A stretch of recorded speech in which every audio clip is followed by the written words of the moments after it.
My name is Xia Tian. 10 years ago, I was framed by my family and imprisoned for patricide and matricide. That night I got completely drunk. When I got home and opened the door, my parents' bodies were covered in blood. I was terrified. The next second, the police broke down the door and tackled me to the ground. In court, my grandfather, cousin, uncle, and aunt took turns testifying against me. Everyone's eyes were filled with hatred, yet they wore smiles on their lips. They couldn't wait for me to die. Because I was a minor, I was sentenced to life imprisonment and imprisoned in Longhu Heavy Prison. In that place, a boy goes in, and he comes out either a madman or a dead man. But I didn't die, because I met him, my master, the Asura War god. He pulled me out of a pile of dead bodies and taught me the meaning of life with every punch and kick. 3 years later, I became one of the 9 war gods guarding the frontier. In the 6th year, I swept across the outer realms, intimidated foreign enemies, and became the lord of the heavenly god palace. Today is the day I leave. As I stood in the main tent packing my belongings, the 9 war gods knelt down and begged me not to leave. Palace Master, without you, the temple of heaven would not be the temple of heaven. I didn't turn around, only saying calmly, the 10-year agreement has come to an end. I should go back. Just as he was about to take a step, a furious shout shattered the military tent. Get out of the way. A fierce tiger charged into the military camp, and a female general rode in on it, exuding a murderous aura. Wearing leopard skin short armor and wielding a giant axe, that's my lieutenant, Athena. With red eyes, she roared at me. You're going to abandon me for a woman you've never even met? I looked at her and said, I promised my father that I would fulfill this marriage agreement. Bang! The giant axe fell to the ground, and she held it to my neck, her eyes blazing with fury. Don't go. I won't let you go. You're mine. The warriors murmured amongst themselves. Does the Lord really intend to abandon Athena? She's been with you for 10 years. With a gentle flick of my finger, I neutralized her strength, and the giant axe crashed to the ground. Her voice trembled. Even if I go with you, is that not okay? I shook my head. I have a reason to go back, and I can't take you with me. She gritted her teeth, flipped herself onto the tiger, and said, I will find you in 3 months at most. You can't escape, you can only be mine. She rode off into the distance, disappearing into the depths of the forest. I sighed and said, Xiao Wu, from today onwards, you are the new palace master. His eyes were red-rimmed as he knelt down and kowtowed, saying, Brother Tian, the heavenly temple will not disgrace you. I turned and left without looking back. In Jiangnan, the autumn wind is chilly, and I'm back. 10 years ago, I was the young master of the Xia family. Now I am the wild wolf that has returned. Is my cousin, who caused my imprisonment back then, doing well now? I stood in front of the Chu family's gate, holding a letter from 10 years ago in my hand. Marry into the Chu family. That was the only dying wish left by her father. I don't know who the Chu family is, but I will keep my promise. This was because it was his father's last request before he died. In front of the villa, the 2 large characters, Chu Mansion, are written in blood-red vermilion. Just as I was about to enter, a man carrying roses and wearing an LV suit jumped out. He looked me up and down, his tone dismissive. Who are you looking for? I said calmly, I'm here to see Chu Xia. I'm her fiancée. The man's expression changed drastically, and he roared, Bullshit. I'm Chu Xia's fiancée. I smiled slightly. It's been 10 years since I last saw my fiancée, and she's certainly making quite a scene. The sunlight shone on the guy's face, making him flush red, like a wild dog in heat. Chu Xia is my woman. She can only belong to me. Anyone who dares to take her will only have one fate, death. He was spitting as he spoke, his expression as excited as a wild boar that had just been weaned. I stepped back, annoyed by his overpowering odor, and casually retorted, Have you yelled enough? He raised his voice even louder. Who do you think you are? Try touching Chu Xia and see what happens. Smack. I slapped him across the face, and his 2 front teeth flew out like sparrows released from their cages. He covered his mouth and roared, You fucking want to die. Just as he was about to rush forward, a clear and sweet shout came from behind him. Li Peng, what's wrong with you? Get away from my house. Looking back, the girl appeared on a bicycle, her ponytail swaying and her school bag slung over her shoulder. Chu Xia made her entrance. Li Peng was just radiating murderous intent, but now he's all smiles like a dog seeing its owner. Xia Xia, I'm not fighting. I'm fighting for your right to be recognized. Her face was swollen, her teeth were missing, and her hair was a mess. She looked like she'd been in a car accident. Chu Xia immediately covered her eyes. You're so ugly it makes me cry. She peeked at me through her fingers and asked curiously, Who are you? I smiled slightly. Summer, your fiancée. The Chu family's living room was overflowing with wealth. Chu Xia handed me a cup of Blue Mountain coffee. This cup costs several thousand yuan. Most people can't afford to drink it. I smiled, took a sip, and put down the cup. It tastes alright, but it's not authentic. She looked shocked. Wow, you know about coffee. Authentic Blue Mountain coffee comes from Jamaica and is kept at a constant temperature of 27 degrees Celsius. This one is slightly acidic. It's not from the island. She was so excited, as if she had found a kindred spirit. What a coincidence. I also love coffee culture. Let's go to Kopi Luwak coffee shop together sometime. I nodded. Let's do it another day. It's my grandfather's birthday tonight, and I'm going to the Emperor Hotel for a banquet. She asked curiously, will your father come? Isn't he engaged to my dad? He might be too busy and might not come back. She pouted and said, my mom is applying medicine to Li Wei right now. You can talk to her first. Just hearing the name, Li Wei gives me a headache. She frowned. He's a relative from my mother's side, and he claims to be my fiancé. It's so annoying. Just as I was about to speak, Zhao Yulian came out. She is my future mother-in-law, theoretically, but she looked at me coldly. You're Xia Tian? I nodded politely and said, hello, Annie. She said, don't call me auntie. We're not familiar with each other. I heard you're here to propose.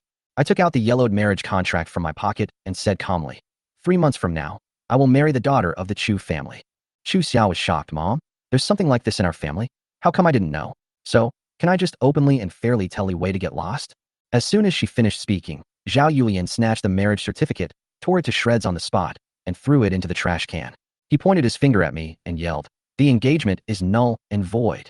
A daughter of the Chu family would never marry someone like you. I looked at her calmly and said, this is the blood oath between my father and Chu Tian. The paper may be torn, but the vow will never be broken. If the Chu family breaches the contract in 3 months, they will need to compensate me with 100 million. Zhao Yulian burst into laughter on the spot. You, a convict who has just been released from prison, dare to mention 100 million. Look in the mirror. Are you worth $1? Chu Xia whispered from the side. Mom, you're being too harsh. Zhao Yulian put her hands on her hips and roared. What do you know? Do you even know who this person is? His name is Xia Tian, and he's the bastard who crashed into the stone gate of the Temple of Heaven Park back then. He killed someone 10 years ago and was sentenced to life imprisonment. He was just released today. Chu Xia's face turned pale, and she took a step back. Zhao Yulian raised her voice. They killed his own parents. A madman who killed his father and mother dares to marry my daughter? Chu Xia was so frightened that she turned and ran away. Zhao Yulian roared like thunder. Give up on that idea. Our Chu family would rather die than marry him. I replied calmly. If we break the agreement, the penalty is 100 million yuan. If we get married, the bride price will also be 100 million yuan. Whether you marry him or not is up to you to think carefully. After saying that, I turned and walked out of the villa. As soon as I stepped outside, I looked up and saw Chu Xia peeking at me from behind the curtains on the second floor. When she saw me look up, she hurriedly hid back. 10 minutes later, Chu Xia took out her phone and opened her private group chat. In the 5 Golden Flowers group chat, messages flooded in. She posted, sisters, get online quickly. Our fiancés are here to propose. I wasn't in a good mood after leaving the Chu family. In their eyes, that marriage contract was nothing but a piece of waste paper. But in my eyes, it is the dignity that my father fought so hard to protect. As I left the Chu family home, Chu Xia secretly watched me from behind the window. She didn't know that the man she was rejecting today was the one in this city who was the most irresistible to her. At this moment, the Chu family group chat had exploded. In the 5 Golden Flowers group, Chu Xia sent a message. Sisters, my fiancé has come to propose. After being silent for several months, all 4 sisters have suddenly come online. The third sister spoke first. Huh? When did this happen? When did we get fiancés? Chu Xia. I only found out today that it was an arranged marriage between my family when I was a child. The other party arrived today. The third brother became interested. Tell me quickly, isn't he handsome? Does he have abs? Doesn't he look like a male protagonist in a novel? Chu Xia thought for a moment and said, he's quite handsome, like a university professor, very refined and cultured. Pity. The third brother grew impatient. Stop keeping us in suspense. Tell us, is he too old? Or is he sick?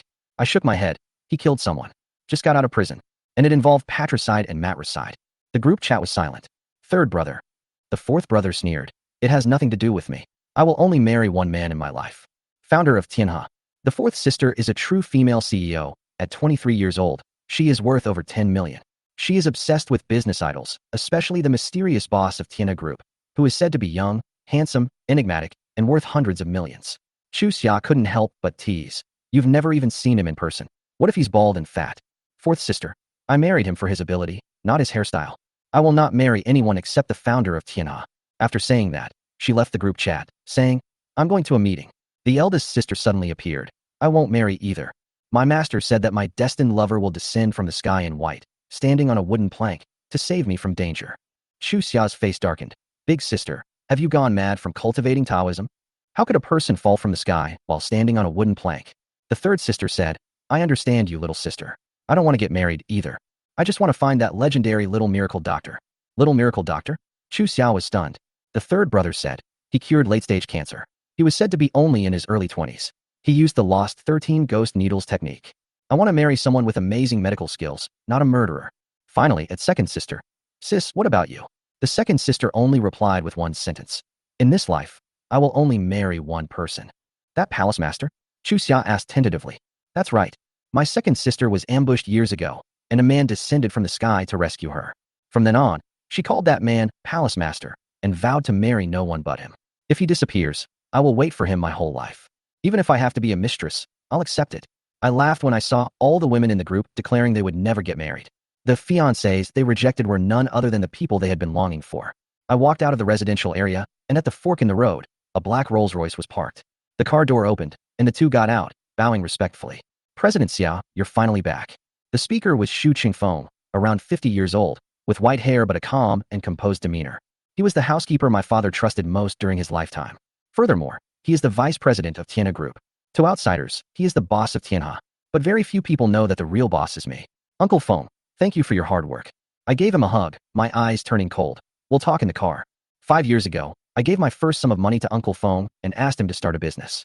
I learned my skills in prison, while he ran the business outside. Together we built the business empire we have today. Today, Tianha has 26 subsidiaries, spanning finance, pharmaceuticals, technology, and energy. Mr. Xia, now that you're back, are you planning to leave again? This time, I'm not leaving. I looked out the car window at the bustling city, both familiar and strange. I want to personally solve the bloody case from 10 years ago. Xia family, I'm back. Uncle Feng handed over a document. All the good deeds they've done over the years are in here. I took the document. The cover had 2 words, revenge. As I unfolded the documents and turned the pages, my expression grew increasingly cold. My grandfather loses at least 100 million yuan every year at casinos in Macau. He spends money like water, yet he says I'm a spendthrift. My cousin Xia Meng cheated on his wife more than once. The list of his mistresses alone could fill an entire wall. My cousin, Xia Yuqing, actually had an affair with her own uncle. The photos almost made me throw up. What a Xia family. I chuckled coldly, my eyes gradually turning icy. It was these beasts who sent me to prison and accused me of patricide and matricide. My father is the head of the Xia Group. In just 3 years, a family with tens of millions of yuan was transformed into a multi-billion yuan behemoth. He has a sharp eye and acts decisively, eliminating corrupt elements within the company and kicking out his grandfather's faction of cronies. As a result, grandpa, uncle, and aunt all harbored resentment towards our whole family. I remember at that family dinner, my grandfather slapped my father in front of everyone. Later, I came home drunk and opened the door to find my parents' bodies lying there, blood everywhere. Without hesitation, they stood up and testified against me, and the whole family joined forces to put me in jail. He became the most notorious murderer in the entire Jiangnan region. This game was started 10 years ago. Have you found solid evidence yet? I asked Uncle Feng. Xu Chengfeng shook his head, his expression somber. The surveillance cameras are all destroyed, the power lines are all cut off, the phone lines are down, and the scene is as clean as a new house. That night, the entire neighborhood was plunged into darkness, as if someone had deliberately drawn a curtain. The old man and your third uncle went to your house before the accident. In less than an hour, your parents were murdered, and your third uncle died in a car accident 3 months later. I suspect it was to silence them. As he spoke, he made a throat-slitting gesture. Should I arrange something? No. I narrowed my eyes, gripping my coffee cup, a murderous glint in them. Killing them would be too easy. I will settle accounts one by one, leaving no one out. From my grandfather to those cousins who kicked me when I was down, not one was spared. Boom. A bolt of lightning struck outside the window, and my glasses reflected a cold, icy light. The air seemed to freeze, and Xu Chengfeng subconsciously shivered. Isn't tonight Grandpa's birthday? I took a sip of coffee, my tone indifferent. These gifts are perfect for him. Xu Chengfeng nodded. Understood, it's been arranged. I suddenly remembered someone and asked softly, do you still have Blue Mountain coffee? It's gone, but I know a collector. Give me a pound of beans, I don't know if she'll like them. Within half an hour, a pound of genuine Blue Mountain coffee was delivered. They look like ordinary coffee beans, but you can tell the difference as soon as you taste them. Oh right, Uncle Feng suddenly said. Mrs. Su and Mr. Su have already arrived in Jiangnan. She has terminal cancer. I heard that the little miracle doctor lives in this city. I smiled to myself and said, it's time for the little miracle doctor to come out of seclusion again. 2 years ago, I secretly returned home and saved the god of war's father. To keep my identity a secret, I only left the name Little Divine Doctor. Now that I've retired and returned, every one of my online personas will become a sharp blade to tear apart the enemy. I'll arrange for them to stay nearby first, and I'll visit them in person when I have time. Uncle Feng nodded. The Emperor Hotel has been acquired by us. With just a word from you, the entire hotel will obey your command. I glanced out the window. It was already dark, but the city was still bustling. But I know that undercurrents are surging underground. Is the gift ready? Everything is ready. I stood up, straightened my coat, and combed my bangs back. In the mirror, the once refined and cultured man now had a glint of murderous intent in his eyes. 10 years. I'm not going back today to celebrate a birthday. It's sending them to hell. Today is the birthday of the Xia family patriarch, and all the wealthy and powerful people in Jiangnan have come. The entire Emperor Hotel was booked by the Xia family, with smartly dressed waiters standing outside, creating a grand spectacle. As I walked to the door and stepped onto the stairs, the waiter reached out to stop me. Sir, please show me your invitation. I don't have an invitation, I said casually. You just need to announce that summer is here. You said you're Xia Tian? The waiter's expression changed instantly. He saw the news from 10 years ago clearly. I killed my parents and went to prison. Now, standing before him, I feel like a bomb ready to explode at any moment. His voice trembled. You seem to be not on the list. I smiled and looked down. Take another look at the last line. He flipped to the very end, and his eyes widened. On the red invitation list with black lettering, my name was prominently displayed in gold. He was stunned. The gold lettering wasn't printed, it was added later. Who would dare to alter the Xia family's list without authorization?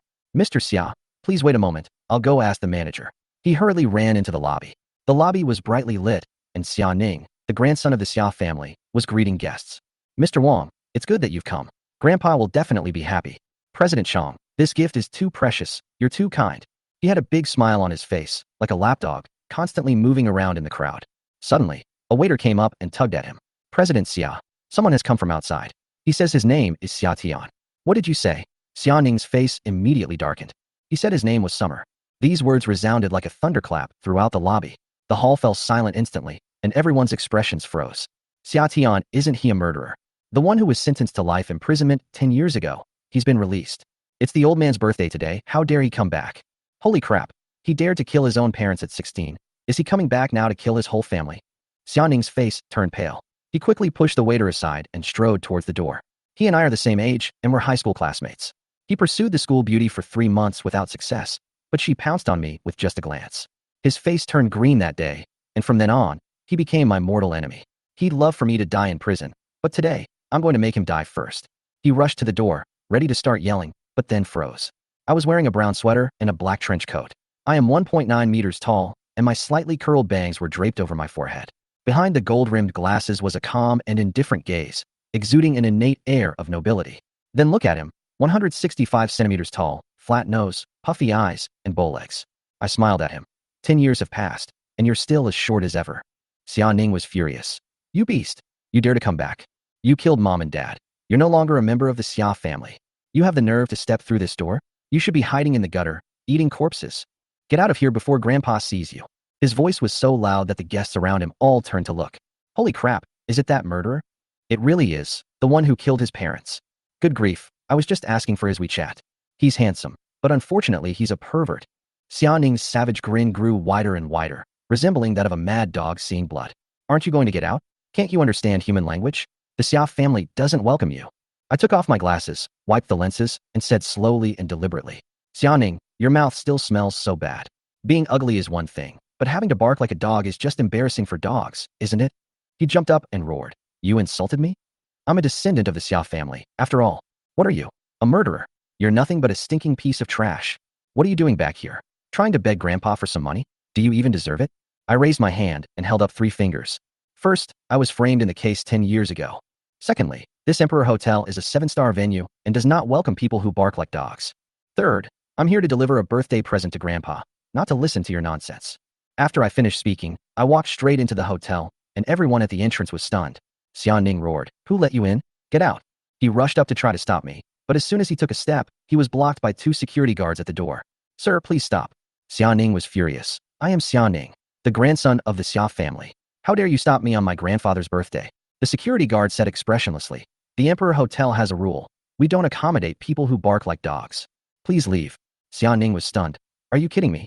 I am Xia Ning, the eldest grandson of the Xia family. My grandfather is the guest of honor today. The security guard calmly said, "You barked in public just now, causing discomfort to the guests. Please leave immediately." "Fuck your mother." Xia Ning lunged forward. The next second, another thug grabbed him by the neck and threw him out the door like he was carrying trash. The Emperor Hotel does not welcome dogs. Try calling it again. Xia Ning was left outside the hotel, her clothes covered in dust, her face bruised and swollen, completely bewildered. The crowd burst into laughter, and some people took out their phones to record the scene. Shocking. The eldest grandson of the Xia family was thrown out of the Emperor Hotel in public for imitating a dog's bark. The old man's grandson was kicked out on his birthday. He lost all face. Why hasn't Aining come back yet? Xia Hai stood in the banquet hall, looking around anxiously. I stepped inside, my voice calm. Was Big Brother waiting for me? He turned around abruptly and froze when he saw me. The person in front of me had familiar features, yet seemed like a completely different soul. "You are Xia Tian?" he asked suspiciously. I chuckled softly. "It's only been 10 years, and you don't recognize me, brother?" Xia Hai gasped, recognizing him. The arrogant and domineering good-for-nothing rich kid of yesteryear has now become reserved and sharp, elegant like a nobleman. But soon, the shock in his eyes was replaced by anger. "You dare to come back?" He pointed at me and started cursing in front of the guests. "You killed my parents and brought shame upon the Xia family. If you weren't a minor, you should have been shot long ago.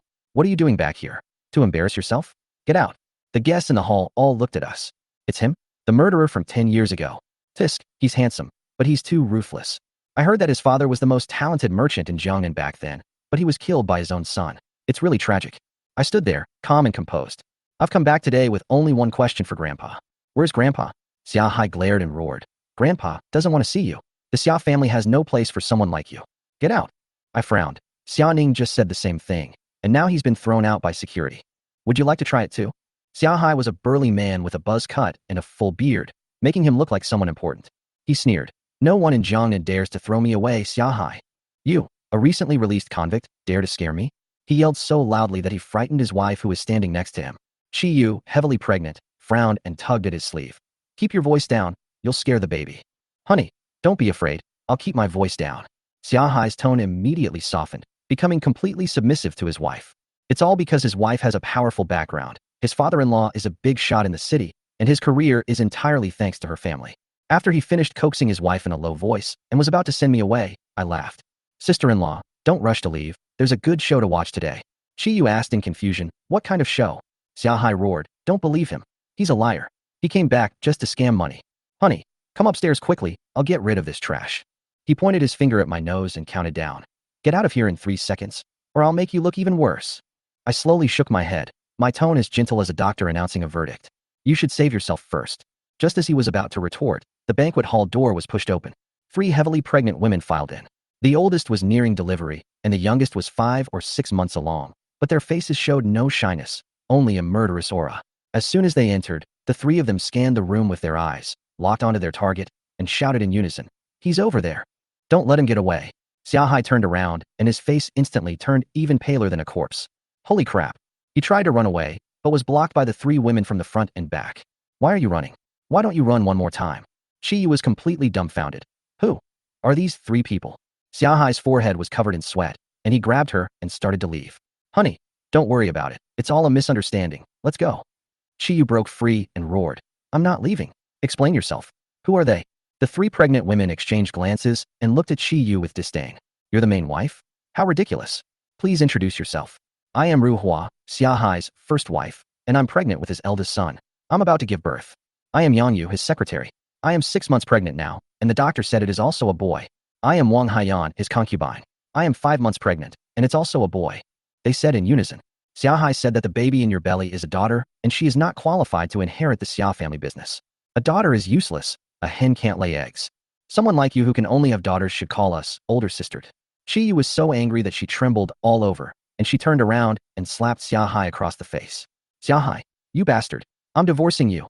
I had just sat down to drink tea when the hall suddenly erupted. Xia Hai knelt down and wailed for his wife, only to be slapped 3 times by Chi Yu. All the relatives then attacked him, their shouts rising higher and higher. I watched as if I were watching a free show. The aroma of tea rose from the cup, and I had just taken a sip when my aunt and cousin Xia Yuqing suddenly bumped into me. They stared at the 3 pregnant women and asked through gritted teeth if I had arranged it, as if I was waiting to burn the Xia family down on my first day out of prison.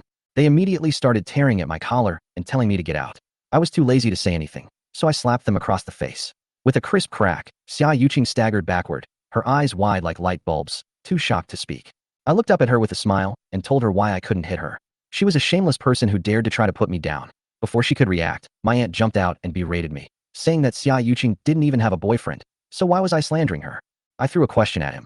Why did your uncle suddenly get divorced back then? Was there really no love left? Didn't you ever suspect the reason? My aunt's face turned pale instantly, and Xia Yuqing grabbed my collar like a mad woman, telling me to get out. But I just raised my hand and grabbed her wrist. She screamed in pain, sweat dripping down her forehead, and struggled to tell me to let her go. I pointed to the large screen in the center of the lobby and told her not to rush, that it wouldn't be too late to leave after watching the movie. The image suddenly changed, and the entire lobby became so quiet you could hear your own heartbeat. It was a hotel room, and two chaotic figures were clearly displayed on the large screen. The crowd erupted in shock. Everyone recognized the man as Wang Tianfeng and the woman as Xia Yuqing. She had actually slept with her uncle and recorded it so clearly, exposing herself to all the guests without any attempt to conceal it. The murmurs came crashing down like a tidal wave. Some people exclaimed that she was only 21 years old, while others cursed her for having outrageously heavy tastes. Her aunt rushed up and slapped her like a mad woman, and Xia Yuqing, her eyes red from the slaps, shamelessly shouted, "Brother Feng is mine. He said you stink to death." The entire audience gasped. The aunt cried and shouted that she wanted to strangle her, but Xia Yuqing pounced back like a mad dog. The two of them pulled hair and kicked people on the spot, completely forgetting that it was the old man's birthday banquet. Wang Tianfeng was so frightened that he curled up into a ball and tried to escape through the back door, but was blocked by the Xia family and told to get a divorce immediately. He was so scared that he knelt down and begged for mercy, saying that today was not the right time and that they could talk about it later. This sentence successfully ignited both women. They were tearing at each other, screaming incessantly. Plates and bottles were thrown everywhere. Guests scattered and hid. The entire banquet hall was like a disaster scene, but I called the band, threw out a stack of red bills, and ordered another song, Good Days. As the drum beats began, the lead singer sang the first line, "Today is a good day," creating an absurd contrast with the chaotic scene around him. I opened my beer and cracked open some sunflower seeds, as if watching a divine spectacle. Just then, 3 loud bangs rang out, and an old man with a white beard, leaning on a cane, walked out, trembling with anger. He slammed his cane on the ground, and the whole place fell silent instantly. Everyone turned to look at today's birthday celebrant, Grandpa Xia. The old man roared, asking if there was a rebellion, and then asked where Xia Hai had gone. The butler replied that Xia Hai had been dragged out for having an affair. His beard trembled as if it were about to explode. When he asked Xia Ning, he was told that she was turned away because of dog barking. The old man's face was ashen. Of his 3 sons, only one was still in charge of the company. The others had all been thrown out because of their scandals. Not even one of his grandchildren could stand in front of him. He roared, "Where have all the descendants of the Xia family gone?" The hall was completely silent. No one dared to look up. I stood up and slowly walked out of the crowd. Grandpa. Upon hearing this, the old man's face turned deathly pale. He had to rely on his assistant to keep from fainting on the spot. After regaining his composure, he sneered and said that he had expelled me from the family tree 10 years ago. I was just an abandoned person. How dare I step into the Xia family's door? I stopped and looked at his aged face. In the silence of the room, I spoke softly. I came back today not to acknowledge my ancestors, nor to fight for any inheritance. I just want to ask him one question. Grandpa, why did you kill your own son and daughter-in-law? In an instant, everyone's gaze fell on me as if struck by lightning. The air froze horribly, and every face was filled with shock and fear, as if they were realizing for the first time that the truth from 10 years ago might not be what they thought at all. What do you mean? The murderer isn't you, it's your grandfather? Such questions exploded in the crowd, like sharp needles piercing the Xia family's face. Everyone subconsciously gasped. They couldn't believe I dared to question them publicly. Some said no one would kill their own son, while others countered by asking who would kill their own parents. A cacophony of doubts, speculations, and panic mingled together, while I simply stood under the light, watching this group of people as if they were witnessing my own embarrassment. The old man's beard trembled as he stared at me for a full 30 seconds, his eyes seeming to want to tear me to pieces. But he did nothing. He simply changed to a compassionate expression, repeatedly saying, "What a terrible thing to do," and then knelt down to make the sign of the cross, chanting, "Lord, forgive me." The more convincingly he acted, the more hesitant the crowd became. Some people defended him, saying that someone his age couldn't possibly do such a thing, while others felt that he didn't seem to be lying. In an instant, the tide turned extremely chaotic, and no one dared to assert who was telling the truth and who was lying. Looking at his prayer posture, I couldn't help but laugh. 10 years had passed, and he had actually become a believer. But he killed his own son and daughter-in-law, and now he was looking up and praying for God's forgiveness. How could he still have any face left? When I pointed out that even my third uncle was killed by him, a ruthless glint flashed in the old man's eyes, the look of someone who had truly killed. He cursed me fiercely, saying that I should have been put to death in prison back then, and that his biggest mistake was letting me live out of a moment of kindness. The hall was deathly silent. Every face was stunned by his roar. I stood in the middle of the crowd and simply uttered a sentence. A loud voice doesn't mean you're right. I recited the forensic report, stated the time of death, and mentioned that I had a clear alibi from 10 years ago. I also said that a female classmate could testify to this, but he threatened her to give false testimony. The entire crowd gasped in shock, as if a window had been pierced. The old man's lips twitched, and he replied to me in a mocking tone, saying that he had no right or ability to threaten a girl and told me to give up the idea of recanting my testimony. But as soon as he finished speaking, I raised my hand to signal him. When the woman walked out of the crowd, the entire hall seemed to be swept by a cold wind. She was leaning on a cane, her face was sallow, and her eyes were surrounded by dark circles. She was only in her 20s, but she looked as if the years had bent her over. The moment the old man saw her, his pupils constricted as if pierced by a knife. The unconcealed tremor of guilt made everyone look up at him. Her first words resounded throughout the hall. She said her name was Xia, that I had taken her home that night, and that the last time she saw me was 11 p.m. She said she was going to testify for me the next day, but was kidnapped by the old man. She said the old man offered her money first, but when she refused, he broke her leg with his own hands. She said the old man drove her family out of Jiangnan. She said her family's restaurant was forced to close down. She said her father died of depression. She said she could never find a boyfriend again because she was lame in one leg. Every word was like the iron weights that had been pressing down on her for 10 years being lifted piece by piece. As I listened to these words, it felt like a hole had been pierced in my heart. For those 10 years, I was in prison, and she was being tortured like this outside. She bowed to me, crying, saying she was sorry, that she had been threatened, and that she had been unable to eat or sleep for the past 10 years. I supported her and only told her one thing: the fault is not yours. I pointed at the old man, and at that moment, all eyes in the hall, like sharp knives, fell on him. For the first time, he seemed isolated and helpless, as if the entire building was collapsing beneath his feet. The business tycoon loudly questioned him, asking why he harmed his own grandson, why he forged documents, and whether he would even harm his own family. The old man, as if stripped of his disguise, began to hysterically break down. He frantically shouted that it was slander, that he didn't know her, and that there was no evidence. But Xia immediately produced the transfer record. That string of numbers was like a nail hammered into the old man's heart. His legs went weak, and he took 2 steps back, his face turning purple. He started swearing, calling her a liar, yelling for security to drag her out, and giving frantic orders. But none of the security guards moved, because everyone understood. What they saw was not trash, but an innocent woman whose leg had been broken. The hotel manager stepped forward and coldly uttered those shocking words. We didn't see any trash. We only saw a grandson framed with false testimony and a trashy grandfather who harmed his own grandson. The old man panicked completely. His eyes turned red, his hands trembled, and the flesh on his face seemed to shake. He could no longer maintain his sanctimonious facade. Everyone was waiting for his answer. However, he couldn't offer a single explanation. Old Xia, why would you harm your own grandson? The hotel manager asked. The hall fell completely silent, everyone's ears waiting for the truth. The moment the manager uttered those words, the hall seemed to freeze. Everyone's gaze returned to the old man's face, which was flushed red, with bloodshot eyes, and he roared like a wild beast driven to the edge of a cliff. I didn't give false testimony, he shouted desperately, but his voice was weak and trembling. Xia Tian is my grandson. How could I harm my own grandson? It's all slander. She's trying to scam money. He yelled and got more and more agitated, saying things like it's normal to have the same name. Money transfers can be faked. Anyone can transfer 100,000 yuan. But can 100,000 yuan send me to prison for 10 years? Even he himself said he didn't believe such absurd words. The crowd grew restless, some hesitant, saying the woman's sudden appearance was indeed suspicious, while others argued that even tigers don't eat their cubs, and the old man wouldn't be so cruel. The tide in the hall began to turn again. When the old man heard someone speak up for him, his chest trembled even more.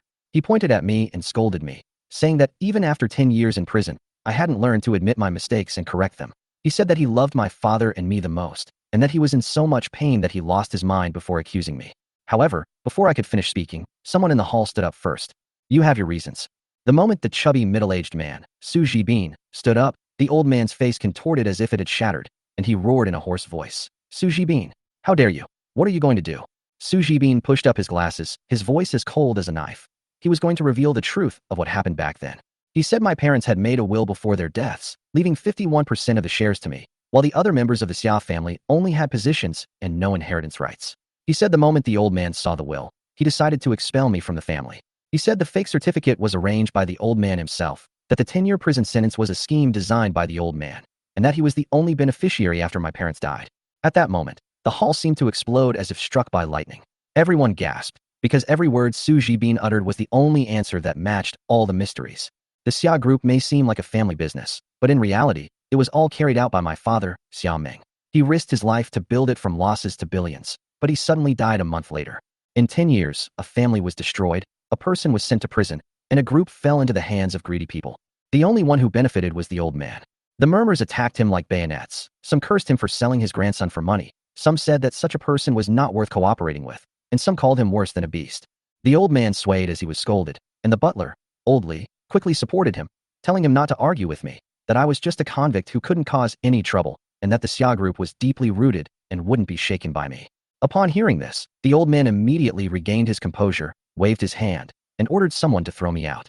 But as soon as the order was given, a young man stood up.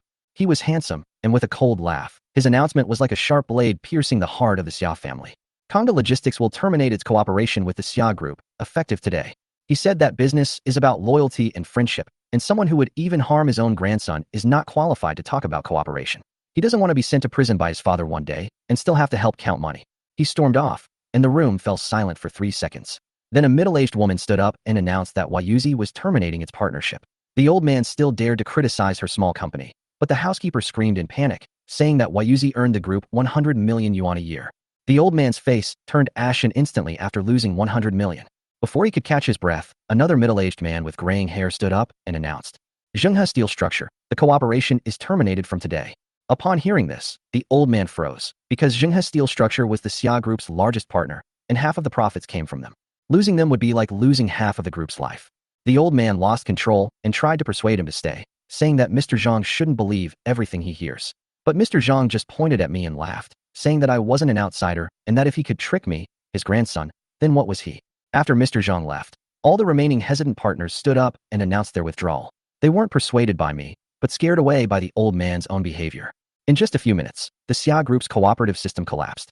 After everyone had left, only the sound of the wind and the old man's rapid breathing remained in the hall. The butler, pale-faced, told him in a trembling voice that the Xia Group had lost its cooperation and its cash flow could only last for 3 months at most. After 3 months, it would not only go bankrupt, but also be burdened with 1 billion yuan in bank loans. 1 billion. When the old man heard those 2 words, he was struck dumb, his face turned ashen, and his lips trembled so much that he couldn't speak. The butler added insult to injury. 10 billion, enough to execute him. The old man's eyes rolled back, and he fainted on the spot. When Xu Qingfeng handed me the latest intelligence, I had just finished my deployment. His voice was very low, but it carried an undisguised excitement, as if a game of chess that had been waiting for 10 years had finally seen its first crack. He said that 90% of Xia Group's partners had withdrawn, leaving only a few struggling small companies that couldn't even last 3 months. He also said that the old man's overseas properties had been thoroughly investigated, and he could run away at any time. Hearing this, I didn't feel smug. Instead, I smiled faintly. 10 years in prison taught me one thing. True revenge isn't about striking back, but about driving the other person step by step into the abyss of despair. The plan continues, I said softly. The old man will step into every pit we've laid, and when he turns around, he'll have nothing left. Xu Qingfeng listened with great emotion, while I looked up and gazed out the window. The autumn wind blew the last few leaves off the trees, leaving only bare branches that shivered pitifully in the wind. I said, leaves can grow back after they fall, but if the roots are uprooted, they will die within 3 days. This is the Xia Group today. Spread the word, I instructed. Tianhe Group will invest 30 billion yuan in Jiangnan and is fully open to investment. This isn't an investment, it's bait. With 30 billion thrown out, businesses across the city will scramble to partner with them, and the Xia Group, already heavily indebted, will do everything in its power to squeeze in. Today is just an appetizer.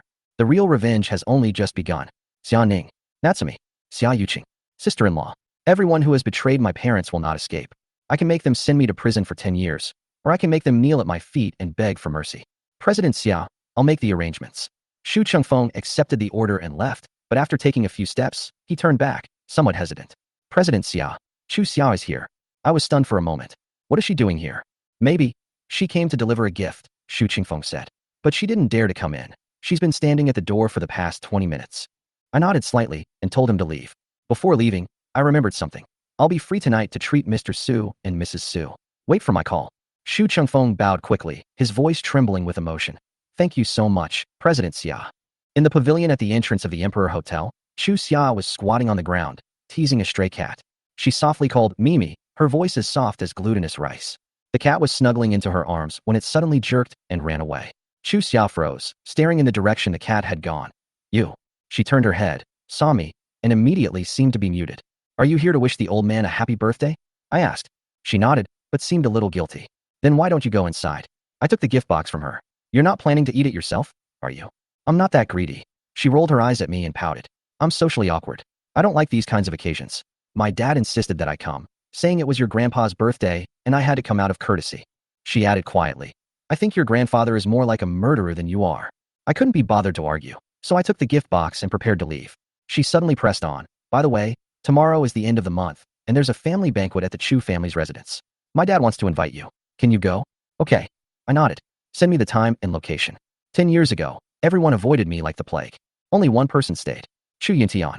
He saved up my 2,000 yuan monthly allowance while I was in prison. It was thanks to that money that I met my master. Otherwise, I would have died in prison long ago. Therefore, I owe Xia Tian a life. Is Uncle Chu busy lately? I asked. Chu Xia sighed. I'm so busy I can't even see anyone. I don't really want to study anymore. I want to earn money and not be a freeloader. Oh, what can you do? I raised an eyebrow. She was hit where it hurt and puffed out her cheeks in anger. You're being sarcastic. I'm amazing. I'm an internet celebrity. Internet celebrity? I frowned. She immediately explained. It's not what you think. I write songs. I release them for fun, and surprisingly, people like them. A company even approached me to sign a contract, saying that a song can sell for 3,000 yuan. 3,000 was a fortune for me 10 years ago. For her, it was a testament to her worth. When inspiration strikes, a song can be 10 minutes long, she muttered softly. But my dad tells me to focus on my studies, and I don't know what to do.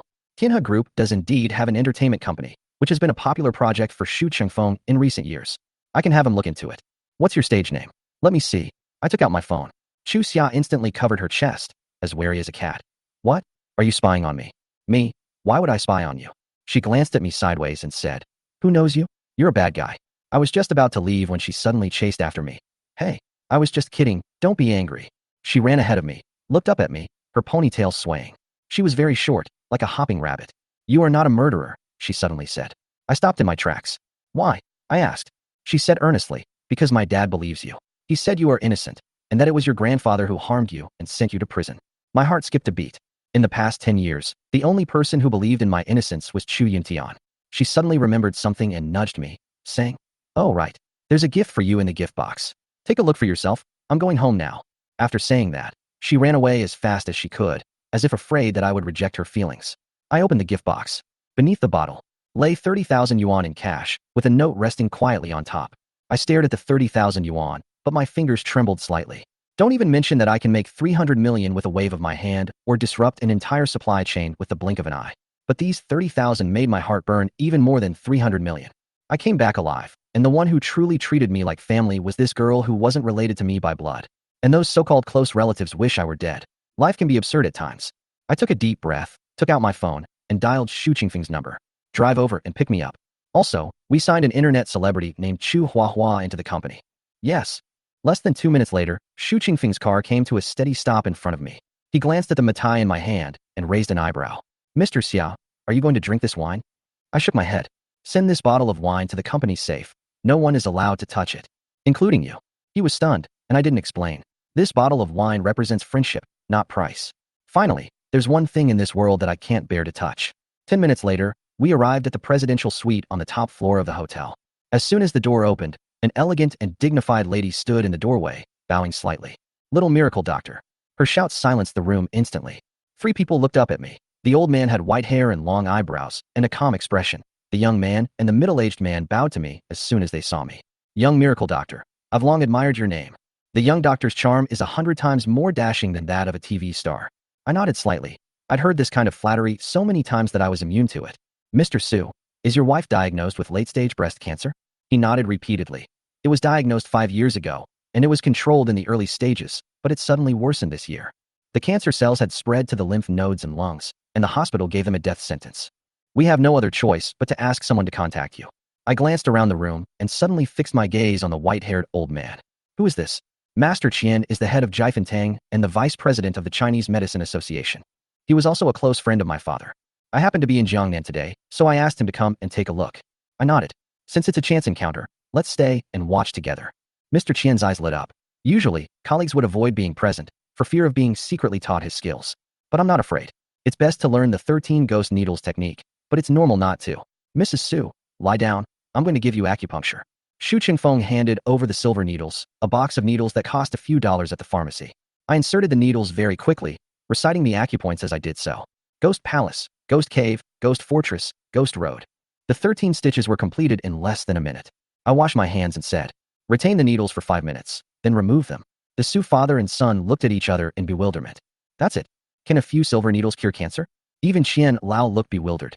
He originally came here to learn the 13 ghost needles. But those few moves I made just now didn't seem like those of an expert. They seemed more like those of a novice. Even Qian Lao's apprentices can do the needlework better than I can. But the next second, they were all dumbfounded. The 13 silver needles began to tremble and buzz, their tips vibrating. Immediately afterwards, black liquid slowly flowed out from the acupoints on Mrs. Su's body. At first it was a little bit, then it became a small trickle. Mr. Su exclaimed in surprise, is this blood? Old Qian's beard bristled, and his eyes widened. That's an evil thing. The evil energy within my body was directly forced out. In traditional Chinese medicine, cancer is seen as an invasion of pathogenic factors, which requires expelling the pathogens and strengthening the body's resistance. I'm the first person to be able to expel evil spirits directly from acupoints. When Mr. Qian suddenly looked at me, his eyes were no longer filled with doubt, but with reverence. Little divine doctor, you truly possess the appearance of a celestial being. I nodded. Since Mr. Qian could understand it, it means you've grasped the basics. I'll write down a prescription, and you can do the dispensing and preparation of the medicine. It will heal in 3 days, and you can nourish your body after recovery. Old Qian immediately bowed and said, Qian Yuyang thanks the young miracle doctor. He was so excited that his cheeks turned red, like a young girl experiencing her first love. It would be an honor if you could do it for me. 5 minutes later, I removed the silver needles. Madame Su's complexion was noticeably rosy, and she looked radiant. She sat up in bed, clasped her hands in a respectful bow, her voice trembling. Thank you, little miracle doctor, for saving my life. Mr. Su immediately took out his bank card and handed it over with both hands. There is 10 million in medical fees in the card. Please be sure to accept it. Mr. Qian's eyes were filled with complex emotions, and he was so moved that he was about to cry. Throughout his medical career, he earned a maximum of 1 million. As for me, 5 minutes, 10 million. In the game of life, some people struggle their whole lives just to make ends meet. Some people offer exorbitant prices. Just as Mr. Qian was filled with emotion, I spoke calmly. Chapter 12, Setting the Scene. No need for the consultation fee. It is good to cultivate oneself in the public service. Practicing medicine and treating illnesses is also a form of spiritual practice. I never charge fees for my medical treatment. Madame Su is fine now. If you have any questions afterward, you can contact me anytime. Upon hearing Xia Tian's words, Qian Lao was deeply shaken and blushed with embarrassment. This, the little miracle doctor doesn't charge. Mr. Su looked at Xu Changfeng in utter shock. In the past, every doctor I've encountered has charged exorbitant fees. The greater their reputation, the higher their prices. This is the first time I've heard of a doctor who doesn't charge for treatment. Xu Changfeng smiled. Before I came, I forgot to tell you that the little divine doctor practices medicine and treats patients only for the purpose of cultivation and never charges any fees. If the little miracle doctor really wants to charge a fee, is your 10 million enough? Mr. Su and his family of 3 blushed instantly. Actually, they had another card with 100 million yuan in it. If it could save Mrs. Su's life, they were willing to give 100 million yuan. Before coming here, the family of 3 was worried that if they gave him 100 million yuan, the young doctor would think they were rich and make unreasonable demands. So, they took 10 million first. If the little miracle doctor doesn't agree, then bargain and offer 100 million. I never expected this. Snap. Mr. Su raised his hand and slapped himself, yelling, I'm a complete scoundrel. Slap. Slap. Mrs. Su and her son each slapped themselves. The family of 3 bowed deeply to Xu Changfeng. Changfeng, we can never repay the kindness that the young doctor has shown to our family. From now on, if the young doctor ever needs anything, just let the Su family know, and the Su family will do everything in its power to repay you. There's no need to be so polite with us, Xu Changfeng said, helping the man up. Mr. Su exclaimed, the little miracle doctor is truly a master. By the way, what's the little miracle doctor's name?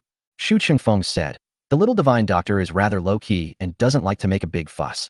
As for his name, you don't need to ask any more questions. The little miracle doctor makes a consultation once a week. The little miracle doctor doesn't treat just anyone. He believes in fate when it comes to treating patients. Those who are extremely wicked and evil are not qualified to be treated by him. If fate allows, the little miracle doctor will definitely lend a hand. Mr. Su was extremely excited and said repeatedly, the little miracle doctor is simply a master from another world. I'm telling my old buddies about this. Mr. Su immediately took out his phone and posted on his WeChat moments. The little miracle doctor from Jiangnan City saved my wife's life. He's like a celestial being descended to earth, a true master. As the richest man in the city, Mr. Su is a well-known figure in the circle of the wealthy. Most people know that Mrs. Su has terminal cancer. This post on his WeChat moments immediately attracted a huge amount of attention. What? He can even cure late-stage cancer? Who is this little miracle doctor? You guys keep chatting. I have to go to Jiangnan City for something. Don't come. Jiangnan City doesn't welcome you. The little miracle doctor belongs to us. Anyone who dares to try and take the little divine doctor from me, I'll fight them to the death. In just 10 minutes, this post on WeChat Moments received over 3,000 likes and over 10,000 comments. Its popularity comparable to a stock market crash. Mr. Su smiled and said to Xu Chengfeng. The little miracle doctor became an instant sensation. Xu Chengfeng nodded in satisfaction. This was exactly their goal, to make the young doctor famous and then wait for the old man to take the bait. Xu Xia took off her shoes and coat and was about to go back to her room when Zhao Yulian suddenly rushed out, her eyes red, and questioned her. You want to see that murderer? What murderer? Dad said he's innocent. Upon hearing Zhao Yulian speak, Xu Xia felt inexplicably annoyed. I'm just going to deliver a gift. Today is the Xia family patriarch's birthday. You saw him? Zhao Yulian stared intently at Xu Xia. Yes, I saw him. What happened? Not only did she meet him, she also gave him the money she had saved. Of course, Xu Xia dared not say these things, because Zhao Yulian did not like Xia Tian. You are not allowed to see him again. As expected, Zhao Yulian immediately turned hostile upon hearing that Xu Xia had met Xia Tian. He's a convict who just grabbed a marriage contract and demanded that one of our Chu family's daughters marry him. Although I have 5 daughters, each one is precious to me. Not a single one can be given to him. But, Dad said he was wronged. Xu Xia wanted to say a few words for Xia Tian. Zhao Yulian retorted, what does your dad know? Your dad makes the decisions about company matters, but I make the decisions about family matters. If I say I disagree, then I mean it. Xu Xia didn't want to get married either. She pursued love, and she didn't like this kind of arranged marriage. But the thought of the engagement made her a little worried. She said weakly, but if I don't marry him, I have to give him 100 million. Why should we give him 100 million? Give me a damn thing. I have no daughter, and I don't have 100 million either. Give him 2 slaps, that's more like it. If he dares to come to our door asking for money, we'll get someone to beat him up. A convict, daring to spout such nonsense, who gave him the guts? When Zhao Yulian got fierce, Xu Xia was also a little scared. Mom, I'm going back to my room now. Etc. Zhao Yulian grabbed Xu Xia, her fierce face now filled with a loving mother's smile. Xia Xia, don't be afraid, Mom isn't targeting you. There's something I need to tell you. Li Peng will also attend the family gathering tomorrow. Mom knows you hate Li Peng, but Feng Wei's family owns a huge mine. As long as we can get on board with his family, the Chu family can transform its business. If you use a little trick to keep Li Peng's heart, you won't have to worry about Li Peng after the Chu family and the Li family sign the contract. Xu Xia's face turned ugly. How can I avoid being taken advantage of and still keep Li Peng? You're so stupid. Zhao Yulian rolled her eyes. Isn't it easy for a woman to keep a man on her toes? When he's courting you, just say you're focused on your studies, but you can consider him after graduation. If he gets angry, you should take the initiative a little. Neither take the initiative nor refuse. Do you understand? Isn't this a scumbag woman? I don't want to be a scumbag woman. Xu Xia refused outright. Snap. Zhao Yulian slapped her across the face, pointing her finger at her nose and scolding. This is the only way to resolve the Chu family's crisis. I don't care whether you like it or not, you have to do it. You're all grown up now. It's time for you to contribute something to the family. All right, I've already spoken to Li Peng. You two will get engaged in front of Grandma tomorrow. Chapter 13, Xu Xia's helplessness. You've gone too far. Xu Xia had never suffered such humiliation before. Covering her face, she ran towards the study. She wanted to find Chu Yintian. Her father was her safe haven. But when she pushed open the study door, it was empty. Zhao Yulian's voice came from behind. Your dad isn't home. Your dad hasn't been home for half a month recently because of business. If you really love him, then share his burdens and relieve his worries. Be Li Peng's girlfriend, and your dad will naturally come home. Think about it carefully yourself. After returning to her room, Xu Xia cried for a long time until her third sister sent her a message, at which point she stopped crying. 5 Golden Flowers Group. Third sister. Wow, Master met the little divine doctor today. He said the little divine doctor is very young and handsome, and he is 183 centimeters tall. He is tall, handsome, and talented. Moreover, the little divine doctor does not charge for his medical treatment. Even Master admires him and wants to become his apprentice. At Xu Xia Xiaoxiazi, come out and chat with third sister. Xu Xia wiped away her tears. Congratulations, third sister. I wish you a speedy marriage with the little divine doctor. Third sister. Sigh. It's not even close to happening yet. I haven't even seen the little miracle doctor yet. But Master said that the little miracle doctor will hold a consultation once a week. Sooner or later, I will meet him. Xia Xia, what did you do today? Xu Xia's nose tingled with sadness, and she complained to her third sister about her grievances. Mom wants me to get engaged to Li Peng. Third sister, Li Peng? That stupid son of a Li family? He's not good enough for you. What was Mom thinking? Fourth sister, I disagree. Second sister, who is Li Peng? When I get back, I'll punch him to death. Xu Xia hesitated for a moment, wondering whether she should tell her older sisters about what was going on at home, but she was afraid that her sisters would worry. After all, it wasn't easy for them either. Especially my second sister. I've been in the army for almost 10 years and haven't been home once. I don't know what I'm busy with outside. I won't add to their troubles. Mom likes Li Peng, but I don't. Let's stall for now. Oh, by the way, our fiancé is not the murderer. He is innocent. Third sister, how do you know? Don't let him fool you. You're so naive. Dad said so. He said he's innocent and doesn't look like the murderer. Chu Xia said. Third sister, you don't like him, do you? How could that be? Chu Xia pouted. How could I possibly like someone I've only known for a day? I'm not love-struck. My mom doesn't agree to us marrying him. But according to the marriage contract, if we break it, we'll have to pay him 100 million. Third sister, 100 million. My monthly salary is only 2,000. Fourth sister, it's only 100 million. Once I'm on the bridge with Tianhe, I'll earn 100 million to pay him back. Second sister, only 100 million? I'll go home in 3 months, give him 1 billion, and tell him to get lost. The eldest sister timidly jumped out. You guys are really rich. When I go down the mountain to beg for alms, please give me a generous reward. Several sisters. Big sister, you're really poor. The older sister sighed. There's nothing I can do. I'm a nun, and nuns are all poor. Second sister, bullshit. The monks I met overseas ate Patek Philippe watches, drove Maybachs, and carried bags. They kept young models and celebrities, and had more money than they could spend. The older sister exclaimed excitedly, those are fake monks. Monks are all a bunch of opportunists who abandon morality. How can they compare to my Sanxing temple? Taoist priests and Buddhist monks have always disliked each other. Taoist priests disliked Buddhist monks for being fat and greasy, while Buddhist monks disliked Taoist priests for being poor and hypocritical. In short, we just don't get along. Second sister, TCH. When I get back in 3 months, it'll be 100 million. I'll cover it. Third sister, don't wait 3 months. Transfer 100 million to me now, no? 50 million will do. Second sister, I'll give you 50 million in 3 months, but not now. Third sister, why not now? Second sister, if it's not going to work, it's not going to work. Why all the nonsense? Third sister, oh, looking at the chat history, Chu Xia silently clicked on her third sister's profile picture and started chatting with her privately. Third sister, have you heard about what's going on at home? The company has been trying to transform, but it hasn't succeeded after several attempts. Of the 5 sisters, the third sister is the most down-to-earth. The eldest sister is a female Taoist priest, the fourth sister is a cold and aloof female CEO, and as for the second sister, she is a soldier who always talks about fighting and killing. Chu Xia often consults with the third sister when she has something to do. The third sister sighed. When I went home last month, Mom mentioned Li Peng. Mom made you get engaged to him because of company matters, right? Chu Xia was unwilling, but felt it was her responsibility to help her family, so she was very conflicted. But I really hate him. Third sister, do you hate him, or do you find him ugly? He's really ugly. His big nose looks like a hippo. Chu Xia stuck out her tongue. Third sister, was that Summer handsome? Handsome. Chu Xia smiled mischievously at the thought of Xia Tian.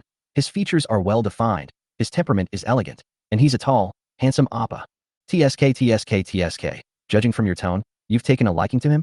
Third sister knew that Chu Xia liked handsome men. I just admire it. I wouldn't say I like it. By the way, he'll be at the family gathering tomorrow. Chu Xia asked. You should be coming back, right? My eldest sister, second sister, and fourth sister aren't coming back. If you don't come back, I'll be all alone. The third sister sent a smiling emoji. Don't worry, I've already talked to Master, and we'll go back tomorrow. How could I leave you alone? It's a good opportunity for me to see that Summer. Upon hearing that her third sister was coming back, and that she wouldn't have to face the chaotic situation alone, Chu Xia breathed a sigh of relief. See you tomorrow. After putting down her phone, Chu Xia tossed and turned in bed for a while, unable to fall asleep. Just then, a deep, resonant voice came from outside the door, and Chu Xia's eyes lit up. He immediately jumped out of bed, opened the door, and shouted, Dad! Chu Tian carried a briefcase. He had lost a lot of weight in the week since they last met, and a smile appeared on his face when he saw the little girl. Xia is home too. Have you been good this week? Have you done your homework properly? Chu Xia is still in university. Hearing her father's concern, Chu Xia instantly felt wronged, her eyes reddening. Dad, why haven't you come home lately? I have so much to tell you. What are you saying? That I hit you? That I forced you to get engaged to Li Peng? You're going to tell your dad about me, aren't you? Zhao Yulian came out of the room, her voice shrill, which startled Chu Xia so much that she shrank back and dared not speak again. All right. Xia is all grown up now. You can just say a few words. How could you resort to violence? Xia, come here. As soon as Chu Yintian opened his arms, Chu Xia immediately threw herself into his embrace and burst into tears, pouring out all her grievances to Chu Yintian. Huh. You know to go to your dad when you have problems, but when will you be able to help your dad share his burdens? Didn't you see your dad's hair has turned white? They don't know how to feel sorry for anyone. Zhao Yulian's words were harsh, but they struck a chord with Chu Xia. She looked up at Chu Yuntian's hair, which was already half white. Dad is getting old. Dad, I was wrong. Chu Xia's eyes reddened, and she lowered her head, saying, If Li Peng is willing to help the Chu family, then I will marry him. Chapter 14, The Chaotic Xia Family. The Xia family. Sitting in the armchair, old Master Xia half closed his eyes, wearing an oxygen mask over his mouth and nose.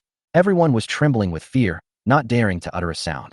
Xia Hai, Xia Ning, and Xia Yuqing knelt for 2 whole hours, and they didn't dare to get up unless the old man gave the order. Dad, what happened today is all the fault of that bastard Xia Tian. The 3 of them are innocent too. The speaker was Xia Feng. Today was the old man's birthday banquet. He was at the company and not present, but he rushed back immediately after hearing about the incident.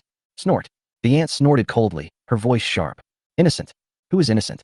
Xia Hai was having an affair, and when she got pregnant, people came knocking on his door. Qi Yu ran away, and the Qi family has been offended as well. And your good daughter. At such a young age, she has no shame, getting involved with her own uncle. Is she innocent? Upon hearing her aunt's words, Xia Yuqing became displeased and looked up to scold her. We are true love. What do you mean by shameless? He's brought up divorce countless times, but you've been clinging to him relentlessly. You call yourself a strong woman, yet you're so persistent in clinging to a man. Is this something a strong woman would do? Shut up. The aunt was furious and rushed over to grab Xia Yuqing's hair and start hitting her. Old woman, I'll tear your face off. Xia Yuqing was not to be outdone. The 2 women were tearing at each other, spewing out all sorts of profanities and calling out Mom a lot. Enough. Xia Feng separated the 2 people and roared. Isn't it chaotic enough already? The Xia group is on the verge of bankruptcy, and you're arguing over such a trivial matter. A trivial matter? The younger sister glared at her older brother with bloodshot eyes and shouted angrily. Your daughter seduced my husband. You call this a trivial matter? Xia Feng. He glanced at Xia Yuqing and sighed with disappointment. I will give you an explanation for this matter.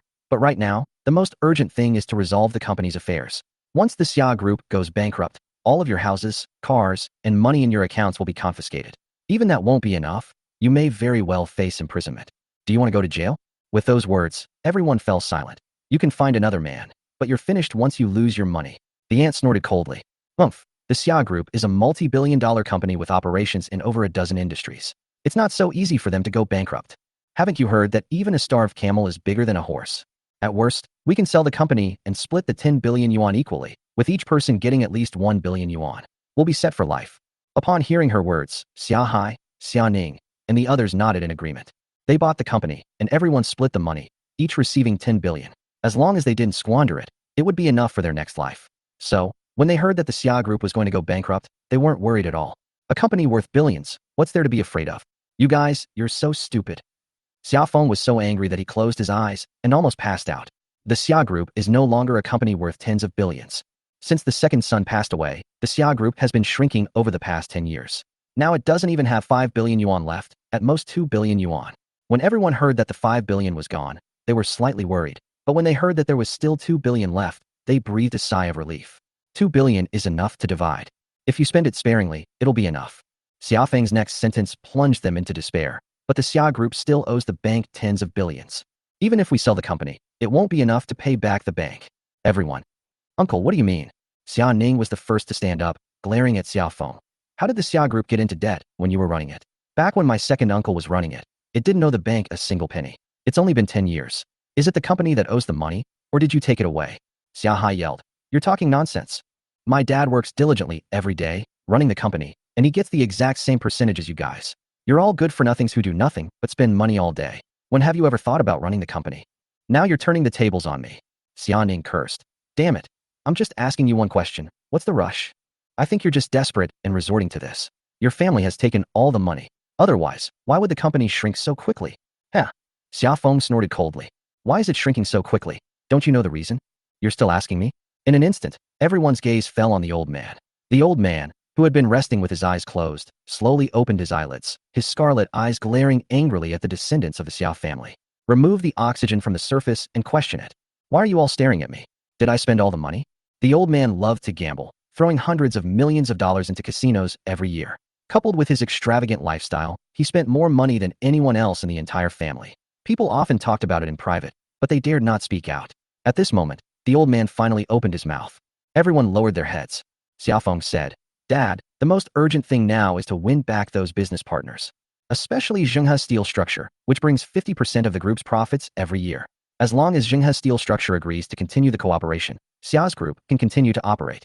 Back then, it was you, Dad, who personally collaborated with General Manager Zhang. Now that Mr. Zhang is no longer involved in business, I've heard that Mr. Zhang is a filial son. If Mr. Zhang asks, Mr. Zhang should continue to cooperate with the Xia Group. Please ask Dad to call Mr. Zhang. The expectant gazes of everyone filled the old man with joy. So what if he's old? Only he can save the Xia group.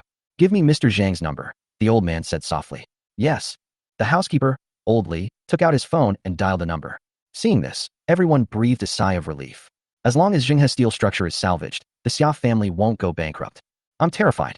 I just bought a villa, and I don't want to go bankrupt so soon. Don't worry, Grandpa can handle it. Beep, beep, beep. The phone rang 3 times before being answered. Hello, old Zhang, it's me, old Xia. Mr. Zhang is 70 years old this year. He cooperated with the Xia group 15 years ago. After Xia Meng passed away, Mr. Xia often visited Mr. Zhang. The two had a fairly good relationship. He should give him face. Mr. Xia smiled and looked forward to Mr. Zhang's voice. At this moment, a strange voice came from inside. Mr. Xia, I am General Manager Zhang. My father passed away a week ago. If you're here to ask about Jinghe Steel Structure, you don't need to say anything. Jinghe Steel Structure will never cooperate with the Xia group. Old Xia even harmed his own grandson. I dare not cooperate with such an unrighteous and immoral person. Goodbye. Click. The phone call ended, and the huge hall fell silent. You could hear a pin drop. Will chapter 15 be about summer? After a few seconds of stunned silence, the old man slowly closed his eyes and spoke. Someone come here. Butler Li hurriedly stepped forward and whispered in the old man's ear. Master, what are your orders? Go. Call the 4 Li brothers here. The Li brothers are the 4 bodyguards of the old man. The 4 brothers are brothers from a traditional martial arts family and are successors of Bajiquan. Each of the 4 brothers has their own unique skills. Each and every one of them is a master among masters. 4 men protected the old man from assassination attempts time and time again, earning them the nickname, the 4 Heavenly Kings. According to the rules, when the 4 Heavenly Kings make their move, someone is sure to die. For a moment, everyone in the hall lowered their heads and remained silent. The old man was about to kill someone. Who is he going to kill? Who else could we kill? Summer, of course. He should have died 10 years ago. He was allowed to live for another 10 years, and not only is he ungrateful, he even dares to come back for revenge. Kill him, that bitch.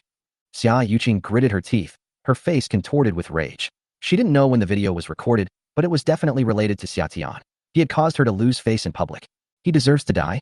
Butler Li came and went in a hurry, returning in less than 5 minutes. But the 4 Li brothers did not follow. The old man frowned and questioned them. Where are the 4 Li brothers? Old Li was pale and his lips trembled. The 4 Li brothers, something happened. What happened? The old man asked calmly. The 4 Li brothers were invincible in the world. Usually, when they got into trouble, it was because they lost control of their fighting and killed someone, and then they had to deal with the body.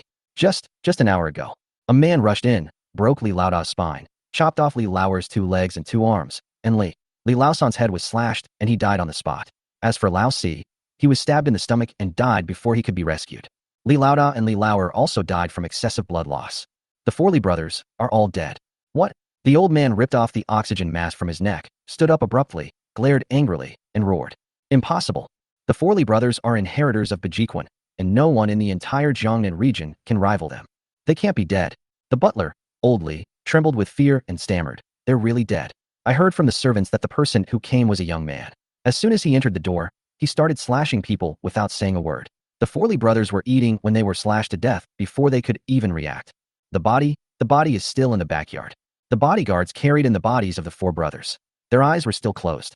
Li Laosan was still holding chopsticks in his right hand, and there were grains of rice around his mouth. Clearly, he had died before he could even realize what was happening. Master, the person who could kill the 4 Li brothers in one fell swoop must be a super expert. What? Who could have killed the 4 Li brothers? The old man panicked and started stammering. The Xia family members were all pale-faced and trembling with fear. When they saw the corpses of the 4 Li brothers, their first reaction was not sadness, but, would the expert who killed the 4 brothers come to kill them? Grandpa, have the 4 Li brothers offended anyone? Xia Hai stammered. If the other party came for the Xia family, they should have killed more than just the 4 brothers. Since they only killed the 4 brothers, they must be the enemies of the 4 brothers, and it has nothing to do with us. Upon hearing this, everyone breathed a sigh of relief. The 4 Li brothers have been involved in criminal activities for years. They must have offended someone. It has nothing to do with our Xia family. The old man, who was tense just a second ago, let out a long sigh of relief the next. He said quietly, the 4 Li brothers have been involved in the underworld for many years and have offended too many people. Perhaps it's an enemy coming to our door. It should have nothing to do with the Xia family. Xia Yuqing, who had been silent all along, voiced a bold idea. Could Xia Tian have killed the 4 Li brothers? When he came back today, first his older brother's 3 women came to cause trouble. Then they kicked Xia Ning out of the Emperor Hotel. And there were videos, Yu Xiaoxia's testimony, Su Zhibin's change of heart. It all feels like a premeditated scheme. These premeditated acts are Summer's revenge on us. Xia Yuqing voiced the doubts that were on everyone's mind. Everything has come together today. Even a fool could see that these things are related to Xia Tian. Even the security guards at the Emperor Hotel are helping Xia Tian. What exactly did Xia Tian do? Isn't he just a convict? How could he have such power? Xia Hai pondered. Snort. Xia Ning snorted coldly and said sarcastically, what ability does a convict like him have to retaliate against the Xia family? In my opinion, Su Jibin's change of heart is probably related to my second uncle. Su Jibin's wife was helped to get married by second uncle, and Xia Tian is second uncle's son. Su Jibin has always stood on Xia Tian's side. Humph, that traitorous dog. He takes the Xia family's resources and only wants to get close to that bastard Xia Tian. Yu Xiaoxia and Xia Tian were classmates. Maybe they didn't have an affair back then. Plus, Yu Xiaoxia was poor and destitute. She came out to testify, saying she wanted to uphold justice and tell the truth. But in my opinion, she just wanted money. Give her $1 million, and she'll immediately change her mind. Xia Yuqing frowned and said, then why did the eldest brother's 3 mistresses come to cause trouble? And what's with my video? The mistress causing trouble is the older brother's own problem.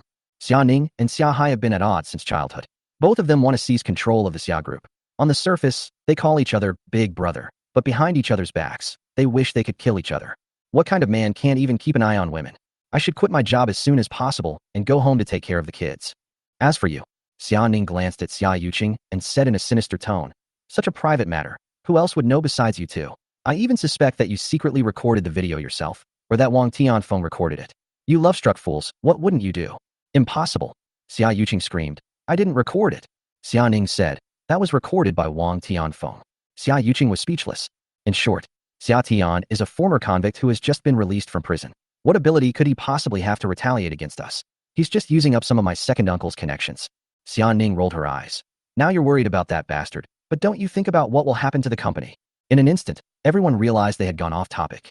The most urgent matter was the company. Mr. Zhang refuses to cooperate anymore. The Xia Group and Jinghe Steel Structure are completely finished. Xia Feng sighed with his head down. Besides Jinghe Steel Structure, no other company can help the Xia family solve their problems. Have. Xia Hai stood up excitedly and said, just 10 minutes ago, Tianhe Group released a message.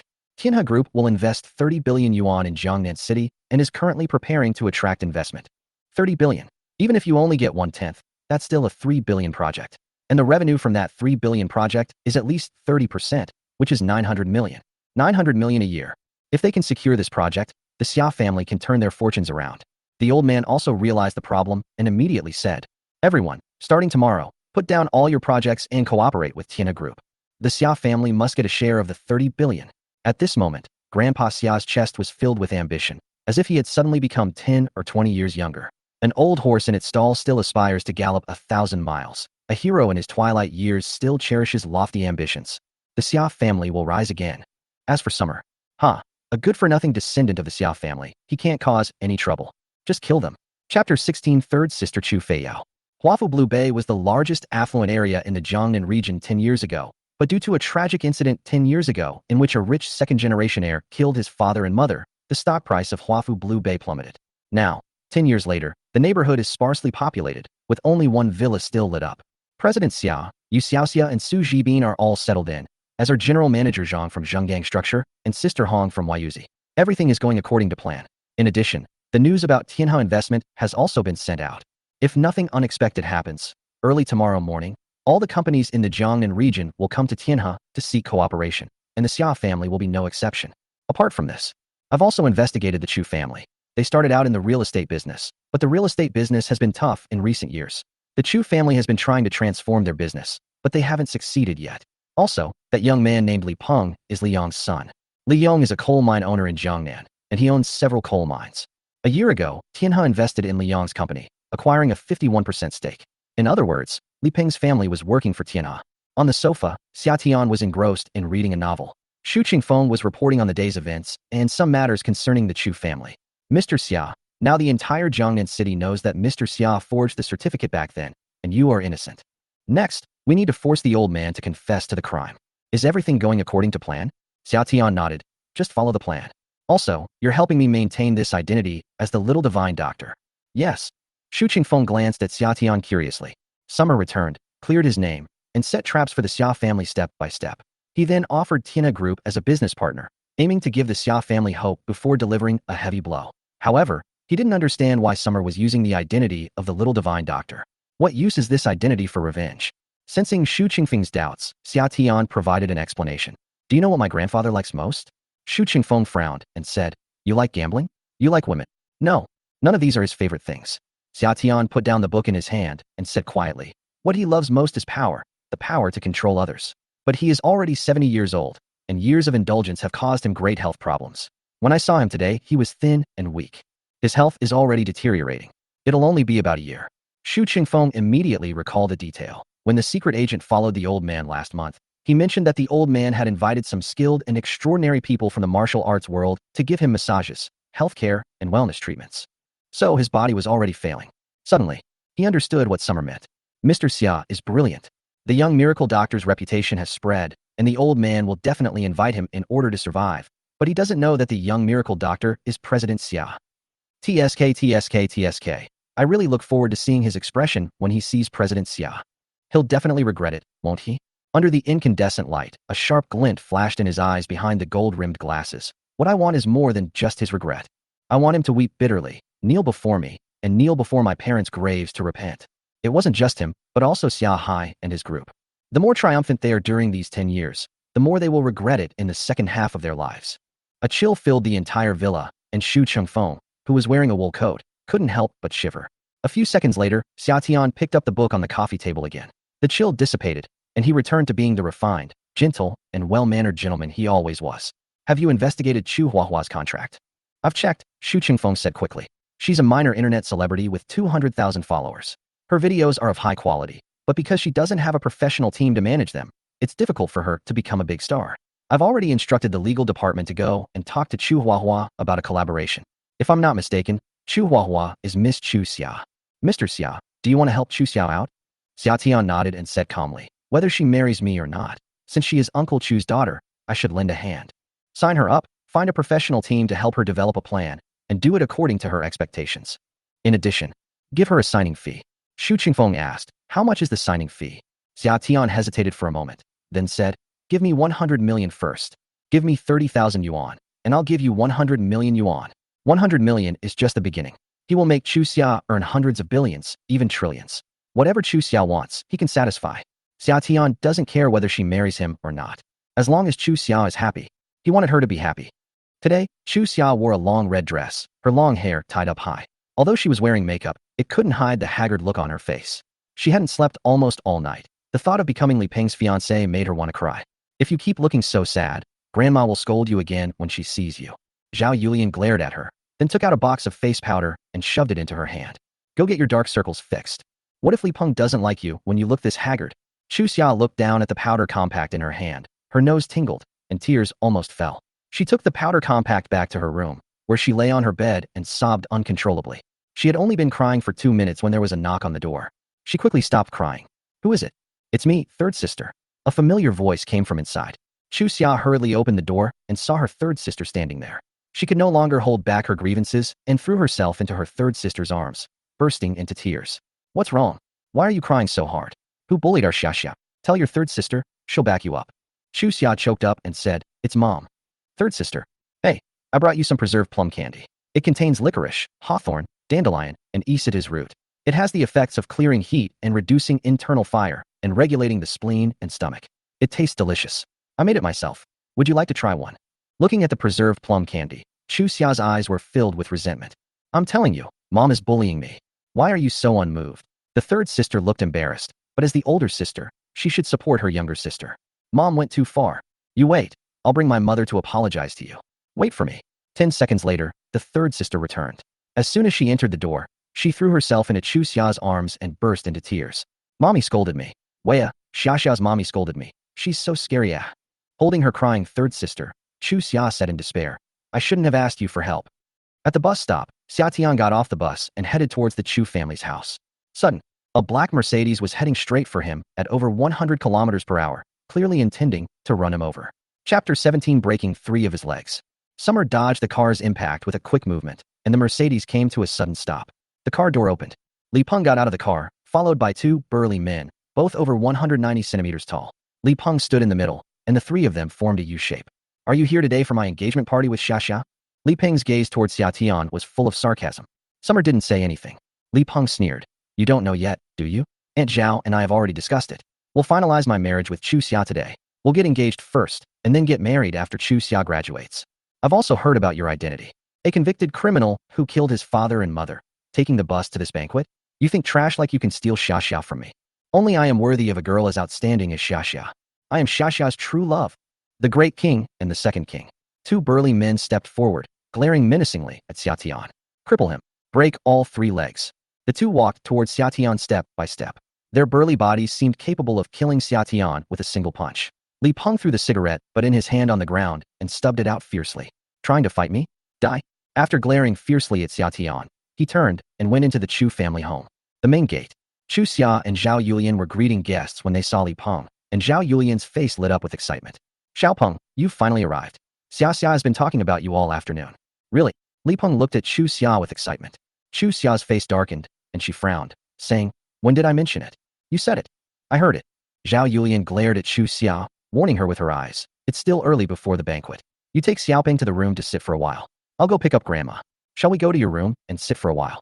Chu Xia's expression changed instantly, while Li Peng was extremely excited. Xia Xia, let's go to your room. No. Chu Xia shook her head. I'm waiting for someone here. Waiting for whom? Li Peng's tone turned serious. Chu Xia said impatiently. My dad told me to wait for a guest. Is the guest you're talking about named Xia Tian? Li Peng, hands in his pockets, his ugly face filled with disdain, said coldly. If you're waiting for Xia Tian, then let me tell you, he's not coming. You don't need to wait anymore. Why? Chu Xia had a bad feeling. What did you do? Li Peng smiled, confident and smug. I didn't do anything, just gave him a little lesson. From now on, before she could finish speaking, Chu Xia called out excitedly towards the front door, Xia Tian. Li Peng turned around in astonishment, his face full of disbelief.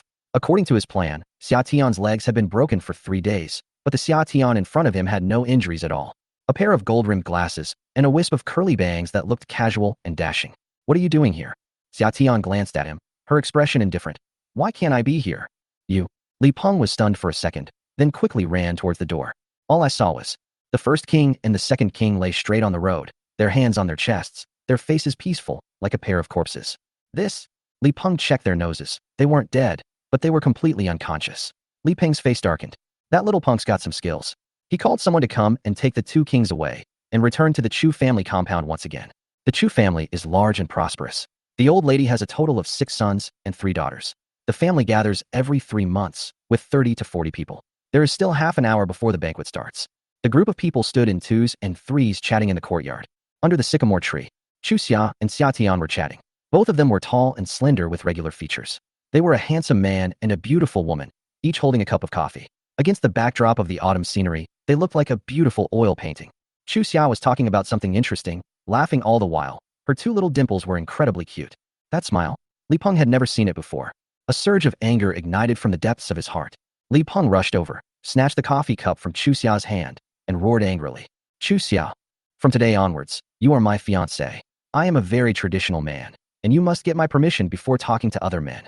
You must be a good woman who upholds the virtues of wifely virtue, adheres to the 3 obediences, and treats her husband as her heaven. Chu Xia was having a good time chatting when Li Peng's words stunned her. At this moment, besides the 3 people, there were also 7 or 8 elders in the courtyard. Upon hearing Li Peng's words, they all looked at Chu Xia in surprise. I asked in doubt. When did Xia Xia get a boyfriend? I've never heard of her having a boyfriend before. She already has a fiancé? And who is this handsome man? A love triangle. An elder said to Chu Xia. Xia Xia, you are a well-bred young lady of the Chu family. You cannot be too promiscuous in your conduct towards men and women. As an elder, I must have a good talk with you. Damn it. Chu Xia was furious. She yelled at Li Peng, her face flushed. Li Peng, are you crazy? Who wants to marry you? I'd rather marry a mole than marry you. Let's go in the summer. To deliberately provoke Li Peng, Chu Xia directly took Xia Tian's hand and strode into the villa. Stop. Chapter 18. Which of your 5 daughters do you plan to marry? You. Li Peng tried to chase after him, but Xia Tian turned around and kicked him away. He tried to get up and rush back. But when Xia Tian glared at him, Li Peng immediately froze. He glared fiercely at Xia Tian and roared at Chu Xia. Chu Xia, I am your fiancé. You are my woman. Chu Xia ignored him completely and dragged Xia Tian straight into the villa. Chu Xia ran up to the 2nd floor in one breath before stopping. She was trembling, tears welling up in her eyes. Summer frowned. What's the deal with this Li Peng? 2 days ago, Xia Tian met Li Peng at the Chu family home and didn't take him seriously at all. Today, however, he hired thugs to cripple 3 of Li Peng's legs and even claimed to be Chu Xia's fiancé. What is all this about? He's the fiancé my mom chose for me. Chu Xia briefly explained the Chu family situation, but the cheerful girl became worried when Li Peng was mentioned. I really hate him. Listen to what he just said. What does it mean to put the husband first? I'm not even married yet, and he's already like this. What will he be like after we get married? Will I be a victim of domestic violence? Yes. Xia Tian nodded decisively. This person has shifty eyes, a broken eyebrow on the left side, and an easily angered temper. Such a person is narrow-minded, controlling, and will definitely commit domestic violence after marriage. Xia Tian frowned as she looked at Chu Xia and asked, "What are your thoughts?" "I want to kill him," Chu Xia said. Xia Tian was stunned. "Really? Of course it's fake." Chu Xia chuckled. "Just kidding. You actually believe that? I'm just a weak woman. What can I do? If he can really help the Chu family successfully transform, Dad won't have to work so hard. Let's take it one step at a time. Your father is looking for you. He's waiting for you in his study. You can go up now." Xia Tian looked at Chu Xia with deep affection. 1 second she was a sad girl, the next she was smiling. "Why are you looking at me like that? Are you so dependent on me?" Xia Tian silently raised her 2 hands, which were tightly clasped together. "How can I go up if you don't let go?" "Ah." Chu Xia's face flushed red instantly, and she quickly withdrew her hand, explaining, You don't misunderstand. I only held your hand on purpose to make Li Peng angry. I don't like you." "Yes, you don't like me. You're just infatuated with me." Before Chu Xia could refute, Xia Tian handed her the brown paper bag. "Authentic Blue Mountain coffee beans. Give it a try." Chu Xia was slightly taken aback. She lowered her head and smelled the brown paper bag. Although it was sealed, the rich aroma of coffee beans wafted out from the bag, and even the paper itself smelled strongly of coffee beans. "Authentic? Wouldn't that be very expensive?" "It's expensive," Xia Tian smiled, "but you deserve it." Whoosh. Chu Xia's face turned red all the way to the roots of her neck.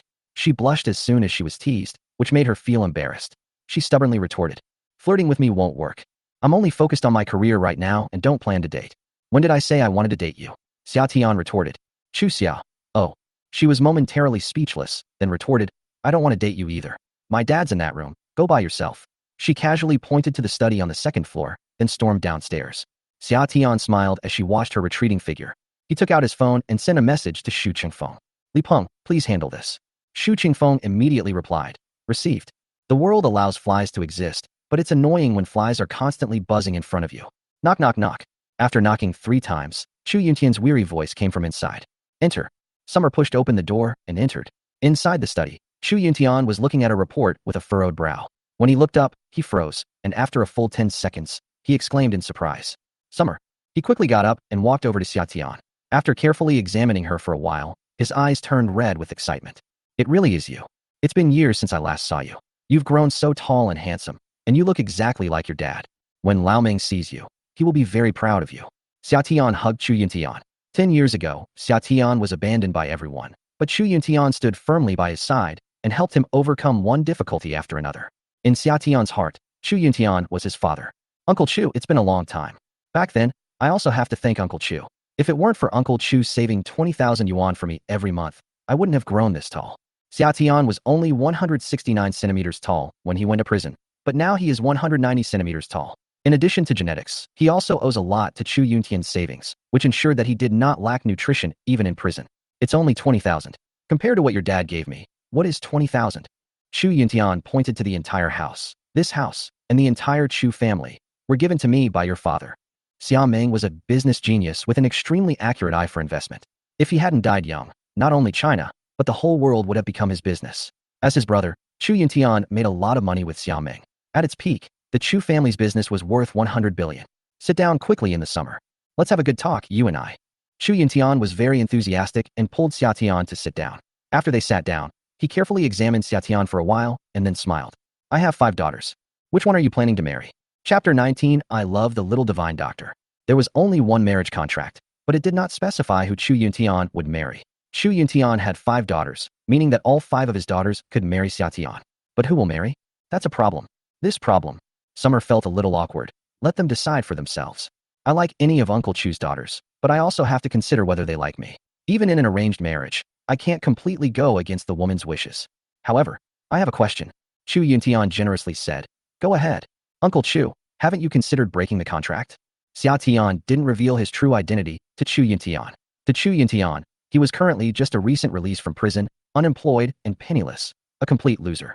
Would anyone really be willing to marry their daughter to a recently released convict? Upon hearing this, Chu Yuntian's face flushed red, feeling humiliated, and he said angrily, "What do you mean? You're going to break the contract?" Xia Tian shook her head repeatedly. After all, I have nothing, and I am not a good match for the Chu family. I am worried that Uncle Chu may not be willing. Ha ha. Chu Yuntian burst into laughter. You are Xia Meng's son. Like begets like. Xia Meng is a dragon, so his son can't be a worm. This marriage is a great honor for our family. Xia Tian smiled slightly. Uncle Chu, aren't you afraid I'm an insect? What's wrong with the insect? Chu Yuntian slammed his hand on the table and shouted. Even if you're a dog, if I have a mouthful of shit, you'll have a mouthful too. Summer. These words may not be pleasant to hear, but they are enough to demonstrate Chu Yuntian's attitude. He came here today to ascertain Chu Yuntian's attitude. If Chu Yuntian disagrees, he will not make things difficult for the Chu family. Uncle Chu, thank you. Don't worry, I won't let you down. Chu Yuntian laughed heartily, and the two chatted for a while. At 6 p.m., the study door opened, and a small head peeked in. Chu Feiyao said, Dad, Grandma is here. The banquet is about to start. Mom wants you to come downstairs quickly. Okay, I'm coming right now. Chu Yuntian hurried downstairs. Xia Tian and Chu Feiyao looked at each other, both feeling somewhat awkward. In the end, it was Xia Tian who broke the silence. Hello, I'm Xia Tian. You must be Chu Feiyao? Chu Feiyao and Chu Xia looked nothing alike. Chu Xia had almond-shaped eyes and a pointed chin, while Chu Feiyao had phoenix eyes, an oval face, willow leaf eyebrows, and wore a light pink dress with her long hair tied up and secured with a hairpin. It has a distinctly antique feel. Upon hearing the name Xia Tian, Chu Feiyao immediately thought of murderer, which startled her and made her look at Xia Tian with extreme caution. Xia said you're innocent. Chu Feiyao's timid and hesitant manner aroused Xia Tian's curiosity, and he laughed. Do you believe it? Chu Feiyao wanted to say it, but didn't dare to. Summer encouraged her. Don't worry, speak boldly, I won't be angry. Then I'll just say it directly. You look like you're going to kill someone. She was startled after saying that, afraid that Xia Tian would be angry, and apologized repeatedly. I just said it casually, please don't be angry, and please don't kill me. I'd heard that the third daughter of the Chu family was very timid, and seeing her today, it was indeed as the rumors said. However, her words piqued Xia Tian's curiosity. How did you know I would kill someone? After carefully examining Xia Tian for a while, Chu Feiyao said, your features are well proportioned, your eyebrows are thick, your hairline is neat, and you have a widow's peak. Judging from your appearance, you come from a wealthy and noble family. Overall, there are no problems. But there's a fierce glint in your eyes. Even though you're wearing glasses to cover some of it, the fierceness in your pupils proves that you must have killed someone. Seeing that Xia Tian didn't speak, Chu Feiyao shrank her neck and quickly apologized. I just said it offhand. Don't kill me. Xia Tian looked Chu Feiyao up and down and said in surprise, you have already broken through to the realm of observation. Who is your master? Traditional Chinese medicine emphasizes observation, auscultation, inquiry, and palpation, with the first step being observation. A true master can discern not only a person's health status, but also their fortune and misfortune simply by observing them. Chu Feiyao has already surpassed the level of observation and has achieved some success. My master is Master Qian of Jiafantang. Chu Feiyao looked at Xia Tian curiously. You also know how to read faces? I know a little bit about it. Summer smiles. I met Mr. Qian at the hotel yesterday. I never expected that Chu Feiyao is Mr. Qian's apprentice. What a coincidence. Cough cough. Chu Feiyao looked at him cautiously and asked weakly. Then, have you really killed someone? Killed. More than one. After being granted amnesty, Xia Tian guarded the frontier. He killed at least 1,000, if not tens of thousands, of enemies. People who have killed too many people will have their appearance changed. Just as Chu Feiyao said, he wore glasses to cover up his murderous aura. She's very accurate. This Chu Feiyao aroused Xia Tian's curiosity. He smiled. So what if you've killed someone? And so what if you haven't? This seems to have nothing to do with you, doesn't it? What are you trying to say? Chu Feiyao blushed and lowered her head, saying softly, it has nothing to do with me. But I want to tell you something. What is it? Xia Tian asked. It's just. Chu Feiyao hesitated for a moment before cautiously speaking. I heard from Xiao that you have a marriage agreement with our Chu family. I want to say, I don't like you, and I don't want to marry you. I hope you'll give up on that idea. Is it okay? The eldest daughter of the Chu family had such a gentle and delicate personality, which really amused Xia Tian. He shook his head. What if I say no? What will you do? Chu Feiyao pouted, and 2 small pearls immediately fell out, startling Xia Tian, who quickly said, don't cry. A few minutes later, Xia Tian arrived at the banquet hall with a sullen face. Chu Feiyao followed behind him, sobbing like a wronged little wife. Upon seeing this, Chu Xia instantly became angry and rushed up to stand up for his third sister.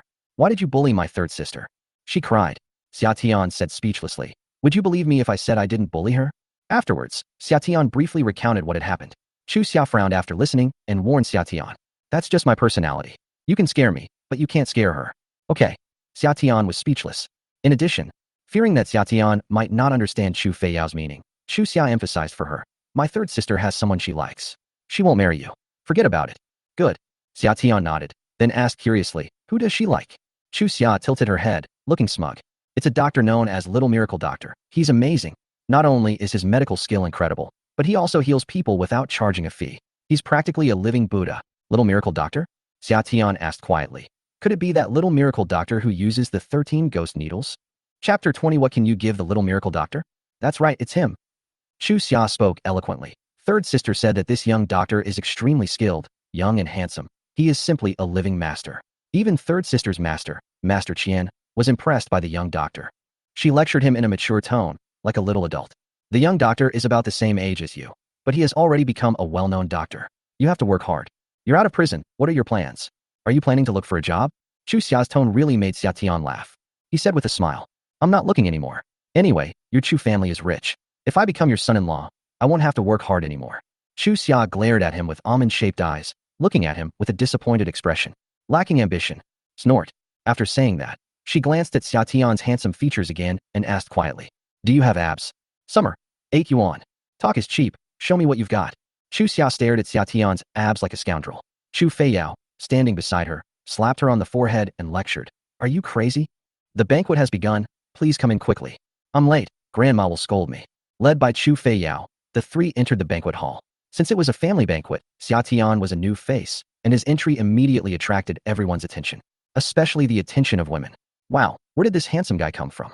Long legs, broad shoulders, narrow hips, and well-defined features. He's so handsome. The key feature is its big nose. A little child asked his mother curiously, Mommy, why do you like uncles with big noses? Her mother gave her a piece of pastry.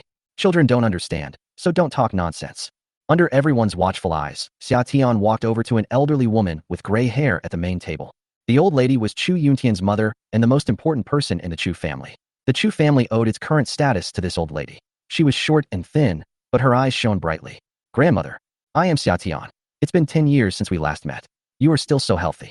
10 years ago, Xia Tian met the old lady a few times with Xiaoming. Back then, the old lady praised Xia Tian for his handsome appearance and extraordinary temperament, saying that he would be an outstanding person in the future. In the blink of an eye, 10 years have passed since we last met. You're out. The old lady looked surprised, as if she had long forgotten about Xia Tian. I remember you were sentenced to life imprisonment, and you've only been out for 10 years? I was only 16 years old back then, and my sentence was reduced to 10 years. I just got out yesterday, Xia Tian said calmly. Back then, my father signed a marriage contract with the Chu family, and I came back to fulfill that contract. Grandma, you wrote the marriage contract yourself back then. The old lady looked embarrassed. Back then, Xiaoming made rapid progress, like a tiger descending the mountain, defeating all his business rivals and becoming the #1 in Jiangnan. In order to secure a marriage with the Xia family, the old lady personally wrote the marriage certificate by hand. But who knew that something like that would happen 10 years ago? The Xia and Chu families are no longer what they used to be. Xia Tian, a recently released convict, is penniless and unworthy of the Chu family's descendants. But refusing outright would earn one a reputation for being ungrateful. After hesitating for a few seconds, the old lady spoke. You're right, I did write the engagement, but that's all in the past. The Chu family's children were still young back then, but they've grown up now. Although I am not young, I am an enlightened parent. It's best for them to decide their own marriage arrangements. After all, marriage is for a lifetime, and we can't let the younger generation's happiness be ruined by a single word from an elder. The Chu family's daughters are all studying away from home. The eldest has become a disciple of a Taoist priest at Sanqing Mountain and won't be coming down the mountain anytime soon. The second daughter has joined the army and won't be back anytime soon either. The third son is studying medicine at a traditional Chinese medicine clinic. His master said he needs to study for at least 3 more years. The fourth son is focused on starting his own business and has no plans to get married. Chu Xia is the only daughter in the family, and she is still in school. And I heard Xia has a boyfriend. The old lady's words were clearly meant to reject Xia Tian, but as soon as she said the last sentence, Chu Yuntian turned hostile and shouted, when did Xia get a boyfriend? Xia is single. I think Xia and Xiaqian are a good match. Even their names are compatible. You're talking nonsense. Zhao Yulian said fiercely. Xia and him are not a good match. Xia does have a boyfriend. Her boyfriend is Li Peng. Under the watchful eyes of everyone, Li Peng slowly stood up. His face was bruised and swollen, but he looked extremely smug. He bowed to Chu Yuntian and the old lady, and then said politely, Grandma, Uncle Chu. From the moment I first saw Xia, I knew she was my soulmate. In this life, I will only love Xia. Today, I would like to get engaged to Xia with Grandma and Uncle Chu as witnesses. Don't worry, after we get engaged, I will pay for Xia's university education. If she wants to study abroad, I will go with her. I will fulfill all her wishes and make her the happiest girl in the world. Grandma, Uncle Chu, please allow me to become the Chu family's son-in-law. Li Peng's words were very sincere, and the Chu family relatives were all moved. Chu Yuntian frowned and looked at Chu Xia. Xia, do you want to marry Li Peng? Of course she'd like to. Before Chu Xia could speak, Zhao Yulian interjected. Xia really likes Li Peng, and Li Peng is sincere towards Xia. Li Peng's father, Li Yong, is a coal tycoon in Jiangnan City. After Xia and Li Peng get engaged, the Li family will cooperate with the Chu family and give the Chu family 3 coal mines. A coal mine can generate at least 200 million yuan in revenue every year, and this revenue is very stable, without the need to pay any upfront costs. Where else in the world can you find such a good business? Everyone was stunned by these words. One mine costs 200 million, so 3 mines would cost 600 million. The annual net income is 600 million yuan. The key point is that the coal mine pays for the goods on the spot and does not delay payment. The Chu family is in the construction business and has been owed a lot of project payments in recent years. Some project payments have been delayed for 4 or 5 years, and the leadership has changed one after another. If you can't collect the money you earned, it's the same as not earning it at all. 600 million isn't a lot, but it's enough to help the Chu family transform their business. In an instant, everyone in the Chu family nodded in agreement. That's right. This young man genuinely likes Xia and can help the Chu family transform. He's the kind of son-in-law the Chu family needs. She may be a bit ugly, but men value ability. That's right. I think highly of this young man. He's very sincere.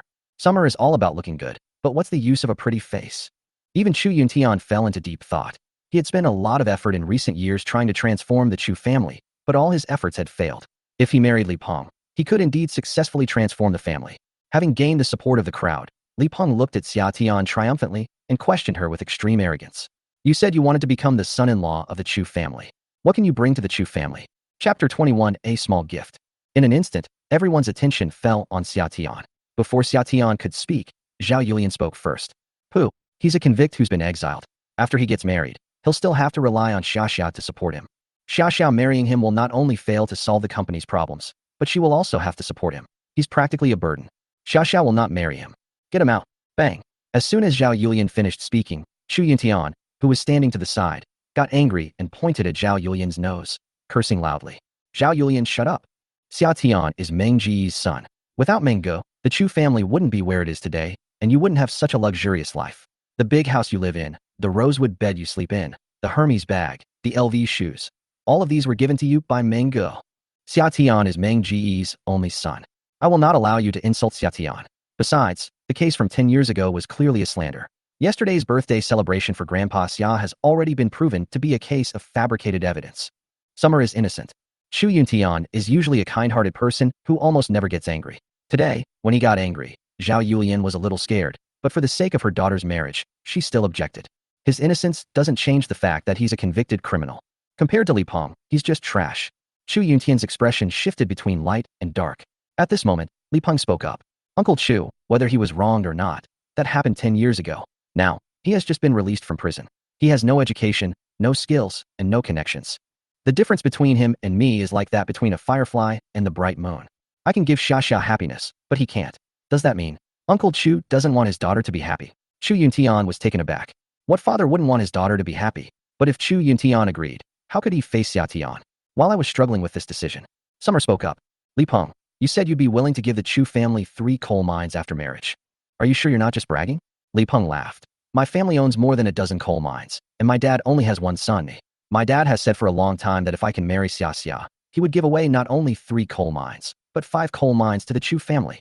Li Peng spoke with great enthusiasm, but Xia Tian shook his head. Words are no proof.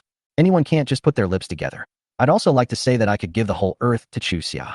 Li Peng smiled slightly and said arrogantly, you really won't shed a tear until you see the coffin. I'll call my dad right now. As he spoke, Li Peng took out his phone and dialed Li Yong's number. Beep, beep, beep. After the phone rang 3 times, Li Yong's voice came from the other end. Hey, sweetheart, is something wrong? To prove himself, Li Peng turned on the loudspeaker. The phrase, my dear son, is enough to prove Li Peng's status in Li Yong's heart. Li Peng was very pleased with himself. Dad, I'm at the Chu family's house. I just made a promise to Uncle Chu and Grandma that if they marry Xia to me, our family is willing to give the Chu family 3 coal mines. No, there are 5. Our family owns 18 coal mines. We will give 5 to the Chu family. From now on, our family and the Chu family will be one family. Upon hearing about 5 coal mines, greedy expressions appeared on the faces of everyone in the Chu family, especially Zhao Yulian, who was extremely proud. Once the marriage with the Li family was successful, her family would become the head of the Chu family. Whether visiting her husband's family or her own family, she feels incredibly proud. Just as everyone was feeling smug, Li Yong on the other end of the phone let out a piercing scream. I'll give it to your mom. You bastard, you're giving the Chu family 5 coal pits? What are the Chu family anyway, that we should give them 5 coal mines? He never does anything but cause me trouble. Get back here right now. Quiet. The entire Chu family compound was eerily silent. You could hear a pin drop. Li Peng's face had turned pale. He held his phone, his throat was dry, and he asked in a trembling voice. Dad, she's Chu Xia. Didn't you say you'd give me 3 coal mines if I married her? How come? Before he could finish speaking, Li Yong interrupted him. Go to hell. When did I ever say such a thing? You get back here right now. All you do all day is cause trouble outside. Starting today, you're grounded. You are not allowed to leave your home for 3 months. If I don't see you home within an hour, I'll break one of your legs. Beep, beep, beep. Li Peng remained in the position of talking on the phone, but the call had already ended, and the Chu family hall was completely silent. Xia Tian took a sip of tea. He said to Li Peng in a calm tone, Aren't you going home yet? Aren't you afraid your legs will be broken? Li Peng came to his senses, realizing he had lost face in front of the Chu family, and he took his anger out on Xia Tian. Son of a bitch. It must have been you who caused this trouble, right? My dad clearly likes Xiaxiao a lot. Xia Tian smiled slightly. It's me, so what? You. Li Peng was about to explode in anger, but then he thought, Xia Tian is just a convict who's been released from prison. What power does he have to influence Li Yong? But he was unwilling to give up just like that. He glared at Xia Tian and cursed angrily. What are you so smug about? What can a convict like you give Xiaxia? Even without those 3 coal mines, I'm still better than you. The Chu family members all nodded in agreement. Even if Xiaxia doesn't marry Li Peng, he can't give Xiayan anything. He has nothing but a pretty face. He can't give Xiaxiao anything. That's right. Li Peng isn't suitable. We can find someone else, but we can't marry Xia Tian. Humph. Li Peng glared at Xia Tian with a ferocious look in his eyes. If I can't have you, you can't have you either. At this moment, Xia Tian spoke again. I brought a gift for Xia today. Gift? Everyone looked on with curiosity. Chu Xia also looked up, remembering the packet of coffee, and asked, Is the gift you mentioned coffee? That was one of the gifts, Xia Tian said. This morning, I recommended your video account to Guajiji Entertainment. You sing well and are beautiful. After signing with Guajiji Entertainment, you will become very popular quickly. Didn't you want to go into the entertainment industry? I'll help you achieve your dream. No sooner had Xia Tian finished speaking than a plop sound was heard. Li Peng burst out laughing. Immediately afterwards, the entire Chu family burst into laughter. Chapter 22 100 million. Ha ha ha, this idiot is hilarious. Li Peng burst into laughter. After serving 10 years in prison, has your brain gone mad? Do you know what kind of background people have that gets into Guajiji Entertainment for an ordinary person? Getting into Guajiji Entertainment is harder than getting into a provincial government department. Every actor at Guajiji Entertainment needs to be trained from a young age and undergo round after round of selection before they can be successfully signed. Do you know how many people submit videos to Guajiji Entertainment every day? 80,000 people. Moreover, each of these 80,000 people is talented. They either started learning dance from elementary school, or singing from a young age, or are professionally trained as film and television actors. You just casually shared a video for Xiaxia, and it caught Guajiji's attention? Why the hell don't you say that you bought a lottery ticket in Xiaxia's name and are about to win 200 million? Utterly ridiculous. The Chu family members all shook their heads, expressing their utter disdain for Xia Tian's words. Just by forwarding a video to an entertainment company, you can get signed? Is there really such a good thing in the world? As Li Peng said, in today's world, it is no less difficult for a lowly civil servant to become a leader in a provincial department. Not to mention, Chu Xia never shows her face in her videos. Why would such a large company sign a small-time streamer whose face is never even visible? He was too naive this summer. Did he really think that just by sharing a video, Guajiji would come knocking on his door to sign a contract? Simple-minded, just a pretty boy. It's ridiculous. Listening to him talk is a complete waste of time. The Chu family members rejected Xia Tian's suggestion. Because Chu Xia liked to sing, Chu Yuntian had inquired about getting into Guajiji Entertainment Company for her. To get into Guajiji, you need to go through 9 rounds of interviews. If you pass all 9 rounds of interviews, you will need to be sent to South Korea for 3 years of training. After 3 years, you will need to undergo 3 more rounds of testing. Only if you pass all the tests can you sign a contract. They want to sign Guajiji with just 1 video. It's harder than winning the lottery. Thank you, Summer. Chu Yuntian tried a different approach to save Xia Tian's face. You genuinely want to help Xia and are thinking of her. As Xia's father, I am very gratified. Regardless of whether it succeeds or not, our family appreciates your kindness. Grateful my foot. Zhao Yulian rolled her eyes dramatically. I only knew he was poor before, but now I find out he's also stupid. Utterly stupid. Xiao will never marry a man like that. Shut up. Chu Yuntian snapped at his wife. You're not allowed to disrespect Xia Tian. Zhao Yulian retorted. I can agree to anything else, but I must fight to the end for Xia's marriage. I am her mother. You? Chu Yin was furious. When the couple argued, Chu Feiyao silently took out a bag of sunflower seeds and started cracking them open, analyzing the situation for Chu Xia as she did so. Li Peng may be a bit ugly, but he genuinely likes you. Summer is really handsome, but he's a bit naive. One is ugly, but not stupid. He's handsome, but stupid. Which one do you choose? Chu Xia glared at her. If you're not going to help, fine, but you're adding fuel to the fire. Don't forget, Xia Tian's marriage to the Chu family isn't just for me. You're involved too. I'll ask Dad to marry you off to Xia Tian. Chu Feiyao. Oh. Ahem. I was just saying it offhand. As your third sister, I support you in refusing both of them. This Summer was originally quite good. He has thick eyebrows, a high nose bridge, and rosy lips. He's good in that area. He has a mole between his eyebrows, a sign of natural wealth and nobility. Marrying him will ensure you're never poor. But he is a little silly. So, let's just forget about it. Chu Xia fell silent. To be honest, Chu Xia was very touched by Xia Tian's gesture of forwarding the video to Wajiji, but Xia Tian's confident assertion that Wajiji would sign Chu Xia did seem a bit silly. Chu Xia didn't believe in such a good thing as golden water falling from the sky. Just as she was about to speak, her phone vibrated in her pocket. She took it out and glanced at it. The screen displayed the 3 characters, Guajiji, the official number for Guajiji. Chu Xia shouted excitedly. Ah, it's quack quack. Instantly, everyone in the Chu family fell silent and looked at Chu Xia. Hello, this is Chu Xia. A deep, steady male voice came from the other end of the phone. Hello, are you the internet celebrity blogger Chu Huahua? I am, Chu Xia said modestly. I'm not an internet celebrity. I only have 200,000 followers.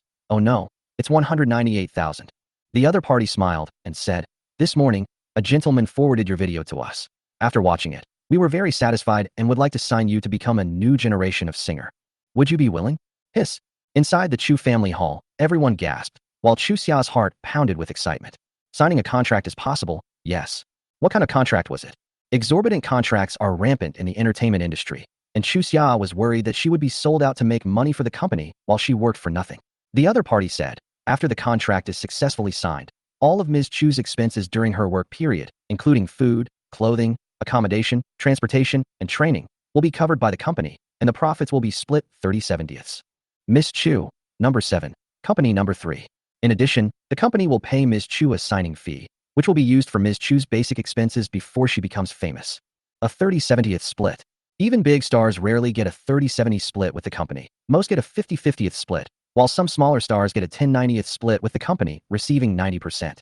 Chu Xia's breathing became erratic, and her hands gripping the phone began to sweat. Sign? How much is the signing fee? The other party said, 100 million. Chapter 23, even worse than a dog. Quiet. The entire Chu family was silent. Everyone stared in disbelief at Chu Xia. Even the worldly wise old lady of the Chu family was stunned by this annual salary of 100 million yuan. The rise of short videos has created many internet celebrities, and even some big internet celebrities can earn tens of millions in one session, but such people are extremely rare. Chu Xia, a minor internet celebrity with 200,000 followers, actually asked for 100 million yuan. And 100 million is just the signing fee. It doesn't even include profit sharing. That's outrageous. Chu Xia was also dumbfounded. She held her phone for a good 10 seconds without saying a word. In the entire hall, only the person on the other end of the phone made a sound. Miss Chu, are you listening? Chu Xia snapped out of her daze and quickly replied, yes, I'm here. The other party was polite and humble. Are you satisfied with these terms? If there are no problems, please come to Tianhe Group tomorrow to sign a contract. Yes. Chu Xia was still in a daze. Very good. The other party breathed a sigh of relief and said politely, I will be waiting for Miss Chu at Tianhe Group at 10 a.m. tomorrow. See you tomorrow. Goodbye. After hanging up the phone, Chu Xia looked at Xia Tian, then at her third sister, and finally her gaze fell on Xia Tian. This incredible stroke of luck actually happened, and the person who facilitated this stroke of luck was none other than Summer. You? Chu Xia asked, completely bewildered. How can I thank you? To repay him with one's body, or to be his slave in the next life? Uffed. Summer couldn't help but chuckle and smiled. I only helped you with a small favor. It's nothing to mention. At this moment, everyone in the Chu family came to their senses. Zhao Yulian jumped up excitedly and gave Chu Xia a big hug, saying excitedly, Xia is amazing. Mom is proud of you. Mom has always said that Xia is very talented in music and will succeed sooner or later. Mommy loves you. Zhao Yulian planted a kiss on Chu Xia's forehead. Chu Yintian was also very excited, slapping the table with his big hands, muttering great with each slap. As expected of my daughter, Chu Yintian, she is just so outstanding. In a person's life, before success, there is just one opportunity. Xia Tian helped Xia, and that opportunity came. I've decided today, let's marry Xia to Xia Yan. No. Upon hearing Chu Yuntian's words, Zhao Yulian screamed and retorted, her face flushed. Xia will not marry him. Xia has now signed a contract with Tina Group with an annual salary of 100 million yuan. He's a convict with no job. What right does he have to marry my daughter? In my opinion, Xiaoping is the most suitable for Xia. Zhao Yulian turned her gaze to Li Peng, who had been silent. Ever since he learned that Chu Xia had been signed by Tianhe, Li Peng had kept a gloomy face and remained silent. What happened today was completely beyond his expectations. First, Li Yong refused, and then the signing was announced. After all, his annual salary is only 5 million. 5 million is a lot, but compared to 100 million, it's far less. Now, hearing Zhao Yulian's words, he regained his confidence. His mother-in-law likes him, so he still has a chance. Andy, I will definitely not let Xia down. Also, I'll discuss the coal mine matter with my dad when we get back. He hasn't been feeling well lately, and he's not in a good mood today. As long as Xia marries me, the Chu family will receive at least 3 coal mines. Fearing the Chu family wouldn't believe him, Li Peng added, my family owns 18 coal mines. My dad only has one son. 3 coal mines are nothing. He'll definitely agree. Li Peng spoke with absolute certainty, and the Chu family members fell into deep thought. They discussed it. Li Peng is Li Yong's only son. If Chu Xia marries him, the Chu family and the Li family will be one family. It's just 3 coal mines. Li Yong should agree. A marriage alliance with the Li family will bring more benefits to the Chu family. Seeing that everyone was on his side, Li Peng regained his confidence and looked at Xia Tian with great pride. Lao, the ex-convict, as Xia's fiancé, I thank you on Xia's behalf. Thank you for sharing that video for Xia. As he spoke, he took out 200 yuan from his pocket and tossed it to Xia Tian. Here, consider this 200 yuan as my way of thanking you. Take this and eat. You are welcome. Xia Tian glanced at the 200 yuan, put down her teacup, and looked up at Li Peng. He asked, are you Li Yong's only son? That's right. Li Peng said with absolute confidence. Although my dad is a tycoon, he only loved my mom and had only one son in his life. I am the sole heir of the Li family. All 18 coal mines belong to me alone. As soon as Li Peng finished speaking, a junior member of the Chu family exclaimed in surprise. Li Yong held a press conference a minute ago. He announced the distribution of his assets. In an instant, everyone took out their phones to watch Li Yong's live stream. Li Yong stood on a platform with 7 or 8 microphones in front of him. There were lawyers and notary office staff present. In the picture, Li Yong is slightly overweight, wearing a well-tailored suit, and has the air of a CEO. Hello everyone, I am Li Yong. The head of the Li Group is holding this press conference today to announce the distribution of the estate. As everyone knows, I am 59 years old this year, and I am not far from retirement. I will allocate my assets before I retire. Looking at his father in the video, Li Peng was completely stunned and said in surprise, my dad didn't say there was a meeting today? He quickly took out his phone and dialed Li Yong's number. In the video, a phone rang, interrupting Li Yong's words. He took out his phone, frowned, glanced at it, and then hung up. Beep, beep, beep. Li Peng was completely stunned when he heard the busy tone on his phone and looked at Li Yong on the screen. In the video, Li Yong read out the distribution of the estate. After I retire, I will use 50% of my money for charity to support children in impoverished mountain areas. 20% of the money will be donated to a stray dog shelter to give stray dogs a home. Of the remaining 30% will be left to my 2 illegitimate sons, Li Qiming and Li Fengying. Thank you everyone. At this point, a reporter asked, your son, Li Peng, aren't you going to leave him any inheritance? In the scene, Li Yong snorted coldly and said angrily, that unfilial son. All he does is cause trouble for me all day long. I've already done a good job raising him. Let him walk his own path from now on. The reporter then asked, he's your son. Aren't you afraid that he'll get angry and won't take care of you in your old age? Li Yong gave a cold laugh. As a top CEO, do I need my son to support me in my old age? Besides, I have more than one son. The entire Chu family fell silent, and everyone's eyes turned to Li Peng. As the person involved, Li Peng was already dumbfounded. Summer smiled. Your dad donated 20% of his estate to stray dogs and didn't leave you a single penny. In his eyes, you're not even as good as a dog. Chapter 24 The Transformation of the Chu Family. Li Peng was in a state of utter confusion. He didn't know what had happened, or why his father, who always doted on him, would say such things. There must be some hidden reason behind it all. But this press conference had made him lose face completely in the Chu family, and he was furious. Completely devoid of manners and politeness, he roared with a ferocious expression. It was you who did this. It must have been you. I kill you. He grabbed an unopened bottle of Matai and threw it at Xia Tian. Bang! Xia Tian kicked Li Peng, sending him flying 3 or 4 meters away. Li Peng crashed into another table, scattering food and wine all over the floor. The Chu family members all stood up and dodged the attack. This kick stunned Li Peng, who still tried to get up and continue fighting. Chu Yuntian gave the order. Men, throw him out. Someone who's not even as good as a dog wants to marry my daughter? Get him out. 2 bodyguards came up and dragged Li Peng out. Afterwards, the nannies quickly cleaned up the trash and replaced the dishes on the table. However, The smell of the spilled liquor was hard to remove, and the entire Chu family home was filled with a strong smell of alcohol. The old lady, who disliked the smell of alcohol, looked displeased. Who brought this Li Peng? Someone like that wants to marry a daughter of the Chu family? All eyes turned to Zhao Yulian, whose face flushed red as she stammered an explanation. I thought Li Yong only had one son, Li Peng. The Li group can help the Chu family transform, which is why I wanted to match him with Xia. The old lady rolled her eyes and said sarcastically, "You think everything is just what you think, and you do everything based on what you think. Li Yong has two illegitimate children. You didn't even investigate this matter before arranging a partner for Xia. From now on, you, as Xia's mother, don't interfere with her marriage." Zhao Yulian had intended to show off in the Chu family, but ended up embarrassing herself. Her face burned red. When she looked up, she saw Xia Tian drinking and eating, looking elegant and enjoying himself. This made Zhao Yulian furious, and she glared at him fiercely. He lowered his voice and said something. "Even if Xia doesn't marry Li Peng, she won't marry you." Xia Tian put down his chopsticks, picked up the mitai, took a sip, and smiled at Zhao Yulian. "Uncle Chu has 5 daughters. If Xia doesn't marry, it's the same if the others do. You." Zhao Yulian rolled her eyes in anger, wishing she could just flip the table over. Having just embarrassed herself at the Chu family's house, she didn't want to make a scene right now. She just glared at Xia Tian and didn't say another word. The Chu family dinner then got down to business. The old lady asked Chu Yuntian, "Boss, how's the preparation for the group's transformation going?" Chu Yuntian frowned whenever the topic of transformation came up. There are several directions for transformation. First, the entertainment industry, with the rise of short videos bringing huge benefits. Second, pre-prepared food. Not to mention 10 years, but at least within the next 5 years, pre-prepared food will become an important development direction. In addition, I have learned about some engineering projects, which I am currently following up on. We will notify everyone as soon as we have the results. The current investment environment is unfavorable, and most companies are seeking stable profits. Large-scale investments are likely to fail. Chu Yuntian's chosen short video and pre-prepared food industries are currently the most popular, with small investments and high returns, representing a steady and pragmatic approach. But Chu Yuntian's words drew cold laughter from the family members. Pre-made meals, short videos? How much money can you make from this? Can you earn 100 million a year? In addition, short videos and pre-made meals have become popular, and the companies behind them have been operating for 2 or 3 years. The Chu family entered the market too late. If they try to get a share of the pie now, they will probably only get a sip of soup. Moreover, the Chu family is in the construction business.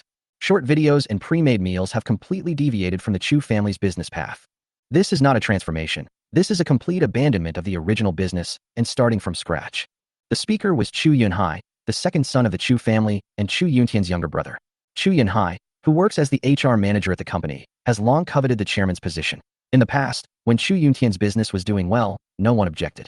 Now, the Chu family faces elimination by society, and several attempts to transform have failed. Everyone saw this as an opportunity. They wanted to bring down Chu Yuntian. Chu Yuntian could not hide the thoughts of the crowd from him, and he looked at Chu Yunhai coldly. "Then tell me, how should the Chu family transform itself?" Chu Yunhai stood up with a confident expression and began to speak eloquently. Since the Chu family comes from the construction industry, they will naturally continue to work in construction-related industries. First, there's road and bridge construction, engineering tunnels, drainage ditch renovation, and exterior wall insulation. From what I understand, the higher-ups want to renovate the old city, including wall renovation of old houses and water and electricity maintenance.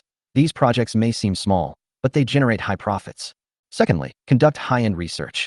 By reducing construction costs and creating pollution-free materials, once successful, the Chu family can also engage in the decoration business. People nowadays all value a pollution-free environment. Once the research is successful, the Chu family will become the top decoration tycoon in the country. Everyone knows that the profit from decoration is more than that from building houses. Chu Yunhai's words resonated with the Chu family. The direction of Yunhai is more reliable. Renovation and old town redevelopment aren't big projects, but the Chu family can easily handle them. What the heck are short videos and pre-made meals? Chu Yuntian is no good. He has no ambition anymore. Such a person is not suitable to be a leader and should step down. The whispers of the crowd reached Chu Yuntian's ears, and he retorted with an extremely unpleasant expression. The Chu family can undertake the project in the old city, but they need to advance the funds themselves. The money from above has been delayed for more than 10 years. Who will fill this hole? Secondly, high-end research is even more unreliable. So many scientists spend every day in the lab and still can't figure it out. How could we possibly figure it out? Outrageous. Chu Yunhai wasn't annoyed. He spread his hands and said, "Better to owe money than to have no money at all, right? What projects does the Chu family still have that are making money? Go ahead and say it." Chu Yuntian fell silent. To date, all of the Chu family's profitable projects have come to a standstill, with only a few small projects still operating. If they cannot transform their business model, The Chu family will not be able to survive for more than 3 years. Uncle Chu. Just as Chu Yuntian was pondering a solution, Xia Tian spoke up. Tianhe Group announced yesterday that it will invest 30 billion yuan to build a new urban area. Why doesn't Uncle Chu cooperate with Tianhe Group?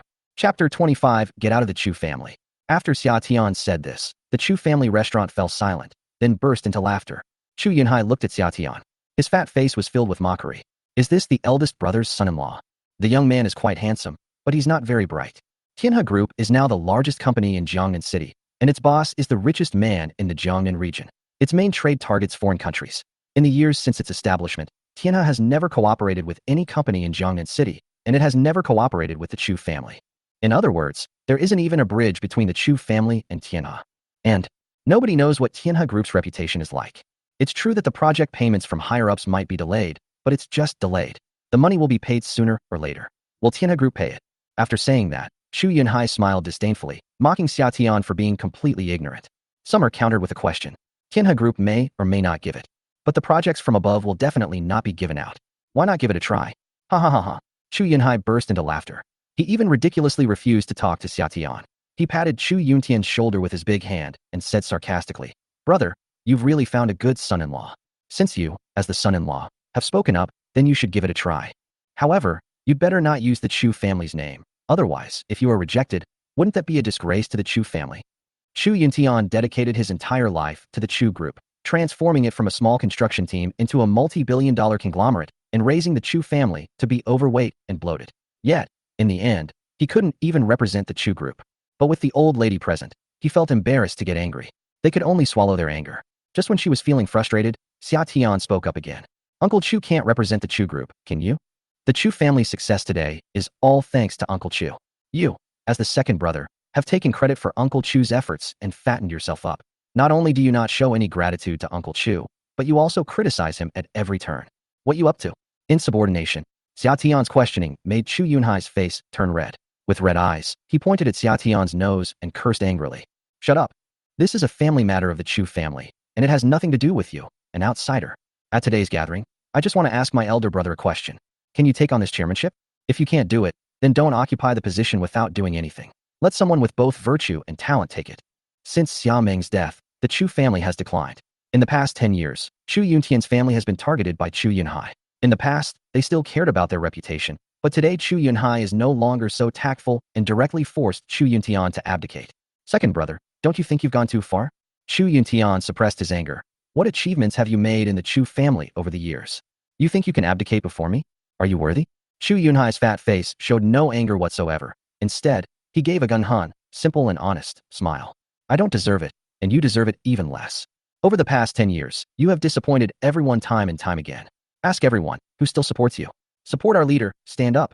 Chu Yuntian turned his gaze to the Chu family members, but they all turned their heads away and did not get up. Chu Yuntian was startled and suddenly turned his gaze to the old lady. The old lady gently closed her eyes, appearing indifferent to the brothers' dispute. But her attitude was self-evident. Mom, you. Chu Yuntian didn't care about other people's betrayals, but the old lady's silence tore his heart apart. Boss. The old lady sighed, her face full of heartache and helplessness. Over the years, you have worked hard for the Chu family for most of your life, and the Chu family has seen all your contributions. But you really didn't do a good job with the Chu family's transformation. We've given you chance after chance, but you haven't been able to seize them. You've been tired all these years. Take a rest. No. Chu Yuntian suddenly stood up and roared. I will never give up the Chu group. Give me another chance, and I will definitely succeed in transforming the Chu group. Oh, how long is this one chance you're talking about? Chu Yunhai stared at him with a smile. 3 years? 5 years? Or should we have another 10 years? Chu Yunhai's words made Chu Yuntian lower his head. Over the past few years, he had been searching for a suitable opportunity to change careers, but he had failed every time. In the quiet of the night, he even wondered if he had run out of ideas and should retire. He knew that short videos and pre-made meals were not suitable for the Chu family, but he really had no other choice. Could it be that I've really lost? Chu Yuntian fell into self-doubt. Uncle Chu. Xia Tian pushed the phone to Chu Yuntian and pointed to the phone on the screen. This is Tianhe Group's phone number. Please give it a try. Chu Yuntian glanced at the number starting with 400, which was a business phone number.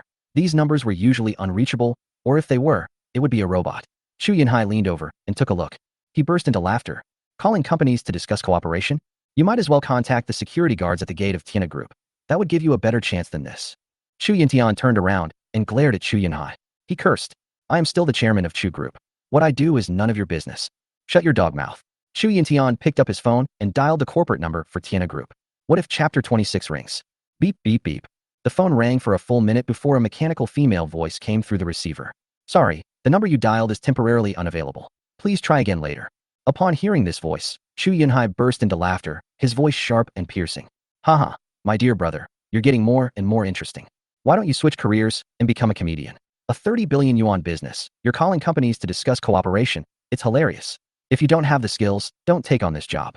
It's fine to do it secretly in private, but don't embarrass yourself by talking about something like this in public. The Chu family members all shook their heads in disappointment. My brother is really getting senile. Even if you want to cooperate with Tiana Group, you can use your connections to contact Shu Chengfeng. What's the use of just making a corporate phone call? Alas, Big Brother is failing. Let him abdicate. The words of the Chu family members angered Chu Yuntian and his family, especially Zhao Yulian, who was so angry that her face turned red and her eyes were spitting fire as she looked at Xia Tian. He cursed angrily. It's all your fault.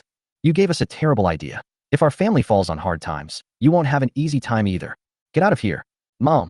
Chu Xia spoke up, frowning as she looked at Zhao Yulian. Xia Tian was just trying to help, but you're being too rude. Chu Feiyao chimed in. Exactly, it's awful. Seeing that both her daughters were on Xia Tian's side, Zhao Yulian became even angrier. He cursed loudly. You two brats, you're siding with outsiders. Your father is going to be killed by this convict. The Chu Group is the result of your father's hard work all his life. It's his life. Letting him go now is like taking his life. Not only do you not care about your father, but you're also taking the side of an outsider? Chu Xia frowned and said, we're just stating the facts. Xia Tian meant no harm. It's just that the call didn't go through. There's no need to be so rude. Third sister, aren't you right? Yes, Xia said it. Before Chu Feiyao could finish speaking, Zhao Yulian glared at her with a sharp look, and Chu Feiyao shrank back in fright, her eyes instantly turning red. While wiping away her tears, she said, I don't know anything. Don't ask me anymore. Oh, all you do is cry all day long. What else do you know? Zhao Yulian said, exasperated. As soon as those words left her lips, Chu Feiyao cried even harder. Tears, as big as beans, streamed down her face. Anyone who didn't know better would think she had suffered a terrible injustice. Just as she was crying her heart out, a chocolate appeared in front of her. She looked up and saw Xia Tian smiling slightly at her. This chocolate uses herbs from Madagascar, fermented white truffles, saffron, and other ingredients. It has a sweet taste, a smooth texture, and will make you feel good after eating it. Want to try some? Chu Feiyao picked up the chocolate with a bewildered look and put it in her mouth. The moment she entered, her pupils widened. Wow, this tastes delicious. This is the best chocolate I've ever eaten. Thank you, Summer. After eating the delicious chocolate, Chu Feiyao stopped crying and gave a sweet smile, revealing two small dimples at the corners of her mouth, making her very adorable. You're welcome. Summer wore a gentle, refined smile. He turned to look at Zhao Yulian, his tone calm. It's just that the call didn't go through. Maybe the operator went to the restroom. They'll call you back in a few minutes. I couldn't get through on the phone, and Aunt Zhao told me to get out. What will Aunt Zhao do if the other party calls back? Get out. Bang. Zhao Yulian slammed her hand on the table, stood up angrily, pointed at Xia Tian's nose, and cursed him sharply. You, a convict, dare to cause trouble in the Chu family? You want me to get out? I see you won't learn your lesson until you're faced with a death sentence. Let's get this straight today. If Tianhe Group doesn't call back within 5 minutes, your engagement with the Chu family is null and void. From this day forward, you are forbidden from appearing in the Chu family. Summer nodded. What if the phone rings? Zhao Yulian sneered, not expecting the phone to ring at all. If it rings, I will bow to you in apology. You can choose any of my 5 daughters. Summer nodded. Looking at the agreement between the two, Chu Yunhai chuckled to himself and made sarcastic remarks. What a dog-eat-dog situation, leaving a mess of fur. That's really interesting. Brother, let's make an agreement then. If the phone rings, you will continue to be the chairman of Chu Group. If it doesn't ring, then you should step down and give way to a more capable person. Facing Chu Yunhai and the old lady's relentless pressure, Chu Yuntian remained calm and composed, picking up a piece of braised pork knuckle and putting it into his mouth, chewing as he spoke. What's the rush? This phone is bound to ring. After speaking, Chu Yuntian gave Xia Tian a deep look, and in that single glance, the two reached a tacit understanding. Uncle Chu, come and have a drink. Xia Tian poured Chu Yuntian a glass of wine, and Chu Yuntian didn't stand on ceremony. He picked up the glass and drank it all in one gulp, feeling extremely happy. After putting down the glass, he poured Xia Tian another glass. Come drink with me. Uncle Chu, stop drinking and eat some food. Okay, you eat too. The two of them went back and forth, leaving everyone dumbfounded. Chu Yunhai rolled his eyes and spread his hands, saying, Big Brother's gone mad, still hanging around with this convict. He's gotten drunk on him. The Chu Group will go bankrupt sooner or later in your hands. Shut up. Chu Yuntian turned around and scolded. You're talking too much. It's affecting my drinking. Chu Yunhai's face turned cold. Just as he was about to speak, his phone rang on the table. Everyone tensed up at the sound of the phone. Only 30 seconds have passed in 5 minutes. The phone rang? When everyone peered over, they saw it was an unfamiliar number, not the corporate phone number of Tiana Group. Hee. Chu Yunhai gave a cold laugh. Zhao Yulian glared at Xia Tian with a look of disappointment. Uncle Chu, answer the phone. Summer offered a word of caution. What if it's Tiana Group? TSK. They really won't shed a tear until they see the coffin. Chu Yunhai said sarcastically. Chu Yuntian ignored everyone, picked up his phone, and casually said something. Hello, who is this? Hello, Mr. Chu. A steady voice came from the other end of the phone. I am Xu Qingfeng. Chapter 27 Chu Yuntian being bullied. General Manager Xu. Chu Yuntian stood up excitedly. In all his years in business, this was the first time he had ever been so excited, and his voice trembled with nervousness. Hello, Mr. Xu, I am Chu Yuntian. Upon hearing the words, Xu Qingfeng, everyone in the Chu family held their breath. Xu Qingfeng, executive chairman of Tiana Group. He claimed to be the deputy of the boss of Tiana Group, but in the few years since Tiana Group was established, it was always Xu Qingfeng who appeared in public and made some decisions. Privately, many people said that Xu Qingfeng was the real boss of Tiana Group. Chu Yuntian was incredibly excited. He had never imagined that he would receive a call from Xu Qingfeng. After all, the gap between Chu Group and Tiana Group is too large. At its peak, it might have been able to share a drink with Tiana Group, but now Chusher Group isn't even worthy of carrying Tiana Group's shoes. Hello, Mr. Chu. Long time no see. 10 years ago, we shared a drink and promised to have a good drink next time. I never thought that 10 years would pass in the blink of an eye. Xu Qingfeng's voice was filled with emotion, and these words brought tears to Chu Yuntian's eyes. 10 years ago, Xu Qingfeng was Xia Ming's deputy, while Chu Yuntian was Xia Ming's good brother. The two often met at the dinner table. They weren't exactly friends, but they were familiar with each other. After Xia Ming passed away, Xu Qingfeng left the Xia family. There has been no further news since. A few years ago, with the establishment of Tiana Group, Xu Qingfeng transformed into the executive director of Tiana Group. Chu Yuntian had considered asking Xu Qingfeng. He used his connections to relay messages to Xu Qingfeng twice, but Xu Qingfeng did not respond. Once, at a banquet, Chu Yuntian and Xu Qingfeng met. Chu Yuntian took the initiative to greet him, but Xu Qingfeng didn't even look at him and turned away. From then on, Chu Yuntian completely gave up on trying to get close to Xu Qingfeng.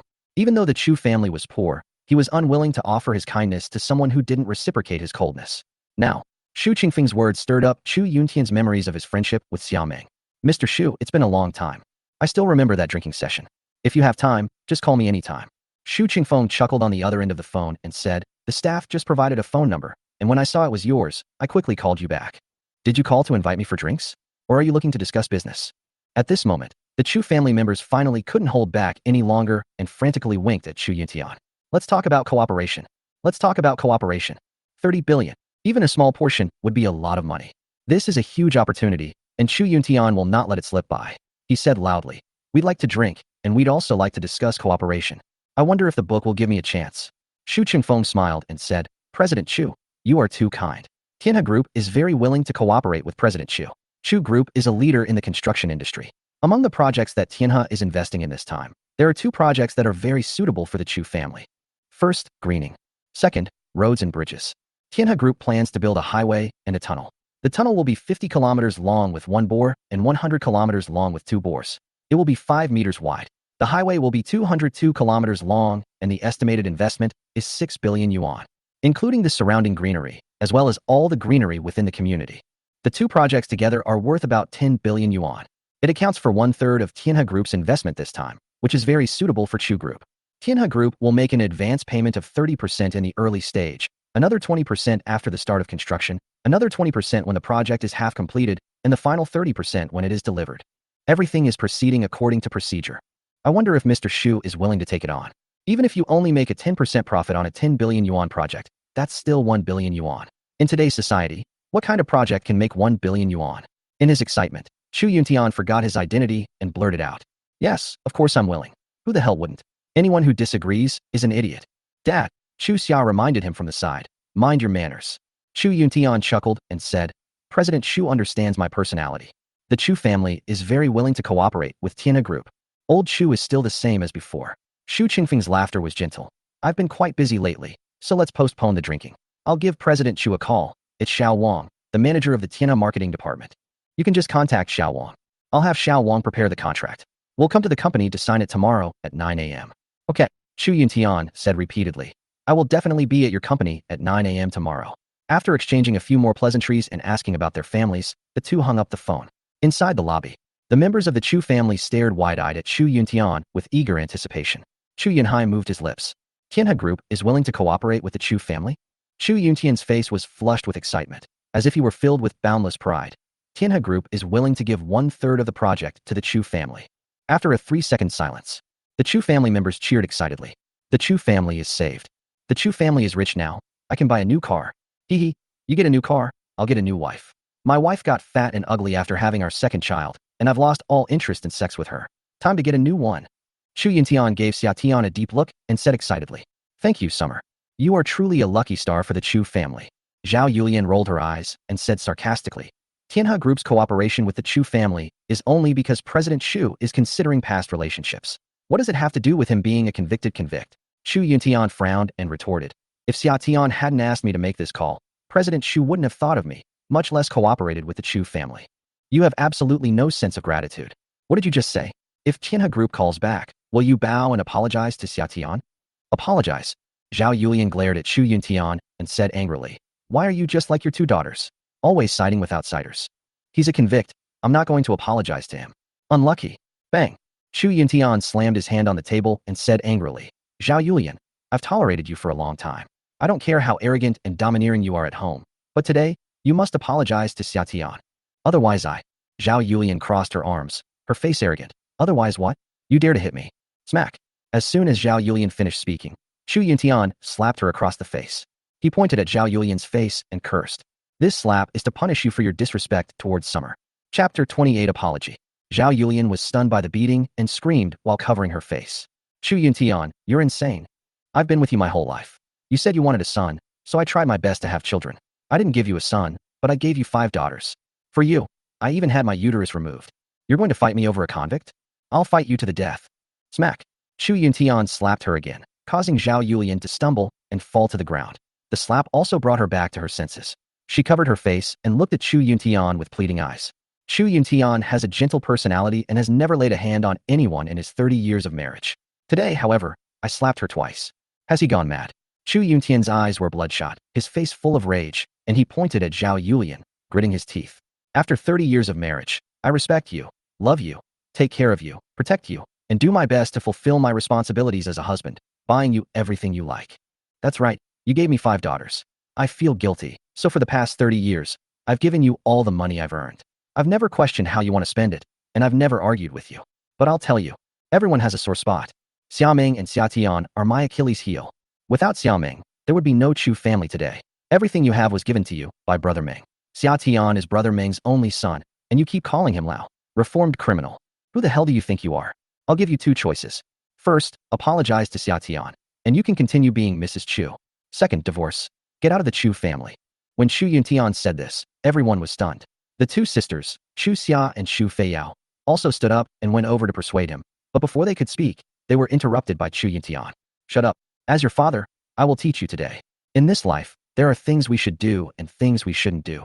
We must never forget our duty. We must never become an ungrateful person for the sake of money. Did you all remember that?" Xu Xia and Xu Feiyao nodded. "We've got it." Xu Xia glanced at Zhao Yulian silently and sighed. "Mom, apologize. You've gone too far." "Exactly, that's going too far." Xu Feiyao, who was standing to the side, covered her eyes and said something. After she finished speaking, she quickly hid behind Xu Yuntian. "Apologize or get a divorce, the choice is yours." After saying that, Xu Yuntian turned to look at Xia Tian, picked up the wine glass in front of him, and smiled gently with an awkward expression. "Summer, I raise a glass to you." "Uncle Chu, I'm so sorry."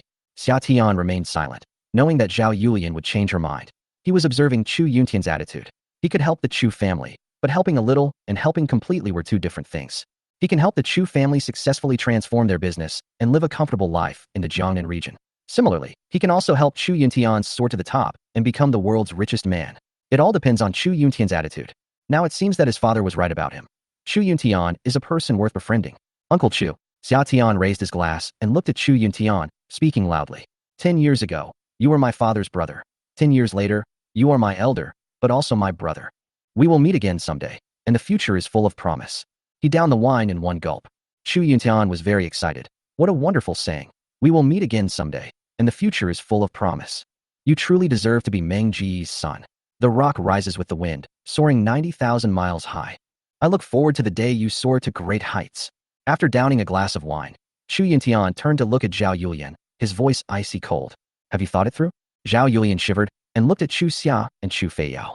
Both of them had their heads down and showed no intention of pleading for them. She gritted her teeth and got up. I apologize. She approached Xia Tian and bowed. I'm sorry, Summer. Chu Tian scolded. Speak louder. Haven't you eaten enough? Zhao Yulian gritted her teeth and shouted. I'm sorry, Summer. I was wrong. Please forgive me. After saying that, he bowed again. Chu Tian turned his gaze to Xia Tian, seeking her opinion. Summer, if you forgive her, I will continue to live with her. If you don't forgive her, I will divorce her. Chu Xia, who was standing to the side, couldn't stand it anymore. Dad, what are you doing? How can you ask others about something like this? How is Xia Tian supposed to answer that? Xia Tian put down her wine glass and said in a gentle tone, as the saying goes, it's better to tear down a temple than to break up a marriage. Uncle Chu and Aunt Zhao are childhood sweethearts, living in harmony and loving each other. How can their decades-long relationship be broken up just because of me? I have forgiven Aunt Zhao. Chu Tian smiled at Xia Tian, then sternly reprimanded Zhao Yulian. Aren't you going to thank Xia Tian? Zhao Yulian said, thank you, to Xia Tian with a hint of resentment, and that was the end of the matter. Clap, clap, clap. Chu Yunhai clapped his hands and said sarcastically, Big brother is so impressive. Second brother, I admire you. Chu Tian glanced back at him and said coldly, do you still remember your promise? I remember. Chu Yunhai nodded repeatedly, his fat face full of smiles. The chairmanship of Chu Group will always belong to the eldest brother. We will never take it. Chu Tian had just breathed a sigh of relief. Chu Yunhai added another sentence. However, elder brother has been busy all his life. It's time for him to rest. Let the second brother handle the signing with Tianhe Group tomorrow. Elder brother, please get some rest. Don't worry, I will always be the chairman of Chu Group. I will inform you of the signing results as soon as possible. Brother, just stay at the company and wait for the results. Chu Tian frowned and questioned him in a cold voice. What do you mean by that? You go and discuss cooperation. Will you take on this project? Chu Yunhai smiled and said, it wasn't me who took it, nor was it my elder brother. It was the Chu Group that took it. The company has many other projects that require my elder brother to strategize and manage. I will take over this project. The other projects of Chu Group only generate tens of millions in revenue each year, while the cooperation with Tianhe Group generates at least 1 billion in revenue. Why would Chu Yunhai, a mere marketing manager, accept such a deal? Chu Tian gave a cold laugh. He said sarcastically, you think I'll just answer the call like that? Who gave you that right? Chu Yunhai grinned and said, my mom gave it to me. Chapter 29 Fictional Setting. Chu Tian suddenly looked at the old lady of the Chu family. On the armchair, the thin old lady slowly took a sip of tea before speaking. Boss, you've worked hard all these years. Mom promises you, the position of chairman will always be yours. As for some new projects, let the second son follow up on them. On the one hand, it will help you share some of the workload. On the other hand, the second son has been with us for so many years and can stand on his own now, so let him take Zimming with him. Zimming is still young. He needs to learn and observe more. Once Zimming is able to stand on his own, you can all retire. The old woman's gaze fell on a young man, her eyes filled with affection. Zimming, you must work hard. You are the eldest grandson of the Chu family. The future of the Chu family is entrusted to you. Chu Zimming stood up excitedly, his face full of flattery. Grandma, don't worry, I will definitely live up to your expectations. I will do my best for the Chu Group and carry it forward. Chu Yunhai patted Chu Zimming on the shoulder, his face full of pride. Son, come with me to sign the contract tomorrow. Let's show our faces in front of Tianhe Group and get to know each other better in the future. You're so smart, you'll learn it in no time. We're leaving at 8 a.m. tomorrow, don't sleep in. Chu Zimming nodded and said, don't worry, Dad, I'll get up at 7 o'clock. We'll arrive at Tianhe Group half an hour early. Let Tianhe Group see our sincerity. Chu Yunhai's face showed the pride of an old father. Zimming has grown up and doesn't sleep in anymore. The group chatted amongst themselves, completely ignoring Chu Tian, whose face was flushed red with humiliation. He suppressed his anger and questioned them. Mom, what do you mean by this? The future of the Chu Group is to be inherited by Fei Yun. She is a business genius, and her company now has assets of over 100 million yuan. Give her another 10 years. No, in 5 years, her company will catch up with the Chu Group. She is the perfect successor to the Chu Group. Chu Fei Yun is the fourth child, and she is Chu Fei Yao's twin. She is a business prodigy who showed amazing talent at the age of 16, started her own company at the age of 18, and is now the president of a company worth hundreds of millions in her early 20s. She is the perfect successor. Under her leadership, the Chu Group will achieve even greater success. As for Chu Zimming, he graduated from a regular undergraduate program and stayed to work at Chu Shi Group. His work was mediocre, his appearance was average, and his department's performance was always at the bottom. If he weren't a child of the Chu family, he would have been expelled long ago. How could such a mediocre person inherit the Chu group? Brother, what do you mean by that? Are you saying my son is inferior to your daughter? Chu Yunhai was displeased. Chu Yuntian sneered. Ziming and Fei Yun are simply incomparable. TSK. Chu Yunhai sneered. Big brother, I think you've gotten too used to being a leader and have forgotten that the Chu group belongs to the entire Chu family, not just you. I admit that Fei Yun is amazing, but Ziming is no less so. Ziming is still young. Given some time, he will grow up. Most importantly, Ziming is a man. His surname is Chu, and his son will also have the surname Chu. Fei Yun is capable, but she is, after all, a woman. Women will get married sooner or later. Once she gets married, the Chu group will no longer belong to the Chu family. Letting her take over the Chu group is tantamount to handing the group over to someone else. Brother, don't you understand this basic principle? Chu Yuntian's face turned completely red. He had always wanted a son his whole life, but he had 5 daughters in a row. Although all 5 daughters were exceptionally intelligent, they were not as good as a boy. He originally thought that Chu Feiyun would gain the Chu family's approval if he worked hard enough. I never expected this. Even though she was a genius, she didn't receive the Chu family's attention. What utter nonsense. Second uncle just wants to monopolize the Chu group. The Chu group was built by dad, and second uncle just wants to reap the benefits. Fourth sister is a business genius. Compared to fourth sister, Chu Ziming is a fool. You've managed the company with idiots. Sooner or later, the Chu group will go bankrupt. Chu Xia opened his mouth angrily. She was fed up with feeling ashamed and unable to hold her head high in the Chu family because she wasn't a boy. What right do you have to speak when your elders are talking? Chu Yunhai glared at Chu Xia, and pointing to Xia Tian beside him, he said, look, the son-in-law has come to visit. No matter how outstanding you 5 sisters are, you will all get married in the future. The Chu group must not fall into the hands of outsiders. Chu Yunhai's words drew the attention of everyone in the Chu family. They nodded in agreement, stood on Chu Yunhai's side, and discussed among themselves. Once a woman gets married, she belongs to another family. Although they have the surname Chu, they are ultimately not members of the Chu family. It is the right thing for Ziming to inherit the Chu group. That's right. Once a girl gets married, she has to have children and take care of her in-laws. What kind of business can she do? The whispers of the crowd reached Chu Yuntian's ears, and his eyes were filled with despair. Because he had no son, all his efforts in his life had not earned him a single word of praise from his family. His daughter worked tirelessly, but still couldn't gain recognition. That's fate. He was ready to accept his fate. At this moment, Summer spoke up. We can do a prenuptial agreement before we get married. I don't want a single penny from the Chu family, and I won't stay to work for the Chu group. You can rest assured. Hee. Chu Yunhai sneered and said sarcastically, you talk a good game, but things will be different after we get married. The prenuptial agreement can be revoked at any time. Women are easily swayed by sweet words. After marriage, you can easily win them over with just a few sweet words. Xia Tian looked at Chu Yunhai and asked, today's family gathering is just a pretext for the meal. The real purpose is to sideline Uncle Chu.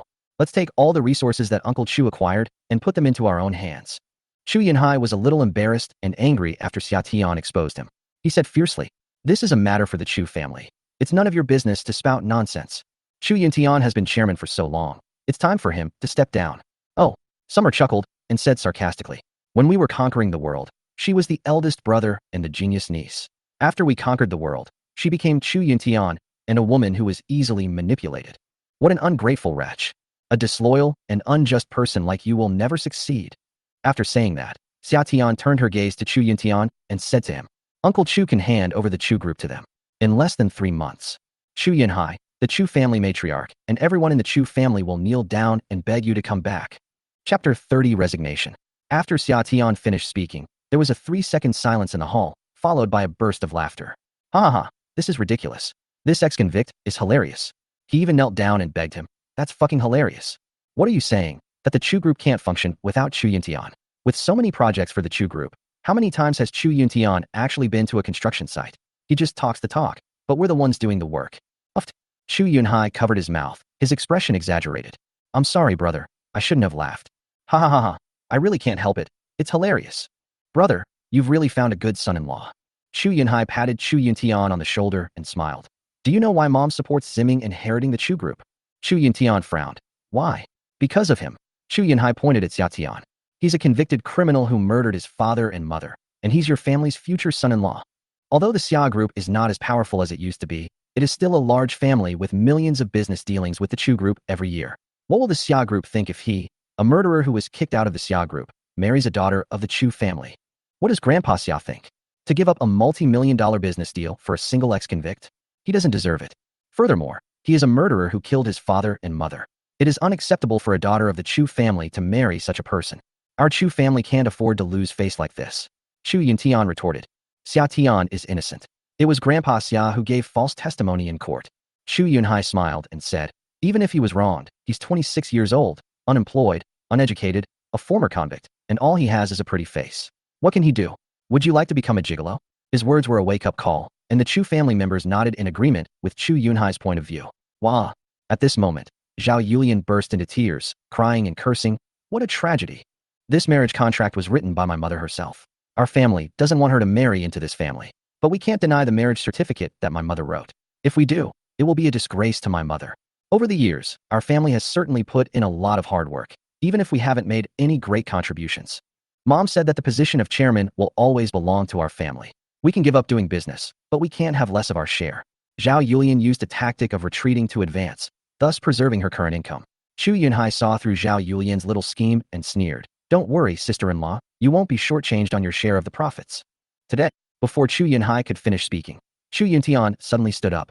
His face was very calm, and his voice, though not loud, was firm and resolute. I'm resigning. From now on, I will no longer work for Chu Group, and I will not accept any profit sharing. Upon hearing Chu Yuntian's words, Chu Yunhai was overjoyed, but on the surface he pretended not to understand. Brother, what do you mean by that? The Chu Group is the empire you built. How can you give it up? You have to get your share. Stop pretending to be the second in command. Chu Yuntian directly exposed Chu Yunhai. You talk a good game about giving me a share, but when it comes time to split the money, you'll find all sorts of excuses, and the share will get smaller and smaller. In the end, you'll just give me 10 or 20,000 yuan a month, and that'll be the end of it. Don't think I don't know your tricks. You will receive the profits, position, and shares of the Chu Group. Similarly, the debts of the Chu Group have nothing to do with me. Chu Yunhai was so excited he almost clapped and cheered, but he couldn't show too much joy, so he could only say regretfully, it breaks my heart to see my brother like this. We are brothers after all. It's really not right for things to turn out like this. If you need anything in the future, please call me anytime. Snort. Chu Yuntian snorted coldly, stood up, glared at him, and said sarcastically, you look disgusting. Chu Xia. Dad, I'm here. Chu Xia stood up. Chu Yuntian gave the order. Show the guests out. Zhao Yulian was terrified and quickly pulled Chu Yunhai and the others away. We can give up the shares, but we can't be denied our share of the profits, especially in our cooperation with Tiana Group. Xu Chengfeng only cooperated with us because of my Yuntian, so he can't not give us a share of the profits. Chu Yunhai flung Zhao Yulian's hand away and scolded her. Your family has nothing to do with the Chu Group anymore, so why do you still want a share of the profits? Seeing that Chu Yunhai couldn't speak, Zhao Yulian went to plead with the old lady again. Mom, you have to stand up for us. Yuntian has sacrificed so much for the Chu Group. You can't just abandon us. The old lady left without saying a word, supported by Chu Ziming. In less than 10 minutes, only Chu Yuntian's family of 4 and Xia Tian remained in the huge living room. The 3 tables of lavish dinner were almost untouched. In the summer, I picked up a Boston lobster ball and put it in my mouth. He commented, the shrimp meat is crisp and springy, with a rich flavor and plenty of juice. It tastes good. Would you like to try some? Chu Xia and Chu Feiyao picked up their chopsticks, each taking a lobster ball and putting it in their mouths. They had been arguing the whole time and hadn't had a chance to eat any of their food. Now, the lobster meat was in their mouths. Their eyes lit up. It's really good. It's a real Boston lobster. Chu Xia gave a thumbs up. Chu Feiyao quickly took out a plastic bag and packed up the remaining half of the lobster meat. Chu Xia asked speechlessly, third sister, what are you doing? The food at Jifantan is terrible. I'm saving it for a late-night snack. Chu Feiyao packed up all 3 Boston lobsters to take back to the clinic. She could only go home for 2 days a week. Her master was a vegetarian, and she had eaten vegetarian food every day, so she looked pale and sickly. If you eat something delicious at home, you can pack it up and take it home to have a second meal while the chef is away. You really are. Chu Xia shook her head speechlessly. Seeing the 3 of them chatting intimately, Zhao Yulian was furious and shouted, all you ever do is eat. I'm telling you to eat. Suddenly, she overturned the table, shattering pots and pans all over the floor. Chu Yuntian, who was smoking, was enraged when he saw this and slapped Zhao Yulian across the face. What the hell are you doing? The first time Zhao Yulian was beaten, she was afraid, but at this moment, the fear of being kicked out of the Chu family made her forget the pain on her face. She pointed at Xia Tian like a madwoman and said to Chu Yuntian, it's either him or me in this world. If he doesn't leave, I will. You choose. Chapter 31. Let's get a divorce then. Who's afraid of who? The restaurant was extremely quiet, with only the howling autumn wind outside the window. A few seconds later, Chu Yuntian spoke calmly. Xia. Chu Xia said nervously, Dad, I'm here. Go help your mother pack her luggage and tell the driver, Xiao Wang, that she can go wherever she wants without having to report to me. After saying that, Chu Yuntian raised the wine glass in front of him, drank it all in one gulp, and slowly picked up a piece of lobster meat. put it in his mouth, chewed it a couple of times, and then grinned at Xia Tian. He has a simple and honest appearance. Xia Tian is right. This lobster is really delicious. Come on, let's have a drink, you and me. Zhao Yulian was completely stunned. Although he didn't say it directly, Xu Yuntian's meaning was self-evident. He chose Xia Tian over Zhao Yulian. Okay. Xu Yuntian, you have guts. For this Lao Gafen, you first resigned from your position as chairman, and now you want a divorce. Anyone who didn't know better would think Lao Gafen was your illegitimate child, worth all this sacrifice. Can't you hear me when I'm talking to you? Say something. Are you deaf? No matter how much Zhao Yulian screamed, Xu Yuntian remained deaf to her, drinking and eating meat with great enjoyment, completely unaffected by Zhao Yulian. Eat. All you ever think about is eating. Divorce is divorce then. Who's afraid of who? You just wait. When Xia was born, we signed a contract. If we divorced, you would leave with nothing. The Chu family wouldn't accept you, and neither would this family. You'd be begging on the streets. After decades of marriage, Xu Yuntian was already used to Zhao Yulian's humiliation. He wasn't angry at all. He even smiled. At worst, I'll become a security guard at Feiyan Company. Do you think my daughter won't take care of me? Besides, this house was a gift from Mengo. It's mine, so you can take everything else. Stop comparing and get out of here. Zhao Yulian was furious. She rushed upstairs, packed a suitcase, and before leaving, she roared angrily, as if she wanted to devour everyone. You just wait. Bang. With a loud bang, the noise disappeared, and silence was finally restored, making the atmosphere much more relaxed and harmonious. Xu Yuntian let out a long sigh, feeling a sense of relief. Phew, they're finally gone. You can drink as much as you want now. After being suppressed for so long, Xu Yuntian really wanted to relax. He unbuckled his belt, took off his white shirt, and put on an old man's shirt, a gentle smile on his chubby face. He raised his glass and drank with Xia Tian. Come on, let's drink to our heart's content today. Xia Tian picked up his wine glass and took a sip. He didn't care about the Chu family relatives, but Zhao Yulian and Xu Yuntian were husband and wife, having spent most of their lives together. He didn't want to separate them, but outsiders had no right to interfere in matters between husband and wife. He could only silently accompany Xu Yuntian in drinking. Uncle Chu, let me toast you. After a few rounds of drinks, Xu Yuntian began to worry about Xia Tian's affairs. Xiao Tian, where are you living now? If you don't have anywhere to stay, just stay at Uncle Chu's house. Anyway, we'll be family from now on. Xia Tian said, I have a place to stay. My old house is still empty. The old house is still there, but the people who live there have passed away. Xu Yuntian felt a pang of sadness and pulled Xia Tian aside to talk about many things from the past. When the emotions got to the point, he felt a surge of sadness. He patted Xia Tian on the shoulder and said with great enthusiasm, Xiao Tian, I'll say it again. Even if we have to eat shit, as long as Uncle Chu has a bite, you'll have a bite too. As long as Uncle Chu is here, you'll always have a bite to eat. Xia Tian was eating jujube cake when Xu Yuntian's words instantly made him lose his appetite. Xu Xia couldn't help but complain. Dad, what are you saying? If you can't use a metaphor, then don't use one. What you said has completely ruined my appetite. Hey. Xu Yuntian chuckled and said, that's the way it is. Whatever industry Xiaotian wants to work in, Uncle Chu will arrange it for you. Xu Yuntian was so enthusiastic that Xia Tian was deeply moved. Work isn't urgent. I want to rest first. Okay, when you want to work, just tell Uncle Chu. Xu Yuntian took out a bank card from his pocket and stuffed it into Xia Tian's hand. There's 5 million in this card. It's for your pocket money. You can't refuse. You'll get angry if you refuse Uncle Chu. Uncle Chu can be very scary when he's angry. Xu Yuntian's face was flushed red, and he spoke with a slight lisp. His chubby face was strangely cute. Xia Tian said helplessly, Uncle Chu, you're drunk. Let me take you to rest. Xu Yuntian shouted, I'm not drunk, but the next second, he slammed his head on the table and started snoring. The 3 people at the table looked at each other helplessly and helped Xu Yuntian to rest. Holding Uncle Chu's head, Xia Tian carried Xu Yuntian on his back, with Chu Xia and Chu Feiyao supporting him from behind. The 3 of them worked together to place Xu Yuntian on the large bed. Afterward, Chu Feiyao checked Xu Yuntian's pulse. Dad is fine. He's just under a lot of stress. He just needs some rest. Let him sleep. The 3 people left the room, and Xia Tian returned the bank card to Chu Xia. Take the money back. Give it back to Uncle Chu when he wakes up. Chu Xia looked at the bank card, raised an eyebrow, and asked, What? You're not short of money? Yes, I'm short of money, Xia Tian said with a smile. But Uncle Chu has already given me too much. Now that Uncle Chu has left the Chu group, given Chu Yunhai's personality, he will never give Uncle Chu a share of the profits again. Keep this money for him to use. Chu Xia held the card in her hand and gave Xia Tian a deep look. You're quite understanding. Summer smiled. I'm not only understanding, I also have 8-pack abs. Chu Xia's eyes lit up. Look. Xia. Chu Feiyao pinched her, saying, Why is a girl acting like a lecher? Like a wolf. Cough cough.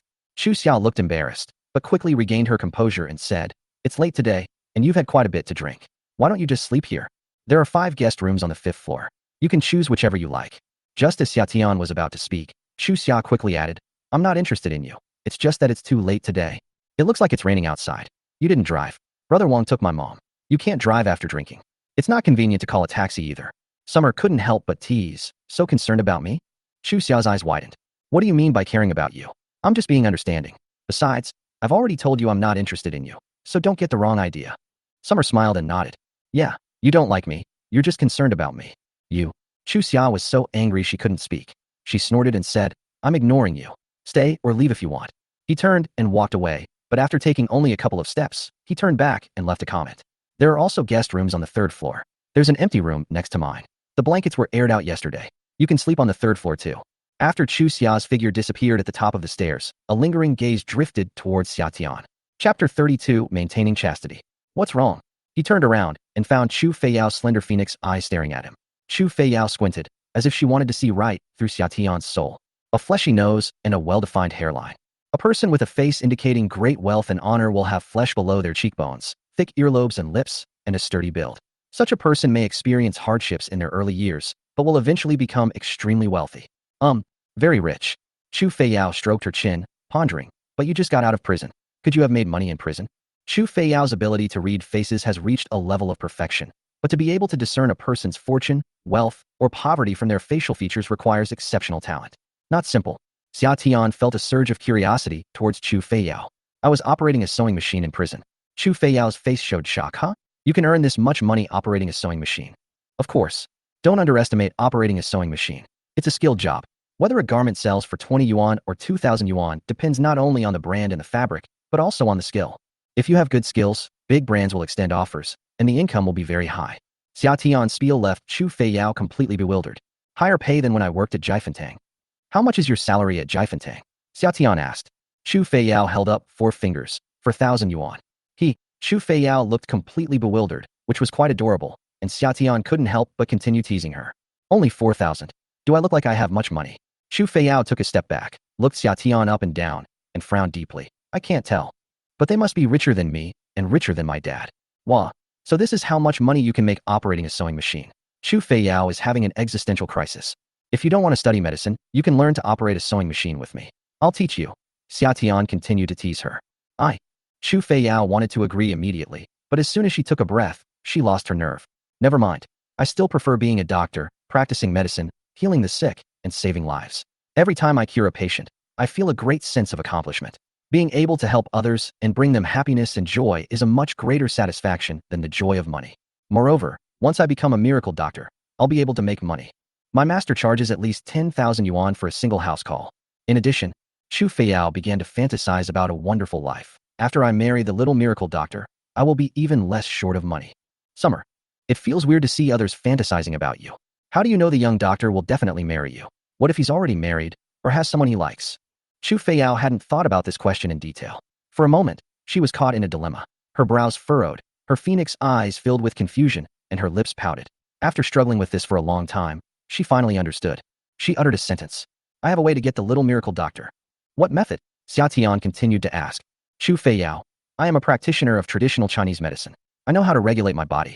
I go to bed early and get up early, and I don't eat any random things. I take good care of my body. My master said that although I am weak, I am a long-lived person and I can easily live to 90 years old. Once I outlive the little miracle doctor's wife to death, I can marry him, right? Summer. He had expected Chu Feiyao to say. So what if he has a wife? I'll just take him away.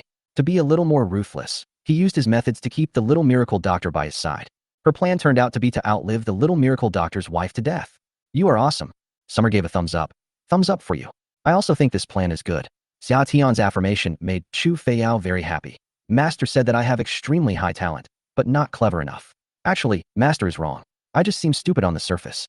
In fact, I am wise but foolish. Very wise, Xia Tian exclaimed, her eyes crinkling with delight. After a few seconds of smugness, Chu Feiyao suddenly apologized to Xia Tian. I'm sorry. Xia Tian looked bewildered. What's there to be embarrassed about? Chu Feiyao pouted, her face full of pain. We're still engaged. You'll feel uncomfortable if I mention other men in front of you. I'm so sorry. I will never mention the little miracle doctor in front of you again. I'm so sorry, I'm so sorry. Chu Feiyao's eyes reddened, and tears were about to fall. Xia Tian was startled and hurriedly said, I forgive you. Chu Feiyao then held back her tears. Come on, I'll take you to the guest room. This house is very big. There are 5 of us sisters. Dad thought that after we got married and each of us had a husband, we would each have our own room to sleep in when we brought our husbands back to our parents' homes. In addition, since the eldest sister, second sister, and fourth sister are not at home, there are even more empty rooms. My second sister has never been home since she joined the army when she was a teenager.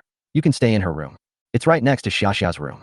Chu Feiyao pushed open a door and invited Xia Tian in. Just as she was about to enter, the door to the next room opened a crack, and a pair of round, big eyes peeked at Xia Tian through the crack.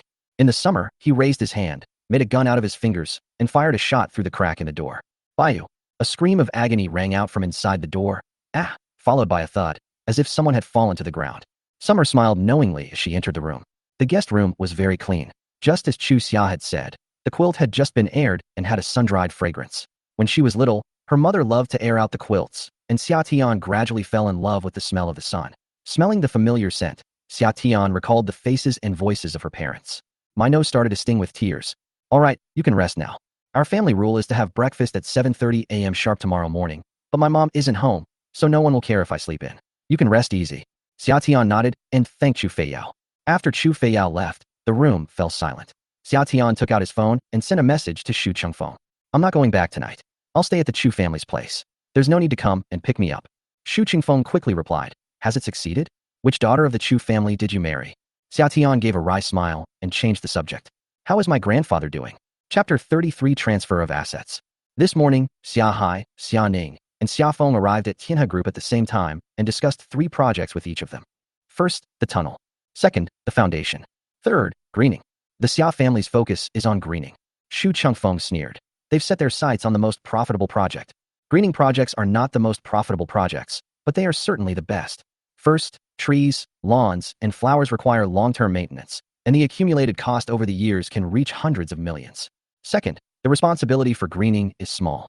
The trees died, blamed on insects, the weather, in short, the construction company bore no responsibility. Therefore, greening is a highly profitable endeavor. The old man had his eye on this profitable and safe project. Everything is proceeding according to plan, Xia Tian said. Xu Chengfeng replied, yes. The Xia family. Grandpa Xia sat in a rosewood armchair, his eyes slightly closed.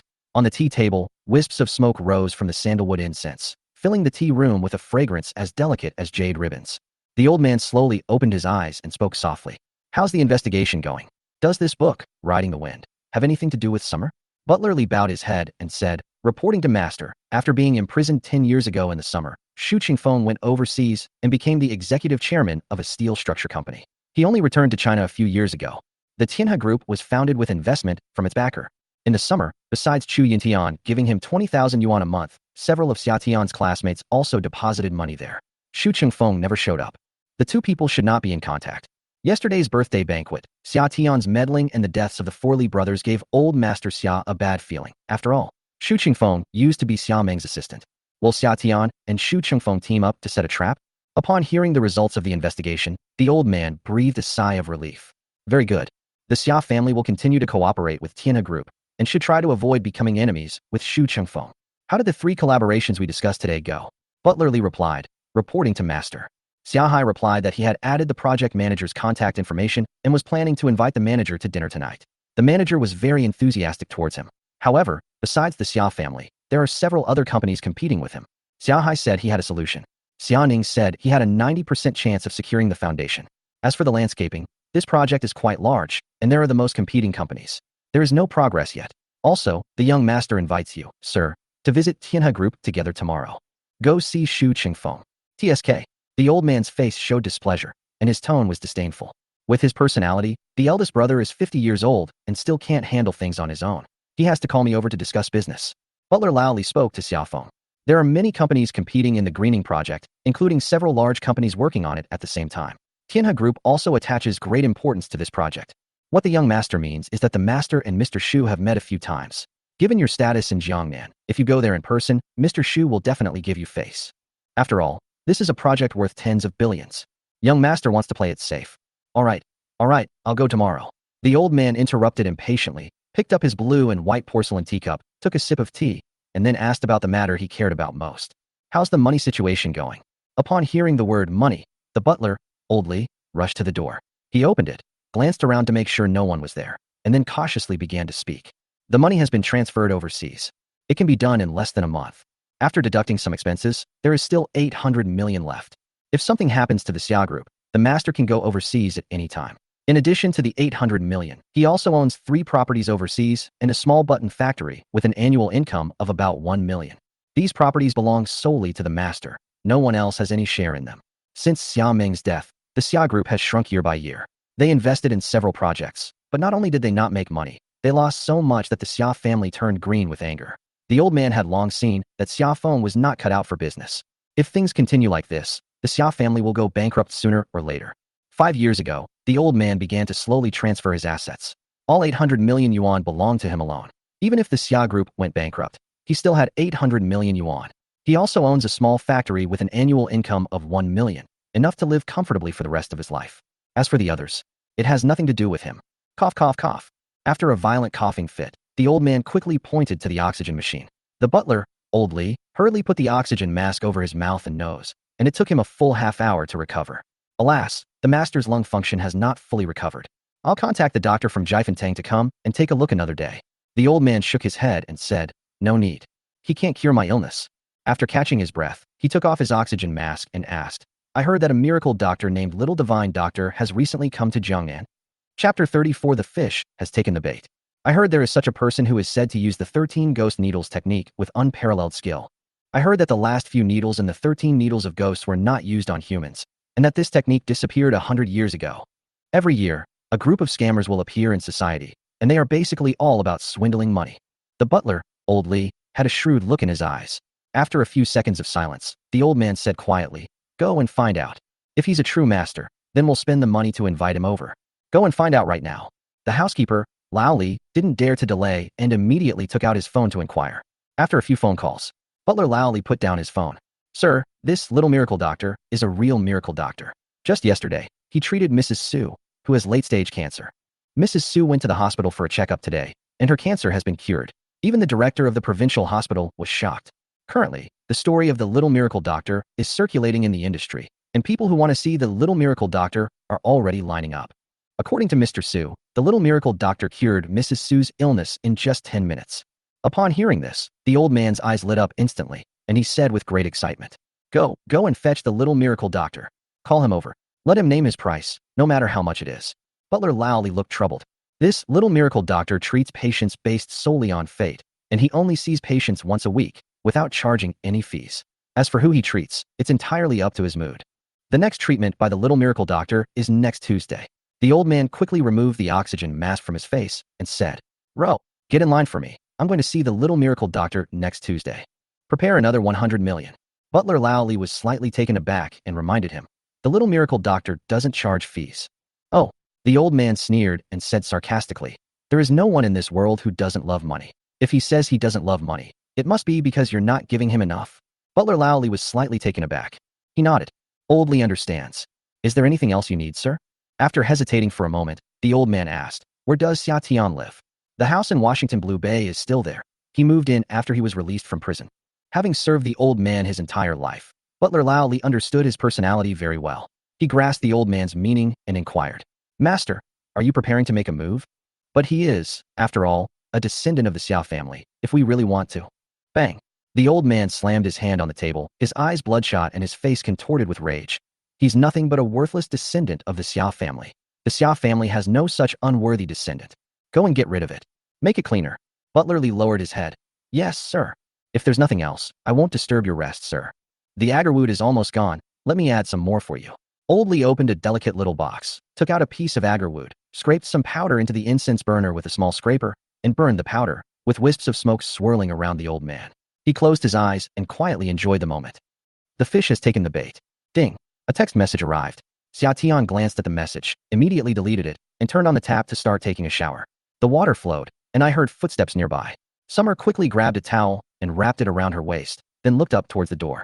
Chu Xia brought in a bowl of red bean soup with dried tangerine peel. Come and have some red bean paste. When their eyes met, Chu Xia froze, her almond-shaped eyes fixed on Xia Tian, first on his face, then slowly moving downwards. She swallowed hard when she saw the 8-pack abs. Further down, it's a pink towel. She was a little disappointed and a little embarrassed. Ahem. Sorry, I didn't know you were taking a shower. Summer's expression was stern. You can knock before you come in. I knocked, Chu Xia argued. Xia Tian frowned. How come I didn't hear that? If you didn't hear me, it's because you have hearing problems, but you can't say I didn't knock. I'll put it on the table. You can drink it after you finish showering. After saying that, Xia turned and left, but when she got to the door, she couldn't help but glance at Xia Tian's 8-pack abs. This little girl.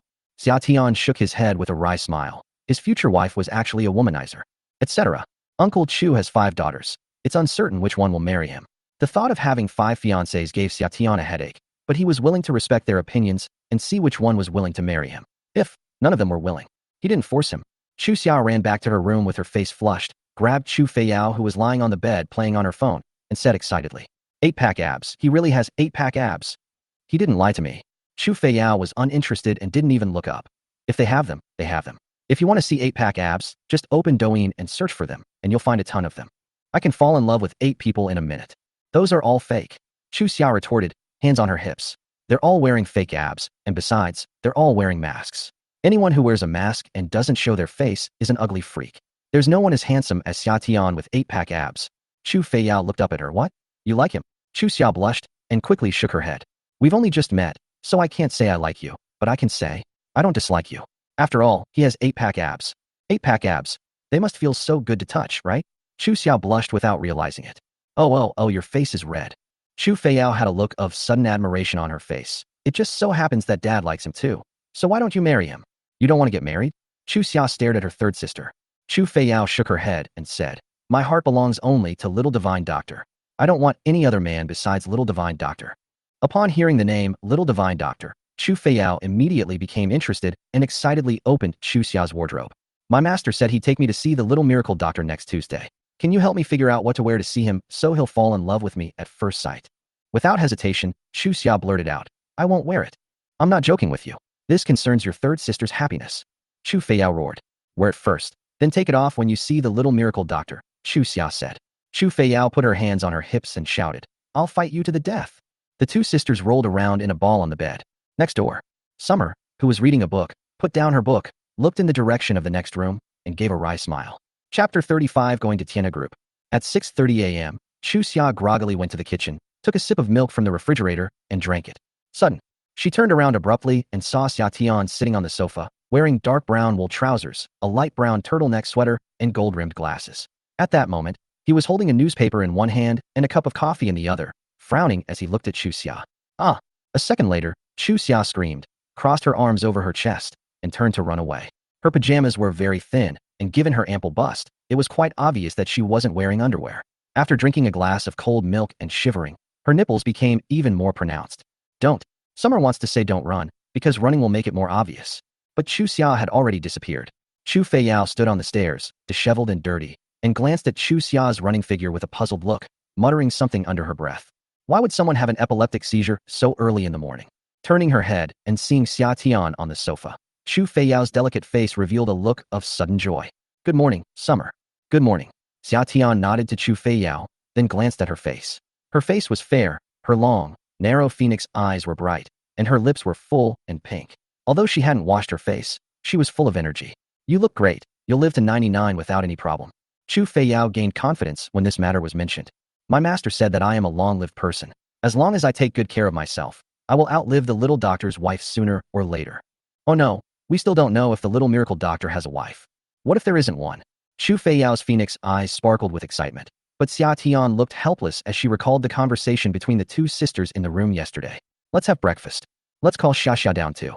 In the summer, Chu Xia put away the newspaper, opened the microwave and took out the steamed buns, then ladled out 3 bowls of millet porridge from the pot, and placed 2 side dishes on a plate. After everything was prepared, Chu Xia also came downstairs awkwardly. She first blushed and glanced at Xia Tian, then shifted her gaze to the dining table. His eyes suddenly lit up. Wow, you can actually make steamed buns. Xia Tian said, I don't know how to wrap things, but I know how to order takeout. Takeout is good too. It's a blessing to wake up to breakfast. Chu Xia, with her cheerful personality, picked up a steamed bun and ate it in big bites. Chu Feiyao also picked up a steamed bun and took a small bite. Then, my eyes lit up. The steamed buns are delicious. They're filled with beef and onion. Xia Tian also picked up a steamed bun, then turned to Chu Xia and asked, Are you going to Tianhe Group to sign a contract later? Chu Xia seemed a little nervous, constantly stirring the porridge in her bowl with her chopsticks. I originally wanted my dad to come with me, but he got drunk last night and hasn't woken up yet. Third sister, come with me. Chu Feiyao was drinking porridge when she heard Chu Xia's words and almost choked. She quickly shook her head. No, I have to go back to the clinic. I still have a few patients coming to me for acupuncture today. I have to leave after I finish eating. Chu Xia said, oh, and looked at Xia Tian with a resentful look, her eyes pitiful. Xia Tian put down his chopsticks and said lightly, I'll go with you. Chu Xia perked up instantly, but deliberately suppressed her emotions and said arrogantly, you said it yourself. You did it voluntarily. Okay, it's my own choice. I want to go with you. It's not like you asked me to. Xia Tian smiled helplessly. Chu Feiyao held the bowl, her two narrow, almond-shaped eyes peeking out from behind a slit. She looked at Xia Tian, then at Chu Xia, her face revealing an undisguised gossip. She put down the bowl in her hand and said to Chu Xia, I need to change my clothes and go to work. Before leaving, she looked at Chu Xia hesitantly, then awkwardly asked, Xia, are you financially well off lately? Chu Xia replied irritably, we're not well off, we're starving. Chu Feiyao gave an awkward laugh. You went to sign the contract today. Tianhe gave you a signing fee of 100 million yuan. Third sister knows you've saved up tens of thousands of yuan. 30,000, just give me 30,000. Chu Xia didn't raise her head or say anything. Chu Feiyao pleaded, 20,000. 10,000. Chu Feiyao was about to cry. 5,000 is not bad. I'm your third sister. You won't even give me 5,000. Chu Xia put down her chopsticks and said loudly, you still know you're the third sister? What kind of older sister asks her younger sister for money? I've given you all my allowance for the whole year. As she spoke, she pulled 200 yuan from her pocket, slammed it on the table, and coldly said, it's 200 yuan. Take it or leave it. Chu Feiyao stared blankly at the 200 yuan on the table. The next second, her phoenix eyes reddened, and tears welled up in her eyes. She was about to cry. Chu Xia rolled her eyes at this and quickly transferred the money on her phone. I've transferred 5,000 to you. The next moment, her tears dried up, and a smile bloomed on her little face. I know Xiao is the best. You guys take your time eating. I'm leaving now. Chu Feiyao happily went to change her clothes, and before leaving, she kissed Chu Xia on the cheek and took the 200 yuan from the table. Summer couldn't help but chuckle. Miss Chu, you can't be that poor, can you? Chu Xia stirred the porridge in her bowl and complained. After becoming an apprentice, third sister stopped asking for money from the family. She said she wanted to be self-reliant and create her own success. For the first 3 years of her apprenticeship at Jifeng Hall, she earned a monthly salary of 1,000, but it only increased to 4,000 this year. I earn 1,000 a month, and after deducting food expenses, there's hardly anything left. So what does she do when she needs money for her work? Xia Tian asked. Chu Xia rolled her eyes. Ask us sisters for it. Summer gave a thumbs up and praised. What a wonderful example of self-reliance. Chu Xia could easily understand the sarcasm in Xia Tian's words. She sighed, stuffed all the buns in her hand into her mouth, and took a tissue to wipe her mouth. Let's go to Tianhe Group. The Chu family, dressed in suits, Chu Yunhai and Chu Ziming stood at the door and bowed deeply to the old lady of the Chu family. Mom, wait for my good news. I'll go and sign that 10 million yuan deal and lead the Chu group to new heights. The Xia family. The old man removed his oxygen mask and got into the car with the help of the butler, Old Li, Xia Ning, Xia Feng, and their group also got into their respective cars, heading straight for Tianhe Group. Chapter 36, Inevitable Victory. Since Tianhe Group announced its 30 billion yuan investment, companies all over the Jiangnan region have wanted a piece of the pie. Early in the morning, a large number of people gathered in the lobby of Tianhe Group. With a creak, the door opened, and the Xia family, led by the old man, walked in together. Oh, isn't this Elder Xia? Elder Xia, what project are you here to try and secure? Even Elder Xia has personally intervened, so we need to be careful. Ahem. Elder Xia actually has the nerve to go out. A few audacious young men looked at Old Xia and asked him questions. Old Xia, why did you forge evidence to send Xia Tian to prison? He's your own grandson. Someone nearby said, are you stupid? Old Master Xia is doing this for the Xia group. Xia Tian is Xia Meng's only heir. How can Old Master Xia get the Xia group if he doesn't send Xia Tian to prison? TSK. Old Xia's vision is truly remarkable. He'd even abandon his grandson for the sake of business. 2 words, awesome. The confrontation at the birthday banquet caused the Xia family's reputation to plummet. After all, his motive was too strong. It was the Xia group, after all. A company worth tens of billions. When it comes to money, what's a grandson compared to a nobody? Moreover, Old Master Xia has more than one grandson, Xia Tian. Listening to the crowd's discussion, the old man offered a brief explanation, his face neither flushed nor pale. Summer's killing of his father and mother was sentenced in court. Besides, this is a family matter of the Xia family, and it has nothing to do with you, right? You are all heroes of your time, and you're not young anymore. Why do you enjoy prying into other people's family affairs? After Xia Lao's words, everyone fell silent. Old Xia glanced around, then, with Xia Ning's help, sat down on the sofa and said something indifferently to the reception staff from Tianhe Group.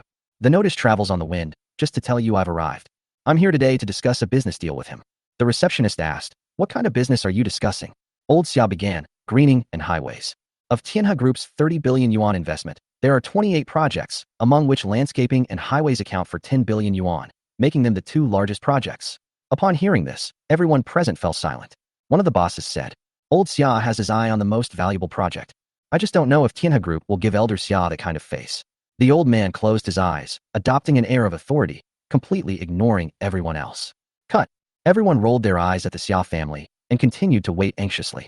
People were constantly coming and going through the gate, and the appearance of two people attracted everyone's attention. Chu Yunhai. One of Chu's business partners looked behind Chu Yunhai with surprise. President Chu didn't come? The Chu family only has one CEO, Chu Yuntian. My father is President Chu. Who are you asking about? Chu Ziming said unhappily. The business partner looked embarrassed and quickly explained. Brother Chu Yuntian didn't come today. Is this Mr. Qian? Chu Yunhai shook hands with the other party and said with a smile. My elder brother is sick today, so I came to sign the contract instead. I see. Mr. Qian breathed a sigh of relief and continued to ask. Here to sign a contract? What are you signing? Chu Ziming said triumphantly. Sign the agreement for landscaping and highway construction. Another company came to discuss landscaping and highways.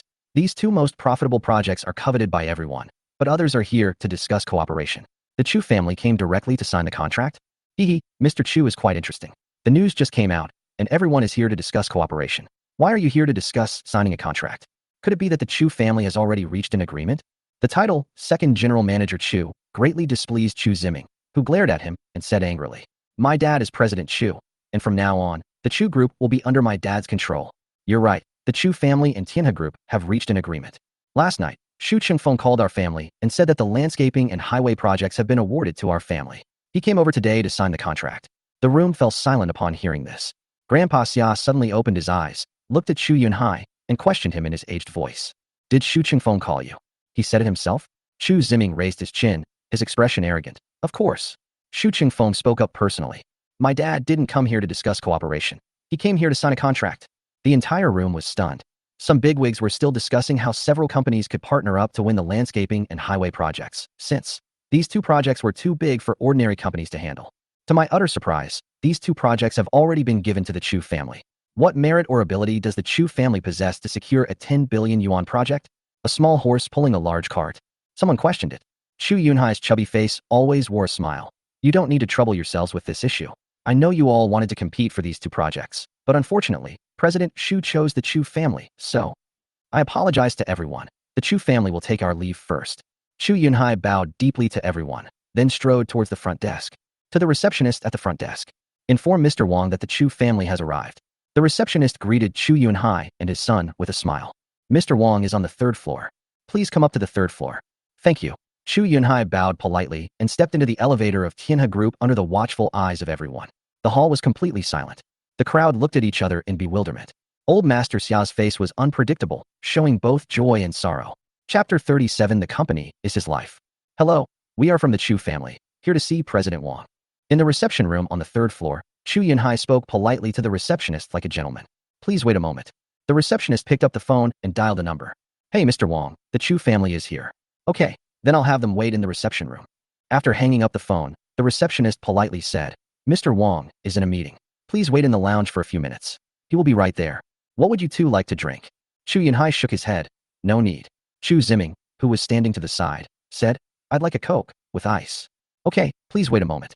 The receptionist poured a glass of iced cola, and the father and son sat in the reception room to wait. At this moment, the elevator doors opened, and the father and son looked towards the elevator at the same time, only to find that instead of President Wang, they were greeted by Chu Xia and Xia Tian. Chu Xia, you're here to sign the contract? Chu Yunhai greeted the two with a broad smile. He looked Chu Xia up and down, his smile gentle, like a kind and approachable elder. Xia is getting more and more beautiful. She has the aura of a star no matter how she dresses up. After signing the contract, I'll become a big star. Now that you're famous, it won't be easy for your second uncle to see you. By the way, how's your dad? Is he still angry? Hey, my brother is really something. He chased us all away over such a small conflict. Chu Yuntian poured his life's blood into building the Chu Group. When the Chu Group declined, Chu Yunhai cowered in fear. Now that the transformation is successful, he has taken over the company. Yet, in his words, it has become just a minor conflict. Chu Xia said coldly, Second uncle, you don't need to pretend to care about my dad. Everyone knows you wish my dad would die right now. If my dad dies, no one will be able to take the inheritance from you. Chu Yunhai was surprised that Chu Xia would turn on him so suddenly. His smile froze instantly, and a hint of anger flashed in his small, beady eyes. Oh, Xia has really grown up. She's no longer the lively and cute little girl she used to be. She's taller now and speaks with more confidence. They don't even show politeness to their elders anymore. My brother has really raised some wonderful daughters. Xia looked at Chu Yunhai with a cold expression on her small face. I only show politeness to elders who are worthy of respect. A relative like my second uncle, who is hypocritical and selfish, only deserves my contempt, not my respect. Grass. Chu Ziming suddenly became furious and stormed towards Chu Xia, speaking arrogantly. Today, as your older cousin, I'm going to teach you a lesson, little sister. He raised his hand and aimed it at Chu Xia's face. When his hand was halfway down, his wrist was grabbed by a large hand.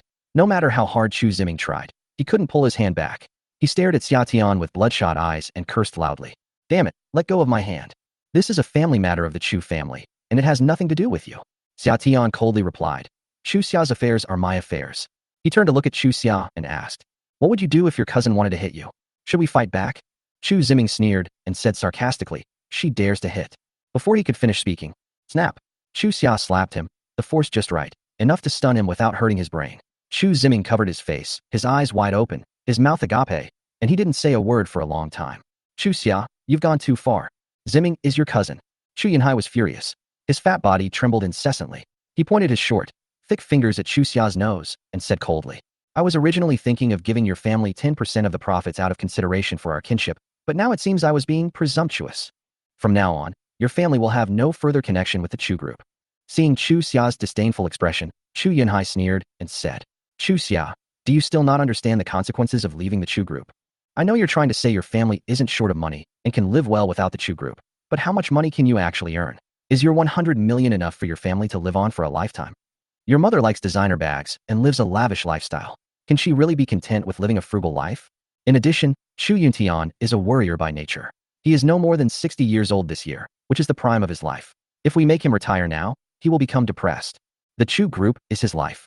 I heard Zhao Yulian disagrees and has already filed for divorce. Your family is really something. Chu Yuntian has lost his company and his wife has run away. How long do you think it will take for him to become depressed? Chu Xia's face flushed red, and her big eyes were full of worry. She wanted to say that she could earn money to support the family, but with Chu Yuntian's personality, if he were to be idle and watch helplessly as the Chu group was taken away, he would really become depressed. Mental illness is hard to cure. Just as Chu Xia was worried, Xia Tian spoke up. You're really confident. A group company is not something that just anyone can run. I'll say it again. In a few months, your whole family will be begging Uncle Chu to come back and take charge. Chu Yunhai looked at him coldly and gritted his teeth. Who do you think you are? The Chu family is about to sign a contract with Tianhe Group for a 10 billion yuan project. The Chu family can easily earn 10%, which is 1 billion yuan. Have you ever seen 1 billion yuan? Xia Tian almost laughed. The contract hasn't even been signed yet, and you're already fantasizing about how much money you'll make? Isn't it a bit too early to be daydreaming? Huh. Chu Yunhai put his hands in his pockets, full of confidence. Shu Qingfeng has personally spoken up, so what? Do you think Tianhe Group will go back on its word? Xia Tian looked Chu Yunhai up and down, and said with a look of disgust. After all, you're ugly, like a toad. His looks don't match Tianhe Group's. Chu Yunhai. Just as he was about to start cursing, the receptionist called out, Mr. Chu, Mr. Wang is here. He's waiting for you in his office. Chapter 38 The Reason for Failure, Being Ugly? Chu Yunhai snorted coldly and turned to enter his office. Chu Xia, go back and tell Chu Yuntian that if he wants to go back to Chu Group, he can kneel down and kowtow to my father, and our family will give him a job. Chu Ziming chuckled and followed him into the office. Son of a bitch. Chu Xia was furious, her fists clenched and her face flushed red. Don't be angry, they'll be kicked out in a bit. Xia Tian took a piece of chocolate out of his pocket and handed it to Chu Xia. Chu Xia thought Xia Tian was comforting her, so she put the chocolate in her mouth, but the sweet chocolate tasted bland and even a little bitter. Sure enough, when someone is suffering inside, even sweets taste bitter. Inside the office, General Manager Wang stood up to greet him. President Chu, please have a seat. Please have some tea. President Wang personally brewed a pot of Tiguanyin tea, a gesture that gave Chu Yunhai a lot of confidence. He spoke to President Wang with the confidence of a big boss of a listed company. Mr. Wang, you don't need to be so polite. Please have a seat. We are here today to sign a contract. I've heard that the contract is already prepared. As instructed by Shu Qingfeng, President Wang dared not neglect the task. He hurriedly took the largest contract from the top of the table and handed it to Chu Yunhai. Just then, the phone on the table rang, and President Wang hurriedly said, Please wait a moment. He returned to his desk and answered the phone. When President Wang answered the phone, Chu Yunhai and Chu Ziming stared intently at the thick contract. A contract worth 10 billion. With just a little manipulation, Chu Yunhai's family could easily become billionaires. With money, they could leave Jiangnan and venture into Beijing, Hong Kong, or even overseas. Thinking of this, Chu Yunhai's chest filled with air. Lofty ambitions. Humph. Chu Yuntian, Chu Yuntian. The Chu group will be even better off without you. Just you wait and see. Yes, I understand, Mr. Chu. I'll take care of it right away. The moment Mr. Wang hung up the phone, he glanced back at Chu Yunhai and his son. That glance sent a chill down Chu Yunhai's spine, giving him a bad feeling. Mr. Wang, is there a problem? Chu Yunhai asked cautiously. Mr. Wang put the contract back on the table, looked at Chu Yunhai and his son, and spoke in a cold tone. So you're not President Chu after all. Chu Yunhai's heart sank, and he said with an awkward smile, I am President Chu. If you don't believe me, I'll show you my ID card. You are not Chu Yuntian, President Wang said coldly. Fine beads of sweat appeared on Chu Yunhai's forehead. He quickly explained, I am indeed not Chu Yuntian. My name is Chu Yunhai. Chu Yuntian is my elder brother. My elder brother is not feeling well today, so he asked me to come and sign a contract. But we are all members of the Chu family. I have worked at Chu Group for over 30 years, and I can represent Chu Group. Please rest assured about that. Mr. Wang's attitude changed drastically. He became aloof and extremely indifferent. No. The bookmaster instructed that we must cooperate with Chu Yuntian. No one else will do. Chu Yunhai's expression changed, and he said awkwardly, I am also a member of the Chu family. When Tianhe Group cooperates with Chu Group, doesn't it matter who signs the contract? No way. Mr. Wang shook his head. Chu Ziming suddenly became furious, slammed his hand on the table, and cursed loudly. Grass. How does your Tianhe Group operate? What does it matter who signs the contract? If Chu Yuntian can sign a contract, my dad can sign one too. They're all representing the Chu Group.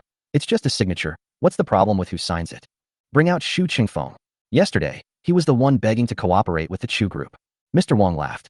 He wasn't tall, but he had an aura that commanded respect. He glanced at Chu Ziming, his eyes filled with sarcasm. Is this the only young master of the Chu Group? This kind of magnanimity. You've got 10 billion in your hands. Can you handle it? You can't even handle a 1 million deal, can you? In short, Tianhe Group will only sign a contract with Chu Yuntian. You can go back now. See a visitor out. Several bodyguards rushed in, glaring menacingly at Chu Yunhai and his son. If the two dared to make a move, they would be thrown out immediately. Chu Ziming's face turned purple with anger, and he gritted his teeth, pointing at President Wang's nose and cursing him. You just wait. You'll regret it. Just moments ago, he was dreaming of securing the contract and going to Beijing, Hong Kong, or overseas, to become a big boss, a person of high status. In the blink of an eye, he was rejected. Such a huge psychological gap caused Chu Yunhai great pain. He looked at President Wang with a sincere attitude. President Wang, please give me a reason. What is the difference between me and Chu Yuntian? We both represent the Chu Group. Why can't I sign? President Wang gave Chu Yunhai a deep look and uttered a sentence. You look like a toad, and your appearance is not worthy of Tianhe Group. Chu Yunhai, this sounds familiar. Xia Tian said it just now too. Grass. Chu Ziming was furious. His face turned red as he shouted. You're the one who's like a toad. Your whole family are toads. I'll kill you. He arrogantly charged at Boss Wang, brandishing his wild fists. Boss Wang didn't even glance at him, just waved his hand and said impatiently, throw those two toads out. That little toad is so noisy. Several bodyguards rushed up, grabbed Chu Ziming and Chu Yunhai from either side, and dragged them away. Because both of them were relatively short, and the bodyguards were over 190 centimeters tall, their legs left the ground and they were kicking wildly. The scene is both comical and funny. Outside the door, Chu Xia stared in shock at the scene, speechless. Xia Tian, standing beside her, picked up her coffee and took an elegant sip. He smiled. What did I say? They won't succeed. After all, they are ugly. Chu Xia was stunned for a few seconds, then suddenly looked at Xia Tian, a hint of doubt flashing in her almond-shaped eyes. She wanted to ask something, but before she could ask it, she had already asked. Mr. Wang strode out and smiled. It must be Miss Chu Xia, right? Please come in. Chapter 39. Everything goes smoothly. Miss Chu, this is your contract. You can take a closer look. Once the contract is signed, Guajiji will provide Ms. Chu with comprehensive support, contact the largest team, and produce songs, films, variety shows, and other programs for her. Of course, Guajiji is a very humane company, and Ms. Chu will have 3 months of vacation every year, which she can take at any time. In addition, Ms. Chu is currently still in school, and the company can postpone her debut based on her studies. Everything is negotiable.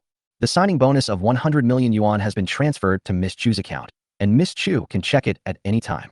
Last night, Chu Xia barely slept a wink, writing down all the potential pitfalls in her notebook. There were too many dual contracts and too many traps in the entertainment industry. She had to be careful and absolutely couldn't sell herself for 100 million. But what President Wang said left Chu Xia stunned. Chu Xia hurriedly opened her mobile banking app. When she saw the string of zeros, her heart jumped into her throat. At the same time, a question lingered in her mind. Mr. Wang, I'd like to ask, why did your company sign me? I'm just a small-time internet celebrity. I don't even have 200,000 followers. Those big streamers with millions of followers have more potential than me, right? Mr. Wang smiled. His smile was gentle and kind, like that of a kind elder. Miss Chu, if you think that Guajiji signs artists based on the number of fans, then you are very wrong. We invited the most famous producer in the entertainment industry to analyze Miss Chu's works. Whether it's the music or the lyrics, Miss Chu's abilities are top-notch. As for those internet celebrities with a few million followers that Miss Chu mentioned, our company also has internet celebrities with tens of millions of followers. What talents do they have? Those things that skirt the edge, those that involve profanity, those that are sexually suggestive. Do you think those people would even look down on them? Chu Xia fell silent. Mr. Wang continued. For a Guajiji artist, first and foremost, they must be talented. Secondly, one must have good character. We have investigated Miss Chu's character. Her classmates and teachers at school have a very high opinion of her. In addition, when you were 18 years old, you donated 1 million yuan to a stray cat association. I heard that this 1 million is a gift from President Chu to you as your coming-of-age ceremony. Furthermore, this 1 million yuan was your tuition for 4 years of university. You donated all 1 million yuan. You paid for your tuition by working part-time. You didn't keep a single penny of the 1 million yuan for yourself. Miss Chu's character is also a necessary reason for Guajiji's approval. When the topic of donating money came up, Chu Xia felt a little embarrassed and said awkwardly, Ahem, I lent this 1 million to someone else first. They used it for 3 months and paid me back 1.2 million. I actually kept 200,000 for myself. I'm not that selfless. It would have been better if Chu Xia hadn't said that, because as soon as she said it, President Wang burst out laughing. Miss Chu is so lovely and kind.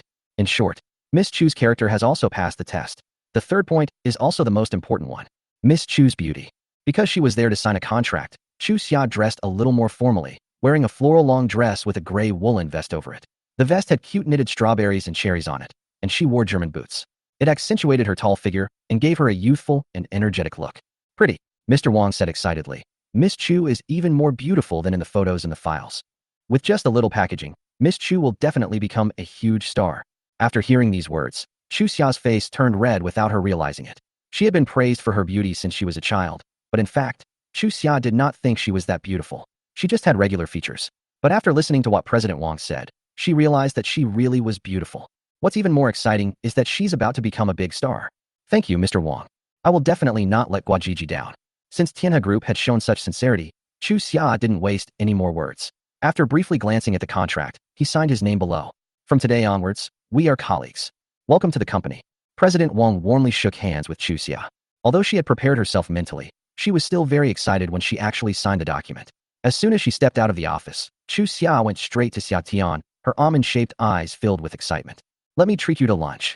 Summer asked. What do you want to eat? Let's eat chicken. Chu Xia said excitedly. Summer. Chu Xia blushed and quickly shook her head. There's a very famous yakitori restaurant nearby.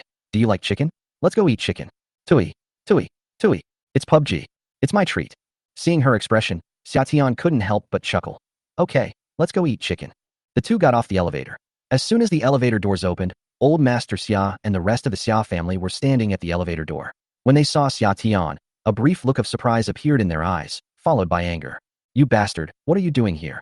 You went and caused trouble on Grandpa's birthday that day, and I haven't settled that score with you yet. That day, Xia Ning was stopped at the hotel entrance, which made him lose face. He was just about to find time to deal with Xia Tian when he unexpectedly ran into her at Tianhe Group today. I'll kill you. Xia Ning swung her fist and rushed forward to strike. Stop. The old man spoke, his dim yellow eyes glancing at Xia Tian, his aged face devoid of any expression. Grandpa, why are you still helping him?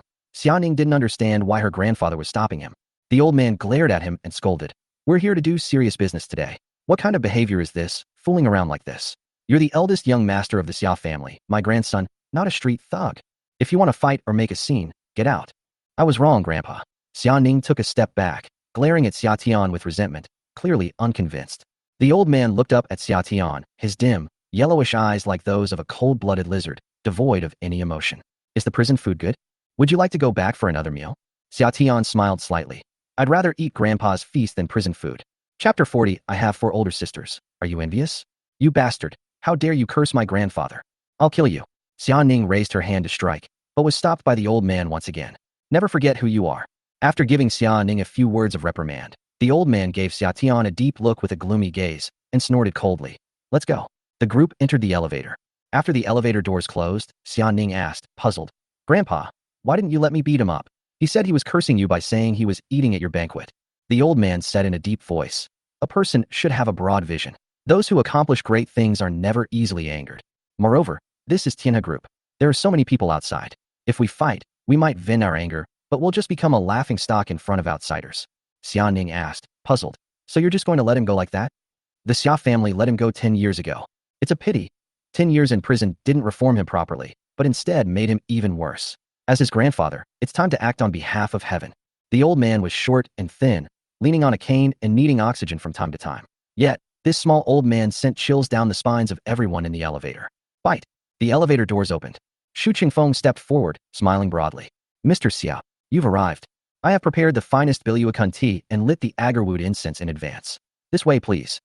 At the Yakitori restaurant, Chu Xia ordered a 2088 yen set meal for two, which was reasonably priced, and the ingredients were very fresh. Tasty. Try this. Chu Xia placed a plate of roasted chicken liver on Xia Tian's plate, then took a plate of lanterns and put it in her mouth.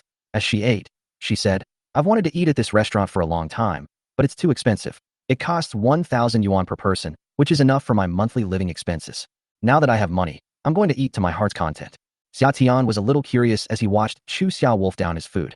As the fifth young lady of the Chu family, you only have 1,000 yuan a month for living expenses? Chu Xia sighed and said quietly, the year I turned 18, my dad gave me 1 million yuan. My tuition and living expenses for 4 years were covered by that money, but I donated the 1 million yuan to a stray cat shelter. I kept some for myself, but there are too many places where I need the money. I set a goal for myself, to have 1,000 yuan for living expenses each month. Anyway, the school is close to home, so I can go home on weekends to have a better meal. But now I don't need to save anymore. I have 100 million. Upon hearing the mention of 100 million, Chu Xia put down her chopsticks and said to Xia Tian in a serious tone, you helped me share the video, which led to my signing with Guajiji, so I want to give you half of this 100 million. Xia Tian was stunned when Chu Xia said this. Half of that is 50 million. Are you really that willing to part with it? I'm reluctant, Chu Xia pouted. But without you, I wouldn't have earned 100 million, so it's only right that I share half with you. Summer took out a tissue, wiped the grease from her lips, and said calmly, keep the money. Chu Xia looked shocked. You don't want money? You don't even want 50 million. Chu Xia's eyes are almond-shaped. Her eyes are already large, and when she is shocked, they widen even more, just like that new phrase on the internet, clear eyes but foolish eyes. She is innocent and adorable. Summer couldn't help but tease him. Once you marry me, 100 million will be mine, so of course I won't even look at 50 million. Chu Xia's pretty face flushed red instantly, and she said proudly, who wants to marry you? Oh right, I haven't shared this good news with my sisters yet. Chu Xia opened the 5 Golden Flowers group and posted the good news of the signing. Sisters, I've signed with Guajiji and officially become an artist. The company gave me a signing bonus of 100 million. I'm finally rich. Ha ha, come congratulate me. While sending messages, Chu Xia also expressed her feelings of happiness. I have 4 older sisters, and each of them is wonderful. They took good care of me. You must be envious if you don't have any siblings, right? Let me show you my sisters, so you can be jealous. Chu Xia put her phone on the table, and after she sent out her message, the 5 golden flowers instantly went wild. Third sister, I'll just knock it down and give you 100 million right away? Chu Xia said smugly. Of course, it's already in the account. Third sister, ahem. Xia, I've always been good to you, haven't I? I'm planning to do some research and I need about 50 million. Why don't you lend it to me? Once the research is successful, the patent will sell for at least 200 million. I'll pay you back 50 million plus 20 million in interest. Fourth sister. Third sister, how can you be so shameless? Xia finally earned 100 million, and you just asked for 50 million? Besides, patents take at least 4 or 5 years, and sometimes more than 10 years. By the time you pay me back, it will be too late. I'm different. Xia lent me 100 million for a year. According to the rules of the underworld, it's 9 out and 13 in. You give me 90 million, and I'll give you back 130 million. Eldest sister. Xia actually earned 100 million. Our dojo has been in disrepair for years. Xia, could you lend me a little bit? Just 20 million will do. I'll pay you back after I've made a name for myself and started earning money. Third sister. Shut up, I borrowed it first. Xia, lend me yours. Fourth sister. Xia, trust your fourth sister's abilities. Lend me the money, and I'll help you make money from money. Eldest sister. Xia, your eldest sister is really poor. She eats pickled vegetables and sleeps in a leaky house. Can you bear to see her living such a miserable life? Lend it to me. In the restaurant, the two stared at the chat on the screen, remaining silent for a good 10 seconds. Chu Xia silently put her phone back in her pocket and looked out the window. The weather is nice today, quite sunny and breezy. Xia Tian couldn't help but chuckle. Your older sisters are all quite interesting. Chu Xia sighed. Sometimes I think being an only child is pretty good. Shall we have a pot of wine? My treat. Okay. Xia Tian nodded. Chu Xia ordered a bottle of mitai, poured a glass for Xia Tian, and poured one for herself, yakitori with mitai, a fusion of Chinese and Japanese styles. Come. Xu Xia finished her drink in one gulp, put down her glass, and looked at Xia Tian to ask a question. I heard that the CEO of Tianhe Group used to be Uncle Meng's assistant. Are you still in contact with Boss Xu? Chapter 41. Yes, I am the big boss of Tianhe. Why would you ask that? In the summer, Gu Jingbu poured himself a glass of wine. He liked the mellow taste of mitai. It's just a bit strange. I'm just a minor internet celebrity, and suddenly Tianhe Group takes a liking to me. Tianhe Group's Xu Qingfeng also took the initiative to propose cooperation with the Chu family. My second uncle went to discuss the cooperation but was kicked out. This is all so illogical. So I suspect. Xu Xia raised her head, her almond-shaped eyes burning with intensity, as if trying to see through Xia Tian. You have connections with Xu Qingfeng, and you were the mastermind behind all of this. This little girl is quite clever. Xia Tian didn't deny it and nodded in agreement. That's right, it's all my doing. I'm the boss behind Tianhe Group. You'd be thrilled to marry me. Xu Xia was staring at Xia Tian 1 second, like a detective, but the next second she rolled her eyes and turned to the waiter serving the dishes next to her. Do you believe I am the Queen Mother of the West? Or do you believe he is the big boss of Tianhe Group? The waiter gave an awkward laugh and left. Xia Tian laughed and said, You really don't trust me? You went to prison when you were 16, spent 10 years there, and came out as the chairman of Tianhe Group. What a fool. Xu Xia didn't believe Xia Tian's nonsense at all, and Xia Tian didn't explain further. The aroma of barbecue mingled with the soy sauce fragrance of mitai liquor. Xu Xia's face flushed red. She took a sip of tea, rolled her big eyes, and asked seriously, I'm serious. Half of this 100 million is yours. I'm not kidding. Keep the money for now. I'll ask you for it when I need it. Or, when you marry me, you can use this money as your dowry. Xia Tian felt very relaxed when she was with Xu Xia, and marrying Xu Xia didn't seem so bad. Xu Xia rolled her eyes. Who wants to marry you? Don't even dream about it. I'll keep this money for you for now. You can ask me for it when you need it. By the way, your grandfather gave false testimony and made you the murderer. Since you are not the murderer, then who is the real murderer? That night, Dad died on the sofa, a huge bloody hole in his chest, the bright red blood staining the sofa. Mom died in the kitchen. She had been stabbed 3 times, each knife aimed at a vital spot. My mother is petite, only 160 centimeters tall and weighs 90 kgs, but the blood that flowed out stained the entire kitchen red. Every time I recall that scene, I feel a suffocating pain. He picked up his glass and downed the full glass of baijiu in one gulp. He said in a hoarse voice, I am investigating. Could it be your grandfather? Xu Xia realized she had crossed the line and quickly corrected herself. I was just saying, you don't need to answer. Summer's tone was low and somber. I suspect it was him. But currently there is no evidence to prove his motive for harming my parents, and all the evidence from back then has been erased. Unless he admitted it himself. Recalling Grandpa Xia's appearance, Xu Xia felt a chill of fear. He probably won't admit it, will he? Then force him to admit it. Xia Tian put down his wine glass, lit a cigarette, and the smoke curled up and filled the surroundings. Xia Tian's face was sometimes bright and sometimes dark in the smoke, making it difficult for Xu Xia to see clearly.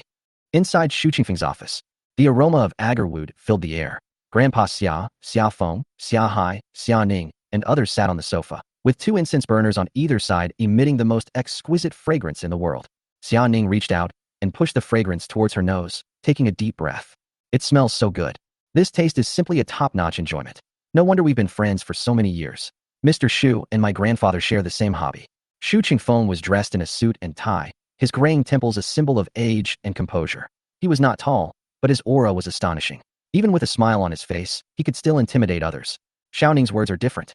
As soon as Xu Qingfeng spoke, Xia Ning's expression changed immediately, and she quickly sat up straight. What did I say wrong? You don't need to be nervous. Xu Qingfeng smiled, like a kind elder. Old Xia and I are not old friends of many years. Back then, when I graduated from school, I was just an ordinary student. It was Mr. Xia who took me in and kept me in the Xia group. Throughout my life, I have had many benefactors. But let's talk about the first benefactor. It must be Elder Xia. Therefore, Elder Xia is not just my old friend, but my benefactor. The Xia family was initially quite nervous about coming to Tianhe Group today to discuss cooperation. After all, after Xia Ming passed away, Old Master Xia fired all the employees of the original company in order to consolidate his position. Only their own people remained. Xu Qingfeng was Xia Ming's assistant, and the first person to be fired. Everyone was worried about being retaliated against by Xu Qingfeng, but to their surprise, Xu Qingfeng was not angry at all. Instead, he was filled with gratitude towards Elder Xia. This moment, Grandpa Xia felt he was finally ready again. He spoke with smug satisfaction. Young master, you're too kind. Although you were just starting out back then, I could see your abilities at a glance. A golden carp is no ordinary fish. It will transform into a dragon once it encounters wind and clouds. Now, Xiao Shu is the executive chairman of Tianhe Group and has become a big figure in Jiangnan City. Seeing you today, Mr. Xiao Shu, has reminded me of those days. Why? 10 years ago, after Aming's accident, the Xia family fell apart, and a business war broke out. People from all walks of life wanted to take advantage of Aming's death to give the Xia family a painful blow, and the Xia family had no choice but to lay off employees. At that time, I didn't even want the company anymore. The most painful thing is for a parent to outlive their child. Meng is my most beloved son. My heart is breaking. 2 streams of scalding tears streamed down old Master Xia's withered, aged, and wrinkled face. His dim, yellow eyes were filled with pain. He looked up to the sky and roared, like an old man questioning his fate with resentment. My son, my son. The group quickly stood up to comfort him, saying, Grandpa, please take care of yourself. Dad, the doctor told you not to get too emotional. Shu Qingfeng was also startled and quickly comforted him. Old Xia, you need to take care of your health. Quickly call a doctor for old Xia. Grandpa Xia reached out and grabbed Shu Qingfeng's wrist, his face streaked with tears and filled with longing. At this moment, he was an elderly man grieving the untimely death of his son. Little Shu, Ming is gone, but you are my son. Chapter 42 Getting Closer. In this situation, if Shu Qingfeng refused, old Master Xia would probably roll his eyes and faint. To appease him, and for the sake of their past friendship, Shu Qingfeng nodded in agreement.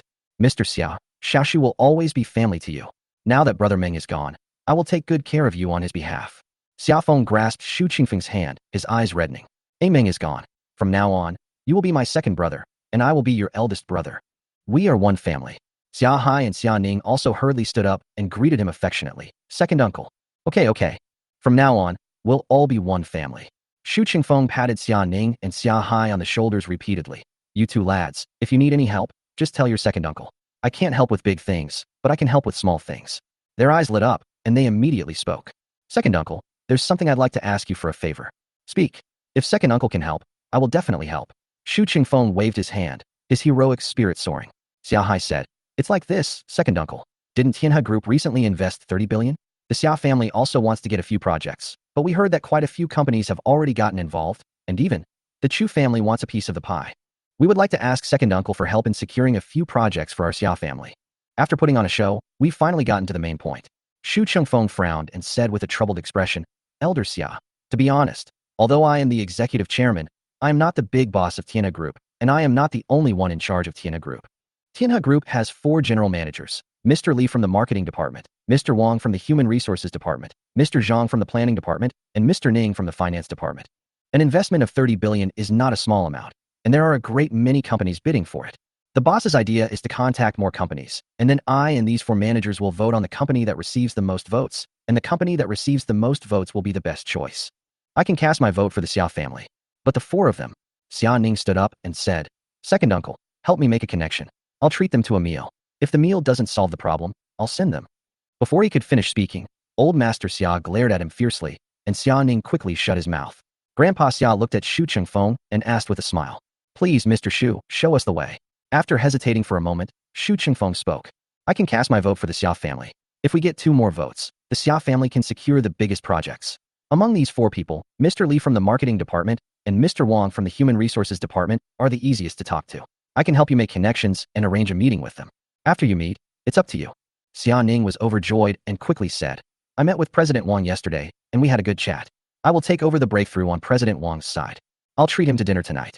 Xia Hai said, then I'll go see President Li. Grandpa and Dad are waiting at home for our good news. The old man and Xiaofeng nodded. Shu Qingfeng contacted President Wang and President Li and arranged a meeting with Xia Ning and Xia Hai. As for whether they could win over the 2 of them, that depended on Xia Ning and Xia Hai's abilities. Looking at the 2 young men, Shu Qingfeng smiled kindly. The younger generation of the Xia family is getting stronger and stronger. This young man is already capable of handling things on his own. Grandpa Xia can rest assured. By the way, does Grandpa Xia have a granddaughter? Tianhe Group also has a cosmetics project that has not yet been taken over. The project's income is average, around 10 million a year. If Miss Xia has nothing to do, she can take over it. I believe in Mr. Xia's ability, and I have even more faith in the strength of the Xia family's descendants. The affair between Xia Yuqing and her uncle had caused quite a stir. The old man had locked her in the house and wouldn't let her go out. At this moment, upon hearing Shu Qingfeng's words, she nodded hurriedly. Xiao Shu gave me a contact number, and I'll have Yuqing apply for the job tomorrow. Shu Qingfeng smiled brightly and was very enthusiastic, treating him like a close relative. Why are you still applying? Just sign a contract and become the general manager. Thank you very much, Mr. Shu. By the way, when is the bidding? Tuesday. Shu Chengfeng glanced at the time. Today is Friday. There are still 3 days. As long as we can win over President Wang and President Li, the biggest project will belong to the Xia family. I hope to have the opportunity to work with Professor Xia. Grandpa Xia turned to look at Butler Li and asked softly, what day of the week did the young miracle doctor see patients? It's Tuesday too. Butler Li whispered, but the young doctor's residence is nearby. Master, you can wait for the bidding results before going to see the young doctor. You should have enough time. The old man nodded, stood up, and shook hands with Shu Chengfeng. Mr. Xiao Shu, I wish us a pleasant cooperation. It's a pleasure to cooperate with you, said Shu Chengfeng. The cooperation agreement was reached, and the group was preparing to leave. Just as Grandpa Xia got up to leave, he suddenly asked Shu Chengfeng a question.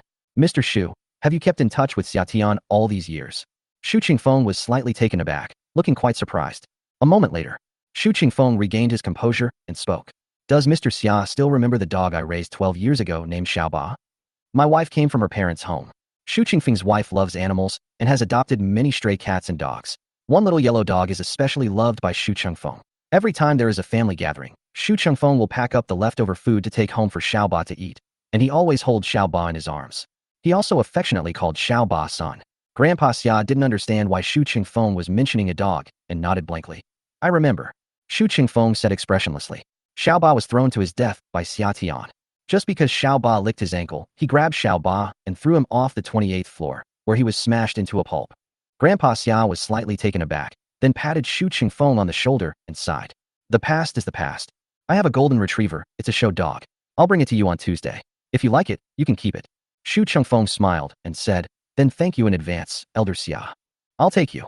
After leaving Tianhe Group, Grandpa Xia sat in the nanny van, while Xia Hai, Xia Ning, and others stood aside, waiting for his final instructions.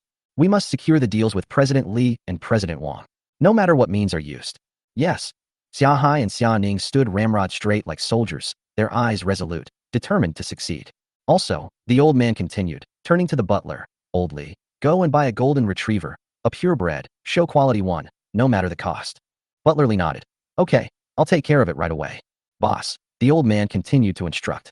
Xiaofeng hurriedly stepped forward. Dad, I'm here. The old man lay back in the car seat, his eyes slightly closed, and said calmly, go buy a cemetery plot, a coffin, and a memorial tablet. Book a funeral service agency, and prepare a funeral. Make it nice and grand. After all, it's someone from our Xia family. Don't be stingy. Everyone was taken aback by what they heard and looked at each other in surprise. Xiaofeng inquired. The deceased's name. The old man didn't even open his eyes, calmly uttering a name. Summer. Chapter 43. This unbelievable wealth. I'm home now.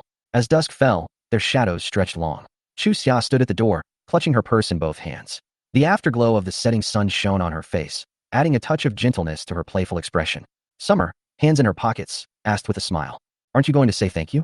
After lunch, at Chu Xia's invitation, the two watched a movie together, browsed a music store, and Chu Xia bought a piano that she had always wanted to buy but couldn't bring herself to. They then had afternoon tea together, after which Chu Xia said she had eaten too much and needed to walk home. This walk took 2 hours.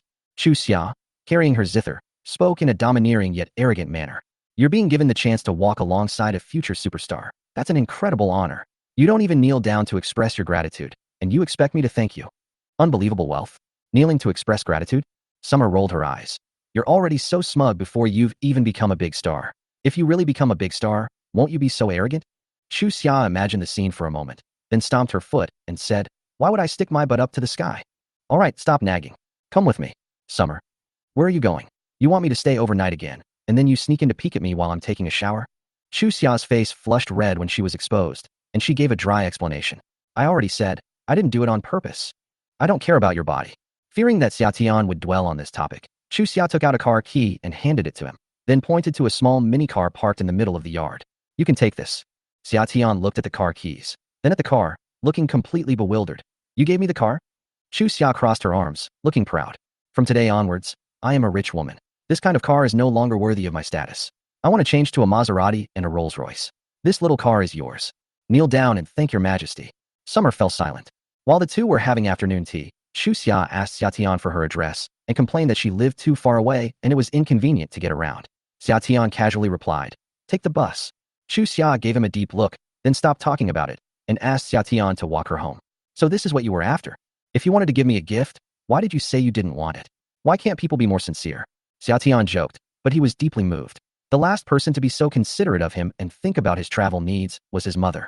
Who wants to give you a gift? Don't flatter yourself. I need to go back and take a shower. You should leave now. To save face one last time, Chu Xia turned and went back into the house. Xia Tian glanced at the keys in his hand, then at the car. The autumn wind blew on his face, but he didn't feel cold. The warm breeze dispelled the pain in his heart. Call. Xia Tian pressed the car key, opened the car door, sat down, adjusted his position, sent a message to Chu Xia, started the car, and drove away. Behind the curtains, Chu Xia hid in the shadows, peeking out the window. Bite. Her phone rang. It was a message from Xia Tian. She opened it to read. Seats so close to the front, and you have such short legs. Chu Xia exploded, sending out 7 or 8 knocking emojis in one go, roaring. I'm 172 centimeters tall. Give me back my car. I'm not giving you a ride. Summer quickly replied. Too late. What's given to me is mine. Looking at the message, Chu Xia smiled slightly. She put down her bag, changed her clothes, and came to the living room. Inside the living room, Chu Tian was wearing a pair of shorts and a white vest. He sat on a small stool. On the coffee table were a plate of fried cashews, a serving of duck tongues, and 2 spicy duck heads. He was watching the game with great interest while drinking 2 bottles of Yongchuang Tinya. Hearing the noise behind him, Chu Tian turned around and glanced back. He greeted them. Xia Xiao's back. Has Xia Xiao eaten? There are snail rice noodles and cream cakes at home, in the refrigerator. Help yourself if you want some. Chu Xia looked completely bewildered. Cream cake, snail rice noodles? You bought these? That's right.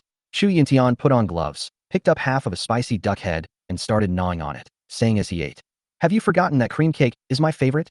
Chu Tian loves sweets, but because Chu Xia's grandfather passed away from diabetes, Zhao Yulian strictly controls Chu Yuntian's diet, forbidding him from eating any sweets. As soon as Zhao Yulian left, Chu Yuntian became like a wild horse, getting really excited. Chu Xia understands cream cake. What the heck is snail rice noodles? You still like to eat snail rice noodles? When Zhao Yulian was in charge of the household, junk food like snail rice noodles was absolutely forbidden from appearing in the Chu family. Luosafen is also my favorite. I often eat luosafen when I'm not eating at home. At this moment, Chu Yuntian's IQ was only that of a 3-year-old. He chuckled and said, you must add fried eggs and fried pig's feet, and make it spicy. Chu Xia sighed and rubbed her forehead. No wonder Chu Yuntian's weight just wouldn't go down no matter how Zhao Yulian tried to help him. It turns out he was secretly getting extra nutrition. Eat less. Third sister said you have insulin resistance, and if it gets worse, it will become diabetes. Chu Xia sat down on a small stool and picked up a duck head to eat. The spicy duck head was too spicy, making her spit out gasps, but she still wanted to eat it, so she ate it while still spitting out gasps. Dad, I ran into my second uncle when I went to Tianhe Group today. Chu Ziming wanted to humiliate me, but Xia Tian stopped him. He said that my second uncle looks like a toad, and Tianhe Group would not sign a contract with someone who looks like a toad. Then, strangely enough, Tianhe Group really didn't sign a contract with second uncle. They even said that my second uncle is ugly and doesn't deserve to sign a contract with Tianhe Group. I feel there's something wrong with Summer. Do you think he has any connection with Tianhe Group? Chu Yuntian turned to look at Chu Xia, a satisfied smile appearing in his eyes. Xia Xia has grown up, and her little brain has learned to think things through. Chu Xia's eyes lit up. Is Xia Tian really connected to Tianhe Group? Chu Yuntian chuckled and said, first, there was the signing of the contract, and then Xu Chengfeng personally called to discuss cooperation. Do you think all of this is just a coincidence? Chu Xia shook her head. No. Xu Chengfeng is Brother Meng's right-hand man, and Xia Tian is Brother Meng's only son. Chu Yuntian put away his casual demeanor and regained his CEO Chu's demeanor, frowning as he said, Xu Chengfeng is shrewd, capable, and loyal, and has earned Brother Meng's deep trust. Now that he's in power, wouldn't he help Xia Tian? Chu Xia recalled Xia Tian's words and suddenly became a little excited. Xia Tian said he was the boss of Tianhe Group. Is that true? Is he the boss? Chu Yuntian frowned and asked in confusion. He's been in prison for 10 years. How could he possibly be the boss of Tianhe? However, he and Xu Chengfeng must be very close. Otherwise, Xu Chengfeng wouldn't have called me personally. Chu Xia suddenly realized and looked at Chu Yuntian with her big, watery eyes. So Dad resigned because he had already guessed that Tianhe Group would not sign a contract with second uncle, so he deliberately resigned to anger second uncle. It's about 50-50ths. I guess that Tianhe Group wouldn't sign a contract with Chu Yunhai. As for resigning, Chu Yuntian looked dejected, feeling powerless. Since the Chu family can't accept me, then I'll just leave. Anyway, I'm tired. He pointed to the ball game, beer, and snacks, grinning from ear to ear. How long has it been since I've felt this relaxed? In this life, you should live for yourself. Everything else is just fluff. Come on, have a drink with Dad. Chapter 44 Catering to Their Tastes. Emperor Hotel. Inside the VIP private room, Xia Ning and President Wang were toasting each other. On the table were the most expensive dishes at the Emperor Hotel. Caviar chocolate pudding, golden phoenix cupcakes, grilled M12 Wagyu beef, and Boston blue lobster. There is also a bottle of 1990 Romanicani dry red wine. This table costs no less than 300,000. Come on, Mr. Wang, let me toast you. Xia Ning picked up a full glass of red wine, downed it in one gulp, and drank it with great gusto, leaving the CEO opposite him stunned. He then forced a smile and said, Young Ning is indeed a young man. He downed such a big glass of wine in one gulp. I, an old man, can't do that. Let's drink slowly and talk slowly, no rush. The book has told me everything about your situation. If the bookmaster speaks up, everything is negotiable. Upon hearing this, Xia Ning's eyes lit up immediately, and she quickly tried to get closer to President Wang. Is Mr. Wang 35 years old this year? Mr. Wang chuckled and said, Little Ning just likes to joke around. I'm 52 this year. I can't believe it. Xia Ning looked incredulous. I thought I was on the same level as President Wang. I was just about to call him brother, but now I have to call him uncle. Uncle Wang, just call me Xiao Ning. Be more friendly. Mr. Wang is not tall, but he is overweight and bald, resembling a Mithra Buddha. He has a kind and honest appearance when he smiles. Okay, I'll listen to Xiao Ning. Come on, Uncle Wang, let's have another drink. Xia Ning repeatedly raised her glass. After a few rounds of drinks, the two chatted happily. Xia Ning kept referring to Uncle Wang as if they had known each other for decades. Seeing that the time was right, Xia Ning finally got to the main topic of the day. Uncle Wang, I've heard in books that Tianhe Group's investments require a vote from all of you, and only the company with the most votes can win the tunnel, highway, and landscaping projects? Mr. Wang nodded and admitted, there is such a regulation. Uncle Wang, it's like this. Although he called him Uncle Wang, Xia Ning knew in his heart that everything was about interests, and his two small, beady eyes shone with wisdom. You know the strength of our Xia family. We are absolutely capable and qualified to take over those projects. If Uncle Wang is willing to vote for us, the Xia family will be extremely grateful to you. Our Xia family knows how to be grateful the most. As long as Uncle Wang asks, the Xia family can do anything for you, from reaching for the moon in the heavens to catching turtles in the deep sea. Mr. Wang laughed heartily, his eyes glazed over as if he'd gone mad. To reach for the moon in the heavens and to capture turtles in the 5 oceans, that's quite an ambitious statement. Xia Ning rubbed his hands and chuckled. Anyway, Uncle Wang, just ask. As long as it's within our capabilities, there's absolutely no problem. Well, Mr. Wang's chubby face was filled with conflict. The Xia family are Mr. Shu's friends. If I speak up and Mr. Shu finds out. Seeing that there was hope, Xia Ning's eyes lit up, and he patted his chest confidently. Uncle Wang, don't worry, this is a secret between you and me. Absolutely no outsiders know about it. Please, just say the word. Mr. Wang laughed heartily, his endearing and simple-minded expression conveying, then I won't stand on ceremony. I've had my eye on that Rolls-Royce Phantom for a long time, but it's just too expensive. If I could drive a Phantom in my lifetime, I would have fulfilled my wish. The market price of a Rolls-Royce Phantom is around 10 million. 10 million is a lot, but if you can win the project, what is 10 million? Xia Ning gritted her teeth and said to President Wang ingratiatingly, I will personally deliver a mere Rolls-Royce Phantom to President Wang's residence before Tuesday. At Jiangnan KTV, a middle-aged man wearing a white shirt and black trousers, with a cigarette in one hand and a microphone in the other, was singing, borrowing another 500 years from heaven, with a flushed face. I really want to live another 500 years. The song ended. Xiao Hai clapped wildly. Good. Mr. Li sang well. In my heart, Mr. Li's singing skills rank third. Mr. Li asked with a blank look on his face. Who are first and second? Xiao Hai laughed and said, the first is the original singer Han Lei, and as for the second, of course it's me when I'm taking a shower. Ha ha ha ha. Everyone burst into laughter, and Mr. Li, his face flushed with excitement, said, my dear nephew, besides being handsome and dashing, you're also very humorous. Come on, let's sing a song together, uncle and nephew. All right. Xiao Hai picked up the microphone, put his arm around President Li's shoulder, and sang enthusiastically like two good brothers. Sudden, Mr. Li glanced at the door, his eyes lit up, and he quickly put down the microphone, opened the door, and chased after her. Xiao Hai, unaware of the situation, also followed. In the corridor, a middle-aged woman in a cheongsam with her hair in a bun was scolding several waiters. The woman was not young, she was in her early 40s. Wearing a cheongsam, she exuded the charm of a wealthy woman, with a captivating aura and alluring gaze that attracted even men in their early 20s. Mr. Li walked straight to the woman, his face flushed and filled with flattery. Sister Hong, you have so much time today? Sister Hong glanced back at him and snorted coldly. Old Li, what are you doing here again? I've already told you, we're not a good match, so give up on that idea. Rejected on the spot, Mr. Li looked embarrassed and gave a dry laugh. I came here with a few of my nephews to have some fun, not to cause you any trouble. Snort. Sister Hong snorted coldly, her charming face filled with disdain. Stop making excuses. I know who you are. You've come to Jiangnan time and time again just to find me. Old Li, if you're really a man, you should never come to Jiangnan. Stop acting like a lapdog all the time. So annoying.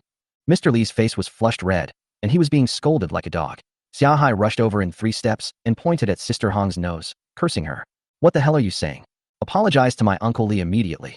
Sister Hong turned her head and glanced at Xia Hai, then whispered something, her charming face filled with disdain.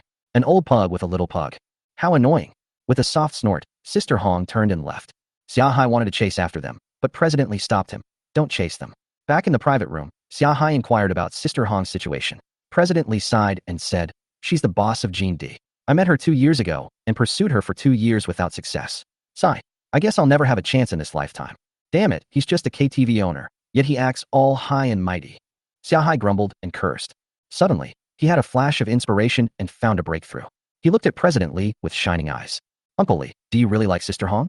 If I told you I could get her to spend the night with you, would you be willing? Mr. Li's eyes lit up, and he was very excited. Don't even mention one night. Even just one shot will do. If I can get her to spend just one time with me, my vote will be for the Xia family.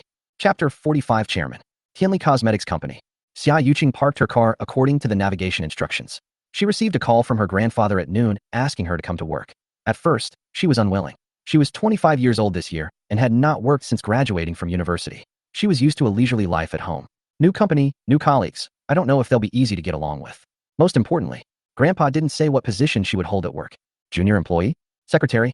She can't do anything. She doesn't even know how to use a printer. What can she do at work? I was extremely opposed to it. But since her grandfather had spoken, she didn't dare refuse and had no choice but to come over. If her colleagues were difficult to get along with and gave her a hard time, she would turn around and leave. She parked her car, grabbed her purse, and got out of the car. All I saw was a group of people, men and women, about 50 or 60 in number, ran towards her. Their faces were beaming with excitement. When they reached Xia Yuqing, they lined up in 2 orderly rows, bowed to her, and shouted in unison. Welcome, CEO Xia. Xia Yuqing. Just as Xia Yuqing was completely bewildered, a woman who looked like a manager stepped forward with a smile, her attitude respectful and her tone awe-inspiring. Mr. Xia, my name is Yan Shi. You can just call me Xiao Yan. I am the general manager of Tianli Cosmetics Company and also your deputy. Today, let me introduce Tianli Cosmetics Company to you. Xia Yuqing. The general manager is her deputy, so what is her position? Xia Yuqing wanted to ask about her position, but fearing ridicule, she asked instead, where is my office? It's on the 5th floor, please.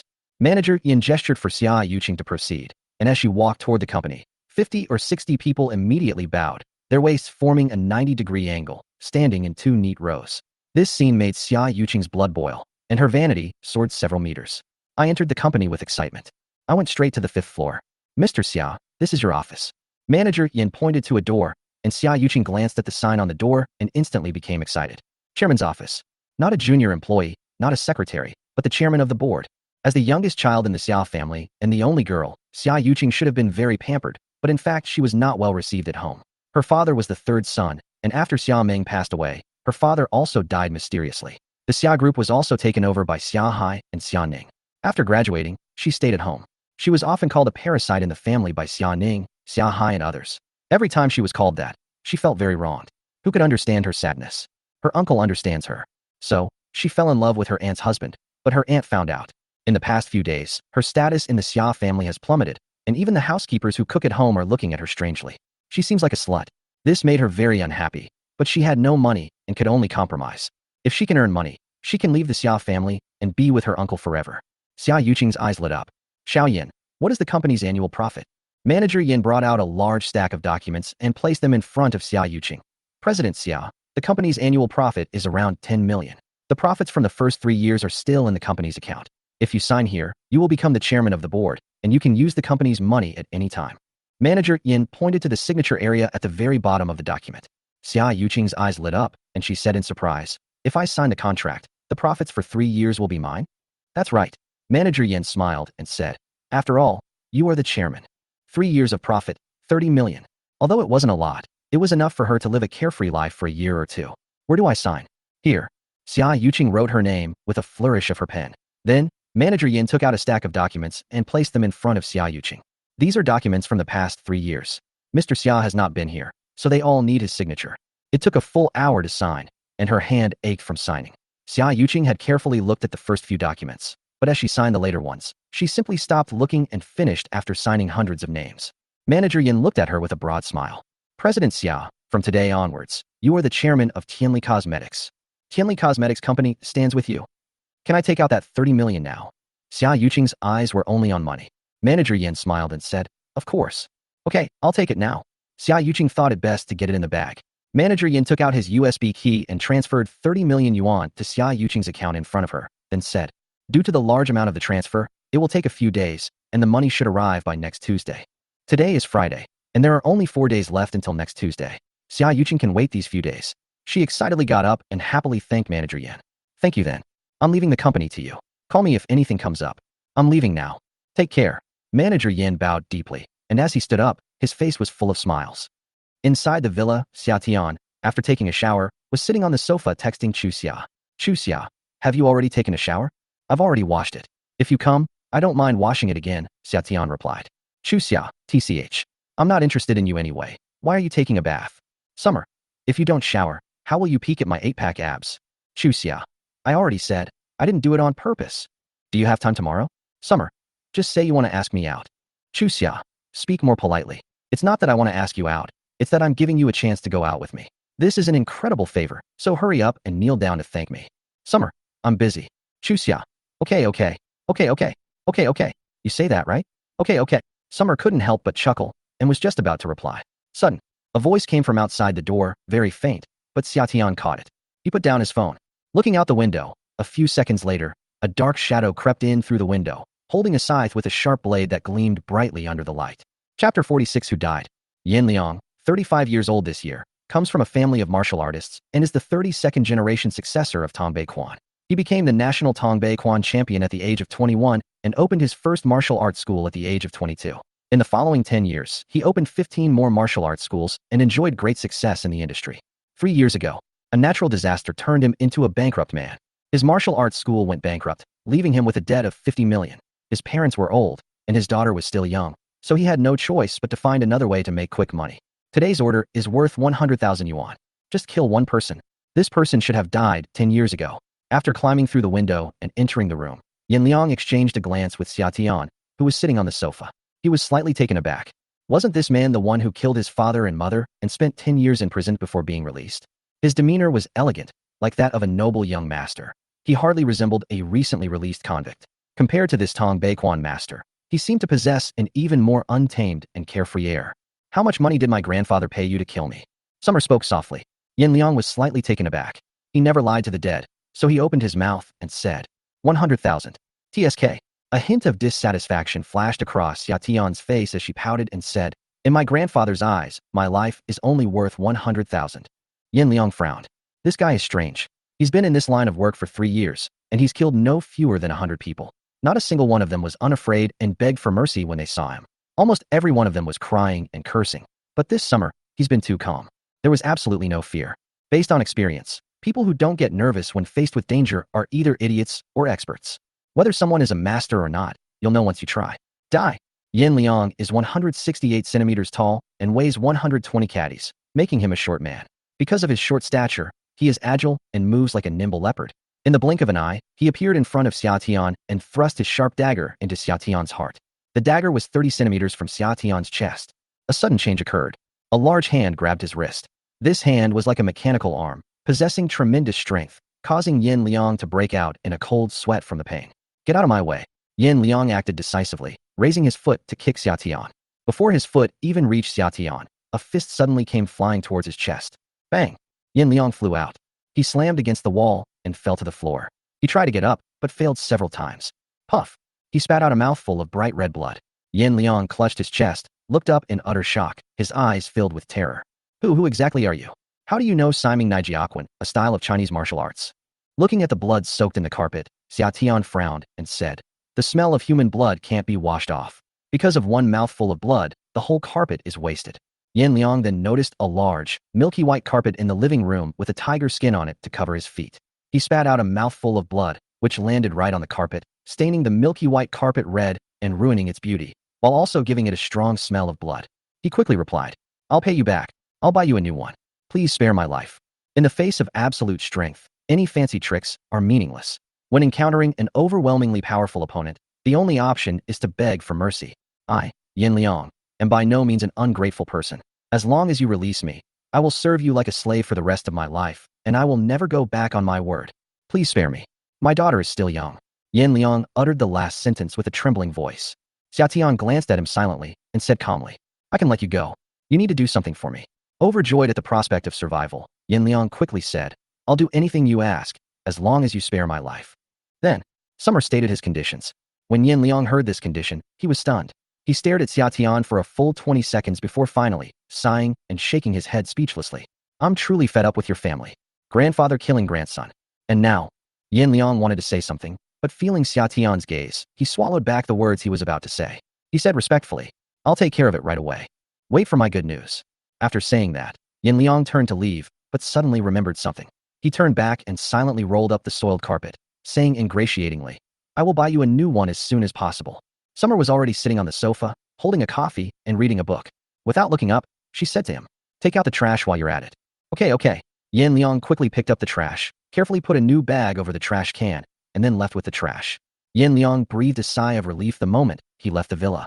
His life was saved. 8 o'clock in the morning. After getting up, old Master Xia, supported by his butler, Old Li, went to the dining room. After taking his seat, Old Li hurriedly lit the agarwood incense that old Master Xia liked. Surrounded by delicious aromas, the old man began his breakfast. Xiao Ning, how's the follow-up with Xiao Hai going? Xia Ning and Xiao Hai were both very excited. Xia Ning said, the goods have been purchased. We will wait 2 more days and deliver them to President Wang before the vote on Tuesday. President Wang's vote is already confirmed to be for the Xia family. I also have a plan, Xia Hai said while drinking his porridge. If nothing unexpected happens, President Li will be able to get his wish and win the heart of his beauty tomorrow night. The old man nodded. He added, the coffin is ready. In a little while, you can send a few people over to take a look and collect Xia Tian's body. After all, he is a member of the Xia family, so we should make sure his funeral is grand. I want the world to see that the Xia family is not to be trifled with. Upon hearing this, everyone's faces revealed fierce expressions. Snort. Letting him die like this is too good for him. I'd really like to see him kneeling and begging for mercy before he dies, Xia Ning said with a ferocious expression. Xia Hai's face was gloomy. Killing him cost 100,000, and his funeral will cost another 200,000. Another 300,000 was wasted on him. He doesn't deserve it. What do you mean by suitable or unsuitable? As long as the person is dead, that's all that matters. Xia Yuqing stirred the frizz in her bowl, her pupils flashing with a fierce light. I'll pay a mere 300,000. I just want him dead. Anyone who has ever bullied me must die. The atmosphere in the restaurant suddenly became tense. The old man looked up and realized that one person was missing. Where's the boss? Xiaofeng usually has breakfast with the old man every day, but he didn't attend today, and no one knows where he went. Xia Hai said, I didn't go home last night. I don't know where my dad went. I called him. Xia Hai dialed Xiaofeng's number, but it rang for a full minute without being answered. That's strange. Where did my dad go? Xia Hai frowned and muttered something. He had a bad feeling and stood up, saying, Grandpa, you eat first. I'll go home and look for it. Xia Hai was about to leave when Xia Qin rushed over in a panic. She ran and shouted, Big brother is in trouble. Xia Hai hurriedly asked, what happened to my dad? Xia Qin's lips trembled, and she said with a face full of fear, He was killed. He was stabbed 7 or 8 times in the chest and died in the bathroom. Chapter 47, a huge blunder. What? The Xia family members' expressions changed drastically, and even the old man was startled and stared at Xia Qin, questioning her. What did you say the boss was killed? Xia Qin was so frightened that she lost her composure and stammered out a lot of things.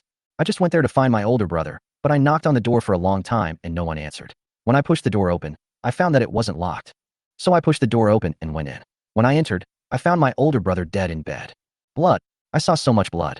My brother had been stabbed several times. The blood had already congealed. His eyes were still open. It was so scary, so scary. Xia Qin was so frightened that she cried. She couldn't describe what happened next, but she had made herself clear. Xiaofeng is dead. After everyone was stunned for half a second, Xia Hai rushed out the door for the first time and ran home. Xiaofeng's ancestral home is very close to the Xia family mansion, a maximum of 10 minutes walk. However, due to their haste, the group only took 7 minutes to reach it. Now, the door was wide open, and the stench of blood rushed out. Xia Hai pushed open the door with trembling hands. The moment he saw the corpse on the bed, his legs went weak, and he collapsed to the ground. Uncle! Xia Ning rushed forward, still thinking of saving the person, but upon getting closer, he discovered that Xiaofeng was beyond dead. His pupils were wide open, his mouth was agape, his face was contorted in a ferocious expression, his chest was stabbed several times, his flesh was mangled and bloody, his ribs were protruding, and the pungent smell of blood wafted out. Xiaoning subconsciously took a step back. Boss. Supported by the butler, Old Li, the old man staggered in. Upon seeing the corpse, he was startled and turned pale. Xia Yutong, Xia Qin, and the others covered their mouths, too scared to speak. Who killed my dad? Was it you?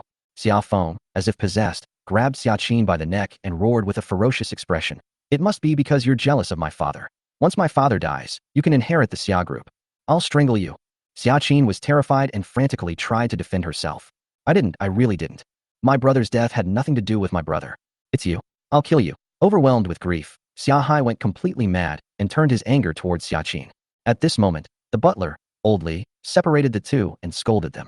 Stop hitting him. The boss has already developed lividity, which indicates that he was killed around midnight last night. Xiaoqin stayed home all night. Moreover, Xiaoqin and the boss have always had a good relationship. Given Xiaoqin's personality, she couldn't possibly be the murderer. Butler Lao Li has been in the Xia family for decades. To everyone, he is like a second grandfather. Apart from the old man, he holds the highest position in the Xia family. Xia Hai looked at him and questioned him. If it wasn't her, then who killed my father? The housekeeper, Old Li, frowned and said, there are security cameras at the entrance. We can check the footage first to see if the murderer's face is captured. Also, we can investigate the security cameras in the community. Investigate immediately. Everyone sprang into action, and after an hour of investigation, they found a suspect. This person is the murderer. He entered the residential area at 12 o'clock, entered my home at 12:10, left my home at 12:13, and then left the residential area by car. This person is the murderer. Catch him. I'll tear him to pieces. Xia Hai's eyes were bloodshot, and he was in a state of hysterical madness. He turned to the old man and asked him a question. Grandpa, give me the phone number of that assassin named Yan Liang. I want revenge for my dad. Xia Feng was the old man's eldest son and the current chairman of the Xia group. Since he was killed, the Xia family would definitely seek revenge for him. But at this moment, the old man looked at the person on the monitor, but remained silent. Grandfather, Xia Hai shouted anxiously, give me Yan Liang's phone number. I need to get revenge. Yan Liang is Master Xia's personal assassin, helping him handle all sorts of dirty business. He is skilled in martial arts, decisive and efficient, and never talks too much. The old man always asked him for favors. Grandfather, seeing that the old man didn't speak, Xia Hai anxiously shook him. The shaking caused the old man to cough violently for 3 or 4 minutes before he recovered. Butler Li scolded Xia Hai. Xiao Hai, I know you're anxious, but you have to wait for the master to calm down. Do you think the master won't be anxious if you're the only one who's anxious? Xia Hai had no choice but to shut his mouth. After a moment, the old man spoke slowly. The person in the video is Yan Liang. What? Xia Hai Yuan glared angrily, pointing at the murderer in the surveillance footage, and asked in shock, Grandpa, you're saying he's Yan Liang? Why did he kill my father? The old man shook his head, his face extremely grim. I don't know either. We'll have to ask him. The old man took out his phone and dialed the number. Beep, beep, beep. Everyone held their breath, waiting for the call to connect. Xia Hai gritted his teeth and said, he killed my dad. He definitely won't answer the phone. He hadn't finished speaking. The call was connected. Hello. Yan Liang's strong voice came through. Old Xia, I was just about to call you. I've done what you asked me to do. When will you get paid? Xia Hai was furious and roared. You son of a bitch, you killed my dad and you still want us to give you money? Yan Liang on the other end of the phone was silent for a few seconds, his tone unfriendly. Young man, you should speak politely. You're paying people to do your bidding. I did what Elder Xia asked me to do. If you want revenge, go find Elder Xia. Xia Hai was about to continue his rant when he was stopped by Old Xia, who picked up his phone and asked, puzzled. Yan Liang, we've worked together for so long. Why would you betray me? Yan Liang asked, bewildered. What are you saying, sir? I did it, so you're asking me to do it? The man is already dead, right there in his own bed, and he was even wearing red underwear. Xiaofeng was indeed wearing red underwear. The old man gritted his teeth and said, word by word, I told you to kill Xia Tian. Wrong. Yan Liang refused outright, speaking with utmost seriousness. You told me to kill Xiaofeng. Chapter 48 is about Xiaofeng. Buzz. Yan Liang's words struck the hearts of the Xia family like a heavy hammer. Originally, everyone thought that Xiaofeng had been assassinated by his enemies, but Yan Liang's words silenced them all. It's summer. The old man corrected him. It's Xiaofeng. Yan Liang denied angrily. I'm absolutely not mistaken. It must be Xiaofeng. Old Master Xia, what do you mean by this? Are you trying to deny it? The old man roared. Your name is Summer. You've got it wrong. Damn it. Yan Liang's voice was even louder. I've been in this business for years, and I've never killed the wrong person. It must be Xiaofeng, absolutely no doubt about it. If you killed the wrong person, it's because you gave the wrong name. Yan Liang's words were unequivocal and undeniable. At this moment, the old man was stunned. Could it be that he had really said something wrong? Just as everyone was stunned, a bell rang outside the door. The old man hung up the phone and told Xia Ning to open the door. Outside the door stood several Lalamove workers. One of them handed a memorial tablet to Xia Ning and asked with a grim expression, is this Xia Feng's house? His things have arrived. Thing. Xia Ning was completely bewildered. The workers quickly unloaded a coffin and handed Xia Ning a receipt. Receipt, please sign it. Xia Ning suddenly remembered that yesterday her grandfather had ordered a coffin and memorial tablet for Xia Tian, and the workers had come to deliver them. But now, the one who died was Xia Feng. Xia Ning had no interest in arguing with them and quickly signed the document. He took the memorial tablet back into the house. They're delivering coffins. He slammed the memorial tablet on the table and yelled, "Damn it! What's going on here?" Ah! As soon as Xia Ning finished speaking, Xia Yutong screamed. Xia Yuqing pointed at the memorial tablet, her face filled with terror. Everyone's attention fell on the memorial tablet. Suddenly, everyone's face turned pale. The tomb of my son Xia Feng. How could this happen?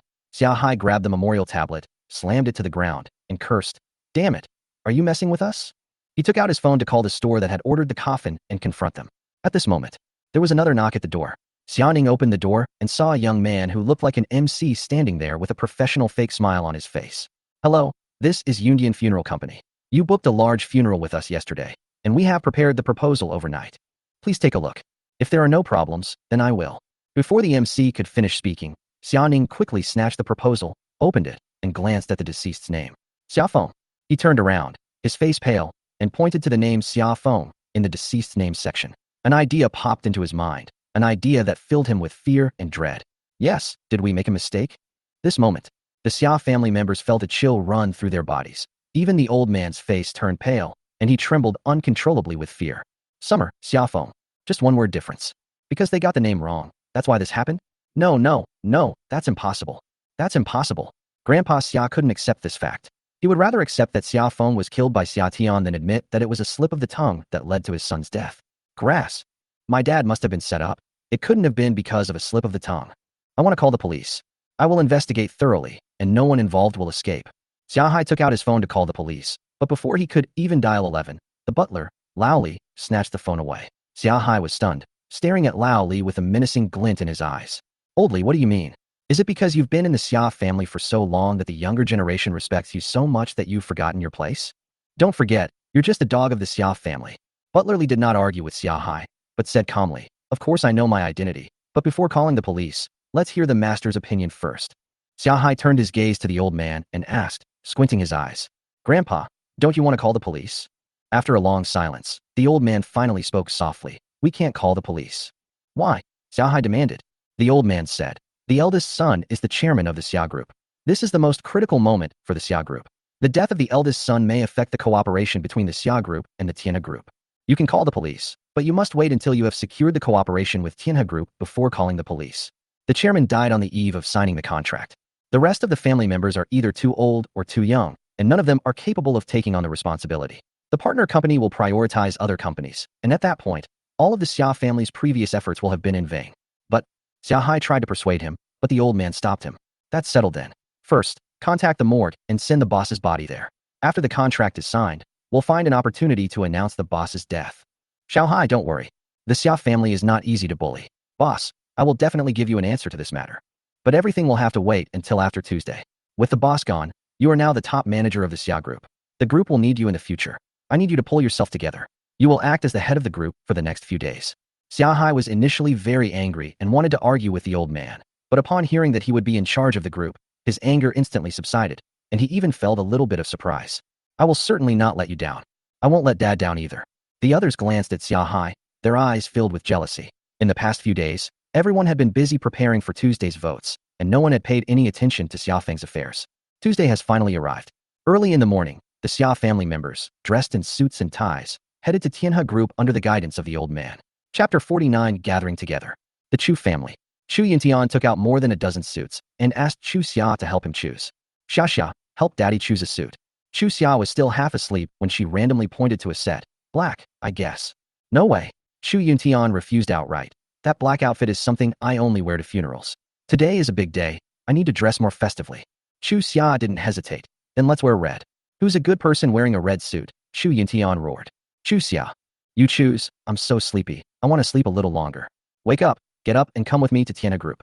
Your third and fourth sisters will come too. After we're done, Dad will treat the three of you to dinner." Chu Yintian took a purple suit out of the closet and put it on. Looking at Chu Xia with a cheerful smile, he asked, "How's this set?" Chu Xia opened her eyes and glanced at it, then uttered a merciless rebuke. "It looks like a big purple eggplant." The chubby version. Chu Yintian sighed and shook his head. "Girls grow up and leave home. She chats with handsome guys until midnight every day, and even gave her car to one. She's so impatient when helping her dad choose a suit. I'm such a failure as a father. Wah, I'm such a failure. Upon hearing the woof woof, Chu Xia jumped up with a start and quickly tried to coax her. I was wrong. I was wrong. I'll help you choose. Today's occasion is a bit formal, so wear dark blue and brown leather shoes. Chu Yuntian looked at the dark blue suit and nodded in satisfaction. Dark blue does look more formal. It makes you look thinner. Chu Xia added sarcastically. Chu Yuntian. She muttered irritably. I'm taking your third and fourth sisters out for lunch, and you should invite Xia Tian too. Your fourth sister rarely has free time, so ask her to go and meet Xia Tian. Chu Xia mumbled. Oh. On her way to Tianhe group, Chu Xia opened the 5 Golden Flowers WeChat group and tagged her third and fourth sisters. Are you going to Tianhe group too? Dad wants you to have lunch together with Xia Tian. Third sister. I'm on my way to Tianhe group, but I'm going with my master to see the little divine doctor. The little divine doctor is having a consultation today at the hotel next to Tianhe group. I'm not sure if he'll have time at noon. Fourth sister. I'm not sure either. Chu Xia. At fourth sister, why aren't you sure? How long has it been since you went home? Besides, you haven't met Xia Tian yet. You can take this opportunity to meet her. Fourth sister. I'm going to see the boss of Tianhe group. Who is Xia Tian? What is it about him that makes me want to see him? What's worth it? Chu Xia thought for a moment and answered with 6 words. He has 8-pack abs. Fourth sister. Not interested. Third sister. Oh, Xia is such a love-struck fool. She only has 8-pack abs. I told you to go watch Douyin, TikTok, and you'll fall in love with 10 guys in 5 minutes, and they all have abs. Chu Xia. Anyway, Dad said he's inviting you all to lunch. You can decide what to do. If you don't want to come, ask Dad for leave yourself. Third sister. Okay, I'll try my best. Fourth sister simply didn't reply. Chu Xia closed the group chat and then opened Xia Tian's chat window. She posted a message with a haughty air. I'm on my way to Tianhe group. Summer replied. Reporting my whereabouts to my boyfriend? I'm not that clingy, I don't need to. Chu Xia sent 8, I'll punch you to death, emojis in one go. He said in a fit of exasperation. This is your chance to bump into me. Also, my dad said he wants you to have lunch together, and my third and fourth sisters will be there too. Summer. Okay. You answered pretty quickly. It seems you really cherish this chance encounter with me. Chu Xia replied smugly. Summer. I just want to see your fourth sister. Chu Xia tossed her phone into her bag. Seeing this, Chu Yuntian chuckled and asked, Did you have a fight with Xiaotian? Whoever argues with him doesn't deserve to. Chu Xia said angrily. Just then, a familiar car overtook them, and Chu Xia recognized the license plate at a glance. That's my second uncle's car, right? Judging from the direction they're going, they should also be heading to Tianhe group. They'll definitely go, Chu Yuntian said with a smile, no matter what. Today is the day Tianhe group announces the results of its bids. How can your second uncle and the others miss this big day? Since Chu Yuntian resigned, his family has had no contact with the Chu family. In fact, even his grandmother wouldn't see them. They were like abandoned children, lonely and isolated. At the height of the Chu group's glory, all their relatives fawned over them. Even their grandmother would suck up to them. Now, even dogs don't want to be near them. Dad, if second uncle gets the project, will we never be able to go back to the Chu family?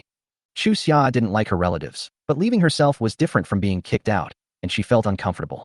Chu Yuntian hummed a little tune and said with a smile, They can't get projects. Chu Yuntian spoke with great confidence, and Chu Xia asked with some curiosity, Do you know the inside story? Anyway, I just can't get it. Chu Yuntian sang as he drove, in a very pleasant mood.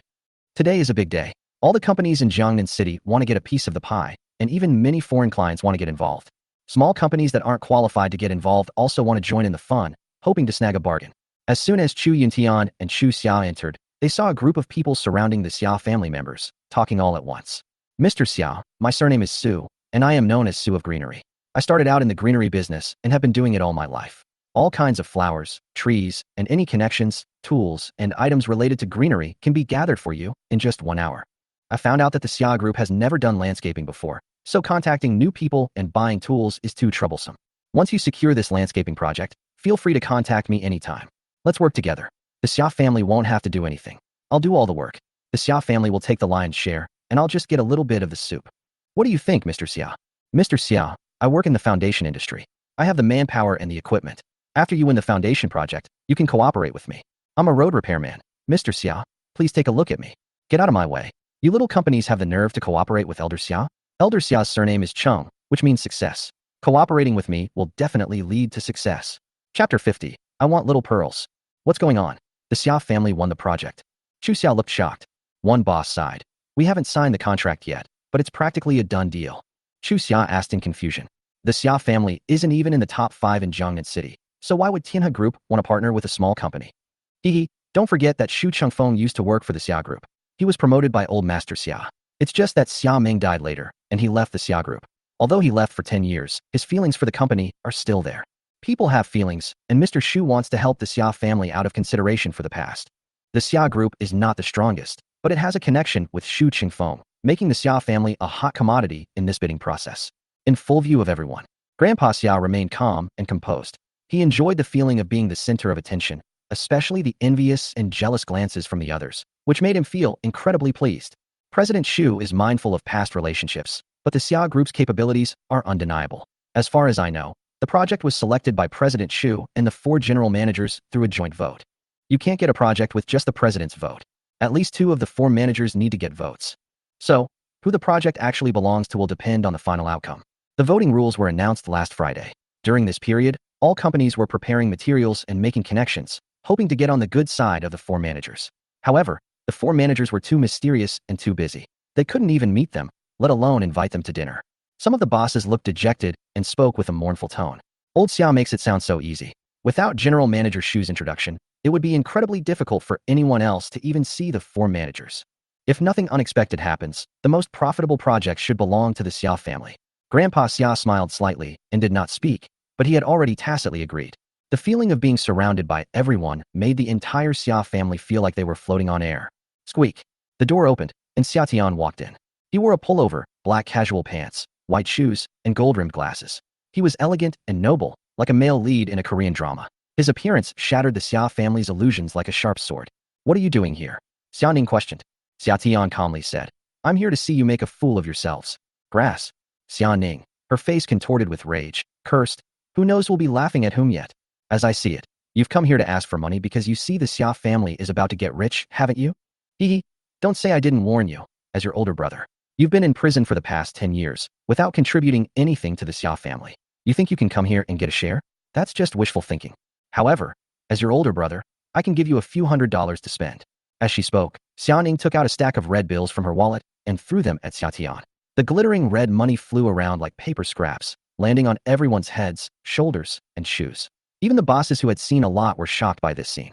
Is this Xia Tian, the one who killed his father and mother 10 years ago? He's back. Didn't you know he came back a long time ago? A few days ago at Old Xia's birthday banquet, he brought several witnesses and turned the banquet upside down, proving that Old Xia gave false testimony back then. Fake documents? So he came back for revenge. It's all about revenge. But, what a pity, he's been in prison for 10 years, a convict, no job, no money. How can he take revenge? TSK. It's too difficult for an individual to fight against a family. If he were a smart man, he would kneel down and submit, outlast the old man, and take back the Xia group. Confronting him now is not a wise move. The Xia family members looked at Xia Tian with arrogant expressions, not taking him seriously at all. If they hadn't been busy securing projects these past few days, they would have dealt with Xia Tian long ago. How could they have let him run wild for so long? Chu Yuntian and Chu Xia, standing to the side, became anxious. What a boastful tone. Chu Yuntian sneered. Who doesn't know that the Xia group was snatched from Xia Tian by you bunch of toads? You're not ashamed, and you're still acting like this now. Shameless. Chu Xia picked up the money from the ground and threw it back to Xia Ning. Who cares about your stinking money? Here you go. Xia Ning was about to speak when the old man stopped her. He glanced at Chu Yuntian and Chu Xia and said calmly, I heard that Xia Tian has a marriage agreement with the Chu family. Now that 10 years have passed, does the Chu family still recognize this marriage? Of course I agree. Chu Yuntian said with his head held high. Having a son-in-law like Xia Tian is the greatest blessing I, Chu Yuntian, have ever had in this life. It's a pity, old man. You've lived your whole life. How come you can't see clearly? Where is the true dragon and the villain? A real dragon? The old man chuckled and said, I heard that President Chu was fired from Chu Group and is now unemployed. I was wondering before how President Chu's abilities could lead to his dismissal, but now that I see it, it's no surprise that he was fired. It's laughable that a convict is being treated like a dragon. The old man poked at Chu Yuntian's sore spot in front of him, intending to provoke Chu Yuntian, but unexpectedly Chu Yuntian wasn't angry at all and just rolled his eyes. I don't blame you for being blind. Just you wait and see. After saying that, he turned to Xia Tian and asked, Xia Tian, do you think the Xia group will be able to successfully sign the contract today? No, Xia Tian said firmly. All done. Chu Yuntian pulled up a chair, sat down with his fat bottom, took out a bag of sunflower seeds, and started cracking them open as he spoke. Daughter, get dad a milk tea. I'm just waiting to see the Xia family make a fool of themselves. The milk tea should have small tapioca pearls, not big ones. Chapter 51. Do I owe you a phantom? Would you like some Haiti? Chu Xia asked. No Haiti, it's too expensive. The Xia family's jokes don't deserve Haiti. Just buy the cheapest Mishue ice cream. Xu Yuntian crossed his legs, holding a bag of sunflower seeds, and looked at Xia Tian with a smile. Here, Xia, let me pour you some. Xia Tian reached out his hand, and Xu Yuntian poured him a small handful. After pouring it, he turned back to look at the others and asked them questions. Does anyone else want it? Oh shit. Xia Hai was furious and wanted to rush forward, but was stopped by Old Master Xia. He warned several people. Ignore them. Don't forget our purpose today. Old Master Xia appeared calm, but the veins on his neck were bulging, and his lower lip was trembling slightly. Those who knew the old man knew that this was a sign that he was about to lose his temper. He concealed his anger, appearing calm and composed on the surface, as if he were in control of everything. Looking at Xu Yuntian and Xia Tian, he said proudly, because the Xia group will definitely sign the contract today. Then we'll wait and see. Xia Tian spat a sunflower seed shell onto the old man's leather shoe, instantly staining the shiny black shoe. The old man frowned, but managed to suppress his anger. He waited quietly for the final result, but for some reason, his heart was pounding and he had a bad feeling. He looked up and asked Xia Hai and Xia Ning, have things been settled with Mr. Wang and Mr. Li? Xia Ning patted his chest and said loudly, it's all done. Grandpa, don't worry, this vote from President Wang belongs to our Xia family. President Li has made all the arrangements. Xia Hai whispered, last night I sent Sister Hong to President Li's bed, and President Li was overjoyed. He's probably still in bed and hasn't woken up yet. The old man nodded. Catering to someone's preferences is often the best way to win them over. If they like money, give them money. If they like people, give them away. In this dog-eat-dog world, there's nothing that can't be solved if you put your heart into it. He then looked up and asked the butler, Old Li, did you give the dog to Shu Chengfeng? It's a gift. Old Li nodded. Mr. Shu likes it very much. Shu Chengfeng loves small animals, especially beautiful dogs. Old Xia spent 500,000 yuan to buy a golden retriever for Shu Chengfeng. 500,000 isn't much, but it can buy the joy of reading books. This is the method. Thinking of this, the old man's heart finally calmed down. On the other side, Xu Yuntian took a sip of bubble tea and asked Xia Tian with a satisfied look, Xiao Tian, should we buy a string of firecrackers? The Xia family has lost so much face, we should at least celebrate. Xu Xia complained. No way. That sounds like a petty person getting their way. You don't know anything. We're not kicking someone when they're down. The Xia family deserves their punishment for their sins. Xu Yuntian argued, then looked around and asked, where are your third and fourth sisters? Xu Xia took out her phone, glanced at the group chat, and said, third sister went to the hotel next door to see the little miracle doctor. Fourth sister is in an emergency meeting. She'll be over in a bit. Xu Yuntian said, oh, and was about to say something when he looked up and saw that Shu Qingfeng had arrived. He was followed by 4 managers. The appearance of the 5 people caused quite a stir. In an instant, everyone stood up, holding their breath like scholars waiting for the results of the imperial examination, craning their necks to look at Shu Chengfeng. General Manager Shu. Old Xia excitedly got up to greet him. I've been waiting for you to come. Has the final result been released? Shu Chengfeng nodded. We're out. I cast my vote for the Xia family. In an instant, the entire hall fell silent. You could hear a pin drop. Before the announcement, everyone guessed that the Xia family would be selected, but deep down there was still a little bit of selfishness in their hearts, just in case. After Shu Chengfeng directly announced the news, everyone's hopes were dashed. The Xia family was overjoyed. That's great. That's great. That's great. That's great. Xia Hai was so excited he was spinning around like a madman. Xia Yuqing was so happy she cried, and Xia Ning arrogantly pointed at Xu Yuntian and Xia Tian and the others and cursed them. What did you just say? Want to see the Xia family make a fool of themselves? How about that? Now you've been proven wrong. Xu Yuntian took a sip of his milk tea and rolled his eyes. What are you yelling for? President Xu hasn't finished speaking yet. At this moment, everyone noticed that Shu Chengfeng had an expression that said, I haven't finished speaking yet. The Xia family members quickly suppressed their joy and asked Shu Chengfeng, please continue, Mr. Shu. Shu Chengfeng took a deep breath, looked at Xia Ning behind Elder Xia, his eyes turned cold, and he rebuked her. Xia Ning bribed 10 million yuan. Tianhe Group has already reported the incident to the police. What? Old Master Xia was stunned. He thought that Shu Chengfeng was going to announce the cooperation between Tianhe Group and Xia's group, but he didn't expect Shu Chengfeng to say something like that. Xia Ning was also stunned. He stared at President Wang, dumbfounded, and asked blankly, I offered a bribe? When did I offer a bribe? Yesterday afternoon, you gave Mr. Wang a Rolls-Royce. After evaluation, the car was valued at 10 million yuan, which constitutes a serious crime of bribery. Tianhe Group has already reported the incident to the police. Shu Chengfeng sneered. Xia Ning, do you think Tianhe Group is some trash company? That you can bribe them with a few dollars? Tianhe Group is the #1 company in the Jiangnan region precisely because of the integrity of its employees. You think you can bribe them with a few bucks? You have disappointed me greatly. Shu Qingfeng's words instilled a deep sense of fear in Xia Ning's heart.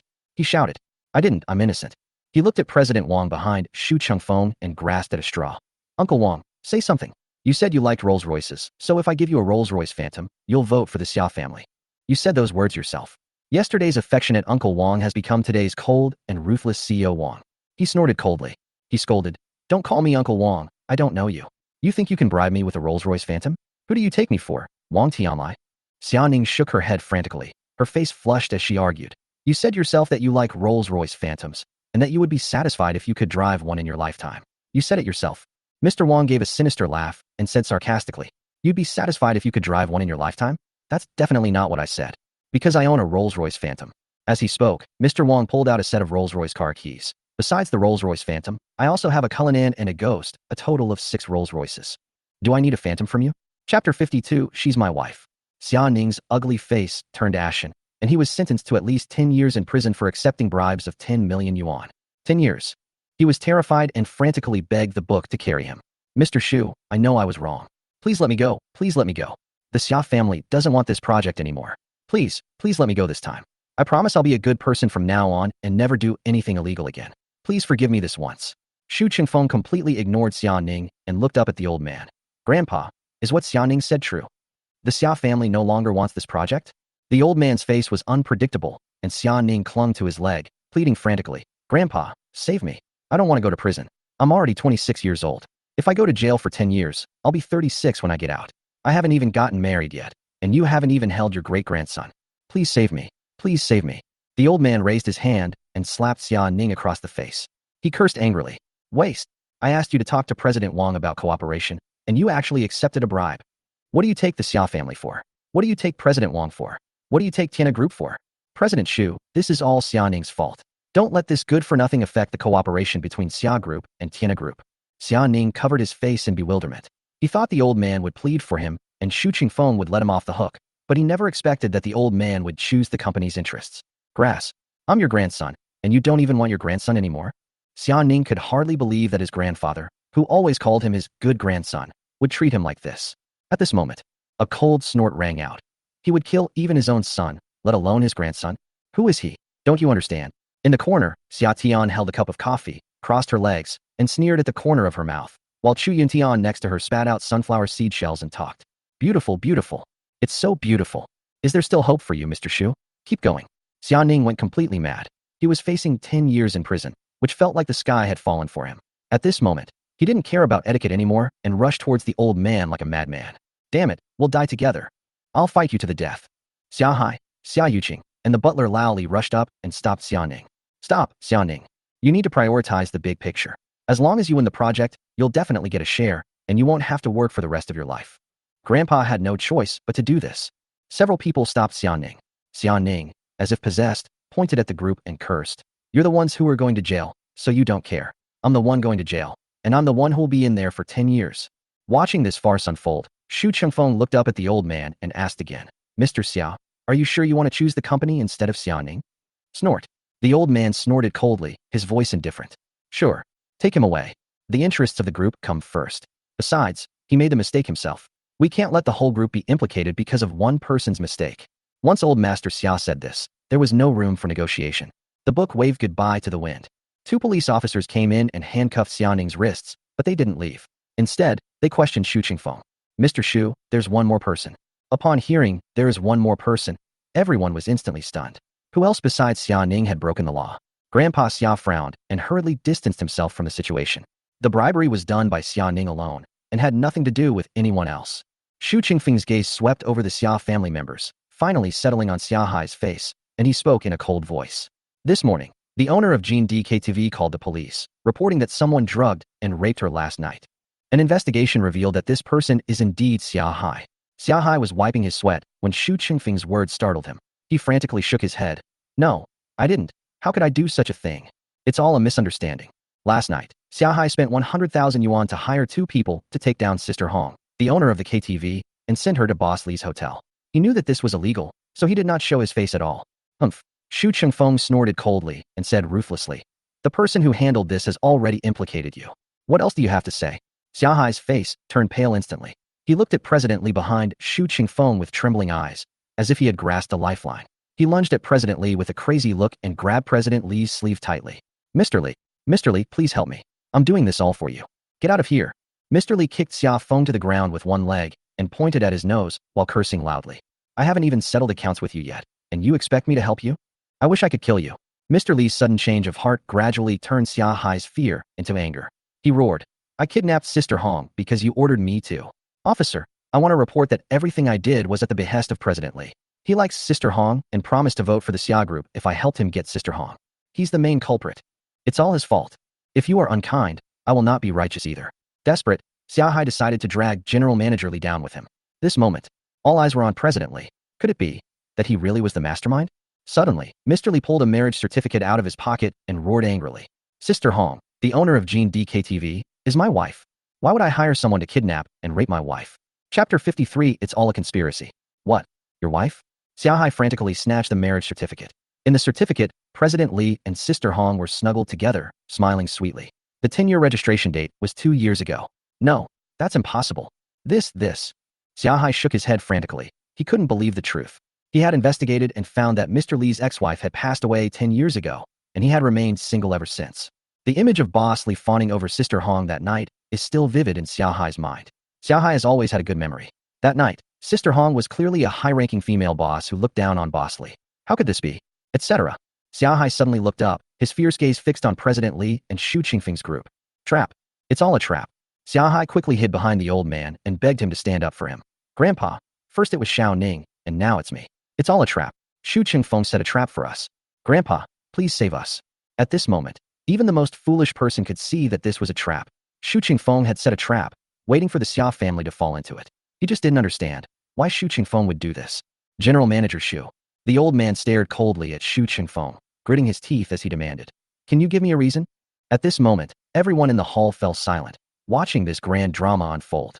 The once proud Xia family was now facing one misfortune after another, and the mastermind behind it all was none other than Xu Qingfeng. Everyone has a question mark in their mind. Xu Qingfeng looked up and glanced at the oil painting on the wall. It was an impressionist painting, depicting 2 boys playing and running in a wheat field. The scene was warm and cozy, with sunlight shining on the children's faces and their smiles shining brightly. He took a deep breath and asked a question in return. Mr. Xia, why did you kill Brother Meng and sister-in-law Meng 10 years ago? Buzz. As soon as Xu Qingfeng said this, everyone's hearts jumped into their throats. The murderer is not Xia Tian. But it's not old Xia, is it? Xia Meng is, after all, his own son. What a huge surprise.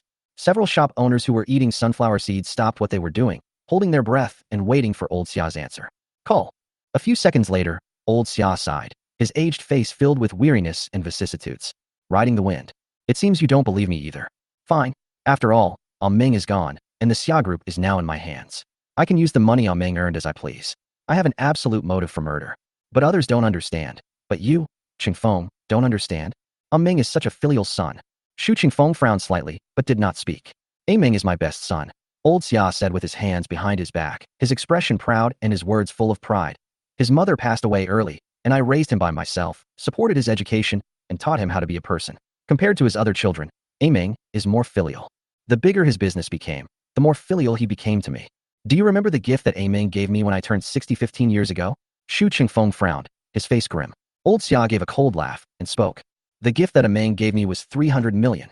Everyone present was a big boss with assets of at least tens or hundreds of millions of yuan, but they were all stunned when they heard about the 300 million yuan gift. 300 million yuan 15 years ago is equivalent to 1 billion yuan now. Xia Meng is definitely a filial son to give his father 300 million yuan for his 60th birthday. At the same time, it also proved one thing. The old man is not short of money. He had no motive to commit the crime. Qingfeng, all these years you haven't understood Meng, nor have you understood the bond between us, father and son. Old Xia snorted coldly and spoke. Old Li, let's go. Let's not discuss this cooperation with Tianhe Group anymore.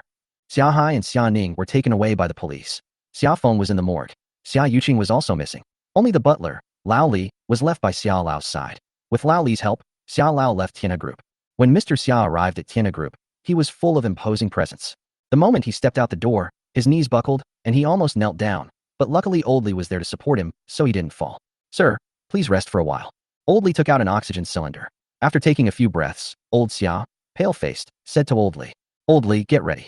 I can leave Jiangnan at any time. I can't stay here any longer. Xu Qingfeng did not refute him, not because he believed him, but because he knew Xu Qingfeng too well. From a young age, he had always been steady and unassuming, and also stubborn. He would never easily change his mind once he made up his mind. The ensuing retaliation will be overwhelming. If he were 20 years younger, Mr. Xia would be confident he could hold his own against Xu Chengfeng, but now, he just wants to enjoy his old age in peace. Sir, are you sure? Once you leave, everything in the Xia group and Jiangnan city will be taken back by the court. Are you really not going to take it all? This is a very big decision, and the butler, old Li, is advising the old man to think it over carefully. The old man remains silent for a few seconds before asking a question. How is Xiaoqin doing? Have you gotten into line yet? Let me ask. Butler Li took out his phone and dialed Xiaoqin's number. Today, the young miracle doctor is making his house call, only one day a week, and only seeing one patient. This single spot has attracted a large number of wealthy people vying for it. The only spot is one that the old man absolutely must get. Hello. Xiaoqin's voice was breathless as she shouted. Dad, come quick. I've managed to get you a spot. Chapter 54 Lipstick is a woman's most successful accessory. The little divine doctor's spot today belongs to the Xia family. Let's see who dares to come. Anyone who comes near me, I'll chop them up. Get out. Get out. Get out. Get away from me, everyone. Xiaoqin held a fruit knife in her hand, standing guard in front of a door, her hair disheveled, looking like a madwoman. Several security guards are communicating with him. Ms. Xia, the young doctor treats patients based on fate. He doesn't just treat those who are first in line. Please put down the knife. Xiaoqin's eyes were bloodshot, and she looked fierce like a mother leopard. Don't try to fool me. Don't think I don't know your tricks. All this talk about fate is just a way to get your money, isn't it? Tell the little miracle doctor that our Xia family is rich. This one and only spot today can only go to my dad. I'll stand guard in front of this door today. I want to see who dares to come closer. Whoever comes closer, I'll stab them to death. When a woman becomes a shrew, she is invincible. The security guards looked at each other helplessly, unsure of what to do. Chu Feiyao silently took out her phone, recorded Xiaoqin's tantrum, and sent it to Chu Xia. Mayan is so scary in the summer. Xia, you should think it over carefully. Chu Xia replied, what are you considering? Marry Xia Tian, Chu Feiyao said. Don't you like him? I think Dad also wants you to marry him. After all, none of us 4 older sisters want to. Then you'll have to marry him. Chu Xia sent 8 insulting emojis in one go. When did I ever say I liked him? Third sister, are you crazy? You don't like him? Chu Feiyao asked. Chu Xia. It's so annoying. Who would like it? Oh, I see. I thought you liked him. Chu Feiyao said seriously. Since you don't like him, you should tell Dad about breaking off the engagement as soon as possible. You're making money now, so you can afford the penalty for breach of contract. Our family can afford 100 million. Chu Xia. This isn't urgent, is it? You should have said so sooner rather than later, so as not to delay him. Chu Feiyao said quietly. He's been in prison for 10 years. He must be thinking about that. Cough, cough. He's a man after all. If you had said so sooner, he could have gone out and found a girlfriend sooner. Chu Xia. Third sister, what nonsense are you talking about? Chu Feiyao said. Men's bodies are different from women's. Men have a stronger need for that kind of thing. It's not fair to him if you keep dragging it out like this. Anyway, think about it carefully. The little miracle doctor is coming soon. I'm so nervous. I'm not talking to you anymore. Just hurry up and explain things to Xia Tian. Don't waste her time. Putting down her phone, Chu Feiyao said to the long-haired, white-bearded old man beside her. Master, I'm going to the restroom. While washing her hands, she took out her lipstick and applied it for the second time in her life. She had taken the lipstick from Chu Xia's drawer. She wanted to dress up since she was meeting the little miracle doctor today. The lipstick has just been applied. A familiar face came into view. The men's and women's restrooms were shared. In the summer, when he came out of the men's restroom, he bumped into Chu Feiyao. Why are you here? Chu Feiyao asked in surprise. She thought Xia Tian was at Tiana Group. Come to the restroom. Summer answered truthfully. He glanced at Chu Feiyao, who was wearing a pale yellow dress and embroidered silk shoes. Her long hair was tied up with a thin, long red hairpin, with a few strands of hair falling casually down. Oval face, almond-shaped eyes, classic temperament. She possesses all the characteristics of a classical beauty, except her fiery red lips seem somewhat out of place. It has a similar feel to Lin Daiyu wearing smoky makeup. This lipstick color doesn't suit you. Wipe it off. Xia Tian handed a tissue to Chu Feiyao. Don't want. Chu Feiyao not only refused to wipe off her lipstick, but also took out the lipstick and applied it twice more. Her already red lips now looked like a gaping maw, instantly ruining the image of a classical beauty. She explained as she applied the paint. Lipstick is a woman's essential item for success. This Chu Feiyao is a bit simple-minded. Summer couldn't help but chuckle. Who said that lipstick is a woman's key to success? An online influencer, huh? Chu Feiyao blinked her clear, big eyes, looked at herself in the mirror, and asked with a conflicted expression, doesn't she look good? But I need to see the little miracle doctor. It's not really appropriate to go without makeup. As soon as she finished speaking, Chu Feiyao was suddenly startled, her phoenix eyes instantly filling with tears. She repeatedly apologized to Xia Tian. I'm sorry, I didn't mean to mention the little divine doctor in front of you. Please don't be sad. I'm really sorry. Seeing that Chu Feiyao's tears were about to fall, Xia Tian hurriedly spoke up. I'm not sad. I'm not sad. Because I am the little miracle doctor. Chu Fei Yao. Degree. What did you say? You're the little miracle doctor. Xia Tian took out a tissue to wipe her hands and said in a serious tone, That's right, I am the little divine doctor. Quiet. For a full 5 seconds, Chu Fei Yao stared at Xia Tian without moving, making Xia Tian feel extremely awkward. Uffed. Chu Fei Yao laughed, looking at Xia Tian with a radiant smile. You're really quite an interesting person. Alright, I'm going to line up to see the little miracle doctor. Today is my first time meeting him, so I need to prepare properly. After saying that, Chu Fei Yao turned and left, but after taking only 2 steps, she turned back, took out a tissue, and wiped off her lipstick. Seeing this, Xia Tian couldn't help but ask with a smile, Don't you want to leave a good impression on the little divine doctor? Chu Fei Yao frowned and said, I want the little divine doctor to see my most authentic self. Oh, by the way, your aunt is outside. She's really fierce. Be careful, okay? After giving a warning, Chu Fei Yao left, while Xia Tian straightened her curly bangs in front of the mirror and took out her phone to send a message. Call my grandfather in. Chapter 55 Grandpa, I'm good again. Dad, I'll stay here today, and no one but you will get in. In order to impress the old man, Xia Tian disregarded everything and stood guard at the door like a shrew, hoping to gain his approval. However, when the old man saw her like this, he was not moved at all, but rather embarrassed. Put the knife away, what do you want? After scolding Xia Tian, the old man looked at everyone and said apologetically, I'm so sorry everyone, my daughter was so ignorant and startled you all. Some business owners who knew Mr. Xia complained, Mr. Xia, your family is too domineering. Everyone is queuing up, and your daughter is standing guard at the door with a knife. The little divine doctor's rule is to treat patients according to fate. Her behavior is not in accordance with the rules. It was her fault. I'll have her apologize to everyone. The old man was very polite, and since he was an elder, the apology was enough. He sighed, Xiaoqin is a filial child. The reason she's like this is because of my health. Cough, cough, cough. Grandpa Xia is 75 years old this year, and half of his body has already been buried. He is the oldest person present. When he coughed, no one dared to argue. Grandpa Xia is getting old, so let Grandpa Xia see the young miracle doctor this time. I'm still young, so this time I'll let Grandpa Xia have it. Grandpa Xia quelled the public's anger with just a few words. At this moment, the door opened, and a bodyguard came out and addressed the group. Please come in, Mr. Xia. The little miracle doctor invites you. The bodyguard's words made old Master Xia's eyes light up, and Xia Qin, who was standing next to him, cheered excitedly. Dad, the little miracle doctor wants to see you. The little miracle doctor has chosen you. Please come in quickly.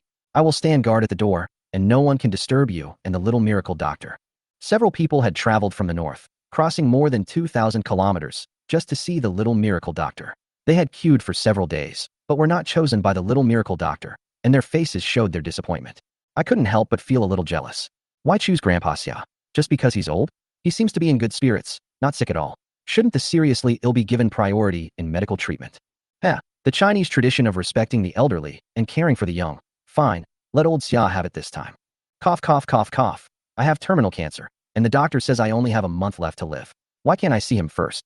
At the same time, several elderly men who looked like traditional Chinese medicine practitioners gathered around. He looked at Grandpa Xia with a fawning expression. Grandpa Xia, when the young miracle doctor examines you later, may we take a look at the prescription he prepares? One glance is enough. Don't worry, we're not watching for free, we're willing to pay. Name your price. The words of the crowd made old Master Xia feel like he was floating on air. He knew that the old Chinese medicine doctors wanted to secretly learn the young miracle doctor's skills, but he pretended not to know and asked, Can you learn it just by looking at it? One is never too old to learn. The young doctor's skills are superb. His 13 ghost needles technique can bring the dead back to life. If we could learn even a little bit of his skills, we would be willing to die. Fearing that old Master Xia might disagree, several traditional Chinese medicine doctors kept flattering him. Old Master Xia has a dignified appearance, a face that signifies great wealth, nobility, and longevity. People with this face can live to at least 100 years old. The young divine doctor has taken a liking to you, I believe, because he saw that old Master Xia's face is different from ordinary people. After the young divine doctor's treatment, old Master Xia can live to at least 110 years old. The few words from the experienced traditional Chinese medicine doctors dispelled the gloom in the old man's heart, and he became energetic again. Out of curiosity, I asked, Is the little miracle doctor really that amazing? An old Chinese medicine doctor smiled and said, Old Xia, you are unaware of this. I don't know the little divine doctor, but I know the 13 needles of ghosts. The disease caused by all kinds of evil and madness can be treated by acupuncture. There are 13 acupoints that must be recognized. The first few needles are used on humans, and the last few needles are said to be used on ghosts. One set of acupuncture techniques can expel evil and restore righteousness. Completely improve all the problems in your body, and once you have no health issues, take good care of your body on a daily basis, and you will naturally live a long life. Originally, the old man only wanted to find the young miracle doctor to treat his cough. After listening to the stories of several people, he began to feel excited. Perhaps, he really could live to be 100 years old. Oldly, no need to prepare the plane yet. As long as I am here, the Xia group will not fall. Shu Qingfeng is just an employee, but as long as my health is restored and I spend some money to make some arrangements, Xiao Hai and Xiao Ning will be able to get out soon. The moment Shu Qingfeng made his stance clear, old Master Xiao's first thought was to run away. But now the little miracle doctor has given him faith. Snort. Books ride the wind, summer, you just wait. Once I've recovered, I'll settle accounts with you all one by one. At this moment, Grandpa Xia stopped sitting upright, put his hands behind his back, raised his head and chest, and strode into the room like a tiger descending a mountain. Mr. Xia. A young voice rang out from inside the room. Grandpa Xia was so excited that he quickly walked in, preparing to greet the young miracle doctor with clasped hands. But when he saw the young miracle doctor, Grandpa Xia's expression changed. Behind the antique-style tea table, Xia Tian was holding a cup of kung fu tea, his curly bangs casually falling over his forehead, and his gold-rimmed glasses made him look refined. A confident smile played on his lips.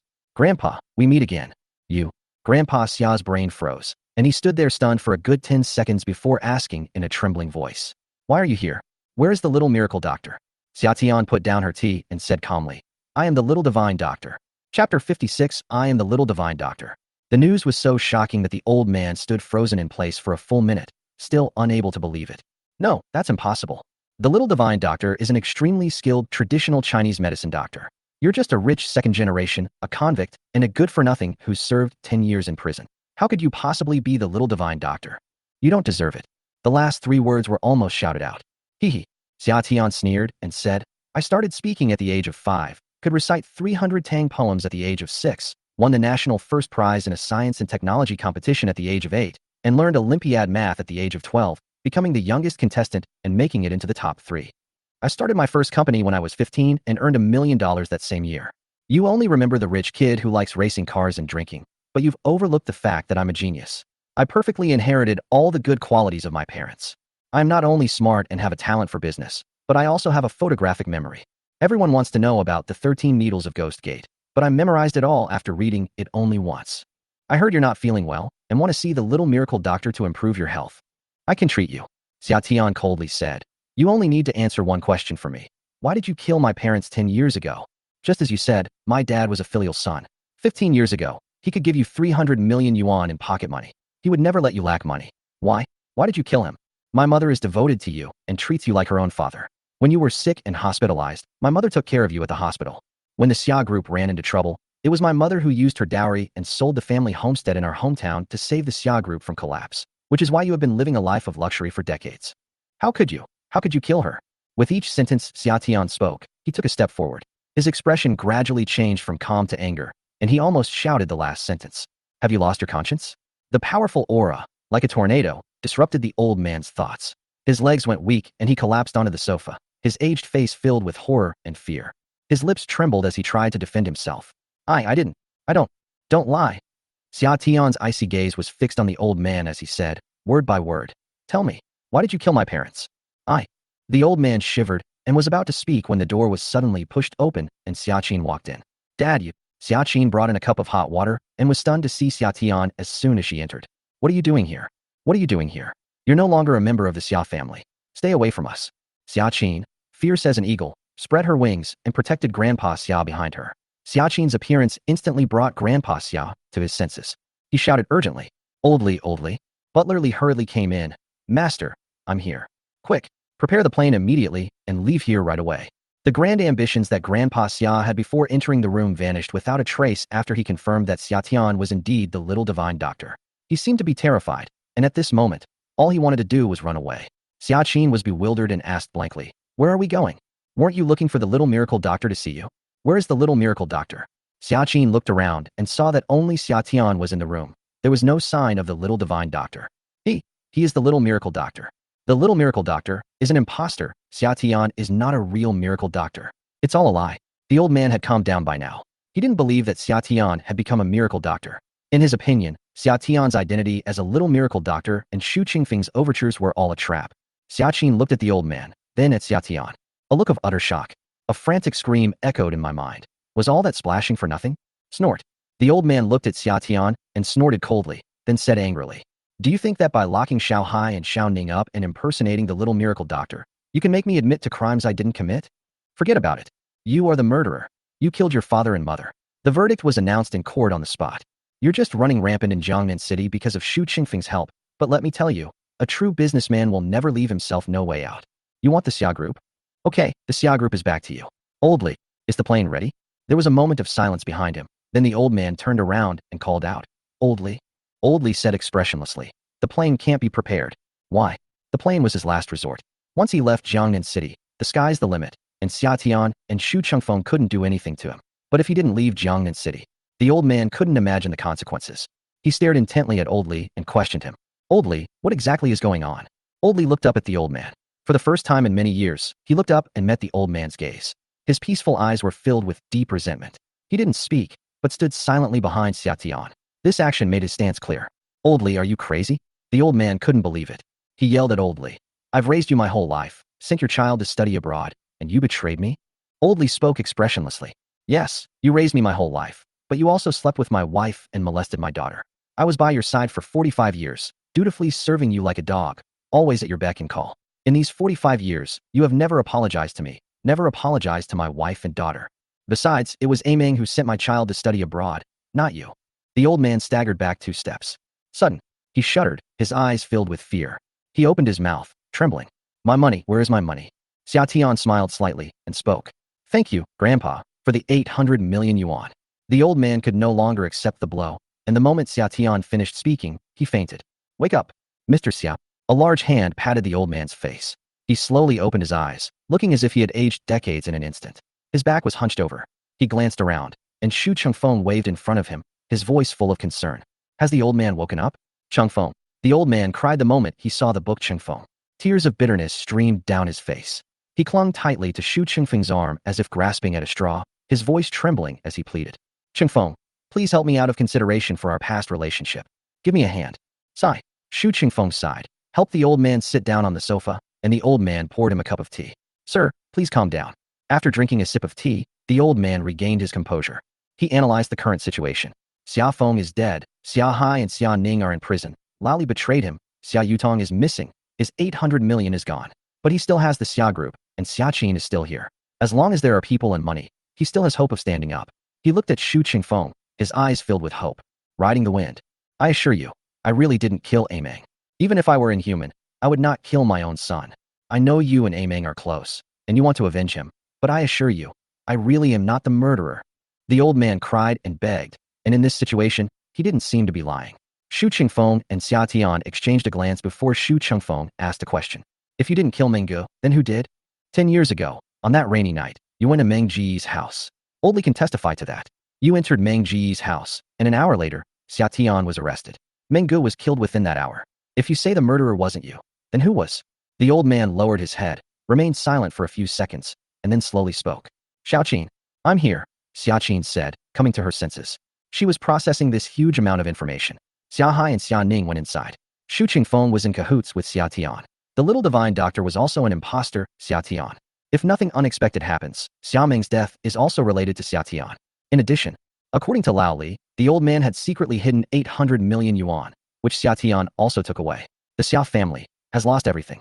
Xiaoqin took me home. Also, call the police and say that someone is threatening my life, and send 2 police officers to protect my personal safety. Faced with the choice between begging for mercy and running away, the old man chose to run away. He still has the Xia Group and Xiaoqin. He hasn't lost yet. Xiaoqin. Xiaoqin didn't respond when he called her name. The old man impatiently yelled at her. What are you standing there for? Take me home. The old man had 3 sons and 1 daughter. Apart from the second son, Xia Meng, the other 3 children were not very bright. In particular, the youngest daughter, Xiaoqin, was almost 50 years old this year. She had never worked or earned a penny in her life. She married a scholar and was also penniless. Not only did he fail to make money, but he also got involved with Xia Yuqing, disgracing the Xia family. Incompetent people are even looked down upon by their parents. The old man habitually summoned Xiaoqin at will, and his attitude was not good at this moment. Xiaoqin was stunned for a few seconds. He glanced at the old man, then at Xia Tian. Sudden, snap. Xiaoqin slapped the old man across the face and yelled, 10 years ago, we were instigated by you to testify in court. Chapter 57 Jiao Yuzhong. Actually, I never believed that Xia Tian was the murderer. Although Xia Tian is mischievous and likes racing and drinking, he is a good kid. Xia Qin turned to look at Xia Tian, her gaze firm, and said, Xia Tian, your aunt has always believed you are innocent. It's all the old man's fault. He forced us to do it. You know the old man has absolute power in the Xia family, and we can't resist him. It's all his fault. This dog-eat-dog drama made Xia Tian laugh. The old man was stunned by the slap, waiting for Xia Qin to roar, Xiao Qin, you're not even listening to me anymore. I'm fucking idiot. Xia Qin went up and gave him another big slap. Explain. Who exactly killed my second brother and sister-in-law? The old man, his face flushed, roared, Xia Qin. Snap. What are you shouting for? I'm not deaf. Xia Qin had been oppressed by the old man her whole life, and now that she had finally turned the tables, she felt an indescribable joy and excitement. I couldn't help but slap him a few more times. Will you tell me or not? Tell me, or I'll kill you. Slap, slap, slap. Several slaps in a row. The old man's mouth was full of blood and foam from the slaps. Shu Qingfeng was afraid that he would beat the old man to death, so he hurriedly stopped Xia Qin, poured the old man a glass of water, and then spoke gently to Xiao Laodao. Old Xia, just admit it. Now that things have come to this, you have no way out. Tell the truth. The old man looked at Shu Qingfeng with tears streaming down his face and pleaded with Aishing. Qingfeng, please let me go. I really didn't kill Meng. I'm not the murderer. The old man cried his heart out, and his appearance made Xia Tian and Shu Qingfeng frown. Originally, Xia Tian thought the old man was the murderer, and he had gradually broken him down and forced him to admit the truth. But now, the old man's reaction seemed to indicate that he was not the murderer. Who else could it be but him? However, even if it wasn't him, he knew the real culprit. Old man, if you weren't the murderer, then who was? Shu Qingfeng Shu was a skilled and persuasive teacher. The old man opened his eyes, looked at Shu Qingfeng, and pleaded, Qingfeng, please let me go for the sake of our past. Why? Shu Qingfeng sighed deeply and said softly, even if I wanted to let you go, Xia Tian wouldn't. 10 years have passed. We've waited 10 years for this answer. Now that things have come to this, there's no need to hide it any longer, is there? Speak, old man. Shu Qingfeng moved a chair and sat to Xia Tian's left. The two of them had unwavering gazes in it, I won't give up until I tell you attitude. Good, good, good. After uttering 3 good s in one breath, the old man clutched his chest and said in despair, good job, Summer. I never liked you back then. I always had a feeling you were a threat, and now it seems my hunch was right. You really are a threat. Now that things have come to this, the old man no longer has the energy to continue fighting, and he slumped on the sofa, resigned to his fate. You're just like your dad, too shrewd. So shrewd it's frightening. I should have killed you 10 years ago. A small act of not being able to bear it 10 years ago led to the Xia family's downfall today. The grandfather and grandson exchanged a glance, the old man's eyes filled with resentment. Summer isn't different. Explain. Who killed my parents? The old man gave him a sinister look and said in a deep voice, I can tell you, but you have to promise me you won't kill me. And you must take care of me in my old age and see me off when I die. He had no one left to rely on, except for this one secret that could threaten Xia Tian. Can. Xia Tian readily agreed. Go ahead and tell me. The old man glanced at Xia Qin and the butler, Old Li, and said coldly, tell them to get out. Before leaving, the butler, Old Li, took Xia Qin with him. Now, only Xia Tian, Old Xia, and Shu Qingfeng remained in the room. The old man spoke softly. Qingfeng, do you remember a boss surnamed Jiao? Shu Qingfeng frowned. Coal boss, Jiao Yuzhong? Right, it's him. 15 years ago, he partnered with the Xia group. The Xia family provided the funding and equipment. Jiao Yuzhong held 30% of the technology, and the Xia group held 70%. However, the Xia group and Jiao Yuzhong only cooperated for 3 years, and the partnership ended in the 4th year. You remember this, right? As Xiaoming's assistant, Shu Qingfeng naturally knew these business partners very well, but he didn't understand why the old man suddenly brought up Jiao Yuzhong. Was Meng Ji's death related to Jiao Yuzhong? But Brother Meng did not wrong Jiao Yuzhong. The reason for not cooperating back then was that there were not many coal mines in the Jiangnan area. After 3 years of working on the project, we earned about 300 million yuan. Jiao Yuzhong took 30%, nearly 100 million yuan. Brother Meng did not owe him a penny of that money. Hee. The old man gave a sinister laugh and said sarcastically, there aren't many coal mines in Jiangnan. In the 3rd year of our cooperation, Jiao Yuzhong, as a technician, discovered a gold mine. He excitedly told Xiaoming the news, and even took Xiaoming to see the gold mine. And then, the day after inspecting the gold mine, Xiaoming terminated his contract.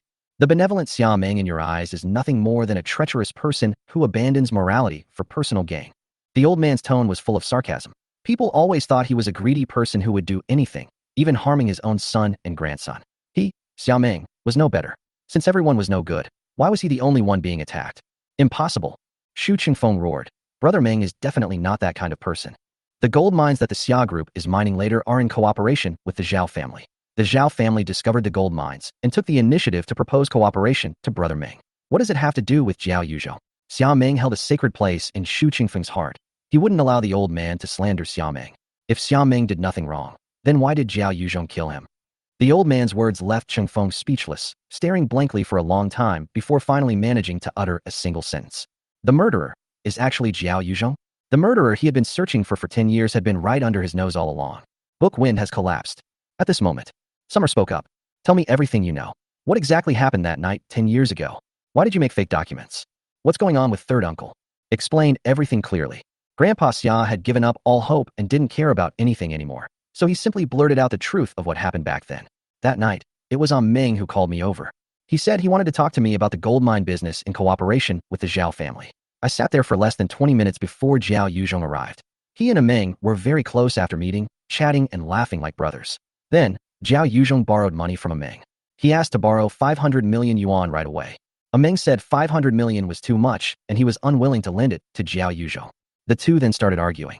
Jiao Yuzhong cursed Ming for being ungrateful, kicking him out of the game and taking all the gold mine for himself.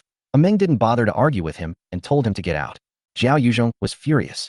Taking advantage of Ming's inattention, he pulled out a knife and killed Ming. He then rushed into the kitchen and killed Qing as well.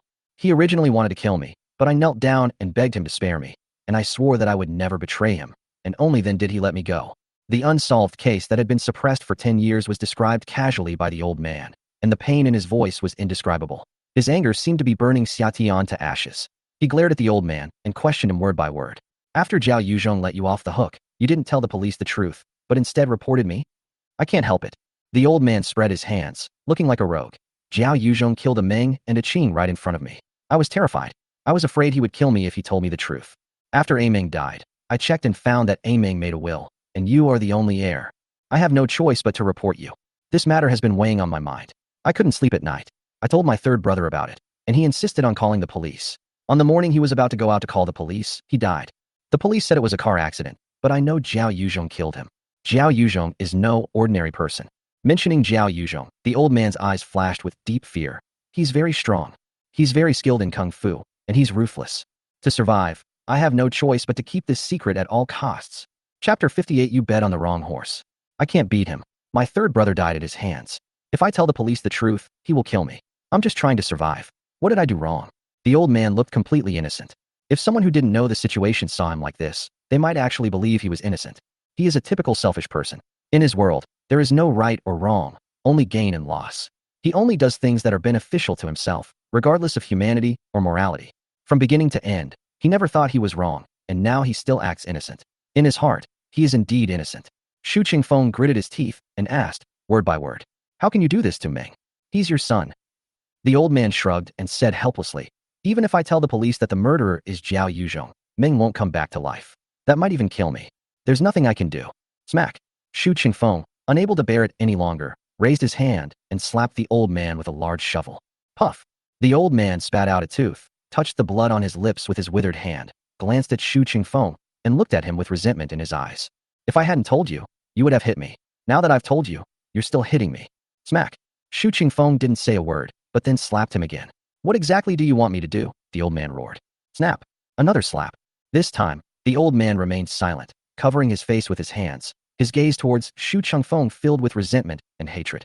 With 3 slaps in a row, Shu Qingfeng vented his anger. When a person is shameless, they are invincible. Today he finally saw what a selfish and unscrupulous person looks like. Summer. Shu Qingfeng turned to look at Xia Tian, his eyes filled with murderous intent. Ask with your eyes. Kill. Xia Tian shook his head, looked at the old man, and said coldly, you're saying Jiao Yuzhong is the murderer who killed my parents? Yes, the old man nodded. What if I lie? Xia Tian narrowed his eyes, as if trying to see through the old man's soul. Tell the truth, and I'll take care of you in your old age and see you to your death. If you lie, I'll kill you right now. The old man, his body thin and bony, shuddered. After exchanging a glance with Xia Tian, he subconsciously lowered his head. A few seconds later, he looked up at Shu Qingfeng. He questioned loudly, Qingfeng, you're just an employee of Tiana Group. Do you really have the power to kill me? The whole of Jiangnan City knows that the Xia Group has turned against you. If something happens to me, the police will think of you first. Even if you've done nothing wrong and left no evidence, it will be hard to explain if it gets back to your boss, won't it? Don't let Summer be bewitched you. The old man's words were quite amusing, as I will discuss in another book. He looked at the old man with interest, raising an eyebrow and saying, you don't know who the owner of Tiana Group is? Who? The old man looked bewildered. Most of Tianhe Group's business is with overseas partners, and it has an international focus. In addition, Xu Qingfeng has been abroad for several years, and there are rumors that the boss behind Tianhe Group is a foreigner. Xu Qingfeng may seem to have a big reputation, but he is actually just an employee. At this point, it is understood that the boss of Tianhe Group and the old man know each other. Is it someone I know? You know him, and you're very familiar with him. As he spoke, Xu Qingfeng stood behind Xia Tian. Xia Tian crossed his legs, playing with a lighter in his hand. His face was calm as water, but his aura was powerful. Xu Qingfeng stood next to him, acting like a secretary. Bite! Suddenly, a thread in the old man's brain clicked, and a truth emerged, leaving him trembling with fear. He repeatedly denied it. No, that's impossible. That's impossible. He spent 10 years in prison. He's a convict, a good-for-nothing rich kid. It can't be him. His expression shifted from shock and disbelief to fear, terror, and horror. A series of changes left Qingfeng quite satisfied. He had waited 10 years for this day. Summer is the boss of Tianhe Group. That's right, I'm just an employee. I'm not a boss, and I don't own any shares. But besides being an employee, I'm also Xia Tian's uncle and Meng Ji's brother. The old man turned his gaze to Xia Tian, a spoiled rich kid, a convict, a minor doctor, and the boss of Tianhe Group. Various identities swirled in his mind. A few seconds later, puff! A mouthful of black blood spurted from the old man's mouth. His face instantly turned pale, and his energy rapidly declined. In just a few seconds, he had transformed into a gray-haired, hunchbacked, and frail old man, like a candle flickering in the wind, about to be extinguished by a gust of wind. Grandpa, you bet on the wrong thing. Xu Qingfeng patted him on the shoulder, deliberately touching on his sore spot. If you had placed your bets on Xia Tian back then, the Xia Group would have already become the richest company in Jiangnan, and possibly even the richest company in the whole country. Summer can give you 80 billion. But what about you? For petty gains, you falsely accused Xia Tian of murdering his father and mother, and sent him to prison. If it weren't for you, Meng Ji's revenge would have been achieved by now. How could the murderer have been allowed to go unpunished for a full 10 years? It's all your fault, you blind, selfish, short-sighted bastard. Tell me, who is the murderer? Xu Qingfeng grabbed the old man by the collar and slapped him twice across the face. The old man was already barely breathing, and after the 2 slaps, his head lolled to the side, and he died instantly. Xu Qingfeng was terrified and quickly said, "Oh no, Xia Tian, he's dead. Please, please save him. He hasn't revealed the real killer yet. He can't die." Xia Tian got up and walked over, frowned as she looked at the old man, and said in a deep voice, "He won't die. The blood and qi are attacking the heart. A few hours of rest will help it recover.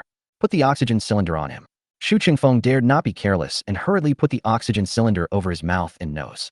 After a few seconds, he started breathing again, but his eyes remained closed and there was no sign of him waking up. "Thank goodness I'm not dead." Xu Qingfeng let out a long sigh and asked Xia Tian, "Shall we wake him up now?" "No rush." Summer tapped her fingers rhythmically on the armchair, and after a moment of contemplation, she spoke. "Investigate Jiao Yuzhong. He wouldn't just make up a murderer. Even if Jiao Yuzhong isn't the murderer, he must be connected to the real killer who killed my parents."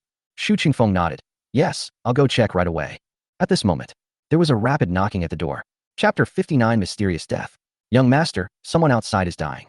Butler Lee rushed in and said quickly, "A minute ago, the person got up and drank a glass of water. Before he even finished the glass, he suddenly stopped, his heart stopped, and we tried to resuscitate him, but he didn't respond." "Bring the person in," Summer said hurriedly. Butler Lao Li, along with old Qian from Jiafintang and the family members, hurriedly carried the person in. Mr. Qian spoke to Xia Tian with a deep and solemn expression. "Little miracle doctor, the patient was in the late stage of liver cancer and was very weak. He came all the way from the north to seek medical treatment. When I took his pulse, it was already broken. I am afraid." What Mr. Qian meant was that he couldn't save them. "Let me take a look." Summer is quickly coming to an end. The patient was in his early 50s, thin, with a pale, orange-yellow complexion, eyes closed, and motionless. Summer frowned. "Take the patient's wrist and begin taking their pulse." While taking his pulse, the patient's family member cried and said, "My dad's health isn't good. The doctor said he only had 1 or 2 months left at most, but only 2 days have passed. He ate a big bowl of rice last night and seemed to be in good spirits. How could he suddenly be like this?" Mr. Qian gestured for her to be quiet. The family members immediately shut their mouths and wept silently by the side. 1 minute later, Summer loosened her wrist, gently shook her head, and sighed. "The dead cannot be brought back to life. This uncle has passed away. His family should prepare for his funeral." Summer is undoubtedly a bolt from the blue. A person who was alive just minutes ago is suddenly gone. Such a huge blow is hard for the family to accept. When people are sad to a certain extent, they want to find a scapegoat. The family member's daughter rushed forward and pointed at Xia Tian's nose, cursing him. "It's all your fault. If I hadn't come to see you, my dad wouldn't have died. He would have needed at least another month or 2 to get treatment at the hospital. What a load of bull. What kind of quack doctor is he? I think you're a liar, aren't you? Give me back my dad. Give me back my dad." The daughter grabbed Xia Tian's collar and tore at it frantically, as if killing Xia Tian would wake her father up. Stop! Several bodyguards rushed up and pulled the family members away. Xia Tian straightened her disheveled clothes, turned to look at old Qian, and asked, "What are your thoughts, Mr. Qian?" Old Qian had long white hair and a white beard, and wore a blue robe. He had an air of otherworldly wisdom and stroked his beard with his hand. He said in a deep voice, "Unnatural death." Xia Tian added, "This person was not destined to die. Cancer was a major hurdle in his life. If he can overcome this hurdle, he can live for another 20 years. But he died suddenly. His death was suspicious." Old Qian nodded, agreeing with Xia Tian's point of view. He leaned closer to examine the deceased's face and frowned. What was the cause of death? Poisoned. Xia Tian glanced down at the deceased, snorted coldly, and said unhappily, "No poison was added. His 3 souls and 7 spirits were taken away. The person who killed him was a master." Mr. Qian was greatly surprised. He was a famous traditional Chinese medicine doctor. When he was a child, his master told him that a good traditional Chinese medicine doctor is inseparable from yin and yang and the 5 elements. However, with the promotion of debunking superstitions, less and less people are learning yin and yang and the 5 elements. Mr. Qian only learned a superficial understanding. He can see the physical form, but he cannot see the soul. As soon as Xia Tian opened his mouth, he realized something was wrong. If the 3 souls and 7 spirits are missing, even one of them will cause a serious illness. If all 3 souls and 7 spirits are taken away, it's equivalent to killing someone directly. Moreover, with current scientific methods, no clues can be found. In the end, the doctor can only explain it as cardiac arrest. Anyone who can take away the 3 souls and 7 spirits must be a master. Why take away his 3 souls and 7 spirits? Does this person have a grudge against this gentleman? Xia Tian frowned as he analyzed the issue. The first possibility is a revenge killing.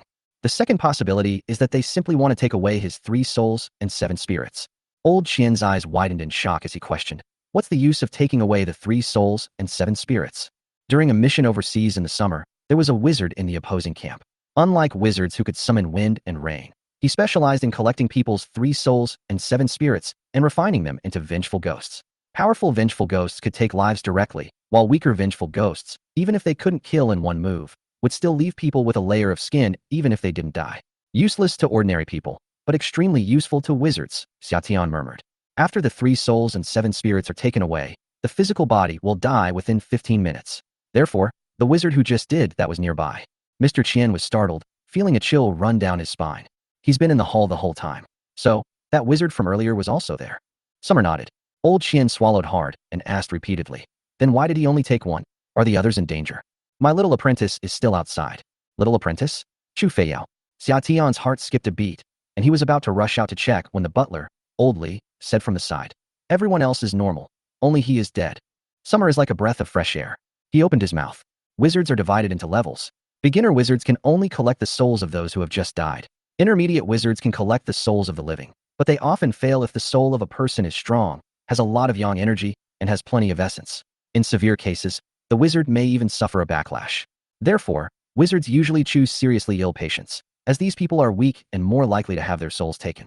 As for high-level wizards, a ruthless glint flashed in Xia Tian's eyes. A high-level wizard can take the souls of more than 10 people in one go. Everyone gasped. Old Qian exclaimed in surprise. Killed more than a dozen people in one go, without even leaving any evidence. Summer nodded. Mr. Qian was pale, and his lips trembled.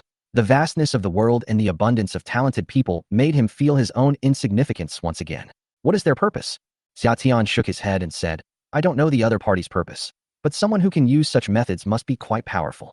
He didn't understand the other party's purpose, nor did he know the other party's identity. But since the other party killed someone right under Xia Tian's nose, Xia Tian couldn't ignore it. He said to Shu Qingfeng, "Mr. Shu, investigate the people in the hall. After taking the soul, the other party will leave immediately. All suspects will be investigated and identified." Shu Qingfeng nodded. "Yes." Butler Lao Li and the bodyguard carried the body out. This farce had lasted all morning. Xia Tian had promised Chu Yintian, Chu Xia, and Chu Feiyao that he would have lunch together, and he was also preparing to go out. Before leaving, Old Qian stopped him. "Young miracle doctor, let's talk in private." Chapter 60 Chu Feiyun. Is there anything else, Mr. Qian? Mr. Qian had a kind face and did good deeds throughout his life. Xia Tian greatly admired such people and treated Mr. Qian with great respect. Is this the kind of little miracle doctor? Mr. Qian suddenly felt a little embarrassed. After hesitating for a long time, he finally managed to squeeze out a sentence. "Do you have time to meet someone? It will only take 5 minutes." Summer asked inexplicably, patient. "No." Old Qian chuckled dryly. "It's like this. I have a little apprentice who admires you very much. I brought her here today, saying that she would like to meet you. My little apprentice was so excited to see you that she couldn't sleep all night and has been waiting outside all morning. Could you see her? Chu Feiyao. Chu Feiyao specially asked old Qian to come and beg her to see the little divine doctor, unaware that the little divine doctor had been by her side all along. Old Qian, I'll tell you a secret. Xia Tian whispered a secret in Qian Lao's ear. After hearing the secret, Qian Lao was so surprised that he couldn't close his mouth for a long time. Finally, he slapped his thigh hard and shouted. Fei Yao is confused. Just a few days ago, I heard her mention marriage certificates and such. She also said that she would never accept a marriage arranged by her family. I never expected it to be you, the little miracle doctor. I'll go tell her the good news right away.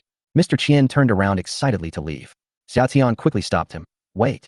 Mr. Qian, there's no need to rush. Whether Fei Yao and I are destined to be together depends on how we get to know each other. The reason Fei Yao says she likes the little divine doctor is simply because she admires my medical skills. Admiration is not love. If Fei Yao really falls in love with me, I will naturally tell her the truth. If we're not meant to be, then so be it. Please keep this secret for me, Mr. Qian. Old Qian paused for a second, then a I understand smile appeared on his face, his old face beaming like a chrysanthemum. Don't worry, I will never reveal your true identity. I look forward to Fei Yao and you two having a fruitful relationship. Xia Tian smiled slightly, chatted with Mr. Qian for a few more minutes, and then Mr. Qian left. Xia Tian glanced at the still unconscious old Master Xia and said coldly to the butler, Old Li. Uncle Li, notify me immediately when he wakes up. Yes, young master. Don't worry, young master. Old Li will stay by your side at all times. He will notify you as soon as he wakes up. Butler Old Li's attitude was very respectful. Summer nodded and left with the book carried by the wind. To avoid being stopped by the crowd, the two went through the back door. Uncle Shu, is what my grandfather said believable? Xia Tian murmured. Shu Chengfeng frowned and analyzed. We can't completely believe it, but we can't completely disbelieve it either. Even if Jiao Yuzhong isn't the real culprit, he must be involved with him. The most urgent task is to capture Jiao Yuzhong so that he can confront the old man face to face. Perhaps we can uncover more clues. Summer nodded and looked up ahead.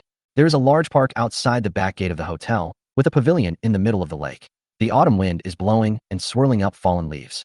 The forest path, which was originally full of leaves, has been swept clean by the sanitation workers. But a little dog happened to pass by and pooped on the clean road, leaving a stain. You can investigate Jiao Yuzhong's matter. I have made an appointment to have dinner with Chu Yuntian and Chu Xia. Xia Tian glanced at the time. It was almost lunchtime, so he prepared to leave. At this moment, a clear and pleasant voice rang out behind the two of them. General Manager Shu. Turning around, I saw a beautiful woman walking towards me. The beautiful woman wore a blue blazer over a tight-fitting mini skirt and black stockings, with orange-red high heels on her feet. She had short, straight black hair that reached her shoulders, almond-shaped eyes, an oval face, a perfectly proportioned high nose, and full lips. The makeup style leans towards a cool and aloof aesthetic. Her lips were fiery red, yet not passionate, like a proud and independent rose, delicate and alluring, covered in thorns. This person looks so familiar. The moment Xia Tian saw the beautiful woman, he felt a strong sense of familiarity, but when he racked his brains, he couldn't recall recognizing her. In the blink of an eye, the beautiful woman appeared in front of the two of them. Hello, Mr. Shu. I am Chu Feiyun, the president of Asang Company, Limited. As soon as Chu Feiyun spoke, Xia Tian suddenly realized what was going on. Chu Yunhai's fourth daughter. She and Chu Feiyao are twins, but the two sisters have completely different personalities and temperaments. Chu Feiyao is a classical beauty, but she is timid and weak. Chu Feiyun is a cold and aloof female CEO, like a sharp knife, exuding a sharp edge. Shu Chengfeng also realized Chu Feiyun's true identity and became very enthusiastic. Hello, Mr. Chu. I had heard old Chu mention that he had a genius daughter who started her own company at a young age and earned 100 million yuan in just 1 year. Truly, heroes emerge from among the young. Chu Feiyun was surprised by Shu Chengfeng's enthusiasm. After all, compared to Tianhe Group, her company was too small. However, she did not become complacent and suppressed her joy. He stated his purpose for today directly. Mr. Shu, I have two purposes for coming here today. First, I want to cooperate with Tianhe Group. Of course, I know my company is small, and Asang cannot compete for large projects such as tunnels, greening, and bases. I am involved in the education industry, and I would like to partner with Tianhe Group to invest in a school. I'm investing around 500 million yuan to build a prestigious school, from elementary to high school. In addition, I've signed agreements with schools in more than a dozen countries in Europe and Central Europe. Children who study at our school can go abroad to study in the future. From elementary school to doctoral graduation, the school provides them with comprehensive support. Please believe me, Mr. Shu. Once the school is successfully established, its annual revenue will not be less than 100 million yuan in 3 years. Chu Feiyun is confident and powerful. She speaks fluently and confidently in front of powerful figures without any stage fright. Moreover, she exudes a confidence that can infect others. After her persuasive words, Even Xia Tian was swayed by her. Okay, I agree, but ultimately it needs the approval of our Tianhe group's boss. Xu Chengfeng asked Chu Feiyun, keeping him in suspense. Make your second request. When asked about his second request, Chu Feiyun blushed slightly, seemingly a little embarrassed, and asked quietly. I would like to ask Mr. Xu to be my matchmaker. Matchmaker? Xu Chengfeng was stunned and asked in shock. Who are you arranging a marriage for? Chu Feiyun paused for a moment before speaking. The boss of Tianhe Group, and I. Chapter 61 Matchmaking. To act as a matchmaker for you with the boss of Tianhe Group? Xu Qingfeng glanced at Xia Tian, then looked at Chu Feiyun. It was their first meeting, and Chu Feiyun had already made such a request. It was truly. That's right. I would like to ask Mr. Xu to help me find a match. Chu Feiyun showed no embarrassment whatsoever and introduced himself in a generous manner. First, my father is the chairman of Chu Group, and my mother is the vice president of a traditional Chinese medicine hospital. Our family assets exceed 1 billion yuan. We are 5 sisters, with no brothers, so we are not involved in family disputes or fighting for family property. Our family background is perfectly fine. Personally, I have a PhD from Tsinghua or Peking University, and my assets exceeded 100 million yuan after 1 year of entrepreneurship.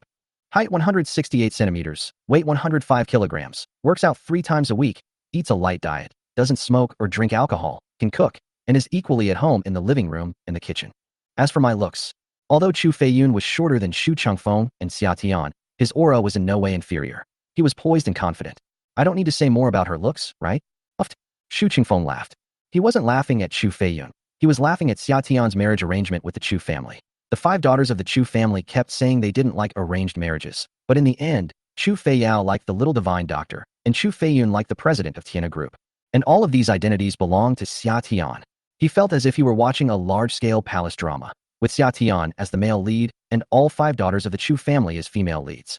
Xu Qingfeng glanced at Xia Tian with great interest and asked with a smile, "What do you think? Is it suitable for the boss?" Summer. I'm speechless. It has to be said that all 5 daughters of the Chu family are very beautiful. The 3 daughters we have seen so far each have their own unique characteristics. Chu Xia is sweet and lovely, Chu Feiyao is classical and graceful, and Chu Feiyun is aloof and confident. Each of them is a goddess.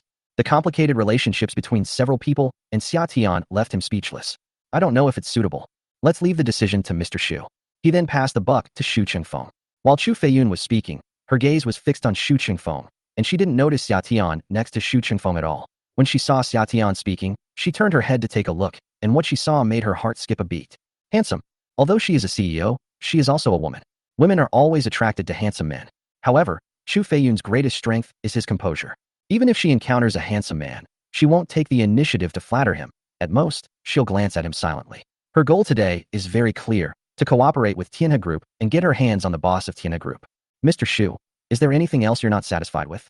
In addition, I have another secret that you can tell him. As soon as Chu Yunfei spoke, Xia Tian and Xu Chengfeng both turned their gazes to her and asked, "What secret?" Even a seasoned and knowledgeable CEO like Chu Feiyun felt a little embarrassed when talking about his secret. I am the mother. Single female? Peony? What does peony mean? Xu Chengfeng looked completely bewildered. Peony flower? Xia Tian glanced at him and retorted, a female single is someone who has been single since birth and has never been in a relationship. She's not a peony. Oh, Xu Chengfeng suddenly realized, but remained silent to himself. Young people have so many words. Chu Feiyun said, I have never been in a relationship, let alone done that kind of thing. In addition, if we get married, I don't want any dowry, and we can do a prenuptial agreement. Please help me, Mr. Xu. A top student, a genius, a goddess, rich, a virgin, a single mother, no dowry, prenuptial agreement, good at business, good at cooking. You couldn't find a wife like that even with a lantern. The key point is, she's Chu Yuntian's daughter. Even Xu Qingfeng's old heart couldn't help but gossip. President Chu is too outstanding.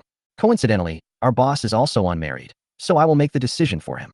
Send his WeChat to President Chu. You young people, why don't you contact each other online first? Xu Chengfeng took out his phone and, without giving Xia Tian a chance to refuse, directly sent him his WeChat message. Then, he said to Xia Tian with a smile, you see President Chu off. I'll go now.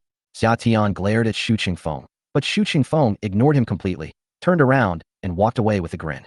The autumn wind is bleak. Xia Tian and Chu Feiyun stared at each other, wide-eyed. Are you Mr. Xu's assistant? Chu Feiyun spoke first.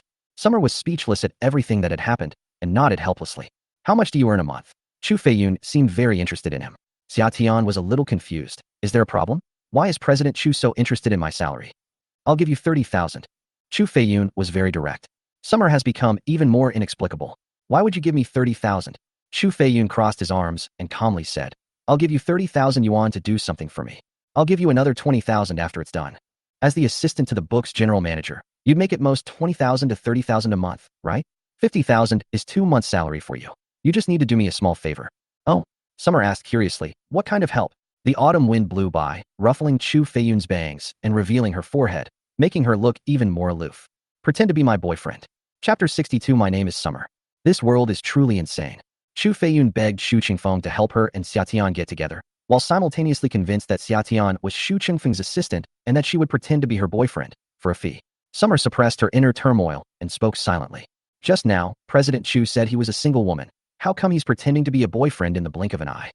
Chu Feiyun said with a cold face and an air of superiority.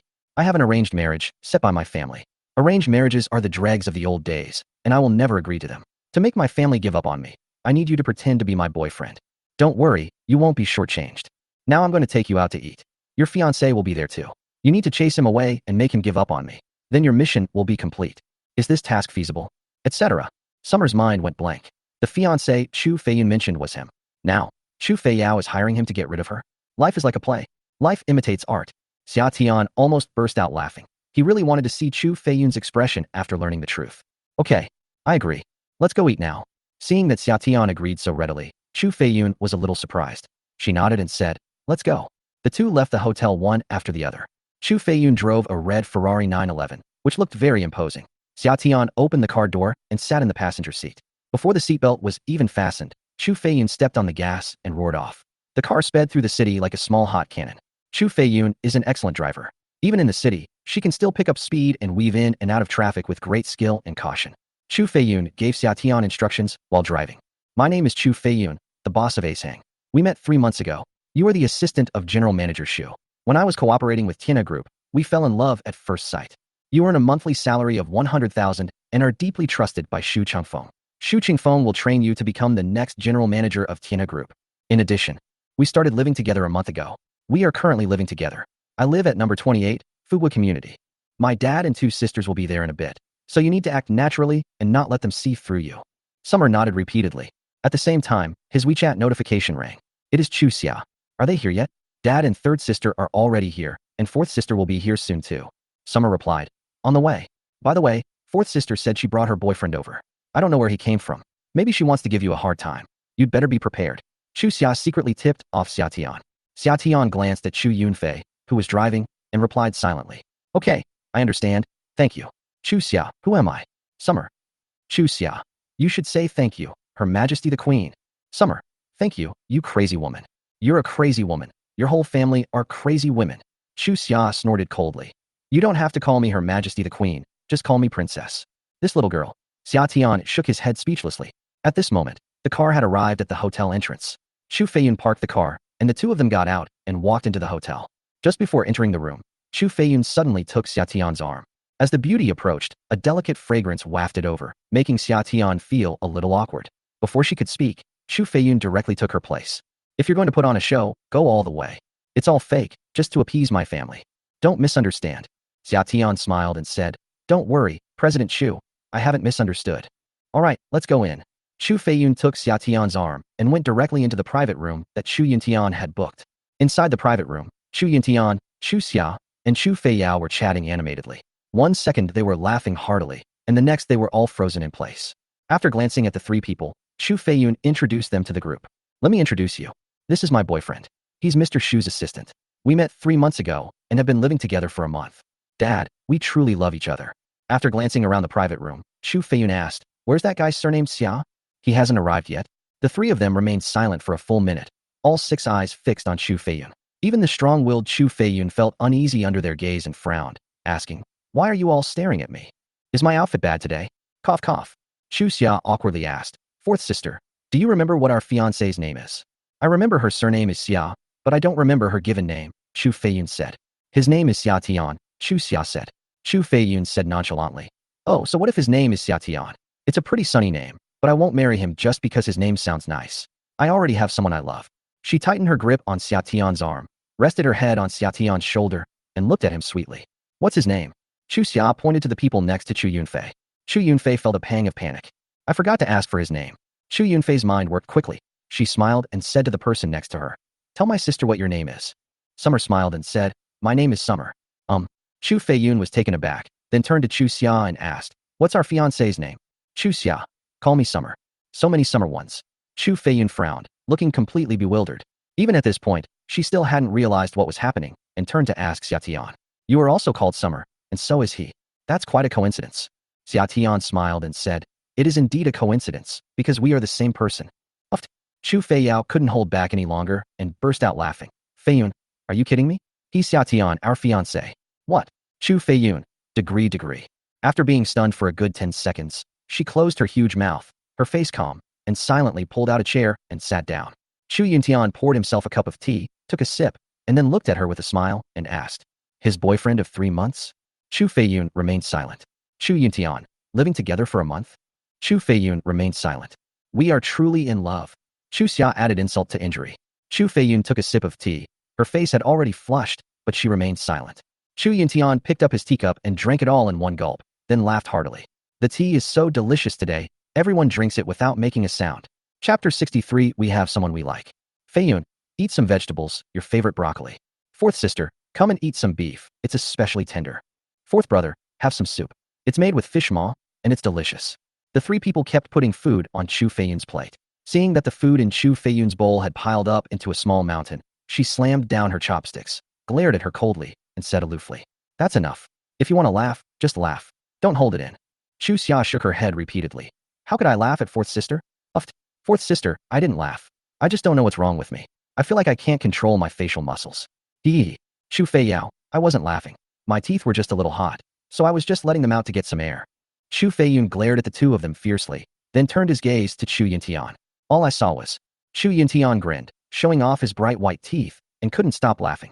He quickly said, "I wasn't laughing. I just got my teeth cleaned yesterday and wanted to show them to you. Isn't it quite fair-skinned?" "That's enough." Chu Feiyun glanced coldly at the three of them, finally fixing his gaze on Xia Tian.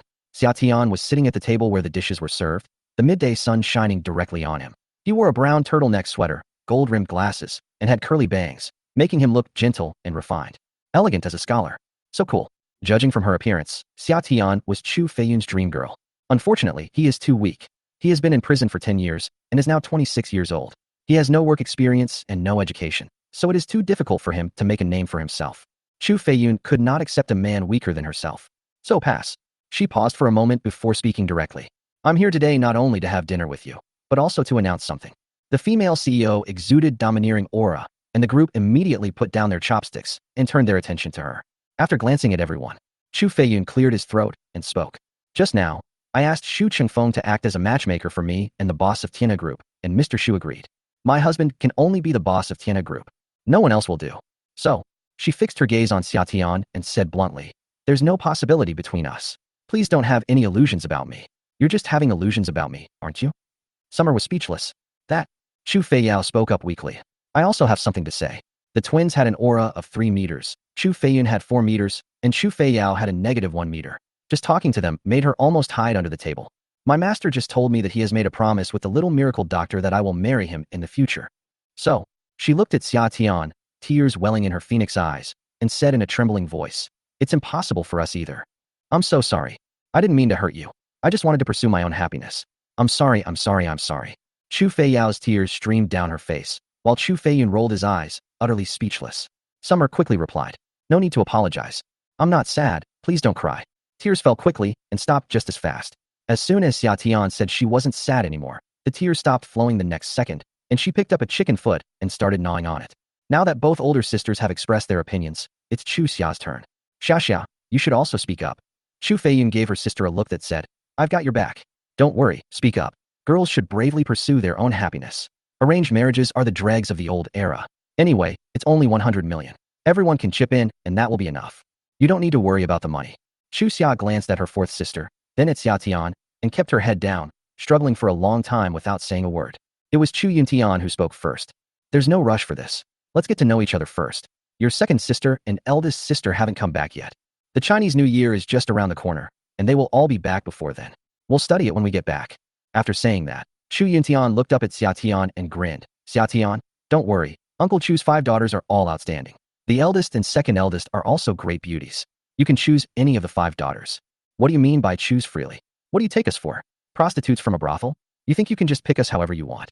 As a strong woman, Chu Feiyun hated such words and couldn't help but retort. Chu Yintian wasn't angry. He just grinned. I was just saying it casually. You five are my precious daughters. I love you so much. How could I be so casual about it? Come on, have some food. Chu Yintian was gentle and liked to tell jokes.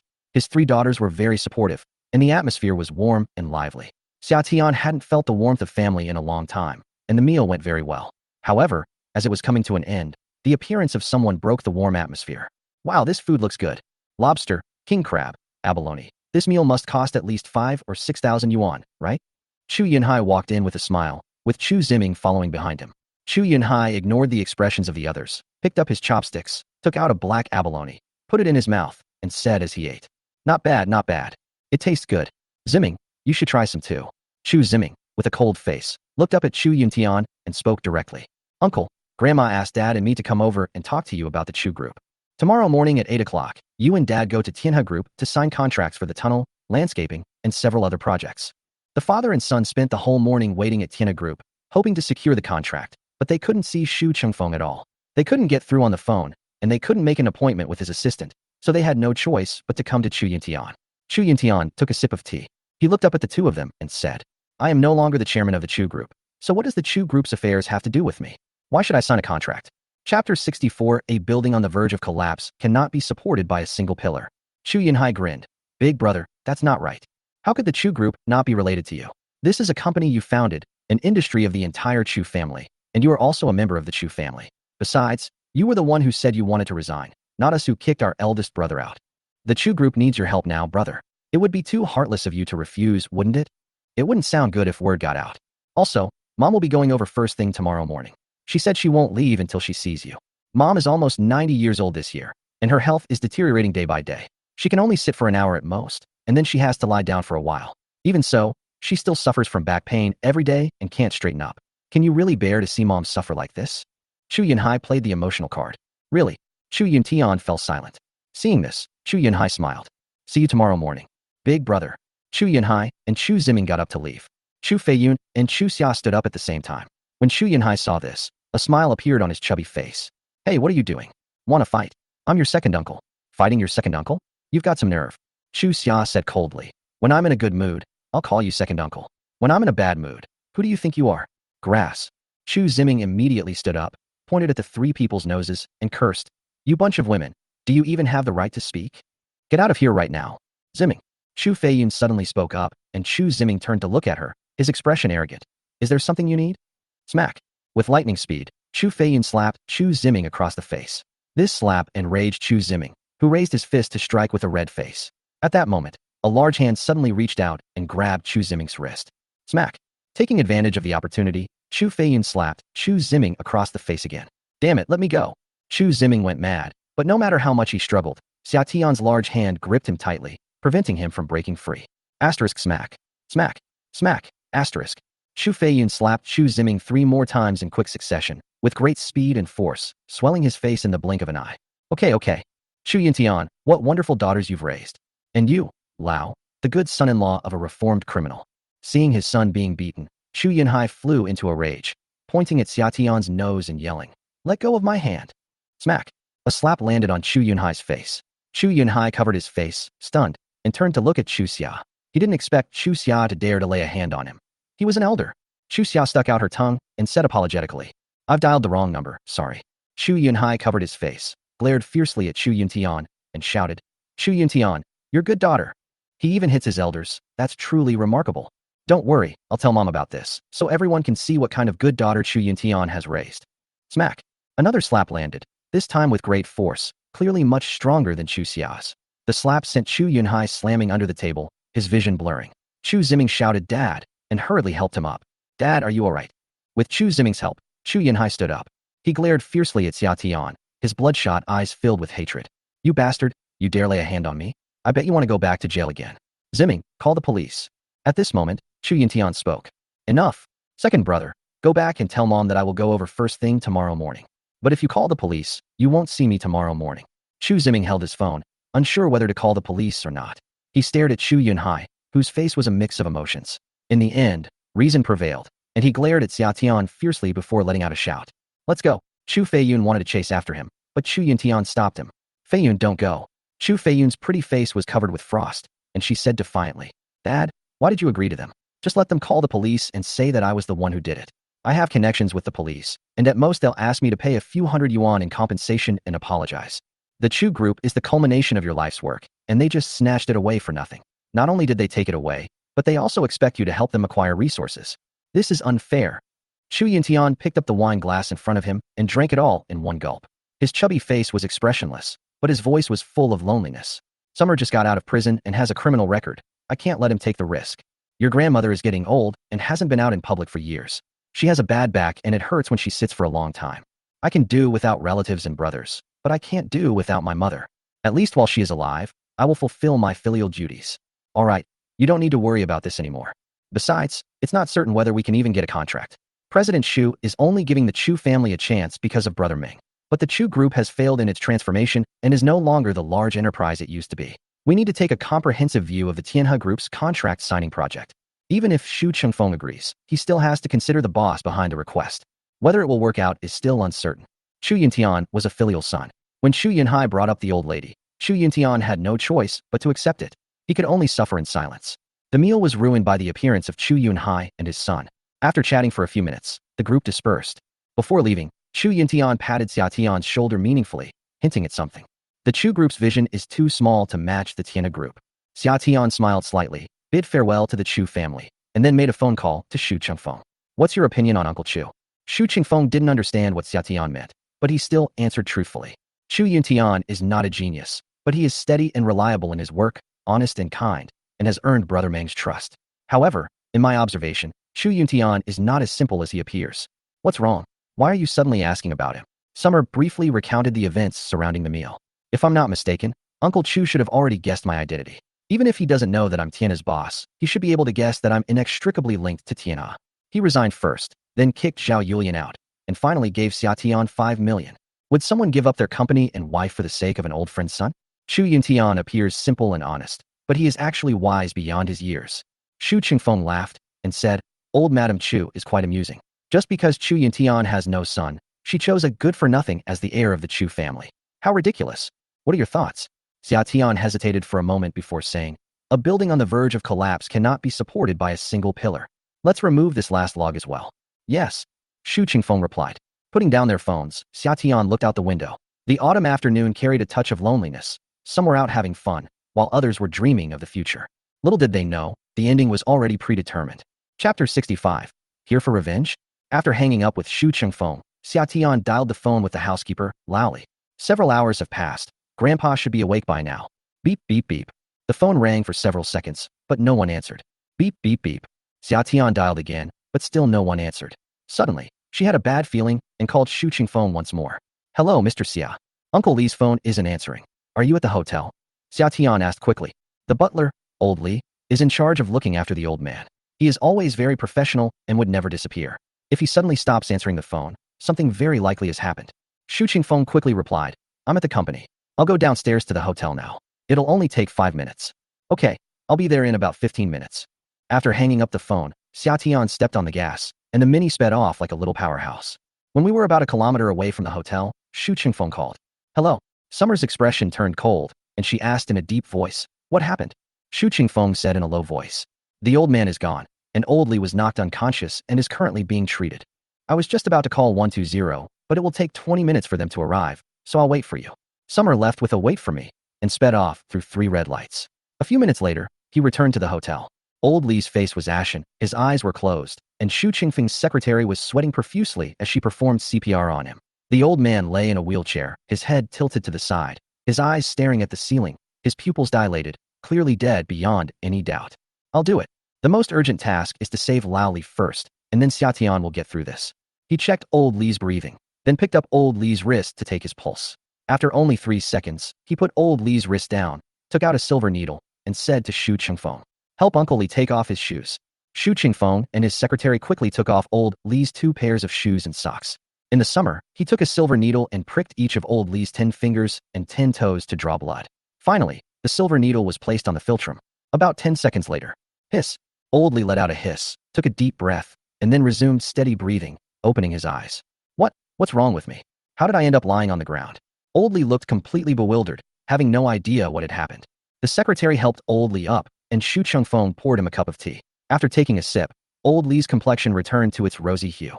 Shu Chengfeng asked him, "Do you remember what happened? Who attacked you?" Old Li frowned and recalled. Someone knocked on the door. He said he was looking for a restroom and asked me where there was one. I pointed him to the restroom, and then I knew nothing more. Was I attacked by him? How is the old man? Is he all right? Seeing Shu Chengfeng's face darken, Old Li panicked and turned to look at the old man. Seeing that the old man was already cold, he turned pale with fright and his voice was filled with panic. How could this happen? Who killed the old man? Jiao Yuzhong. Xia Tian pried open the old man's lower eyelids and examined his entire body. He analyzed. There are no wounds on his body. His 3 souls and 7 spirits have been taken away. It's the 3 souls and 7 spirits again. Previously, a patient's 3 souls and 7 spirits were taken away, and now the old man has also been taken away. Shu Chengfeng exclaimed in surprise. Could it be the same person? Summer's face darkened. Very likely. Check the surveillance footage immediately. The hotel surveillance cameras are almost all-encompassing. With 2 lives lost in a single day, this wizard will definitely have been captured on camera. Shu Chengfeng opened his notebook. In the morning, everyone was waiting for the little miracle doctor's summons in the hotel lobby. The lobby's surveillance cameras were facing the entrance, so they could see everyone coming and going. Old Li, check if the person who attacked you is still around. Old Li stared intently at the surveillance camera. 10 minutes later, Lao Li suddenly pointed to a middle-aged man wearing a yellow trench coat in the video. It's him. I remember his outfit. It was khaki, and he had a skull brooch on his chest. It looked pretty scary, and I took a closer look at it at the time. Skull brooch? Summer's expression darkened. The group of wizards he encountered during his mission bore the symbol of a skull. He immediately said to Shu Chengfeng, "Zoom in on the image." Shu Chengfeng zoomed in on the man's image. The face became blurry, but the skull brooch on his chest was clearly visible. Wizard. It's them. 5 years ago, Xia Tian was one of the 9 war gods. Mysterious deaths of people frequently occurred on the border. An investigation revealed that this group of wizards was behind it, and he was ordered to attack them. Wizards are a racial tradition, and they are very mysterious, eerie, and difficult to deal with. Precisely because they are so mysterious, there are not many wizards. Summer had 3 months to spare, so they stormed the wizard's lair and killed the great wizard with a single shot. Unexpectedly, 5 years later, this group of wizards reappeared. And they appeared in Jiangnan city. It stole the old man's soul and spirit. What is their purpose? Revenge? Or was it an accident? If it's about revenge, why not go directly to Xia Tian? What's the point of taking the old man's soul if he's a sinner of the Xia family? Summer couldn't figure it out. He frowned and asked Shu Chengfeng, "Has Jiao Yuzhong been found?" "Not yet."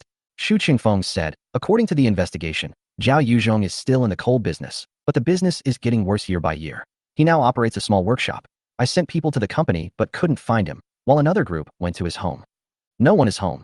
His wife said that Jiao Yuzhong often went to coal mines in the next city. I have sent people to the coal mines in the neighboring city to look for people, but there is still no news." Xia Tian had a bad feeling. He took out a satellite phone and dialed a number. Beep, beep, beep. After 3 rings, a familiar voice answered the phone. "Hello, Brother Tian." "It's me," Xia Tian said in a deep voice. "How is the palace?" Upon receiving Xia Tian's call, Xiao Wu was very excited. "It's great, but Athena is leaving. The temple is currently preparing to select 2 new gods of war, but they haven't found suitable candidates yet. Brother Tian, why did you suddenly call? Is there something you need? Do you still remember the wizard?" Xia Tian went on a mission with Xiao Wu back then. "Of course I remember." Xiao Wu asked in confusion. The wizard appeared again. Summer hummed in agreement and said in a low voice, "My grandfather was killed by a wizard." "What?" Xiao Wu exclaimed in surprise. He seemed to be eating when there was a sound of pots and pans hitting the ground. He suppressed his voice and gritted his teeth. "Those bastards. They're like ghosts that won't leave you alone. I'm going to their lair right now and wipe them all out." After a moment of contemplation, Xia Tian said quietly, "Let's not make too much noise for now. I'll investigate their purpose first. If it was revenge, they could have come directly to kill me, but they bypassed me and killed my grandfather instead. What's the point of killing a grandfather who has no feelings for him? Don't worry, Brother Tian. Just give the word, and the people from the Heavenly God Palace will be at your beck and call." Xiao Wu gritted his teeth and said, "To cause trouble for Brother Tian is to cause trouble for the Heavenly God Palace. Kill them all." Chapter 66, Utter Regret. After a moment's thought, Xia Tian asked Xiao Wu, "Has my personal information been exposed?" "No," Xiao Wu answered instinctively. "According to the rules of the Temple of the Gods, everyone's true identity is hidden. For example, Xia Tian is called Brother Tian, Xiao Wu is called Xiao Wu, and Athena is called Athena. No one knows their real names or where they live. The purpose was to avoid being hunted down by enemies. After all, he had countless lives on his hands while doing missions at the Temple of Gods. Xia Tian had been there for several years and had countless enemies. He himself couldn't even count how many people he had killed. His personal information was only known to his master, Xiao Wu, and a few logistics staff at the Temple of Gods. Even Athena was unaware of it. Summer asked this question. Xiao Wu frowned. Brother Tian suspects your personal information has been leaked? The sudden appearance of the wizard in Jiangnan City is no coincidence. We don't know their specific purpose yet, but it's probably related to me. Keep an eye on the people inside the hall and find out who betrayed my information. Xia Tian spoke in a deep voice. He really didn't want to doubt the Temple of Heaven. After all, everyone inside had risked their lives with him. Xiao Wu's voice was hoarse. I understand, Brother Tian. I will investigate. How is Master? Is there any news? Xia Tian asked again. The Master was the previous Master of the Heavenly God Temple. He brought Xia Tian into the sect and eventually gave the position of the Heavenly God Temple to Xia Tian, while he himself chose to retire. On the day he was leaving, Xia Tian asked him where he was going. The Master smiled and replied, Go to hell. This answer made Xia Tian frown, not understanding what his master meant. But his master patted his shoulder meaningfully and smiled at him. My son and I will meet again someday. After leaving those words, the master disappeared. According to the rules, when the previous temple master retires, he must tell the next temple master his personal information so that the next temple master can protect the safety of the retired personnel. But the master left without saying anything. Xia Tian searched for a long time, but never found any news about his mentor. Now he has also retired. Xiao Wu said calmly, No news. Our master doesn't want us to find him, and we can't find him. Maybe he'll show up when he's had enough fun. With his strength, no one can hurt him. For Xia Tian, his master was like a second parent. He sincerely wanted to take care of his master in his old age and see him off in his final days. But with his master's abilities, no one could hurt him. Xia Tian was relieved. Keep an eye on things, and let me know as soon as you hear any news about the master. Okay. Xiao Wu readily agreed, then suddenly asked in a cheeky tone, How are things going between Brother Tian and his fiancée? Your father-in-law's family has 5 daughters. Have you decided which one you want to marry? The thought of the 5 daughters of the Chu family gave Xia Tian a headache. She rubbed her temples and said helplessly, It's not settled yet. Why don't you marry all 5 of them, Brother Tian? Xiao Wu chuckled. With Brother Tian's strength, he could easily handle 5 women in one night, and he might even have some energy left to deal with Athena. Do you want to get slapped again? Xia Tian's voice was icy. Taking advantage of Xia Tian's distance, Xiao Wu became even more smug. Brother Tian, don't be embarrassed. It's normal for a real man to have 3 wives and 4 concubines. We have 5 sisters, and we get along very well. But Brother Tian, you need to be careful of Athena. She's going back to the city soon. Like a tiger descending the mountain, no one knows what kind of mess she'll make. After all, she made some bold claims. Brother Tian, I think she'll strike at the heart of the enemy. She's capable of anything. Brother Tian, you. Beep beep beep. Hello hello hello. Xiao Wu said hello a few times, then the phone went dead. Xia Tian had already hung up. Tian Ji's expression flashed through his mind. I couldn't help but let out a sly laugh. Could it be that Brother Tian really likes me? Hee hee.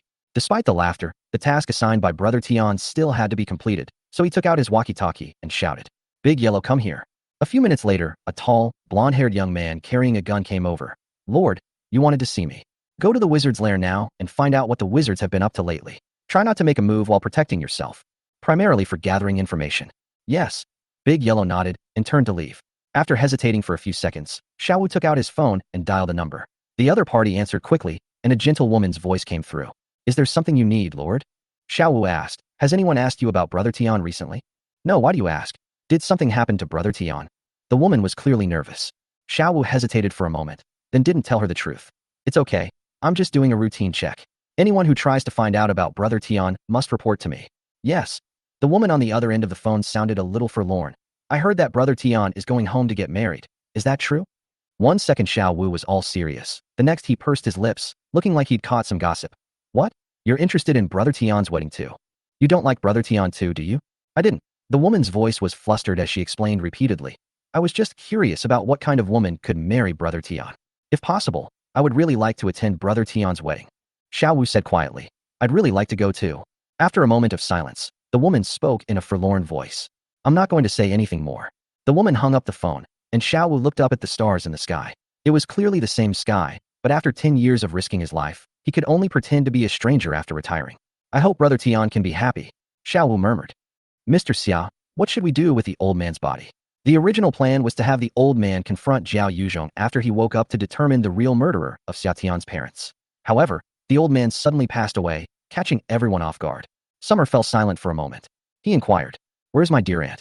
The Xia family members were either dead or in prison, leaving only Xia Qin.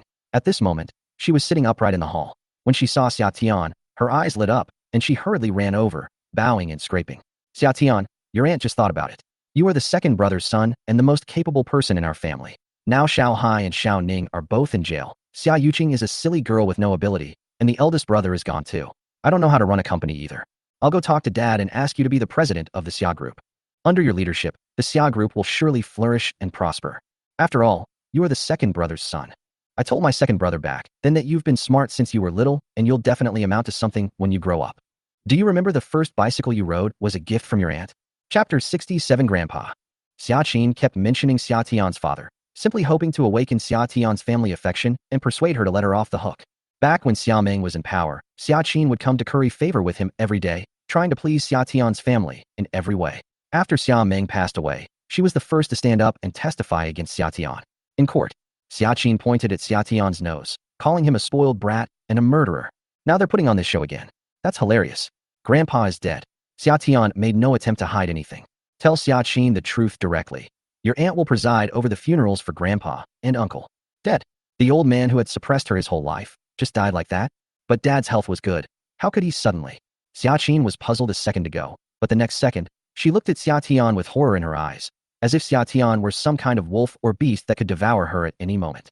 Her body trembled uncontrollably. I can't. I don't know how to conduct a funeral. Let Yuqing do it. She's young and knows a lot. Shu Qingfeng, who was standing to the side, said, Xia Yuqing owes as much as 10 billion yuan and has committed smuggling. She is currently under police control and will probably not be out for at least 10 years. What? Xia Qin trembled. She was sent in there by you too? Hee. Shu Qingfeng gave a cold laugh and corrected. What do you mean by we sent her in? As the company's chairman, she knowingly broke the law, so she deserves to go in. What does this have to do with us? No, it's okay. It has nothing to do with you. Xia Qin shook her head frantically, afraid that she might say something wrong and anger the two of them. Shu Qingfeng smiled and asked, Do you have any problems presiding over the funeral? No problem. Xia Qin shook her head again. Xia Qin was utterly terrified. She was the only one in the Xia family who hadn't died or gone to prison. She was a puppet left behind by Xia Tian. The rest of the family had all suffered retribution. Summer should be a time of joy, but a heavy weight always hangs over his heart, preventing him from relaxing. Before leaving, Xia Tian said to Shu Qingfeng, Once you find Zhao Yuzhong, bring him back immediately. Don't delay or linger. In addition, continue to investigate the wizard. Review all the surveillance footage to find his traces. Be careful when tracking the wizard. The great wizard can take lives at will and is very powerful. Even I have to be careful. Notify me immediately once you find any trace of him. Summer gave a series of explanations. Shu Qingfeng nodded repeatedly. Don't worry, I've already sent people to investigate. I'll call you as soon as I have any news. After giving a few more instructions, Xia Tian drove home. The courtyard was covered with fallen leaves. Xia Tian wanted to sweep them up, but as soon as he finished sweeping, the cold wind swirled up more leaves, just like his mood, which could not be completely calmed down. I made myself a cup of coffee when I got home, and was about to watch some TV when a shadowy figure crept in. What are you doing here again? The road was cold in summer. Yan Liang walked in with a grin, a roll of new carpet tucked under his arm. I've come to deliver this carpet to you. Without waiting for Xia Tian to speak, they quickly laid out the new carpet. I dirtied your carpet a few days ago, so I replaced it with a new one. This carpet is really expensive. It costs 90,000 yuan, which is more expensive than my cigarettes for a year. TSK. Xia Tian glanced at him and said coldly, Spit it out if you have something to say. He couldn't have just come to deliver a new carpet. Yin Liang grinned. He rubbed his hands together. That's right, young master Xia. I know you are skilled in kung fu, but you always need someone to run errands. My name is Yin Liang. I am 35 years old, a successor of Tongbei Quan, and a martial arts champion. If you need help, you can call me anytime. I'm willing to do any dirty or tiring work, as long as you don't mind. Xia Tian raised an eyebrow and asked, Is that all? Yin Liang chuckled, a little embarrassed, and said, I want to learn Siming Nijiaquan from you. This style of boxing has been lost for a long time. This is the first time I have met someone who knows Siming Nijiaquan, and he is a top-notch master at that. Let me be frank. I want to become your disciple. Yin Liang suddenly stepped forward, knelt on one knee, and said solemnly, Master, please accept. Shut up. I don't take on apprentices, Xia Tian said, frowning. Yin Liang's eyes darted around, and he immediately changed his address. Father. Summer. I don't want a son either. Yin Liang, Grandpa, Summer. You really have a thick skin. Hee. This isn't being shameless. It's called being a wise man when you know when to yield. Yin Liang grinned, his face full of flattery. You are the most powerful master I have ever met. I have no ambition in my life. I just like practicing martial arts. I'll do anything you ask me to do, as long as you can teach me even a move or two. Yin Liang was a martial arts fanatic. He got more excited seeing a master than a beautiful woman. That day, Xia Tian completely won him over with just one punch. He was willing to do anything to become Xia Tian's disciple. Please think about it first. I won't bother you any longer. Before leaving, Yin Liang took all the trash from the bins and swept up the fallen leaves in the yard. As he left, he waved to Xia Tian from outside the window. Grandpa, I'm leaving now. I'll come see you another day. Summer's lips twitched. At the same time, a quarrel is taking place in the Chu family. Chu Feiyun stated, Dad, you can't go tomorrow. Second uncle and grandma have gone too far. We absolutely cannot let them succeed. Chu Feiyao, fourth brother is right. Grandma is just getting old. She's not senile. She's very shrewd and values her life more than anyone else. If she's really not feeling well, she'll just go home by herself. Dad, don't worry about her. Chu Xia agreed with her fourth sister. Chu Feiyao, fifth brother is right. The Chu Yunhai family is practically defecating on Chu Yuntian's neck. Not only does he not dodge, but he also has to endure it. That's outrageous. Chu Yuntian understood his daughter's thoughts. He sighed. You don't need to worry about this. Xia, call your second sister and eldest sister. Let's have a family meeting about Xia Tian's situation. Chapter 68, You'll regret it one day. In the video, the older woman sits on a huge rock, next to which a pine tree sways in the wind, surrounded by jade ribbons, exuding an ethereal and otherworldly aura. The eldest sister was wearing a Taoist robe, her long hair was tied up, and her features were delicate. She looked like a beautiful Taoist nun. A gentle breeze blew, and 2 strands of her bangs fluttered, adding to her otherworldly temperament. Wow, the eldest sister looks so ethereal, like a fairy. Chu Feiyao's eyes were full of stars. Chu Xia gave a thumbs up. Not bad, not bad. Eldest sister is becoming more and more ethereal. What's the use of being an immortal? You're dirt poor. Chu Feiyun said fiercely, his face full of disdain. When are you going to come down the mountain to pay back the money? A gentle breeze blew by, and the eldest sister squinted her eyes, her voice clear and cold. Feiyun, the money your elder sister owes you is a blessing you earned. Helping your elder sister is like helping yourself. Your attitude has hurt your elder sister deeply. When your elder sister is hurt, your blessings diminish. When your blessings diminish, you earn less money. When you earn less money, you become unhappy. When you are unhappy, you... All right, stop rambling on. Chu Feiyun interrupted impatiently. Just tell me when you're going to pay me back. The older sister calmly said, Don't worry, I will never borrow money from you again. Since my eldest sister left with the old Taoist priest, she has claimed to be self-reliant and doesn't want any money from the family. Result, he then turned to Chu Feiyun to borrow money. Upon hearing her elder sister's words, Chu Feiyun's beautiful eyes lit up. You're going down the mountain? No. The eldest sister shook her head, turned her gaze to Chu Xia, and smiled slightly, looking as pure and holy as Guanyin Bodhisattva. I'll borrow money from Xia in the future. Xia is a big star now. She's earned 100 million. Is it okay for her to lend me a few thousand yuan? Chu Xia's lips twitched. Chu Feiyun rolled his eyes speechlessly. Chu Yuntian glanced at it and asked, Where's the second sister? Didn't she answer? I can't get through to my second sister on the phone. She called me not long ago and said she's been very busy lately, in the jungle, and I don't know what she's doing. Her phone will be out of signal for a while. She will definitely come back before the Lunar New Year. Chu Xia said. Mentioning the second child makes the whole family frown. Chu Feiyao asked timidly, What exactly is second sister busy with every day? She's always so mysterious. Didn't she join the army? Why is she acting so mysteriously? She hasn't come home even once in years. Who knows what she's doing? Chu Feiyun shrugged. Chu Xia said, My second sister sent me a photo not long ago. Chu Xia posted a photo to the Loving Family group. In the photo, a woman wearing a leopard print fur coat stands in the jungle, her face radiant, her wheat-colored skin as agile as a cheetah. Chu Feiyun gave a thumbs up. Wow, second sister is pretty cool. Wow, second sister is so cool. Chu Feiyao's eyes sparkled. This is the legendary look of someone who can charm both men and women. Chu Yuntian opened the photo and took a closer look, then complained. A young lady like that, dressed like that, looks like a dog thief in the village. Dog thieves. None of the 4 daughters spoke. Just then, the older sister's voice came from afar. Hey, stop talking nonsense and get to the point. I finally found this signal. Chu Xia. So you were sitting on the rock to find a signal. I thought you were practicing your kung fu. Nonsense. Can't I practice my skills indoors? It's freezing. The older sister complained. Cough cough. Chu Yuntian cleared his throat and began to chair today's family meeting. Today's family meeting has one main purpose. The engagement with Summer. What are your thoughts? Eldest sister. I disagree. Chu Feiyao. I disagree. Chu Feiyun. I disagree. No, I disagree. A faint signal came from the second sister's microphone. Everyone was overjoyed, and Chu Xia shouted, Second sister, when did you arrive? Come on, I've been here for a while.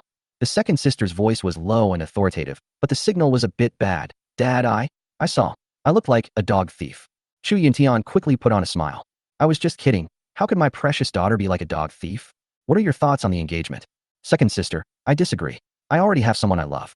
I'm busy. That's all. Beep, beep, beep. Before anyone could answer, the second sister hung up the phone. The remaining 5 people looked at each other, and after the older sisters had all expressed their opinions, only Chu Xia was left. In a short time, all eyes turned to Chu Xia. Chu Xia blushed. Chu Yuntian encouraged her. Xia, just say so if you don't agree. Don't force yourself. As a woman of the new era, you should bravely choose your own happiness. Chu Xia remained silent for a moment. She spoke softly. If my 4 older sisters all disagree, then I will reluctantly marry him. After saying the last word, Chu Xia's neck turned red with embarrassment. Good. Chu Yuntian slammed his hand on the table and made the decision. Xia will do. Xia, spend some quality time with Xia Tian. Once your older sisters return, we'll hold a wedding banquet for you. I hope to hold my grandson next year. Dad. Chu Feiyun couldn't stand such words. It's Xia's freedom to think about having a baby. Besides, Xia's career is just beginning. She's going to be a big star. What will happen to her career if she gets married and has a child so early? In Chu Feiyun's eyes, career is more important than love. But Chu Yuntian had a different opinion. Summer's here. What need does Xia have for a career? Xia Tian has nothing now.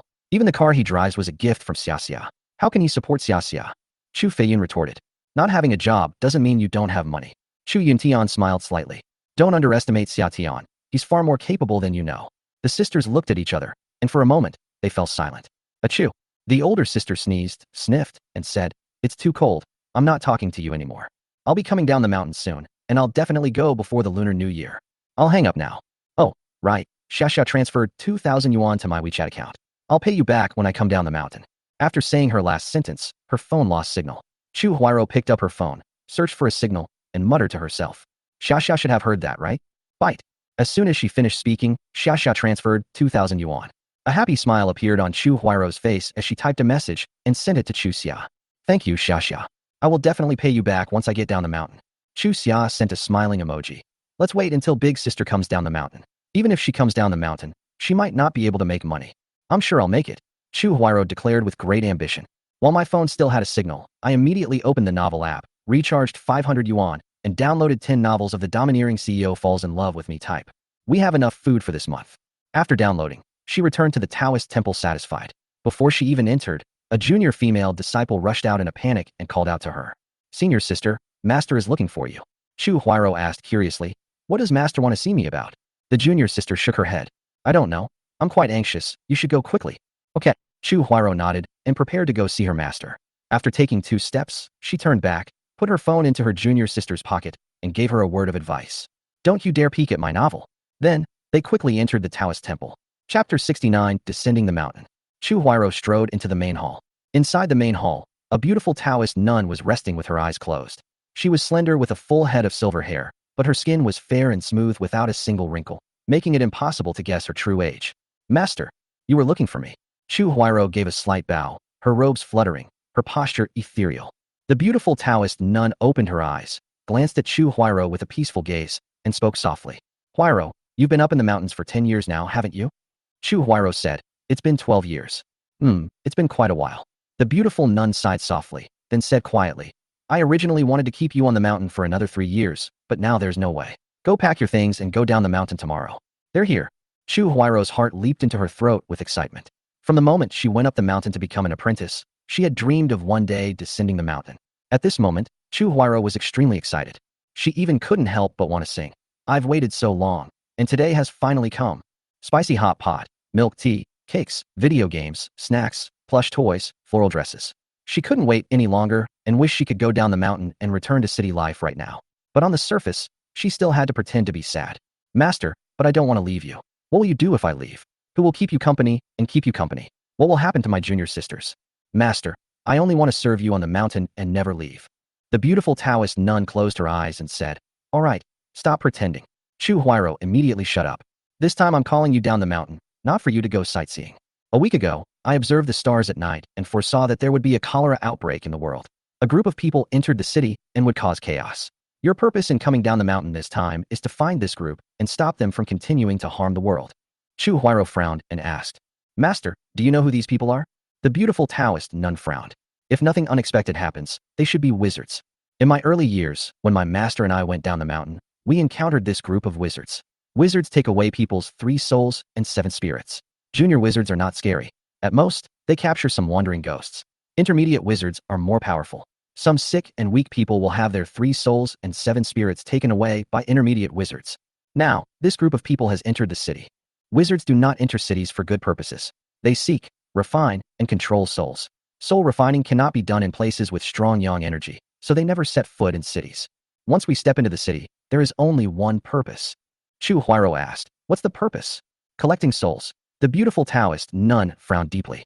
The sorcerer's main task is to refine souls. If there are not enough souls, the sorcerer will go to the city to collect souls, harm the holy spirits, and do all sorts of evil. Chu Huairou studied on the mountain for 12 years and acquired a wealth of skills. She carried various talismans in her pocket and had a deep understanding of horcruxes and wizards, making her the best in theory. However, it has never been put into practice. Some worries inevitably lingered in my heart. "Master, what should I do if I encounter a wizard?" "Kill him," the beautiful nun said. "You can kill the little wizard directly. With your current abilities, killing the little wizard is more than enough. As for the middle wizard, you need to be careful. If it is just a middle wizard, you should be fine. Wizards are a menace to the world. After you subdue him, if he sincerely submits, you can keep him. If they have any disloyal intentions, kill them on the spot. Killing is for the sake of saving all living beings. There is no need to be soft-hearted when it is done." Chu Huairou nodded slightly with her chin. "Okay, what if we encounter a great wizard? I can't beat them, can I?" Mentioning the great wizard, a hint of fear flashed in the beautiful Taoist nun's eyes. She couldn't help but shiver. She squinted at the window. The sun was shining brightly outside, but the autumn wind carried a chill. "If you encounter a great wizard, don't run away. Just find a place to sit and meditate." Chu Huairou thought her master would tell her to run away, but instead he sat down to meditate. She asked curiously, "Will the great wizard not attack me if I sit still in meditation?" "No." The beautiful nun shook her head and said, "It's not so ugly to die while meditating on the spot. If your soul is taken away while you're running away, you'll have a terrified expression after you die, and that's too ugly." Chu Huairou. A master is a master. He has wisdom. This time, the wizard's entry into the Central Plains has attracted attention from many parties. The military will also pay attention to the wizard's actions. Since your hometown is Jiangnan City, you should go to Jiangnan City. It just so happens that the Chinese New Year is coming soon. By the way, I heard you have a fiancée? The beautiful Taoist nun frowned and said, "The Taoist temple allows marriage, but I still have to warn you that you have been studying for 12 years. If you want to achieve something in exorcising demons, you still need to work hard. My master passed away at the age of 127. I am 99 years old this year. You still have nearly 100 years to go on this path, so don't let your personal feelings delay you." When the topic of her fiancé came up, Chu Huairou pursed her lips and shook her head repeatedly. "I would never fall in love with a stranger with whom I have no emotional connection whatsoever. Moreover, my master calculated it for me. My true love will descend from the sky dressed in white, standing on a wooden plank, to save my life. I will not marry anyone but my true love." Seeing Chu Huairou's determination, the beautiful Taoist nun felt relieved. She gave Chu Huairou a few more instructions and then let her leave. The next morning, as dawn broke, a thin mist surrounded the Taoist temple, and birdsong filled the air. Several young Taoist nuns wiped away tears as they saw Chu Huairou off. She wore a Taoist robe, and her long hair was tied up with a small wooden stick. She has delicate features and an ethereal air. "All right, no need to see me off. You can go back now. I'll be back once I've driven the wizard away." Several junior sisters were crying and sobbing. The youngest of them was only 8 years old. She was an abandoned baby that their master found when he went on a pilgrimage 8 years ago. It was only 3 months old when it was rescued. He was raised by Chu Huairou. At this moment, the junior sister hugged Chu Huairou, sobbing, "Senior sister, you must remember to come back to see me. I will miss you so much, sob sob. I will miss you very, very much too." After planting a kiss on his junior sister's forehead and bidding farewell to the other junior sisters, he dawdled for another hour before finally starting his descent down the mountain. Looking down at the city below, the urban landscape is filled with wisps of smoke rising from chimneys. Chu Huairou took a deep breath. "Big city, this Taoist nun is back. Where are you, my true love?" At the same time, the doors of Tianhe Group were pushed open, and Chu Yunhai and Chu Ziming helped an old lady in, one on each side. Chapter 70. You're too late. "Mom, please sit down for a while." After helping the old lady to sit down in the rest area, Chu Yunhai went straight to the front desk. "Hello, please inform Mr. Shu Chengfeng that the Chu Group is here to see him." The receptionist checked the reservation information. He frowned. "I'm sorry, Mr. Chu. You did not make an appointment with Mr. Shu. You need to make an appointment with Mr. Shu in advance. If you don't make an appointment, I won't be able to notify him." Bang! No sooner had the receptionist finished speaking than Chu Ziming slammed his large hand on the table and roared in a fit of rage. "Don't try to fob us off with that kind of talk. We are the Chu Group, I know your tricks. Tell Shu Qingfeng that he has to come today, whether he wants to or not. Our family is waiting for him in the lobby. We won't leave until he comes." The receptionist was startled, but quickly regained her composure and said calmly, "Sir, there are too many people who want to see our boss Shu every day. If just anyone came to ask to see boss Shu, Then Boss Shu wouldn't have to do anything all day but keep seeing people. You. Snap. Before the receptionist could finish speaking, Chu Ziming slapped her across the face and cursed. Damn it. Why did you have to say anything? Just give the report when I tell you to. Why all the nonsense? The receptionist stumbled from the blow, her lips trembled, and tears streamed down her face. Several security guards in the lobby rushed over, and Chu Ziming turned around and glared at them. He glared at her and said arrogantly, "What? Are you going to arrest me? My father is the chairman of the Chu Group, and I am the heir to the Chu Group. Do you dare to arrest me?" The security guards exchanged glances. They were all just ordinary workers, and they dared not offend a young master like Chu Ziming, who had connections. For a moment, they all lowered their heads and dared not speak. At this moment, a cold snort rang out. Ziming, apologize. Chu Tian strode into the hall, just in time to see Chu Ziming make his move. Now, his face was extremely pale. He quickly walked up to the receptionist and examined her face. Are you all right? Do I need to see a doctor? The receptionist shook her head. Chu Tian looked up at Chu Ziming and said, apologize immediately. Apologize for what? Chu Ziming rolled his eyes, his tone arrogant. She's just a receptionist. What's wrong with slapping her? He took 5 red bills out of his wallet and threw them at the receptionist. He said with an indifferent expression, 500 you want to slap. She made a profit. You. Chu Tian blushed, turned to look at Chu Yunhai, and gritted his teeth. You raised a good son. Letting someone like this inherit the Chu Group is just asking for the Chu Group to go bankrupt, isn't it? Chu Yunhai also thought that Chu Ziming had gone too far. After all, he considered himself a very cultured person, but he couldn't lose face for his son in public. A smile appeared on his chubby face. Ziming is a bit impetuous because he's young, but you can't expect a young person to be shrewd. That's right. Ziming is not as good as your Feiyun. But Feiyun is a girl, and Ziming is a man. If the Chu Group is given to Ziming, the group will always belong to the Chu family. If it is given to Feiyun, the Chu Group will belong to someone else the day Feiyun gets married. Give Ziming more time. He will mature. Come on, bro. Everyone's waiting for you. Chu Yuntian's appearance attracted the attention of everyone in the Chu family. Even the old lady opened her eyes and looked at Chu Yuntian, her gaze seemingly saying something. If you can't win this project, you're not my son. Mom. Chu Yuntian walked over to the old lady, a troubled look on his face. Why are you coming here? You should stay at home. It's late autumn now, and it's windy. What if you catch a cold? The old lady stared at Chu Yuntian, her tone threatening. If you really care about me, then sign the project. If this project isn't signed, I don't want to leave today. The old lady leaned back on the sofa, looking like she wasn't going to leave. Mom, you. Chu Yuntian looked troubled. Big brother. Chu Yunhai stepped forward, patted Chu Yuntian on the shoulder, and said earnestly, brother, don't worry. Although Mom said that Ziming is the future heir of the Chu Group, we will always be family. If Feiyun's company fails one day, he can come to work for the Chu Group at any time.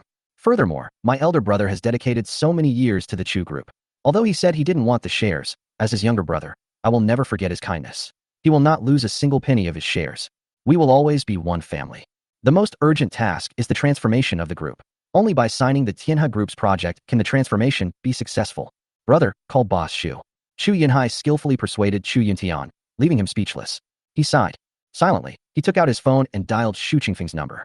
15 minutes later, Shu Qingfeng strode into the lobby and warmly greeted Chu Yuntian. President Shu, why didn't you call me before you arrived? Upon seeing Shu Qingfeng, the eyes of the Chu family members lit up. If Shu Qingfeng nodded, the project would belong to the Chu Group, which was a project worth hundreds of billions. The Chu family would receive at least 3 billion. What does 3 billion mean? The entire Chu family, from top to bottom, doesn't even number 30. If divided equally, everyone would receive 100 million. If they can secure this project, their future is secure. Chu Yunhai excitedly stepped forward and introduced himself. Mr. Shu, I am Chu Yunhai, Chu Yuntian's younger brother, currently the chairman of Chu Group. Shu Qingfeng glanced at Chu Yunhai in surprise, then at Chu Yuntian, and asked blankly, Brother Yun, aren't you the chairman of Chu Group anymore? Fearing that Shu Qingfeng would refuse to cooperate, Chu Yunhai hurriedly said, my eldest brother will always be the head of the Chu Group, but he's getting old, so he's handed over some unnecessary projects to me. We came here today to discuss the signing of a new project with Tianhe Group. A few days ago, President Shu said on the phone that the landscaping, tunnel, and foundation projects were all signed with Chu Group. We're here today to sign the contracts. President Shu said it himself, so he won't go back on his word, will he? Upon hearing Chu Yunhai's words, Shu Qingfeng's face turned ugly. The landscaping, tunnel, and foundation projects have all been signed. You're too late. What? Upon hearing Shu Qingfeng's words, the expressions of everyone in the Chu family changed. Chu Yunhai shouted, who did you sign it to? Books ride the wind. The Xia family. Chapter 71. The sinner of the Chu family. When was the contract signed? Chu Ziming shouted, his eyes wide. Shu Qingfeng said, just now, half an hour ago. Grass. Chu Ziming cursed and angrily shouted at Shu Qingfeng. It was agreed that these 3 projects would be given to our Chu family. What do you mean by signing the projects to the Xia family again? You're playing us, the Chu family? Shu Qingfeng frowned, his face showing displeasure. Young man, don't speak so impulsively. A few days ago, I made an agreement with President Chu to have him come to Chu Group to sign a contract the next day. I have known President Chu for many years, I understand his personality, and I also recognize his abilities. But Chu Group just randomly found someone to sign the contract the next day. What do you take Tina Group for? Any toad can just get in? Oh shit. Chu Ziming instantly flew into a rage, raising his fist to strike Shu Chengfeng. But before he could move, a young man next to Shu Chengfeng punched Chu Ziming in the face, sending him flying. Upon seeing this, the old lady shouted, "My dear grandson." My goodness. The old lady rushed over and saw that Chu Ziming's face was covered in blood. She was so heartbroken that tears almost fell from her eyes. Ouch, my dear grandson, does it hurt? Pooh. Chu Ziming spat out a mouthful of blood, with 2 teeth mixed in. His eyes were ferocious as he glared at Shu Qingfeng, pointing at him and cursing him. You son of a bitch, Shu Qingfeng. Do you think our Chu family is easy to bully? Dad, kill him for me. He's just a lowly employee at Tiana Group.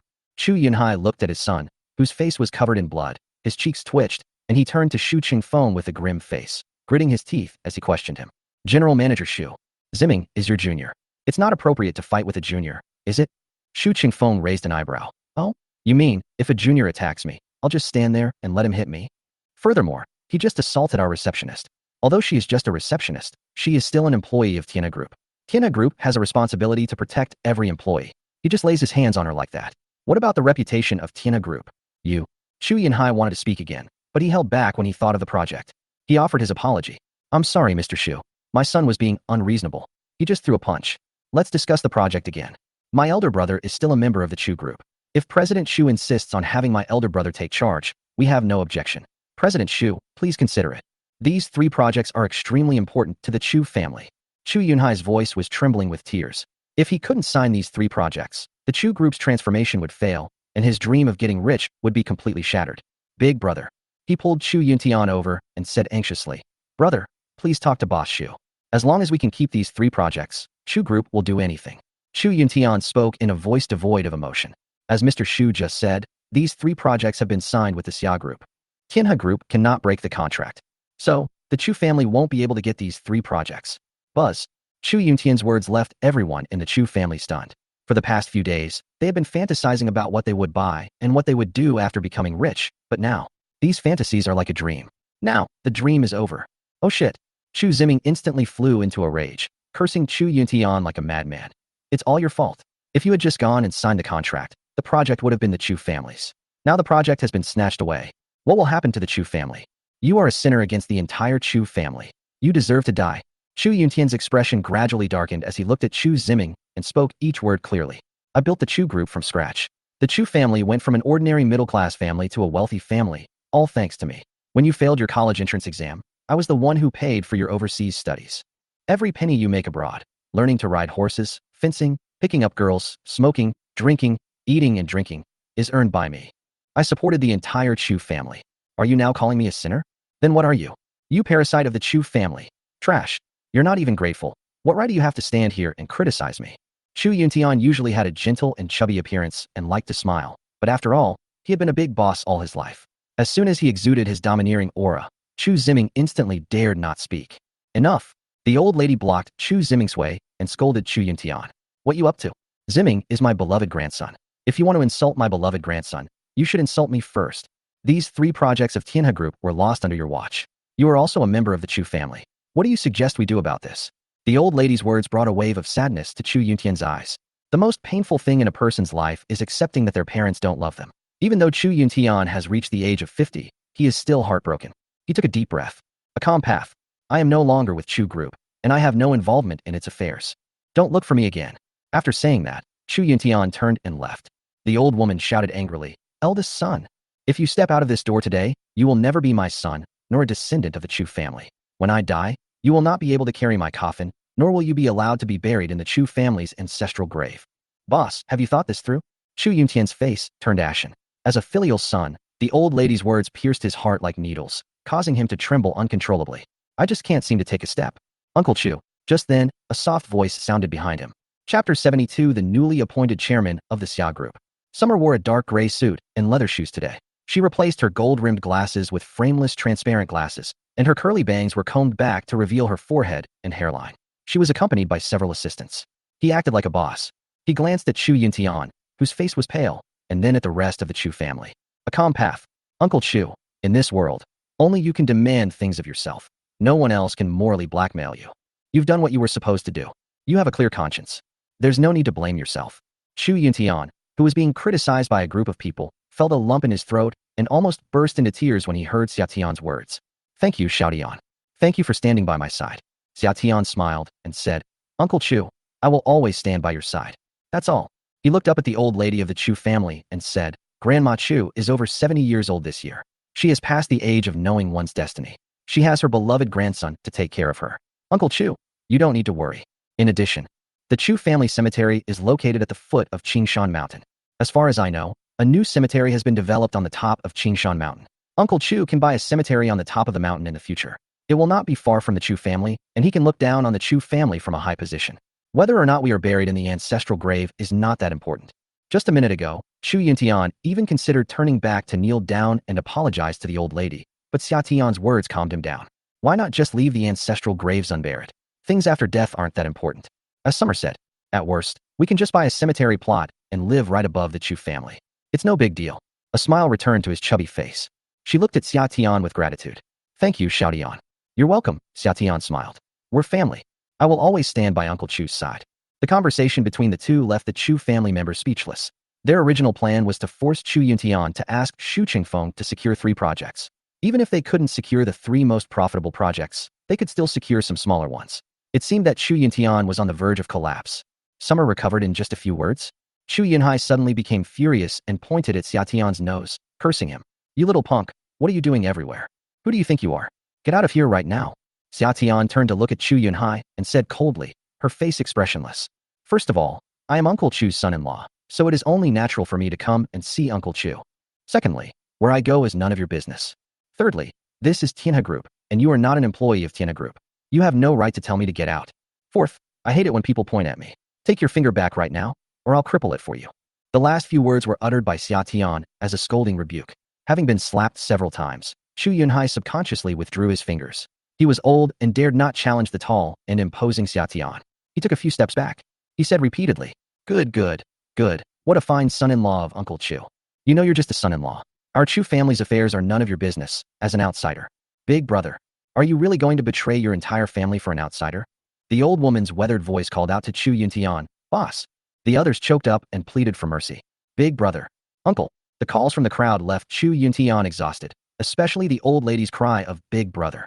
In the past, Xu Yuntian would have given his life for that one word, but now, he was in great pain, his face pale, as he spread his hands at the crowd. What's the use of calling me? The project has already been signed with the Xia family, and Tianhe Group cannot terminate the contract with the Xia family for my sake alone. At this moment, Xu Yunhai proposed a second plan. We can cooperate with the Xia family. The Xia family previously dealt in mining and had no experience in engineering. As long as the Xia family is willing to cooperate with the Chu family can still get a share of the profits. As long as you, Mr. Xu, help me out. The Xia family will definitely agree. As soon as Xu Yunhai finished speaking, Xia Tian refused outright. The Xia family disagrees. Xu Yunhai looked at Xia Tian and said sarcastically, Who gave you the right to speak? Who do you think you are?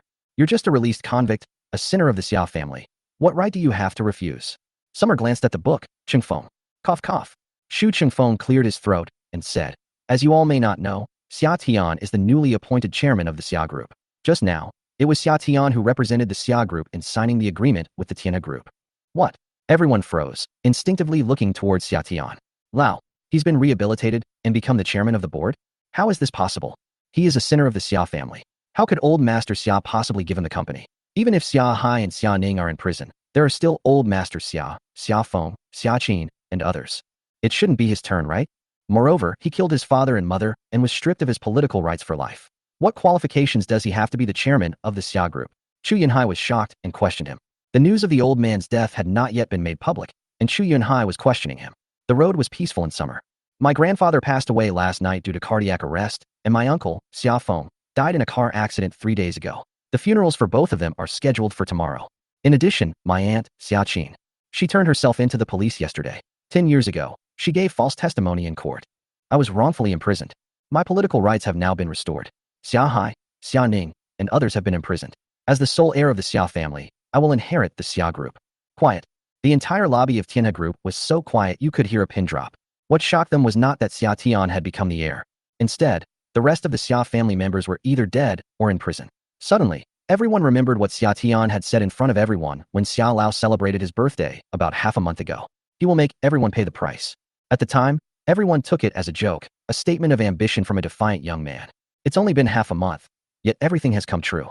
Xia Tian's methods suddenly frightened Chu Yunhai. But then he thought that the Chu family had no grudges against Xia Tian, and that once Xia Tian married Chu Yuntian's daughter, they would become relatives. Chu Yunhai's eyes darted around, and he said to Xia Tian with a fawning expression, "Summer, I was a little too loud just now. Now that you are the chairman of the Xia group, we are family. The Xia group and the Chu family can definitely cooperate. How about we make money together?"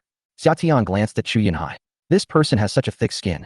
Just a minute ago, she looked like she was about to devour him, but after learning that he was the chairman of the Xia group, she immediately became overly attentive. Hee. Summer sneered and said sarcastically, "Your skin is thicker than the sole of my shoe. The Chu family are all good-for-nothings. What's the point of cooperating with you? Would you just be making things difficult for us by watching you embezzle grass?" Chu Ziming cursed loudly and was about to make a move when Chu Yunhai laughed. His face had the obsequious look of an old fox. "It's a misunderstanding, all a misunderstanding. If you don't believe in our capabilities, you can have my elder brother connect with the Xia group." How? Chapter 73, We Are Family. Dad, if we let Uncle handle it, how are we going to make money? Chu Ziming muttered something under his breath. Shut up. Chu Yunhai rebuked him. This unfilial son has no idea about Chu Yunhai's strategy. What is Chu Yuntian's personality like? He is a filial son who cares deeply for his family and is a kind-hearted person. He is like a hard-working ox. He will do his best to complete any task assigned to him. A few days ago, Chu Yunhai changed the company's shareholding structure. Chu Yuntian originally held 25%, but now only 1%, and Chu Yunhai owns 59%. Chu Yunhai did not tell anyone about this. To put it bluntly, even if we invite Chu Yuntian back to work and make money now, the money will ultimately end up in his pocket. He wasn't afraid of Chu Yuntian turning against him. Anyway, with the old lady around, if we bring her out, Chu Yuntian, this filial son, can only suffer in silence. And, having spent 10 years in prison in the summer, and never having attended university, Chu Yunhai is nothing but a good-for-nothing. Once a project is secured, it will require a lot of manpower and resources, and Chu Yunhai has far too many ways to make money from it. This is called taking a step back and seeing a broader horizon. Thinking of this, Chu Yunhai was extremely proud and pulled Chu Yuntian along. "Brother, we were wrong before. Don't be angry. You will always be the eldest brother of the Chu family. The Chu family can't do without you. The Chu group can't do without you, and Mom can't do without you. Go home." Chu Yunhai's words were sincere, genuine, unpretentious, and full of passion. Even outsiders would be moved by them, especially by the phrase, "go home." Those few words could make even the greatest grievances seem to be forgotten. Under the watchful eyes of everyone, Chu Yuntian's face was ashen, and his lips trembled slightly. At this moment, Xia Tian sneered. "When there was a conflict of interest, you kicked Uncle Chu out, but now you're inviting him back for the sake of your own interests. What do you take Uncle Chu for? The ball. Can you just be kicked around like that? Even if Uncle Chu goes back, once the Chu group successfully transforms, will you kick him out again?" Xia Tian's words made Chu Yuntian frown, and a look of resistance appeared on his face. Chu Yunhai said angrily, "We were wrong before, and we can apologize, but no matter what happens, we will always be a family. Family members don't hold grudges overnight. In addition, brother, you're only in your 50s, in the prime of your life. Are you already planning to retire? You won't have a few months of leisure before you get bored, will you? If we don't go back to the Chu group, are we supposed to send our eldest brother out to work elsewhere? My brother has been a chairman his whole life. Why would he go out and have to put up with other people's attitudes when he works for someone else? People who have been busy all their lives will not be able to stay idle when they suddenly have free time. They will get sick after a while. Chu Yuntian is this kind of person. He can leave, but what will he do after that? Go to work? That's not appropriate either." As Chu Yuntian pondered, Xia Tian spoke again. "I would like to hire Uncle Chu as the executive chairman of the Xia group. An annual salary of 100 million and 30% of the shares. I wonder if Uncle Chu would be willing?" When Xia Tian said this, everyone in the Chu family was stunned. When Chu Yuntian was in Chu group, he only had 25% of the shares. Because he was a member of the Chu family, he did not receive an annual salary. Xia Tian, on the other hand, offered an annual salary of 100 million yuan and 30% of the shares, which was more than he earned in Chu group. And Xu Qingfeng said that the 3 projects were given to the Xia group. The 3 projects will earn at least 3 billion yuan. Xu Qingfeng owns 30% of the shares, which is 900 million yuan. Adding his annual salary of 100 million yuan, his personal net worth will reach 1 billion yuan in the blink of an eye. For a moment, Everyone was dumbfounded. Chu Yunhai stammered as he spoke, repeatedly saying, "Brother, you can't go. As the chairman and top leader of Chu Group, you have the final say in everything. But if you go to Xia Group, you'll have to listen to Xia Tian in everything, and your ideas will be restricted at every turn. This job isn't suitable for you." Xia Tian said, "Uncle Chu can rest assured about that. Uncle Chu manages everything at the company. I have my own things to do, so I invited Uncle Chu over to help me solve my problems. Besides, Uncle Chu and I are family. What restrictions are there for family members?" A smile appeared on Chu Yuntian's face. He sighed deeply and looked at Xia Tian with gratitude in his eyes. "Thank you, Summer." "You're welcome." Xia Tian blinked. Seeing that the meat in their mouths was about to fly away, Chu Yunhai and his group began to panic, and he said repeatedly, "The predecessor of Xia Group was not an engineering company. Taking over these 3 projects requires rebuilding an engineering team, which is a huge amount of work. Brother, are you really going to go to the Xia Group to help other companies, but not your own?" The Chu family's construction team. Xiao Wang has followed his elder brother his whole life. Can you really bear to abandon Xiao Wang? Currently, the entire construction team of the Chu Group was built by Chu Yuntian. Xiao Wang is the project leader. He started working for Chu Yuntian at the age of 26 and is now 40 years old. The construction team has more than 500 people, and they all rely on Chu Yuntian for their livelihood. Chu Yuntian is gone. What will they do? I have already resolved this issue. Xia Tian smiled and said to Chu Yuntian, "Just an hour ago, I contacted Brother Wang and poached his entire team of 531 people with a salary that was 30% higher than that of Chu Group. Once Uncle Chu joins the company, the 3 projects can proceed immediately." Chu Yuntian was dumbfounded. They've even poached the entire team, so what's left of the Chu Group? What? What did you say? Chu Yunhai was also dumbfounded, his eyes wide with shock. He looked at Xia Tian in disbelief and demanded, "You poached Xiao Wang's team? That's the core team of the Chu Group. What makes you think you can poach them? On what grounds?" Xia Tian laughed, as if watching a joke, and said sarcastically, "Just because I gave them a 30% raise in salary, just because I bought them social insurance and housing fund." "You?"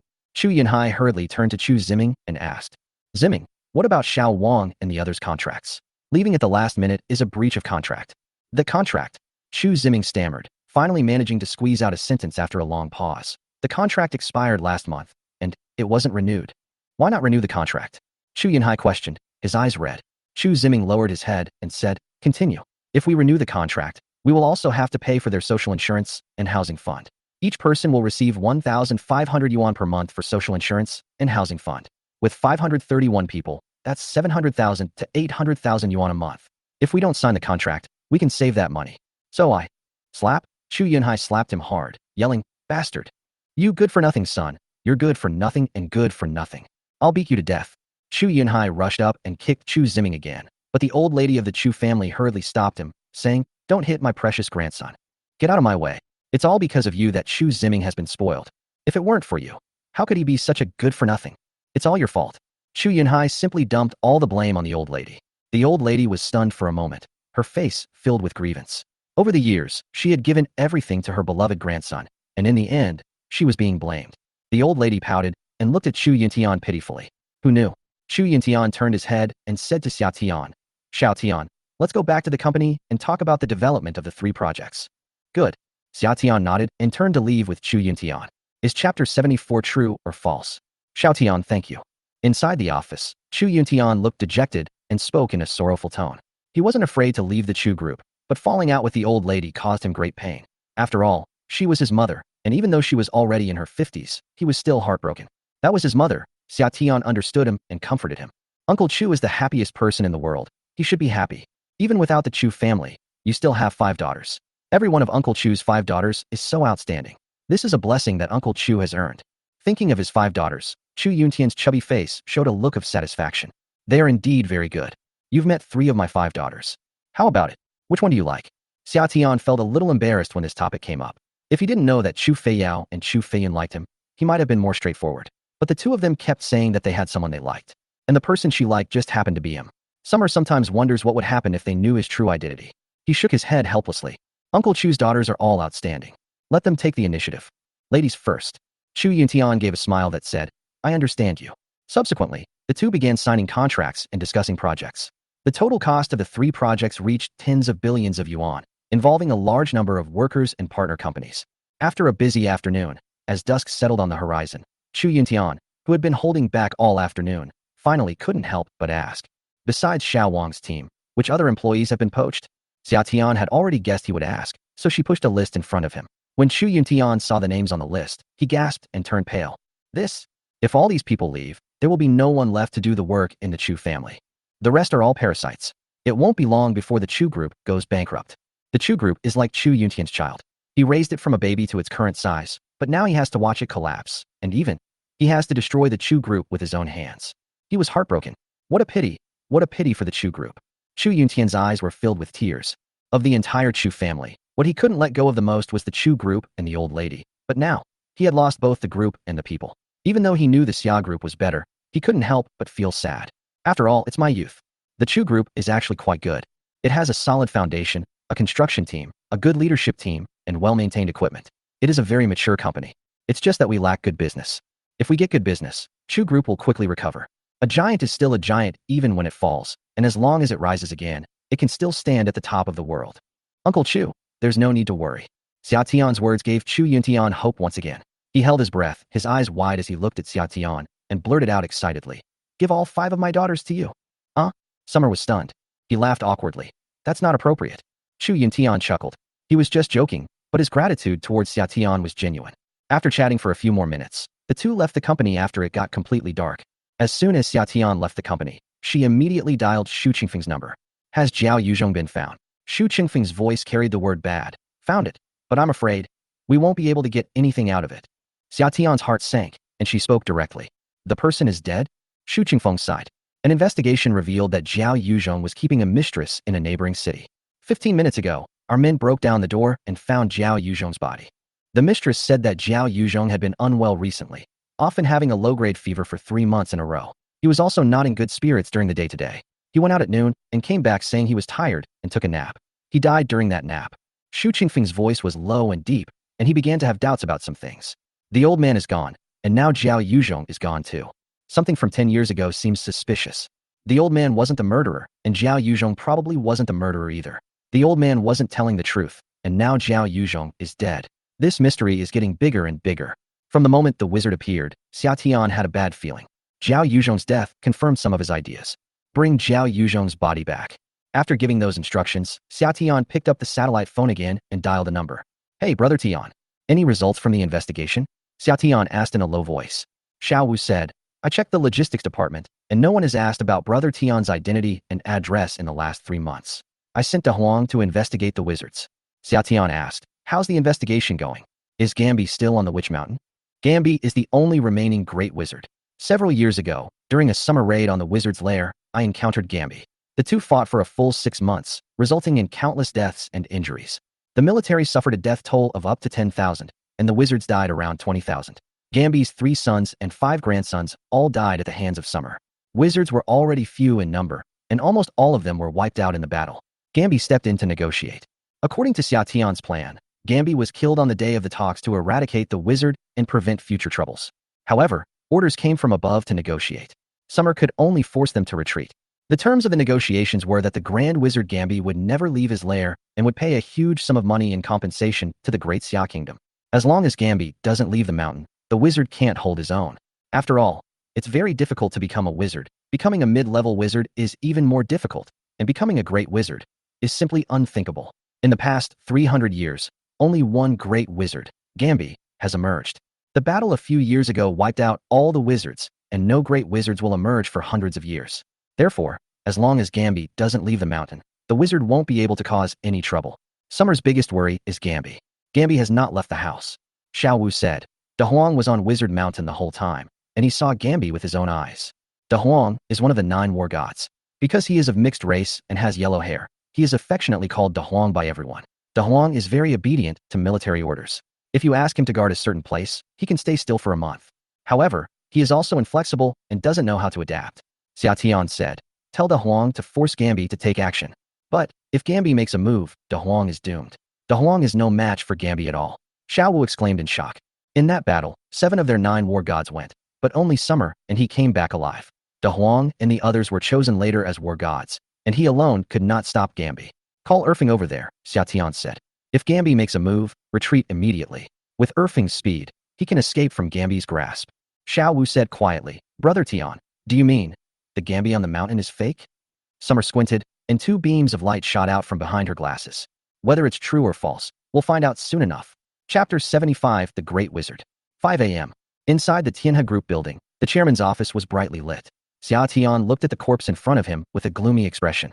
His 3 souls and 7 spirits have been taken away. A single sentence sent a chill down Xu Qingfeng's spine. Was he also killed by a wizard? What's going on with this wizard? Why did he suddenly appear and then suddenly start killing people? What grudge do we have against wizards? Summer contemplation. A few years ago, he led the warriors to exterminate the wizards, killing nearly 20,000 wizards. If there was any enmity, the wizards did hate him, but if they wanted to kill him, they could have come to him directly. Why kill the old man and Zhao Yuzhong? 10 years ago, in that bloody incident, everyone involved died. They seem to be covering up the truth of what happened back then. Uncle Shu, please reinvestigate all the surveillance footage from 10 years ago. Find out everyone who wore a skull brooch, especially those near my house, and see if any wizards appeared. An idea slowly began to take shape in Xia Tian's mind. But Xu Qingfeng also realized the crux of the problem. Could the case from back then be related to the wizard? Could it be that the old man really isn't the murderer? Just as the old man said, Xia Meng is a filial son. The birthday gift he gave was worth hundreds of millions. Although the old man likes to be extravagant, as long as Xia Meng is alive, he will not lack money to spend. He had no motive to kill. Therefore, he is not the murderer. Who is the murderer? The murderer was originally pointed at Zhao Yuzhong, but now Zhao Yuzhong is also dead. Zhao Yuzhong is 50 years old this year. He is slightly overweight, half of his hair is bald, and his cheeks are thick and fat. He runs around all year round, and his skin is dark and greasy. He is a typical greasy uncle. Could he be the murderer? For a time, Xia Tian was also at a loss. Her third uncle had been involved in it back then, but now he was dead. Everyone connected to the murder case 10 years ago is dead. Beep beep beep. A ringtone came from Xia Tian's pocket. It was his satellite phone. He always carried his satellite phone with him, so he could contact Xiao Wu and the others. The phone rang, indicating that there was news from De Huang's side. Summer answered the phone immediately. Hello? Any news? Xiao Wu's cursing voice came over. Brother Tian is right. Gambi on Wizard Mountain is fake. Just now, De Huang launched an attack and killed 2 little wizards. When Gambi saw this, she not only did not stop it, but also turned and ran away when she saw Big Yellow. Da Huang pressed his advantage, and Gambi fled in terror, begging for mercy as she ran like a rat in the street. Gambi is the only great wizard in hundreds of years. She is over 90 years old and a true master. Even when he killed several of his sons and grandsons that summer, Gambi did not lose her composure, running away with her head in her hands, like a rat crossing the street. This is definitely not Gambi. Damn it. Gambi came down from the mountain. He broke the rules. Xiao Wu gritted his teeth. Making trouble for Brother Tian was tantamount to making trouble for the entire heavenly temple. He wished he could rush to the wizard's lair and kill all the little brats inside. Brother Tian, please speak up. Besides Athena, the rest of us are here and can charge over at any time. If Xia Tian were to ask, the heavenly temple would be willing to risk their lives for him. No rush. Don't act rashly yet. First, figure out why Gambi came down from the mountain. Summer always felt that the wizard was related to the bloody case 10 years ago. It's not too late to find out the truth before taking action. Leave one person to guard Wizard Mountain and inform the higher-ups that Gambi has violated the war agreement. Let's see what the higher-ups say. Also, don't mention me to the higher-ups. Just say that you accidentally discovered that Gambi has already gone down the mountain. Xia Tian had already retired from the military and was no longer a member of the Temple of Heaven. According to the rules, retired personnel could no longer participate in any affairs of the Temple of Heaven. Xiao was also aware of the stakes involved. I understand, Brother Tian. Although you are no longer a member of the Temple of Heaven, the Temple of Heaven will always be your brother. As long as you speak, everyone in the Temple of Heaven will always be on your side. Even if those above. Before he could finish speaking, Xia Tian snapped, Shut up. You are now the Lord of the Temple of the Gods, so you must be careful with your words and actions, and put the Temple of the Gods first in everything you do. Xiao Wu realized he had almost said the wrong thing and quickly repented. I know I was wrong, Brother Tian. Please feel free to contact me if you need anything. Summer hung up the phone, put the satellite phone in his pocket, and stood in front of the floor-to-ceiling window. At 5 a.m., the sky was beginning to lighten. A cold wind blew, and a crow landed on a branch, cawing loudly. Wizard, did you kill my parents? 2 fierce glints shot from the eyes behind the glasses. The air in the office suddenly seemed to drop in temperature. Even though he was several meters away, Xu Qingfeng was still startled by the murderous aura and got goosebumps all over his body. President Xia, shall I deal with Zhao Yuzhong's body first? In addition, Zhao Yuzhong's wife has been married to him for decades. They got married when he was working with Meng Ge. Should we bring his wife back and ask her about it? Let's see if we can get any information out of them. Xu Qingfeng was unwilling to give up even the slightest clue. But Xia Tian shook her head. No need. If his wife knew the truth, she would be dead by now. Since she is still alive, it means she doesn't know. The wizards have killed the old man and Zhao Yuzhong in succession, and they are planning to kill them to silence them. Xia Tian has dealt with wizards before, and they are cautious and detail-oriented. We will never ignore potential risks. Xu Chengfeng sighed. All right, I've sent all my men out, but so far there's been no news.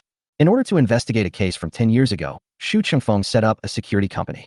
On the surface, it was a group of security personnel, but in reality, it was a collection of talented people he had gathered. When we investigate news, we almost always get results by the afternoon after the news is sent out in the morning. But this time, their investigation of the wizards was noticeably slower. 2 days have passed, and not only have they not obtained any valuable information, but they haven't even caught a glimpse of the wizard, as if he has vanished into thin air. Wizards are cautious. If they came for me, they would have investigated everyone around me before they came. Our whereabouts and background have been found out by the wizards. This group is no longer usable. We need to find a new group. Summer frowned, and a suitable person came to mind. Chapter 76, Keeping a Mistress in a Golden House. 3 o'clock in the afternoon. Yin Liang, carrying a bag of apples, climbed over the wall. He didn't go through the main gate, but climbed in through the window. He had barely landed and hadn't even stood up properly yet. A cold voice came from behind. What are you doing here? Yin Liang was startled and almost fell to the ground. He looked at Xia Tian and exclaimed in surprise. Master, you're home? I've come to bring you apples. Yin Liang placed a bag of bright red apples on the coffee table, his eyes crinkling with wrinkles as he smiled, and said with a grin, My father-in-law grows apples, and every year he leaves 2 trees untreated for us to eat. These apples are so crisp and delicious. I brought this especially to show my respect to you. Xia Tian said coldly. I am not your master. Father, Summer. Grandfather, Summer. He glanced at Yin Liang speechlessly. I have something for you to do. Yin Liang's eyes widened instantly, and he slid to his knees before Xia Tian. Master, please don't hesitate to ask for my help. Your disciple will certainly solve your problems. Stand up and speak. In the summer, she held a cup of coffee, wore a cream-colored loungewear set with a small bear pattern on the chest, and switched back to gold-rimmed glasses, looking both refined and wise. You say you're a successor of Tong Bei Quan. What are your relationships like in the martial arts world? Upon hearing this, Yin Liang immediately gained confidence and began to boast.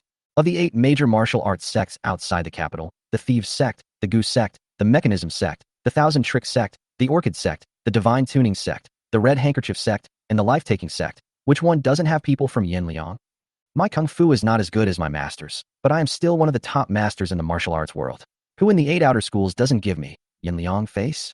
As long as the master speaks, not to mention looking across the whole country, he can find a person or a thing in the Jiangnan region. 3 days. If you can't find any clues within 3 days, you'll just slit my throat. Yin Liang was very confident. He was neither a rich man nor a mysterious master, but he had been in the martial arts world for many years. Since he entered the martial arts world at the age of 15, he had been in it for 20 years. Who among all the schools and sects would not give him face as a successor of Tong Bei Quan? As soon as he opens his mouth, it permeates every industry, every nook and cranny, leaving no stone unturned. Master, please speak. Xia Tian handed a photo to Yin Liang. The photo showed a skull brooch, a unique symbol of wizards, which every wizard wore. Help me find someone who owns this brooch. Search the entire city. No one will be spared, regardless of age or gender. Even children as young as 3 or 4. Becoming a wizard requires talent. There are young wizards who are 70 or 80 years old, and middle-aged wizards who are only 5 years old. In short, no one can be overlooked, regardless of age. Okay. Yin Liang didn't ask any questions. He took a picture with his phone, opened his friends group chat, and sent it directly to the group.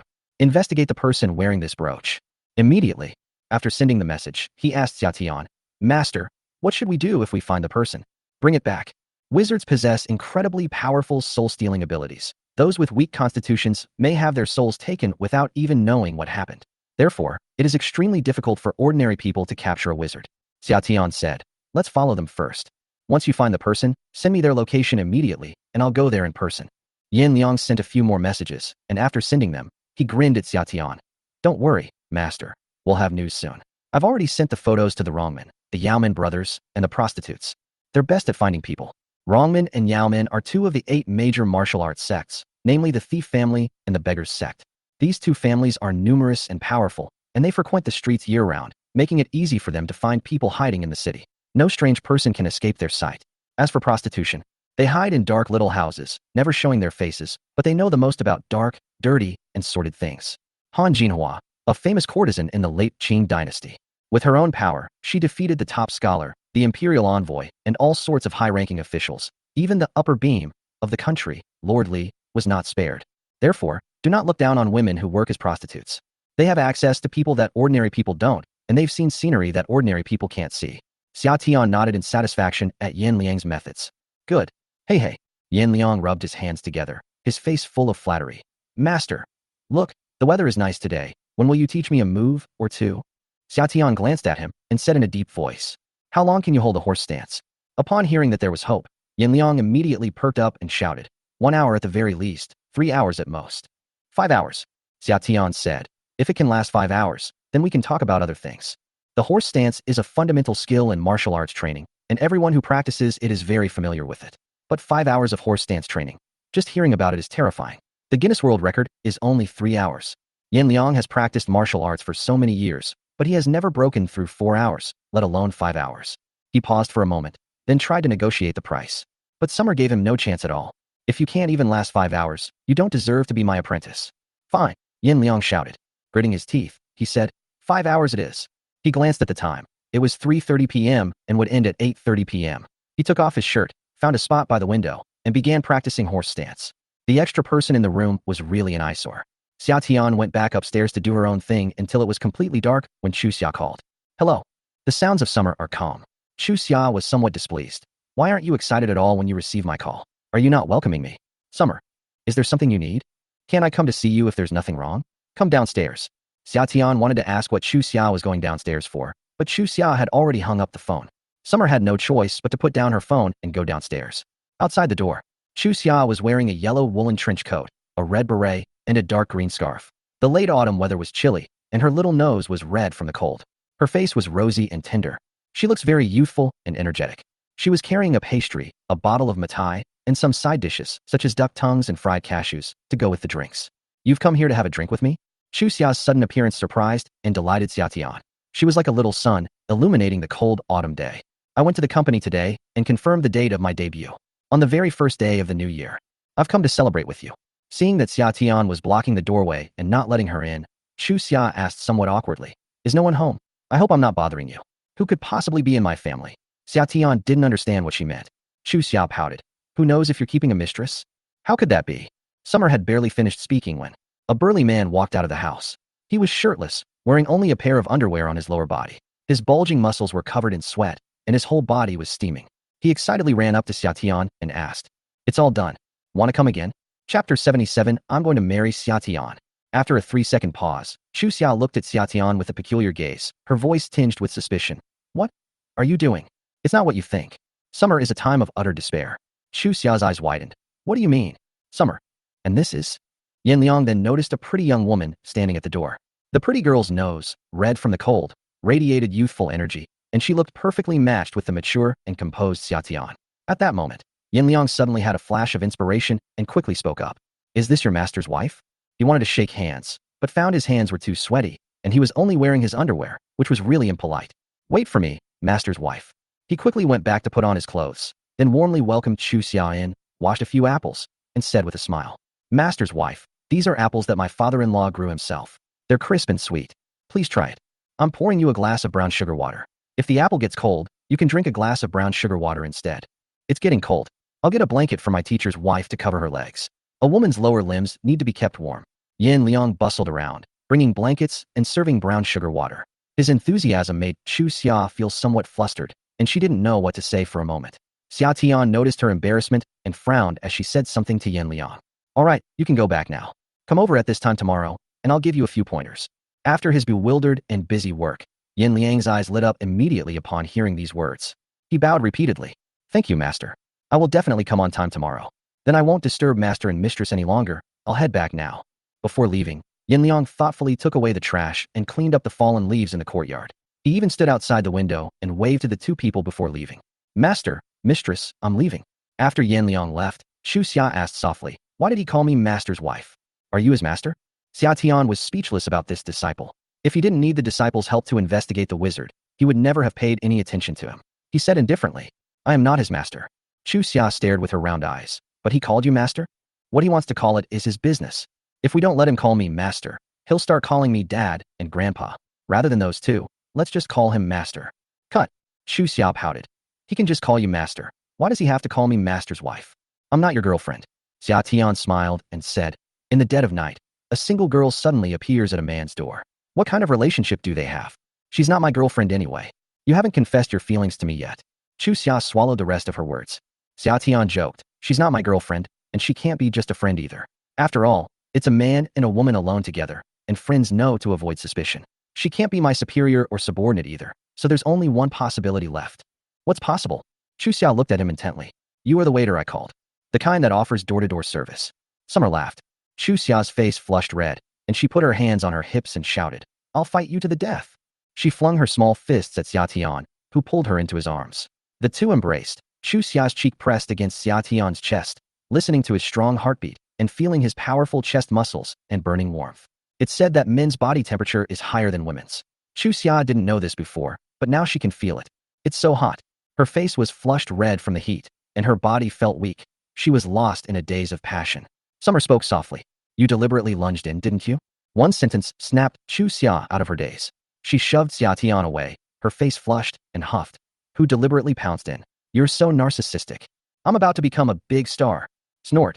I was planning to celebrate with you, but since you're so ungrateful, then I'll go.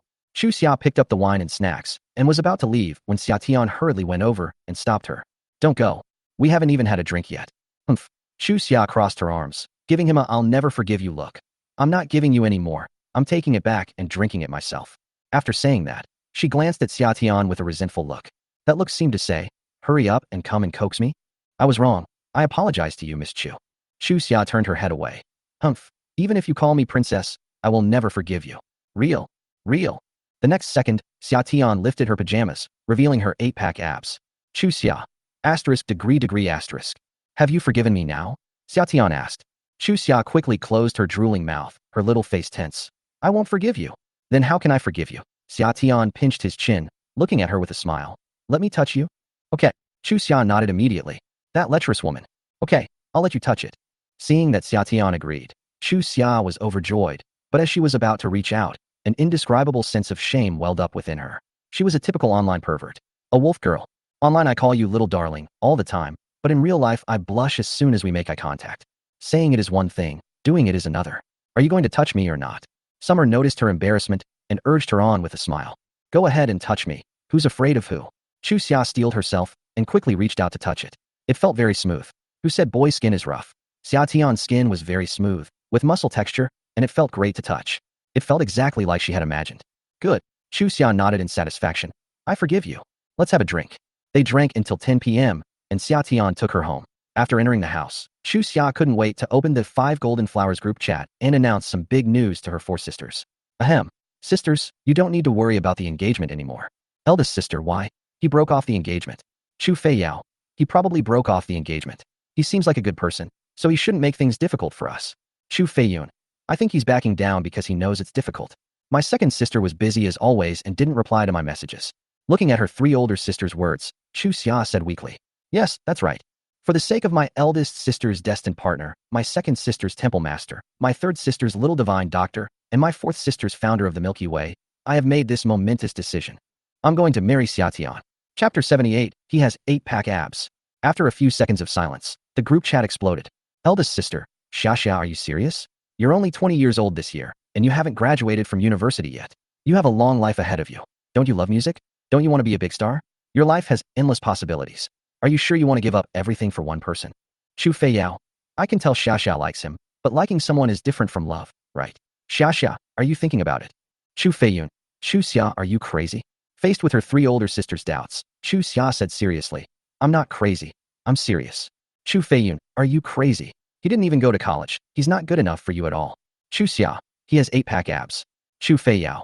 He also served 10 years in prison. I don't mean to look down on people, but he was a convict after all. It doesn't sound good to talk about him. Chu Xia. He has 8-pack abs. The older sister said, the period from 16 to 26 years old is a critical period for a person's mental development. He has spent 10 years in prison, so he may have some psychological defects. Chu Xia. But he has 8-pack abs. The 3 older sisters. Chu Feiyun. You're insane. There are plenty of people with abs. Even our company's security guards have them. Once I'm done with this busy period, I'll go back and crack open your skull to see what's inside your head. Chu Feiyao. Pretending to have 8-pack abs.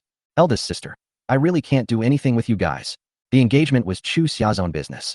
Even if her older sisters disagreed, she didn't care. After all, Xia Tian had 8-pack abs.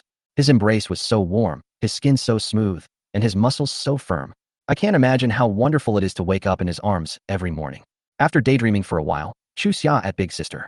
Big sister's signal is so good today, and she replies to messages so quickly. Because the Taoist temple is located on a mountaintop, there is often no signal. If you send her a message, she will almost never reply immediately. If you send a message one day, you're lucky if she replies the next day. The reply came so quickly today. I'm going down the mountain. These 4 simple words left the other 3 women utterly shocked. Chu Xia. Chu Fei Yao. Chu Fei Yun. When did you come down the mountain? When did you get home? I came down the mountain yesterday. I might have to wait a while to get home. My master assigned me a task, and I have to complete it before I can go back. Don't worry, I'll be back as soon as possible. Since my eldest sister was taken up the mountain by her master when she was a teenager, she hasn't come down the mountain for 12 years. Although she chats with her sisters online every day and occasionally video chats, the difference between the internet and reality is too great.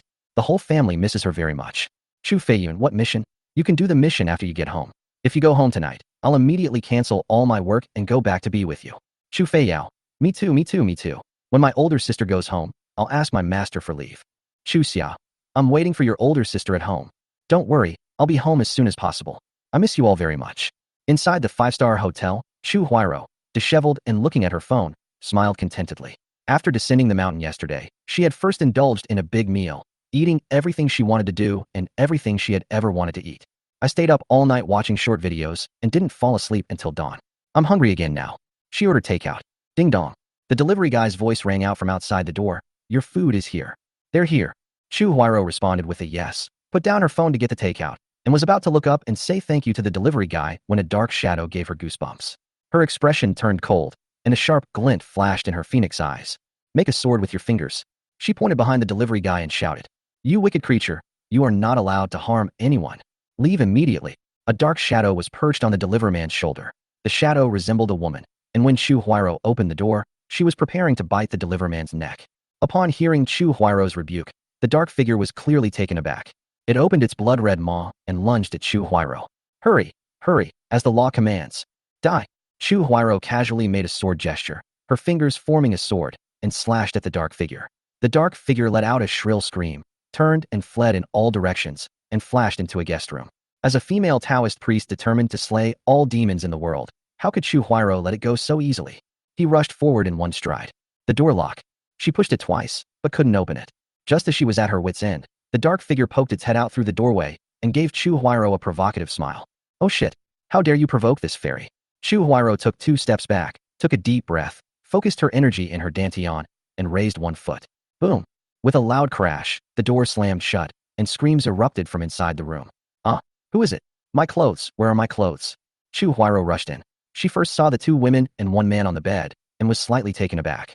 Then she quickly rushed into the bathroom, where she saw 2 men and was taken aback again. When the CPU was running at high speed, a chill came from behind. How dare you ambush this fairy? Die! Chu Huairou turned around, reached out with one hand, and grabbed the black shadow into her palm. She muttered an incantation and said softly, You wicked creature, this fairy will send you on your way. With a gentle squeeze of a hand with distinct knuckles, accompanied by a scream of unwillingness, the dark shadow vanished into thin air. Cull. When they were on the mountain, these kinds of troublemakers were usually left to the junior sisters to deal with, and she rarely took action herself. Now she was very happy, and she felt a sense of inspirational satisfaction, as if she had done something that wasn't her job. He smiled and said to the 2 guys in the restroom, You guys get on with your work. I won't bother you anymore. As he turned to leave, a group of security guards rushed in, led by a middle-aged man in a suit. At that moment, the group of people were looking at Chu Huairou in utter shock. The man in the lead stared at her and asked, What are you going to do? There was a demon just now, and I killed it for you. Chu Huairou suddenly remembered that she hadn't introduced herself yet, so she straightened her back and said in a clear voice, I am a Taoist nun from Yunshan Temple on the 12 peaks of Sanqing Mountain. My master is Yun Qingzi. My Taoist name is Pingyang. You can call me Fairy. At this moment, the 5 people in the room, along with a group of security guards who came in, including the delivery guy, all froze in place, as if they had been struck by lightning. What kind of reaction is that? Chu Huairou thought to herself. They must have never seen a real master before. They were so frightened that they were stunned.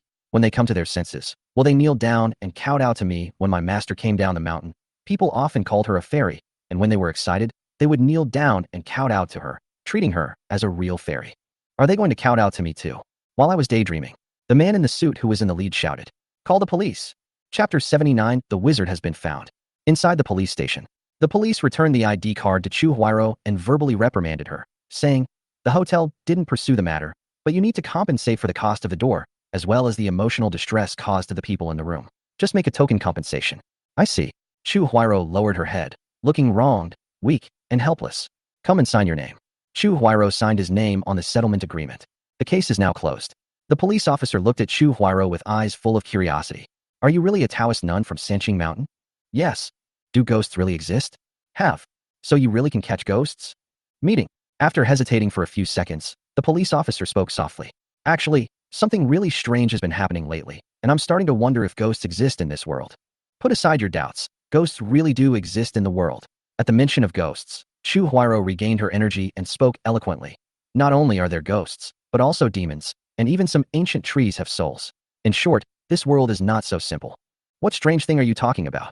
The police officer frowned and said, the incident occurred in Sanha County, a small county town 200 kilometers away from the city. Because Sanha County is backed by mountains and has a lake nearby, many nursing homes were developed in recent years. There are at least dozens of nursing homes in the entire Sanha County, with tens of thousands of elderly people living together. 2 weeks ago, the elderly residents of the nursing home began to die mysteriously. After a hospital checkup, they all said it was sudden cardiac death. My grandma passed away a week ago, which is quite strange. My grandma never had heart disease. I saw her the day before the incident. She was in good spirits and could eat a whole pigeon in one meal. She suddenly died of a heart attack the next day. On the same day, 2 other elderly people also passed away. After I checked, I found that in dozens of nursing homes, 2 or 3 people die every day. Although the elderly can have accidents at any time, visiting nearly 100 elderly people a day is an exaggerated number. I even suspect that there might be a murderer. But after investigating for half a month, we found no clues. All the elderly people died of sudden cardiac arrest. There was no poisoning and no wounds. I didn't believe it before, but now I really suspect that ghosts exist and that my grandmother's soul was taken away by a ghost. Based on the police officer's statements, Chu Huiro was basically certain that the elderly people did not die of natural causes, but that their souls had been taken away by witch doctors.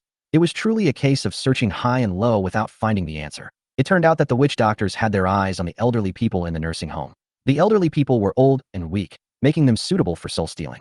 Furthermore, the elderly person's sudden cardiac arrest and death seemed quite reasonable. It will not attract much public attention. Where is Sanha County located? Chu Huiro's eyes lit up. The police officer paused for a moment, then asked blankly, so, my grandma really was taken away by a ghost? It's not a ghost, it's a person. Chu Huiro narrowed her eyes and said in a low voice, ghosts are not scary. What's scary is people. At 8 p.m. sharp, Yin Liang climbed through the window into the villa. Xia Tian, who was reading a book on the sofa, frowned. Why don't you use the door? Why do you always climb through the window?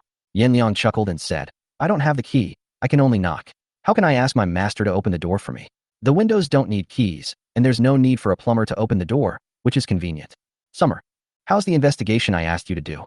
I came here to talk to you about this. Yin Liang took out a few photos from his pocket. There were 3 men and 2 women in the photos. They looked very ordinary, just passersby on the street. But if you looked closely, you could see that they were wearing skull brooches on their chests. Wizard, Yin Liang said in a serious tone.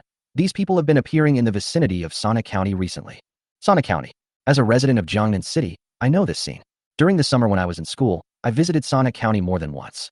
Sanha County has mountains and rivers, and it has also preserved some ancient villages. It is quite famous in the Jiangnan region. During holidays, I often went to Sanha County to take my child. The key point is that many senior apartments have opened in Sanha County. Where there are many retirement homes, there will naturally be more elderly people. The shaman went to Sanha County because he was after those old people. The old man took a liking to the beautiful scenery of Sanha County, nestled between water and mountains, and wanted to live out his remaining years in peace. However, he was targeted by the wizards.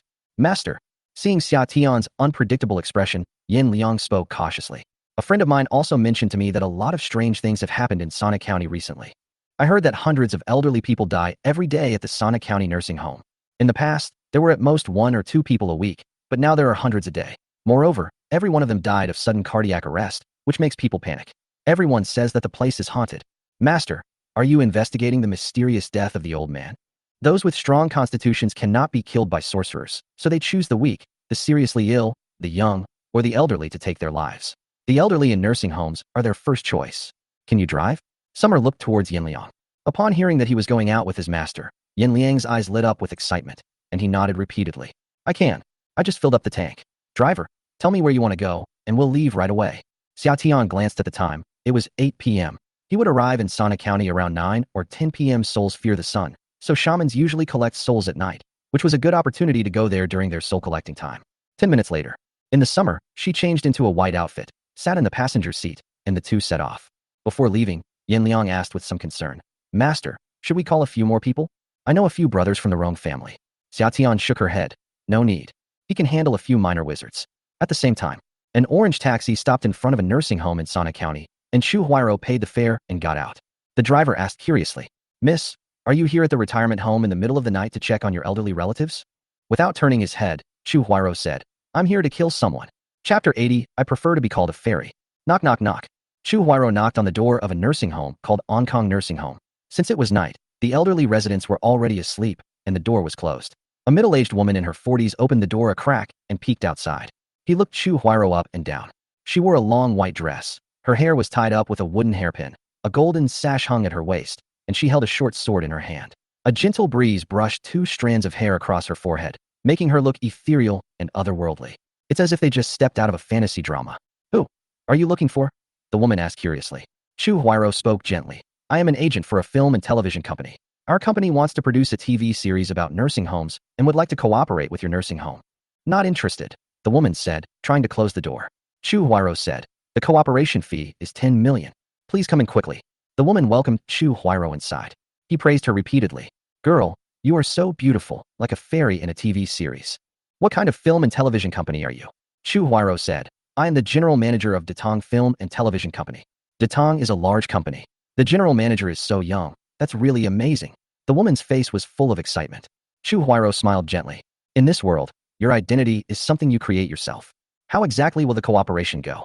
The woman was slightly plump, with rosy cheeks and a mouthful of yellow teeth when she smiled. I'm not bragging, but in the entire Sana County, our nursing home is the largest. Just take the nursing home's infrastructure. There is a cafeteria, a movie theater, a chess and card room, and an esports room.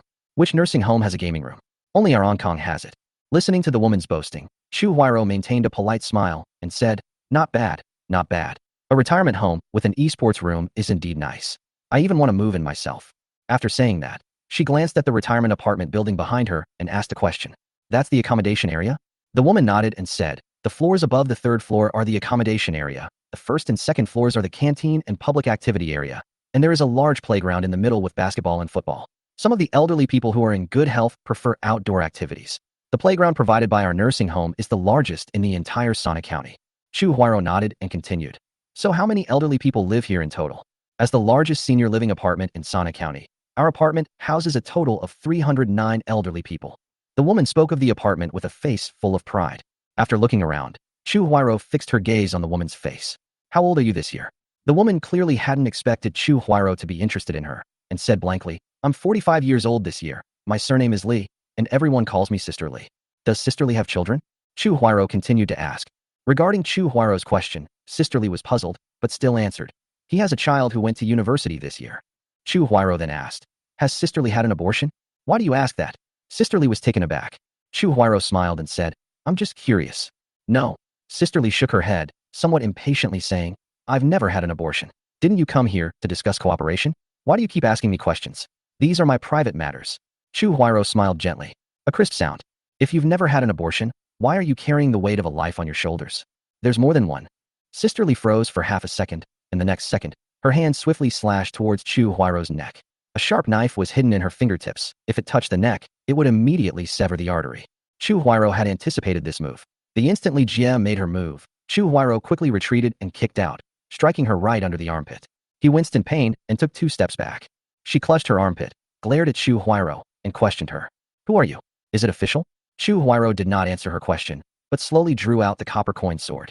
This sword was made of 108 copper coins, and the coins were engraved with inscriptions. As soon as the sword was drawn, the surrounding Yin energy instantly dissipated. Sister Li frowned. He scolded. So you're just a little Taoist nun. This isn't a place for Taoist nuns like you. Get out of here right now. Chu Huairou, holding the copper coin sword, said calmly. I prefer to be called a fairy rather than a Taoist nun. You don't have many souls in your possession, no more than 10. This shows that you are just a minor wizard, not even a mid-level wizard. Having her identity exposed by Chu Huairou, Sister Li no longer concealed it, gripping a small knife with a fierce expression on her face. Since you insist on meddling in other people's business, then don't blame us for being impolite. Die. Sister Li rushed forward with a dagger, while Chu Huairou was about to respond with a copper coin sword. At the same time, a man rushed in. He was dressed in black, with a black skull brooch on his chest. He had a hooked nose, a pale face, and blue eyes, befitting the image of a wizard. And the man had a lot of Yin energy. After he entered the room, the temperature inside suddenly dropped by 7 or 8 degrees, and the cold wind ruffled Chu Huairou's bangs. A mid-level wizard. You're smart to know what's good for you. The man glared at Chu Huairou before turning to Sister Li. How are you? Are you hurt? Sister Li rubbed her sore armpit and shook her head, saying, It's nothing. This little girl is quite capable. Be careful. The man nodded and charged at Chu Huairou without saying a word. His kung fu was powerful and expansive, with each punch containing tremendous force. Bang! He punched the door frame, sending splinters of wood flying. Holding the copper coin sword, Chu Huairou moved with light steps, dodging left and right like a willow tree. The man's dozen or so punches all missed, and his movements slowed down unnaturally. At this moment, Chu Huairou suddenly stepped forward, thrusting her copper coin sword at the man. The man broke out in a cold sweat and quickly dodged backward. Just as he was about to feel relieved that he had dodged the sword, Chu Huairou flicked her finger, and a copper coin flew out. The man clutched his chest and spat out a mouthful of blood. A coin-sized wound appeared on his chest. The coin had broken 2 of his ribs and pierced his lung, instantly rendering him incapacitated. Boss. Sister Li rushed over, dragged the man aside, and asked with a look of horror, Boss, are you all right? Let me see the wound. Seeing that the man was about to pass out, Sister Li looked at Chu Huairou like a madwoman. He gritted his teeth and roared angrily. Son of a bitch. I'm going to kill you. Awa. Faced with the hysterical and frantic Sister Li, Chu Huairou only used a light sword strike. One sword to the throat. Sister Li's eyes bulged wide open. She spat out a mouthful of blood and fell to the ground with a thud, her eyes still wide open even in her dying moments. The man beside her looked on with a face full of pain. Little Lia. As the man wept, he looked up at Chu Huairou, his bloodshot eyes filled with intense hatred. He took one of the bags off his hands and slowly unsealed it. A loud woe. The vengeful spirit in the bag, accompanied by screams, lunged at Chu Huairou with bared teeth and claws. Chapter 81 I'm going to die. Upon seeing the ghosts, Chu Huairou felt no fear, but rather a pang of sadness. There were at least several hundred ghosts in the bag, almost all of them elderly people. There were also some middle-aged people. There are round-faced grandmothers and handsome grandfathers. They have worked all their lives and spent a lot of money to come to the retirement home, hoping to spend their later years in peace. As a result, before he could even enjoy his old age, his soul and spirit were stolen away. I was scammed out of my money, and I was even scammed out of my life. What a sin. Chu Huairou sighed deeply, took a small bottle from her waist, and softly called out, Hurry, hurry, as the law commands. In an instant, the menacing spirits that were about to attack Chu Huairou all entered the small bottle. The man was dumbfounded when he saw this. You, who exactly are you? Chu Huairou, holding the copper coin sword, said, word by word, the men who came to kill you. A minute later, she pulled out a tissue to wipe the blood off the sword, cleaned up the scene, and took the copper coin sword to the second floor. There are dozens of nursing homes in Sana County. Chu Huairou chose this one because he saw that the nursing home was filled with Yin energy, and that more than 2 sorcerers were hiding there. There are at least 2 or 3 more wizards. Push open the door of the dormitory building. With a creak, the voice-activated light turned on, but the bulb hadn't been replaced in years, giving it a dim, yellowish glow and an occasional hissing sound, adding to the eeriness and dread. Da-da-da. Footsteps came from behind. Chu Huairou turned around and saw a fashionable old lady in her 70s walking over. The old lady was pale and stood in the shadows, looking like a female ghost. Girl, have you come to the wrong place? This is not a place for you. Chu Huairou gripped the copper coin sword in her hand, a sharp light flashing in her phoenix eyes, and said coldly, I'm here to uphold justice on behalf of heaven. Hee. The old lady chuckled dismissively, seemingly not taking Chu Huairou seriously at all. At this moment, a series of footsteps approached. 1, 2, 3, 4. Chu Huairou tried to distinguish the number of people in the footsteps, but in the end, she couldn't tell anymore. Too many. In less than 3 minutes, almost everyone in the building had come down. They were a group of elderly people in their 70s and 80s, with aged appearances and gray hair. Judging from their faces alone, they were no different from ordinary old people, but each of them was filled with a strong sense of Yin energy. These people, are they all wizards? Chu Huairou was dumbfounded. There must be several hundred people here, right? Passat sped along the highway. The air inside the car was a bit chilly, and Xia Tian tightened her clothes. Yin Liang said awkwardly, the car's air conditioning is broken, and I haven't gotten it fixed yet. The cold wind blew in through the glass. It was already late autumn, and the wind was biting. In the summer, I tried to roll up the window, but after rolling it twice, the glass didn't budge. Yin Liang spoke again. The button is broken. Grab the glass and lift it up. Summer. Following Yin Liang's instructions, Xia Tian lifted the car window, but a small gap remained, allowing the cold wind to squeeze in and mess up her hair. Xia Tian glanced at Yin Liang speechlessly. A successor of Tongbei Quan, a style of Chinese martial arts. Is this poor? Yin Liang was also a little embarrassed. No way. Traditional martial arts have declined. I have elderly parents and young children to support, and any money I have goes towards supplementing my family's income. I also have a master and 2 junior brothers to take care of. What's the situation between master and junior brother? Xia Tian asked. Yin Liang lit a cigarette and said quietly, my master was the previous successor of Tong Bei Quan. When he was young, he was invincible and had superb kung fu.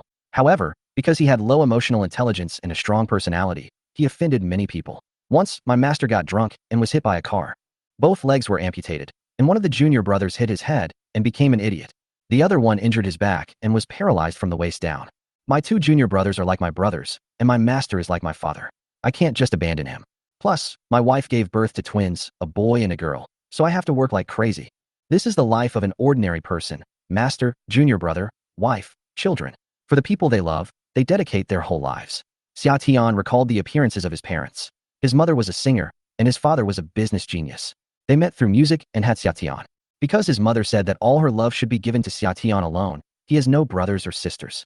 Just as my mother said, they gave all their love to him alone, but he lost them when he was 16. Murderer. Who exactly is it? He returned from military service to find the murderer, but he still hasn't found the real culprit. It wasn't his grandfather, it wasn't Jiao Yuzhong. So who was it? Is he a wizard? But why did the wizard kill his parents? 10 years ago, they were just ordinary people with a little money, and they didn't have the power to shake the wizard's position. Why would the wizard target them? Close your eyes in summer. The car sped past and drove into the cave. In the darkness of the cave, half an hour later, after the car exited the highway, Yin Liang asked, driver, Sana County is just ahead. Where exactly do I go? Which is the largest retirement home here? Xia Tian asked. Before coming here, Yin Liang conducted a comprehensive investigation of Sana County. Hong Kong Nursing Home. This nursing home houses more than 300 elderly people, and at least 3 elderly people die every day. Other nursing homes have at most 1 or 200 people. Xia Tian nodded and calmly said, let's go to Hong Kong Nursing Home. Yes. After confirming the address, Yin Liang went straight to Hong Kong Nursing Home. 5 minutes later, Passat stopped in front of Hong Kong Nursing Home. It was midnight. The night in the small county town was cold and lonely. Even the streetlights were dimmer than in the big city. The surroundings were gloomy, and there was not even the sound of dogs barking. When he opened the car door, a gust of cold wind went down his neck. It gave me goosebumps. Ouch. It's so cold. Yin Liang took a hammer out of the trunk. Xia Tian saw this and asked, what are you doing? I'll go in with you. Yin Liang said blankly. No need. Xia Tian shook her head, stopping him. I can go in by myself. If Gambi were here, she could easily steal a person's soul and spirit. Even if Yin Liang had a lot of yang energy, he couldn't withstand a single move from a great wizard. Xia Tian could easily take down ordinary mid-level wizards and minor wizards with a single move, without needing Yin Liang's help. Are you alright by yourself? Yin Liang was a little confused. He still didn't know what Xia Tian's purpose was, but judging from his master's appearance, he must have come to fight. As a disciple, how could he not help his master fight? Go back to the car and wait. Xia Tian gave a brief instruction, then pushed open the door of Hong Kong Nursing Home and went inside. Chapter 82. The Female Taoist Priest. The room reeked of blood, and there were signs of a struggle nearby. Summer walked to a cabinet, pushed the door open with her toes, and 2 corpses fell out. The man's fatal wound was in his chest, and there was a copper coin inside his chest. The woman's wound was on her neck, a fatal blow to the throat. A copper coin sword? Summer frowned slightly. A Taoist priest has arrived? He continued walking inside. The layout of the nursing home resembles a traditional courtyard house, with a large central courtyard for the elderly to enjoy outdoor activities, storage rooms on the left and right sides, and the elderly's dormitory in the tallest building. To get to the dormitory building, you need to cross the playground. On the playground, it was obvious that everyone was playing very hastily, and the turf had been torn up. I pushed open the dormitory door. The stench of blood hit us. 2 corpses lay across the doorway. Xia Tian stepped over the corpses and continued walking inside. At this moment, one of the corpses moved. It was an old man, about 60 years old, with a sword stabbed in the abdomen. His face was pale, and he was barely breathing. He glanced at Xia Tian with his dark eyes and gritted his teeth. Are you in cahoots with that female Taoist priest? Female Taoist priest? Sure enough, a Taoist priest has arrived. Xia Tian was not surprised by the appearance of Taoist priests. After he was granted amnesty, he discovered that there were many talented people in the army, including fortune tellers, Taoist priests, monks, and all kinds of Jianghu people. Besides that, the military also collaborated with gangsters. Back then, during the summer raid on the wizard stronghold, I had cooperated with a big shot from the Shock Gate. Among the 8 sects outside the martial arts world, the Shock sect is the most prominent. The Surprise Gate primarily studies good and bad fortune, offering guidance and advice. It is commonly known as a charlatan. But the real masters of the Shock Gate are extremely powerful. They can predict feng shui, divination, and changes in the heavens. The core principle of the Shock Gate is goodness. Do good deeds and don't worry about the future. This is also one of the reasons why the official version still retains the Gate of Shock. Taoist priests can also be considered a branch of the Jiangnan sect. Wizards wreak havoc on humanity and harm living beings, which runs counter to the principles of the Jiangnan sect. Therefore, wherever wizards appear, local experts and sages will step in to eliminate them. Besides eliminating wizards, Summer has another very important purpose. He walked step by step toward the old man. He questioned, "Where's Gambi?"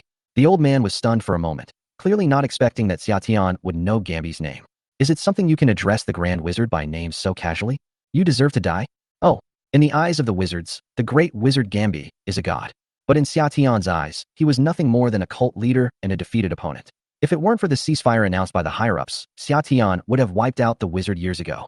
"Tell me Gambi's location, and I'll spare your life." Summer stepped on the old man's head and said softly, "Ha ha." The old man wasn't afraid at all. Instead, he laughed heartily. "The great wizard is everywhere. Become his followers, and he will cleanse your souls of their filth. Otherwise, you will only..." Click. Before he could finish speaking, Xia Tian lightly stomped on the old man's head, flattening it like a watermelon, splattering blood and brain matter everywhere. He wiped the dirt off his shoes on the old man's clothes. "Continue walking inside." Squeak. A door was pushed open, and a dozen children were trembling in the room. They are not very old. The oldest is about 10 years old, and the youngest is only 5 years old. They huddled in a corner, trembling with fear. Summer's sudden intrusion startled them, and they shivered like a flock of trembling quails. A slightly older girl with a round face walked timidly towards Xia Tian. Big brother. Are you here to rescue us?" The girl had bangs, her face was dirty, but her big eyes sparkled with childlike innocence, and her chubby face was pitiful. "Big brother." She stepped forward, opened her arms to Xia Tian, and pleaded in a plaintive voice. "Big brother, can you hug me?" She looked at Xia Tian pitifully, like a beautiful little puppy. She reached out her little hand to Xia Tian step by step. Xia Tian took the hand and opened his chest to her. Seeing this, the girl no longer hesitated and buried her head in Xia Tian's arms, sobbing. "Big brother, you finally come to save us. We want to go back."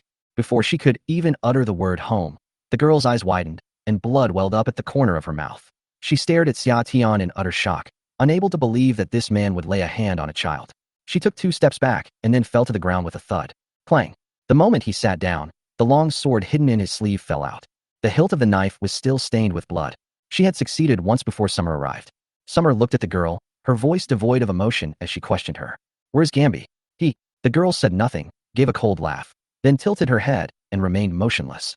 Inside the room, the other children also stopped crying.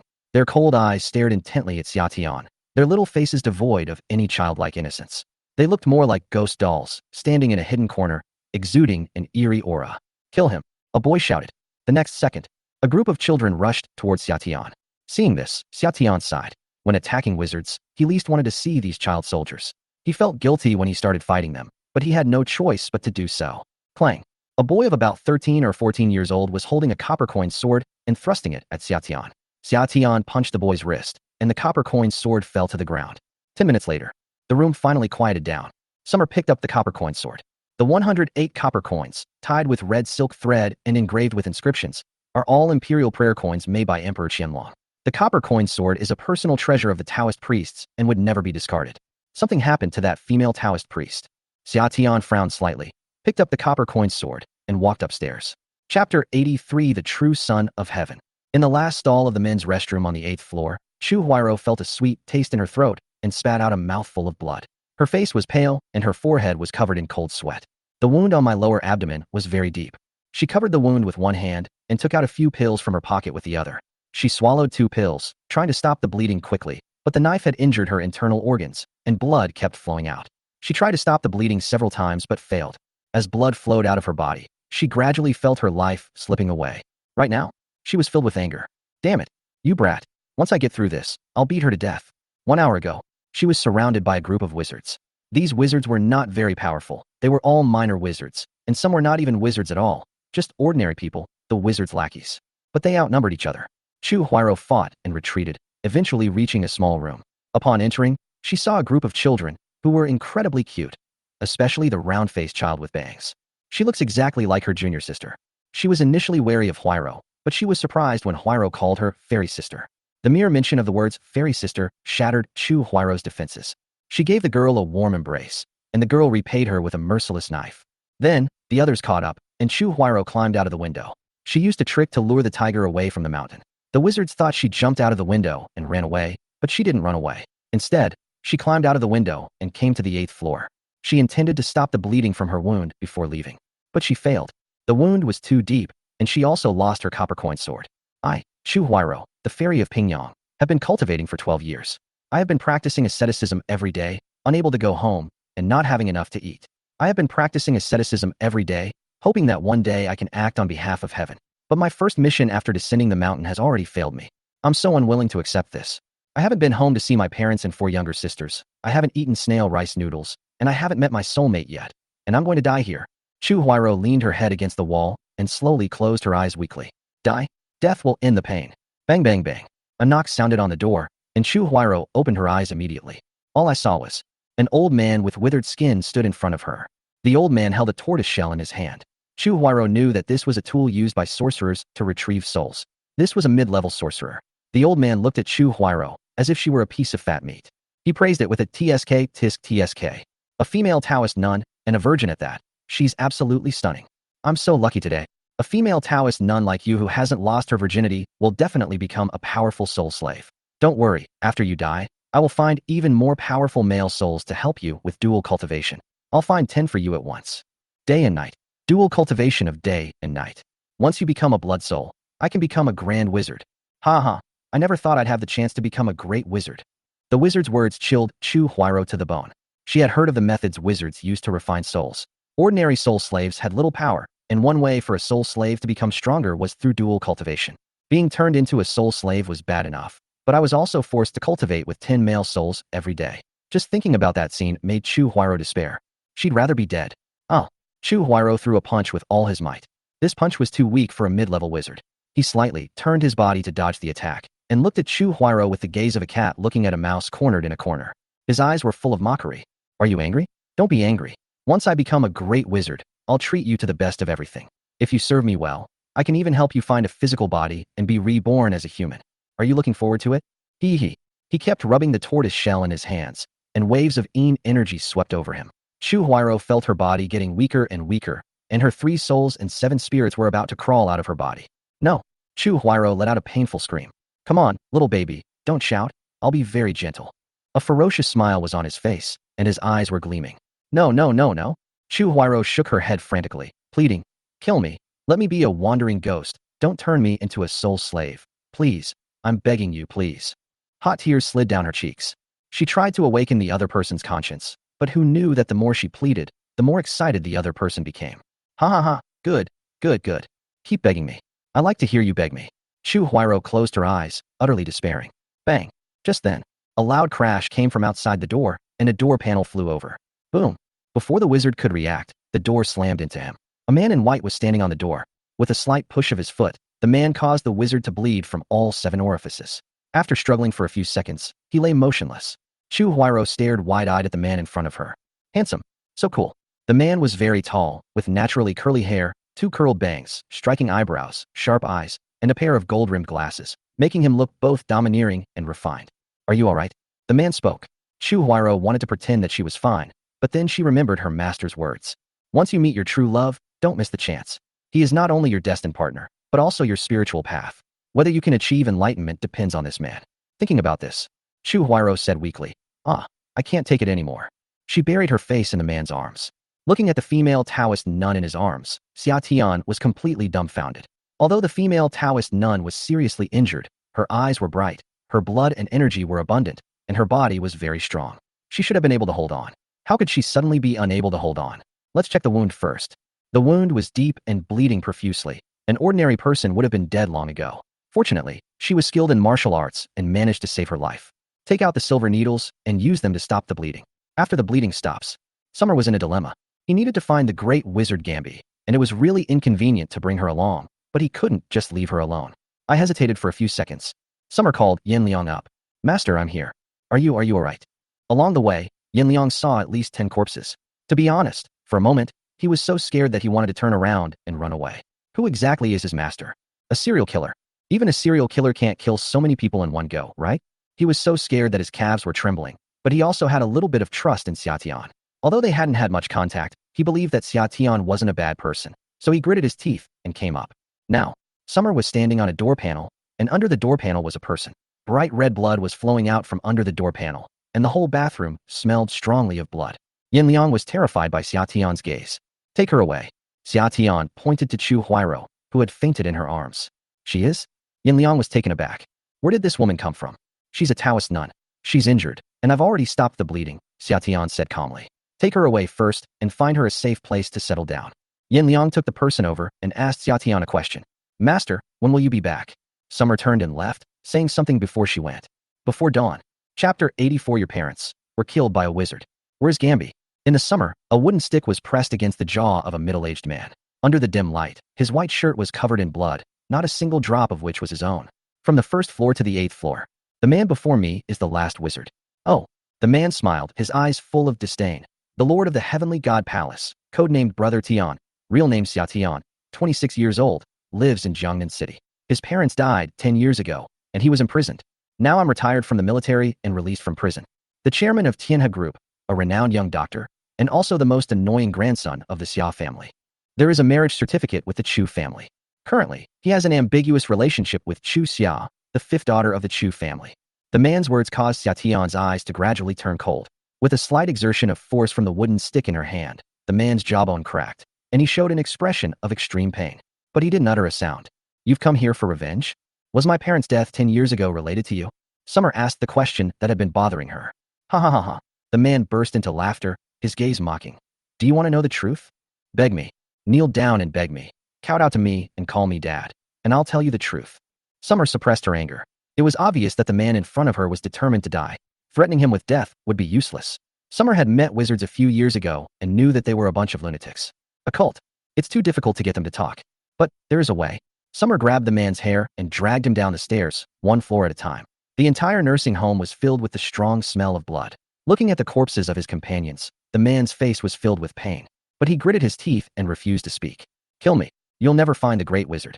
The Great Wizard is a god. You lowlifes will never be a match for the Great Wizard. Do you really think you won that battle 5 years ago? The Great Wizard deliberately let you win. Ha ha. You simply can't understand the Great Wizard's plan. You bunch of trash, you piece of trash. No matter what the man said, Xia Tian remained unmoved, dragging his hair all the way to the 2nd floor. Bang! He kicked open the door to a room on the 2nd floor. Inside the house, a group of children were lying on the floor, shivering. They all had injuries to their left shoulders, which made it difficult for them to breathe and rendered them unable to move, but they were not going to die. The moment the man saw the children, he understood the meaning of summer. A flicker of fear crossed his eyes. He gritted his teeth and stubbornly insisted. Using the children to threaten me won't work. I will never tell you the location of the Grand Wizard. Forget about it. Without saying a word, Xia Tian grabbed the round-faced girl and threw her in front of the man. The round-faced girl tilted her head up, her big, round eyes looking at the man pitifully, and asked in a childish voice. Dad, did we do the right thing? Will doing this fill my stomach? Xiao Rui wants to eat meat buns tomorrow morning. Is it okay? 5 years ago, the wizards were severely weakened in the battle. In order to gain more followers, the wizards started with the dolls. Orphans are collected from all over the world and trained to become wizards for the use of the great wizards. For example, children like Xia Rui. Wizards have infiltrated all over the world. The man manages a senior living apartment and an orphanage in Sana County. He collects souls in the senior living apartment and trains the next generation of wizards in the orphanage. Over time, he also becomes the father of these orphans. At that moment, he heard Xiao Rui call him dad. His body trembled, and his eyes were filled with despair. You have 3 seconds to think. Summer spoke coldly. 3. The man gritted his teeth and shook his head frantically. No, you can't do this. They are still children. 2. Xia Tian completely ignored the man's roar. You killed me. Go ahead and kill me if you dare. Just kill me. The man frantically rammed his head against Xia Tian, begging her to kill him, and also pleading to awaken Xia Tian's conscience. They are just children. They are innocent. Are you even human? You're a member of the military. As a soldier, you can't kill innocent people indiscriminately. No matter how much the man pleaded, Xia Tian remained calm and composed, saying in a low voice, I am not just a soldier. I am still the lord of the Temple of the Gods. The Temple of Gods will eradicate all threats in the world, no matter how small they may be. Click. The moment the words left his mouth, the wooden stick struck Xiao Rui's head, and bright red blood flowed down from her head. She seemed to feel no pain, staring blankly at the man, and softly asked a question. Does dying mean you won't have to go hungry anymore? Dad, Aawa. The man broke down and roared to the sky. Before he could react, Xia Tian walked towards a bald boy. The boy was too young to know what was happening, but he sensed fear from Sister Xiao Rui. He ran to the man, threw himself into his arms, and began to sob. Daddy, I'm scared. I'm scared. I never want cookies again. Daddy, please don't hit me. I'm scared. Daddy, wah. Hiss.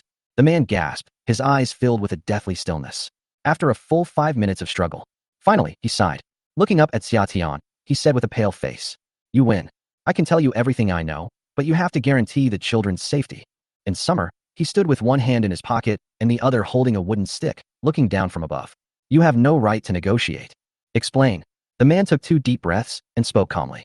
"Your parents were killed by a wizard." Chapter 85. I wake up. Hiss. Although she had suspected it all along, Xia Tian still gasped when the man said, "My parents were killed by a wizard." Her chest was filled with not only anger, but also a whole host of questions. Why? The Xia family is just a small family, not even ranking among the top 100 in the entire Great Xia dynasty. Why did the wizard kill my parents? Xia Tian asked 3 questions in one go. Have no idea. The man shook his head and said, "I am just a nobody under the 9th elder. I am responsible for managing the nursing home in Sana County, collecting orphans, training them to become wizards, and also looking for people with extremely mean constitutions. Anyone can become a wizard, but to become a powerful wizard, one needs an extremely mean constitution. Wizards search the world for those with extremely mean constitutions and recruit them." Summer knew this. He didn't care what a man's job was. He just wanted to know the truth. "I met Elder Jiao once a few months ago. The 9th elder gave me your personal information and asked me to accompany him to Jiangnan city to retrieve your grandfather's soul. There is another man named Jiao Yuzhou. The 9th elder personally took away their souls. I asked the 9th elder out of curiosity, is the wizard preparing for revenge? The 9th elder told me not to say anything. But later, when I was having dinner with him, he got drunk and brought up your parents. He said that your parents were also killed by a wizard. After the wizard took action, he took away your parents' 3 souls and 7 spirits. Moreover, this order was given personally by the great wizard." The man sighed. "That's all I know. For the rest, you'll have to go to the 9th elder and the great wizard." Besides Gambi, the wizard had 12 elders. 5 years ago, one person killed 7 elders, leaving only 5 elders. He didn't understand. Why did the wizard kill his parents? Even though Xia Meng is a business prodigy and a well-known figure in Jiangnan city, that's only within Jiangnan city. He's not even a big name in the entire Great Xia dynasty. The wizarding organization, on the other hand, covers the entire world and is wanted by countries all over the world. Why target them? Seemingly sensing Xia Tian's confusion, the man spoke softly. "You don't understand, and neither do I. I have said what I needed to say. If you're a man, release the children." Xia Tian looked at the man and asked coldly, "Where is the 9th elder?" The man's lips twitched. He guessed that Xia Tian would ask about the 9th elder's position. If he didn't tell him, he wouldn't be able to protect the children. He closed his eyes and sighed. "I don't know where the 9th elder is. I can only wait for Elder Jiao to contact me. If you can protect the children, I'm willing to cooperate with you." The Lord of the Temple of Heaven was not someone he could contend with alone, so the man gave up resisting and chose to cooperate with Xia Tian. Wizards are always cunning, and elders would never reveal their location. It's normal for a subordinate not to know the elder's exact location. Hesitated for a moment. Xia Tian agreed to the collaboration. "Okay, if you dare to play tricks." He pointed the stick at the children, his voice filled with murderous intent. "You know the consequences." I know. The man nodded repeatedly, held the boy in his arms, and silently shed tears, while his heart was filled with resentment towards Xia Tian. Xia Tian took out his satellite phone and dialed Xiao Wu's number. "Sanha County Ankang Nursing Home. Send someone over immediately. A wizard has appeared here." Xiao Wu immediately replied, "Yes. 10 minutes. The people of the Temple of Gods are scattered all over the world, with people stationed in every location. On the surface, they are a group of ordinary people selling vegetables, selling pancakes, running barbershops, and even some big bosses of listed companies. They live their lives in seclusion, going about their own business as usual, but appearing immediately when there is a mission. Maximum 10 minutes. We will assemble within 10 minutes. After putting down her phone, Xia Tian walked step by step towards Xiao Rui, who was lying in a pool of blood. "What are you doing? She's already dead. What more do you want?" The man rushed over and hugged Xiao Rui tightly, his eyes brimming with tears, and said, "Xiao Rui is really sensible. She has 6 older sisters. Because her parents wanted a younger brother, they abandoned her. She knows her fate. She always thinks that no one likes her and tries to please everyone. Actually, she's really nice, and she's beautiful too. She..." Before the man could finish speaking, Xia Tian took out a silver needle and inserted it into Xiao Rui's philtrum. 3 seconds later, Xiao Rui suddenly took a breath and then resumed breathing. Her pale face gradually turned pink. This. The man was stunned by what he saw. He was so excited that he didn't know what to say and kept muttering to himself. This is so amazing. Xiao Rui has come back to life. Xiao Rui, I'm sorry, it's daddy who's sorry, sob sob sob. At this moment, the man could no longer suppress himself. He hugged Xiao Rui and the boy and cried like a child. The other children also gathered around and hugged the man, crying together. 10 minutes later, 5 men and 4 women rushed in. As soon as they saw Xia Tian, they immediately saluted and said in unison, "Lord of the Palace."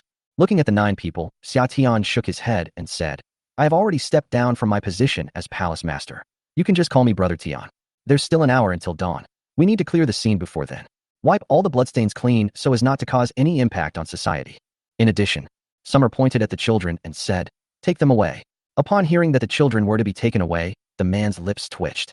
He looked at Xia Tian with a mournful gaze and pleaded, I will notify you immediately once the 9th elder contacts me. Please do not hurt the children. Summer neither agreed nor disagreed, but simply said, I'll make sure they have enough to eat, and cookies to eat. The man breathed a sigh of relief. After a long night's rest, the small town came alive with the sunrise, breakfast vendors, vegetable vendors, students going to school, and people going to work. The streets returned to their bustling state. Squeak. The gates of Onkong nursing home opened. Summer crossed the threshold, passing through the darkness of the night. The sunlight was somewhat dazzling, and he squinted as he made a phone call to Yin Liang. How is he? Yin Liang said. The bleeding from the wound has stopped, but the girl has lost a lot of blood and remains unconscious. She also looks very pale. Should we take her to the hospital? Wait for me. After hanging up the phone, Xia Tian went to a breakfast shop and bought 20 steamed buns and 3 cups of soy milk before heading to the small inn in Yinliang, where she would stay. The innkeeper was still fast asleep in his chair, completely unaware that someone had come in. Knock, knock, knock. Xia Tian knocked on the door of 202, and Yinliang hurriedly opened the door. Looking at Xia Tian behind the door, he was full of surprise. Master, whose clothes are these? His summer shirt was stained with blood. To avoid causing panic, he just grabbed a random shirt and changed into it. It was a pink shirt, which, combined with his fair face, made him look rather handsome, which amused Yin Liang. If Master goes into the entertainment industry, he will definitely become a big star. What use are young heartthrobs anymore? Xia Tian rolled her eyes at him, then glanced at the female Taoist nun on the bed and asked, She hasn't woken up yet? No. Yin Liang shook his head. As soon as she finished speaking, the woman who had been lying motionless on the hospital bed suddenly sat up, turned her head to look at the two of them, and grinned. I'm awake. Chapter 86, Zhao Yulian is back. She woke up so suddenly. Was she really unconscious? Xia Tian and Yin Liang stared at each other. You.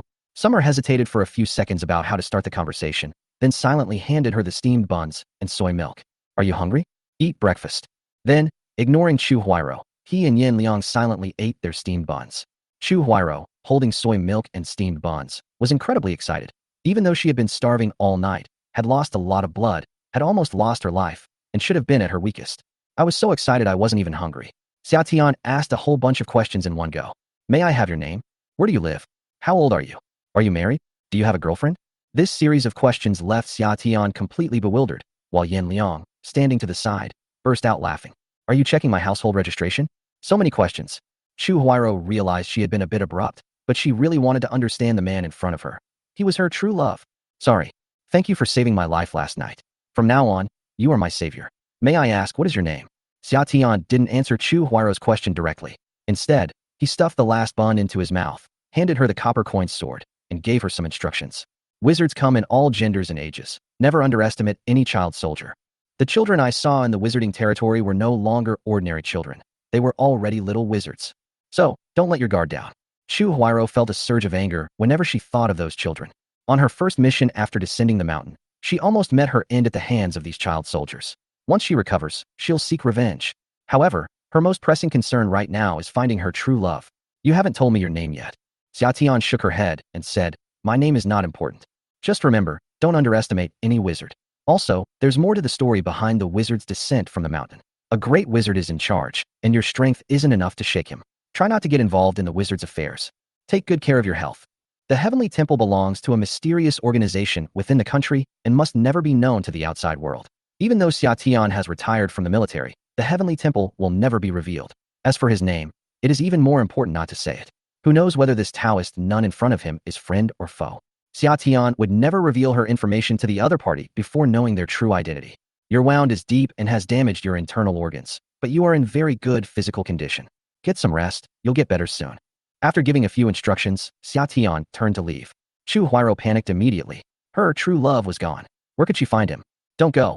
You haven't told me your name yet. Where am I supposed to find you?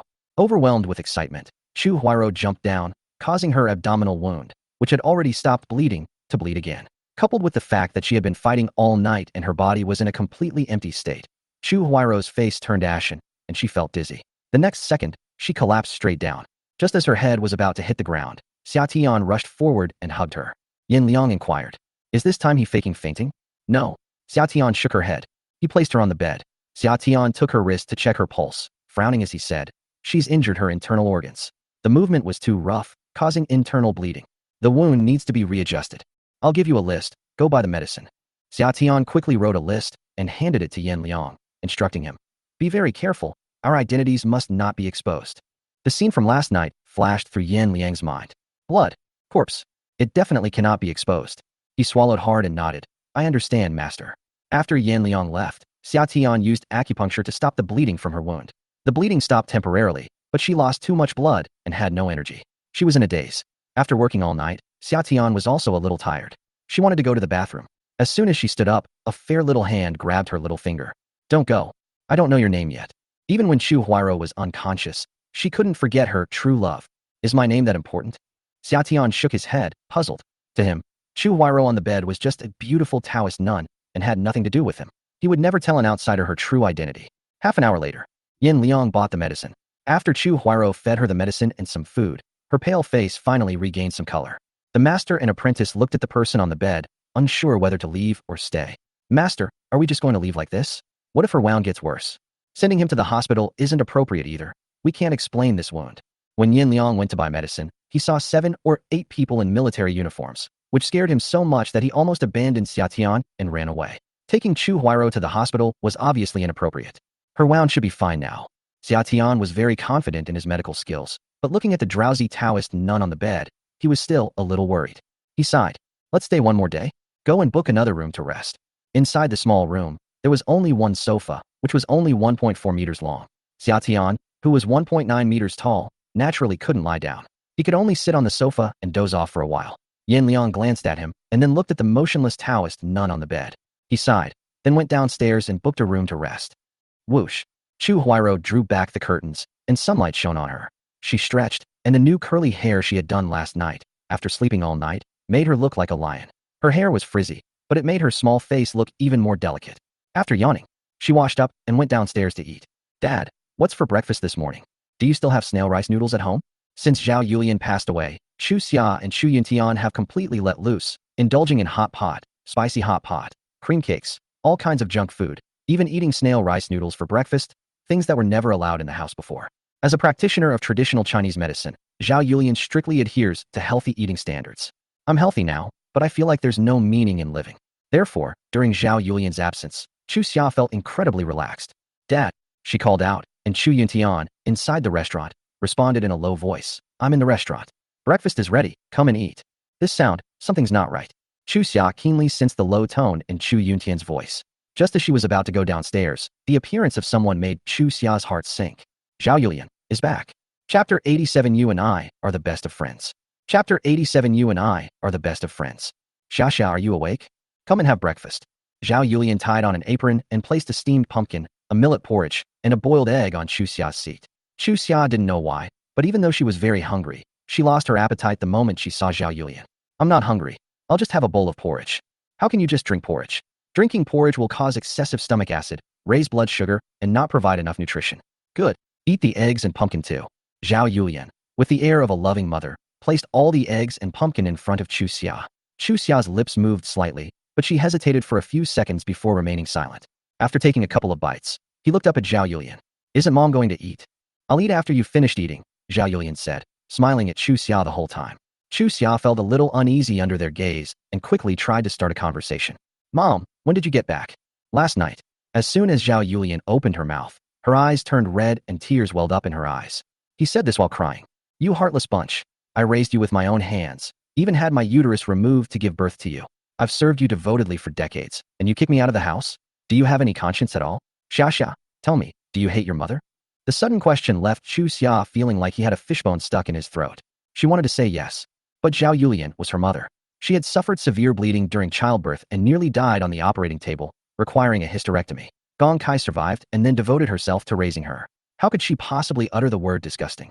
"I don't hate you, you'll always be my mom." Chu Xia's words brought a smile to Zhao Yulian's face. She turned to look at Chu Yuntian again, her eyes brimming with tears, and asked, "Honey, do you hate me? I know I have a strong personality and often discipline you, forbidding you from doing this or that, and not allowing you to eat anything. But I do this because I truly want what's best for you. Your blood sugar is already high, so you have to control your diet. Am I wrong to care about you?" Chu Yuntian's mouth moved slightly, as if he wanted to say something, but in the end he sighed and said helplessly, "Come back and live a good life. Let's not talk about the past." It would have been better if Chu Yuntian hadn't spoken, because once he did, Zhao Yulian cried even harder, slapping her own face as she cried. "I'm a slut. I'm hateful. I deserve to die.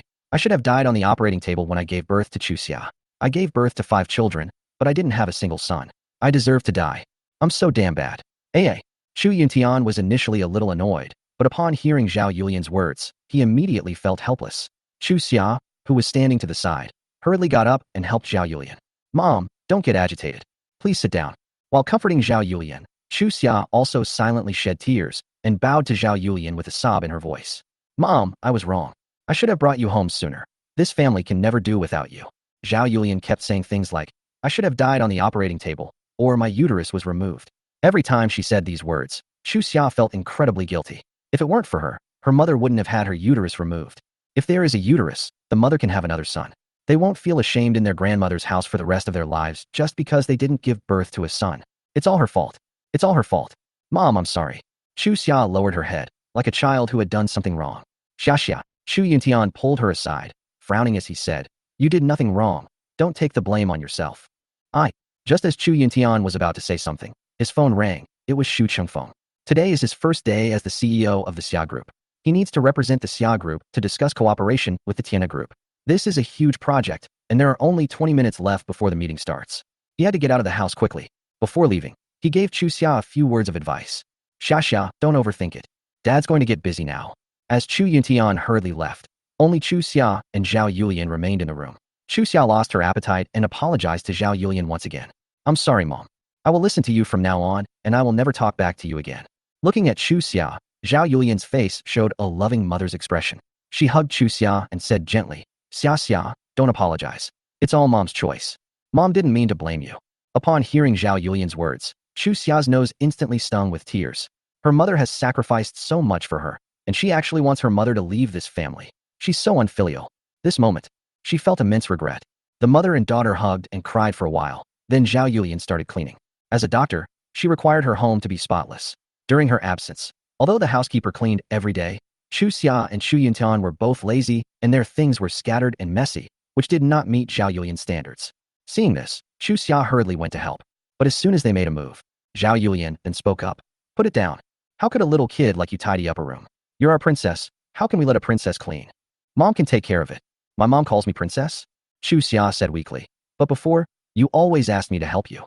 The past is the past, and the present is the present." Zhao Yulian snatched the mop from Chu Xia's hand and revealed a motherly, kind smile. "The past was to train you and teach you survival skills. Although our family isn't super rich, we're still quite wealthy. As the youngest princess in the family, you can just focus on doing your own thing. Go read a book. Let's go shopping together after Mom finishes cleaning. My daughter and I haven't gone shopping together for many years. The new year is coming soon. Mom will take you to buy new clothes, and I'll also buy a set for your 4 older sisters. You should all dress up nicely on New Year's Day." As a young lady of the Chu family, Chu Xian never lacked new clothes, but shopping for new clothes with her mother during the new year still made her happy. The mother and daughter went around and bought more than a dozen outfits in one go. Chu Xia walked around from morning until 4 p.m., and her legs were tired. At this point, Zhao Yulian made a suggestion. Xia, let's go sit in the coffee shop up ahead." "Okay." Chu Xia was also tired. The two entered the coffee shop, and as soon as they entered, they saw a man stand up, as if he was waiting for them. When he saw Chu Xia, he was first stunned, and then his face was full of surprise.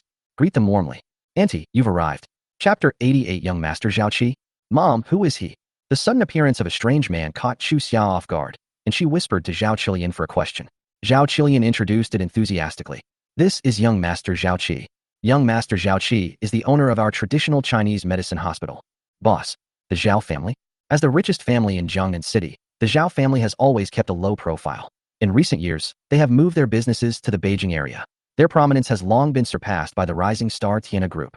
However, if you mention the Zhao family, everyone in Jiangnan City will give them a thumbs up. Chu Xia had heard of the Zhao family, but the Chu family and the Zhao family did not know each other at all. And isn't the traditional Chinese medicine hospital a top-tier, grade A hospital? Why is there a boss here? Seeing the doubt in Chu Xia's mind, Zhao Qilian explained.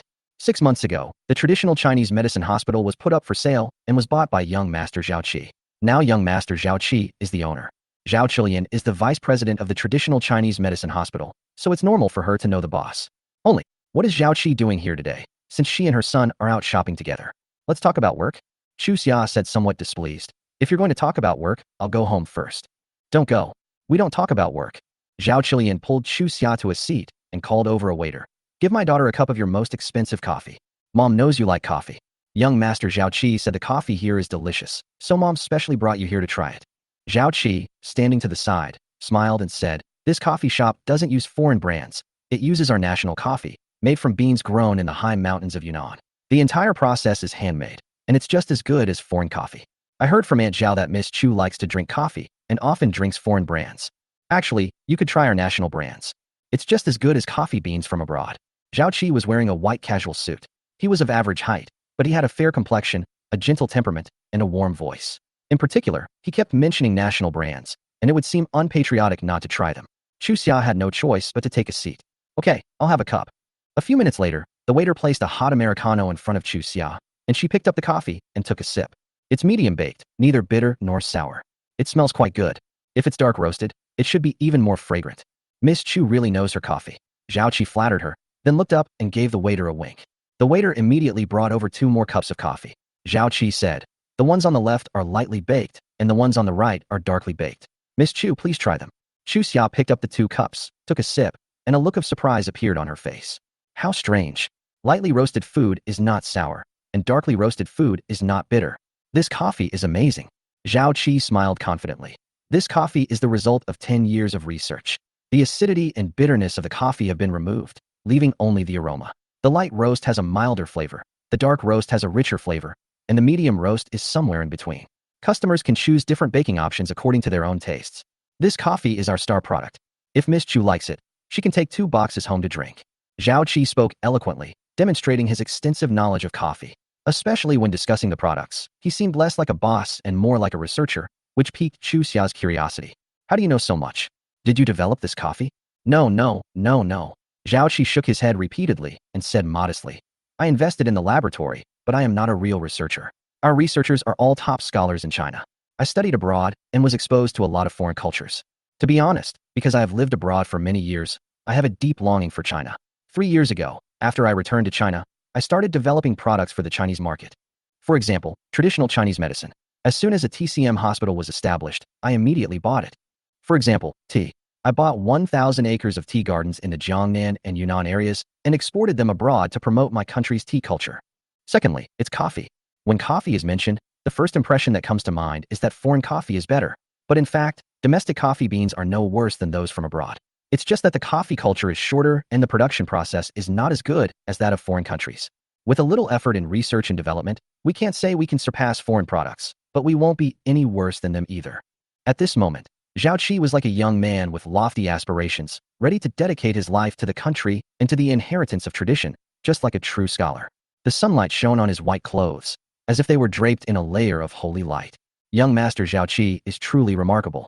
Young Master Zhao Qi's words were so touching. If every young person in our country could be like young Master Zhao Qi, how could our country not be wonderful? I was so moved that tears streamed down my face. Zhao Qilian exaggeratedly wiped away her tears with a tissue. Chu Xia was completely bewildered. She wasn't the kind of naive girl who would be easily fooled by a few ambitious words from someone. She was trying to figure out what this person was trying to achieve after saying all that. But since the other party didn't speak, she felt embarrassed to question them. All I can do is offer my support. Young Master Zhao Qi is amazing. Young Master Zhao Qi is an outstanding young man of the new generation. Seeing Chu Xia praise him, Zhao Qi was extremely proud. His cheeks flushed as he said, Miss Chu, there's no need to call me young Master Zhao Qi. It's too formal. I'm a few years older than you. You can just call me Brother Zhao. That's right. I know that Miss Chu is a minor internet celebrity. She's a singer-songwriter who never showed her face before, but her recent videos have gone viral, and she's about to have over 1 million followers. Since signing with the company has been working on Chu Xia's popularity. Several of her recent videos have gone viral, and with the high quality of Chu Xia's videos, her follower count is growing rapidly. They currently have 990,000 followers. If nothing unexpected happens, it should reach 1 million tomorrow. Chu Xia didn't know what Zhao Qi was up to, but she was certain he hadn't come here just for casual conversation, so she asked him directly. Brother Zhao, just say what you have to say. Zhao Qi stopped beating around the bush and stated his purpose directly. I would like to invite Ms. Chu to be the spokesperson for our product. For example, if you often drink coffee in your videos, you can drink our coffee. All you need to do is let the coffee bag out while you're making the coffee and occasionally say, The coffee smells so good. Guided consumption. Of course, we will sign a contract with Miss Chu, and the signing fees will be handled in accordance with the contract. Chapter 89. Too fast. Everything happened too fast. Zhao Qi spoke eloquently, expressing his pursuit of domestic culture, his fondness for Chu Xia, and finally his request for cooperation, stating that everything would proceed according to the contract. Chu Xia seemed to have no suitable reason to refuse and could only nod in agreement. This needs to be discussed with the company. After all, I'm already a signed artist. I can't make the decision on my own. Of course, Zhao Qi didn't press the issue, but smiled and nodded. This definitely needs to be discussed with the agency, but before discussing cooperation with the company, I need Miss Chu's consent. Miss Chu, what is your personal opinion? After hesitating for a moment, Chu Xia nodded. Traditional Chinese medicine, tea, and coffee beans are all state-owned products. If we can help promote domestically produced products abroad, I would certainly be willing to do so. I'm willing to cooperate as long as the company agrees. Very good. Zhao Qi was extremely excited. It seemed that Chu Xia's agreement had relieved him of a great weight. He said excitedly, to celebrate our collaboration, I'd like to invite Miss Chu and Aunt Zhao to dinner together. I wish us a pleasant cooperation. Before Chu Xia could speak, Zhao Qilian nodded directly. That's great. Young Master Zhao Qi is too kind. Young Master Zhao Qi will make the arrangements for tonight. It was already past 5 o'clock in the afternoon. There was a very famous roast duck restaurant near the commercial street. That restaurant was extremely popular. Usually, you would have to wait in line for at least an hour. Today was the weekend, and there were even more people in line. Zhao Qi spoke up directly. Let's go to the roast duck restaurant. I own a share in that restaurant, and there's a private room reserved for me. Let's go there now. Zhao Qilian happily pulled Chu Xia up and headed towards the roast duck restaurant. Since the roast duck restaurant was nearby, the three of them walked there. Zhao Qi walked behind, while the mother and daughter walked in front. Zhao Qilian held Chu Xia's hand, her face full of a happy smile, praising Zhao Qi all the way. Young Master Zhao Qi is too outstanding. Young and handsome. I heard that Zhao Qi graduated from Harvard. He was a top student at Harvard, participating in countless competitions and winning first place every time. After graduation, he immediately returned to China to develop the domestic culture. Since Mr. Zhao Qi became the owner of the traditional Chinese medicine hospital, he has not only reduced the cost of medicines, but also increased the income of grassroots staff. Young Master Zhao Qi is not only intelligent, but also patriotic. I heard he also sponsored 4 children from mountainous areas to go to school. He's such a good person. Chu Xia wasn't a naive girl. She understood the purpose in Zhao Qilian's tone and directly stated her position. Young Master Zhao Qi is very good. There is no problem cooperating with him. My relationship with him is limited to cooperation. Other identities are impossible. Chu Xia's attitude was resolute, and Zhao Qilian's expression changed slightly. She said in a lecturing tone, "What nonsense are you talking about, child? What do you mean by impossible? Nothing is impossible in this life. You are my precious daughter. As her mother, all I want is for my daughter to be happy. Young Master Zhao Qi can bring you happiness." Chu Xia was a little angry, and her attitude was very decisive. If the dinner is meant to set us up, then I won't go. Given Zhao Qilian's personality, she would have slapped Chu Xia on the spot if Chu Xia refused her like that. But today she not only didn't get angry, but instead kept coaxing Chu Xia. No matchmaking, no matchmaking. Isn't this about discussing cooperation? Don't be angry. Come on, let's go eat roast duck. The meal went fairly well. Zhao Qi was witty and eloquent, speaking fluently about tea and coffee, displaying great culture and a good sense of propriety. He didn't seem aggressive towards Chu Xia at all. By the end of the meal, they had basically finalized the basic direction of their cooperation. The next step is to negotiate the price with the company. Zhao Qi made the suggestion. Miss Chu, today is a good day. Tianhe Group is nearby. You can call your agent over, and we can discuss the price. After signing the contract, Chu Xia had her own agent, a woman in her early 30s. She is known as Sister Hong. I'll ask her. I don't know if she's free. Chu Xia called Sister Hong and briefly explained the cooperation. Sister Hong was excited after listening. A collaboration has already happened so quickly. What a coincidence. I'm also eating at this restaurant. I'll be right there. 5 minutes later, with her curly hair, the charming and alluring Sister Hong arrived. She used to be a minor celebrity, but her career didn't take off, so she became a manager. She laughed loudly as soon as she entered the door. Xiao Xiao is so great. I haven't even officially debuted yet, and I've already been offered endorsement deals. Hongjia first praised Chu Xia a couple of times, then turned her gaze to Zhao Qi and teased. Wow, this boss is really handsome. Where's the boss from? I'm from Jiangnan. My name is Zhao Qi. Zhao Qi politely presented his business card. When Sister Hong saw the business card, her eyes immediately lit up, and she exclaimed excitedly, Young Master Zhao Qi, the next generation's leading figure of the Zhao Group. The Zhao family is a large and prominent family with many descendants. Zhao Qi is the most outstanding among the new generation of descendants and is known as the leader of the new generation of the Zhao Group. He is very likely to inherit the Chu Group in the future. The Chu Group is the richest family in the world. Hongjia's eyes widened in disbelief. Zhao Qi, however, was very modest. I would not call myself an outstanding one.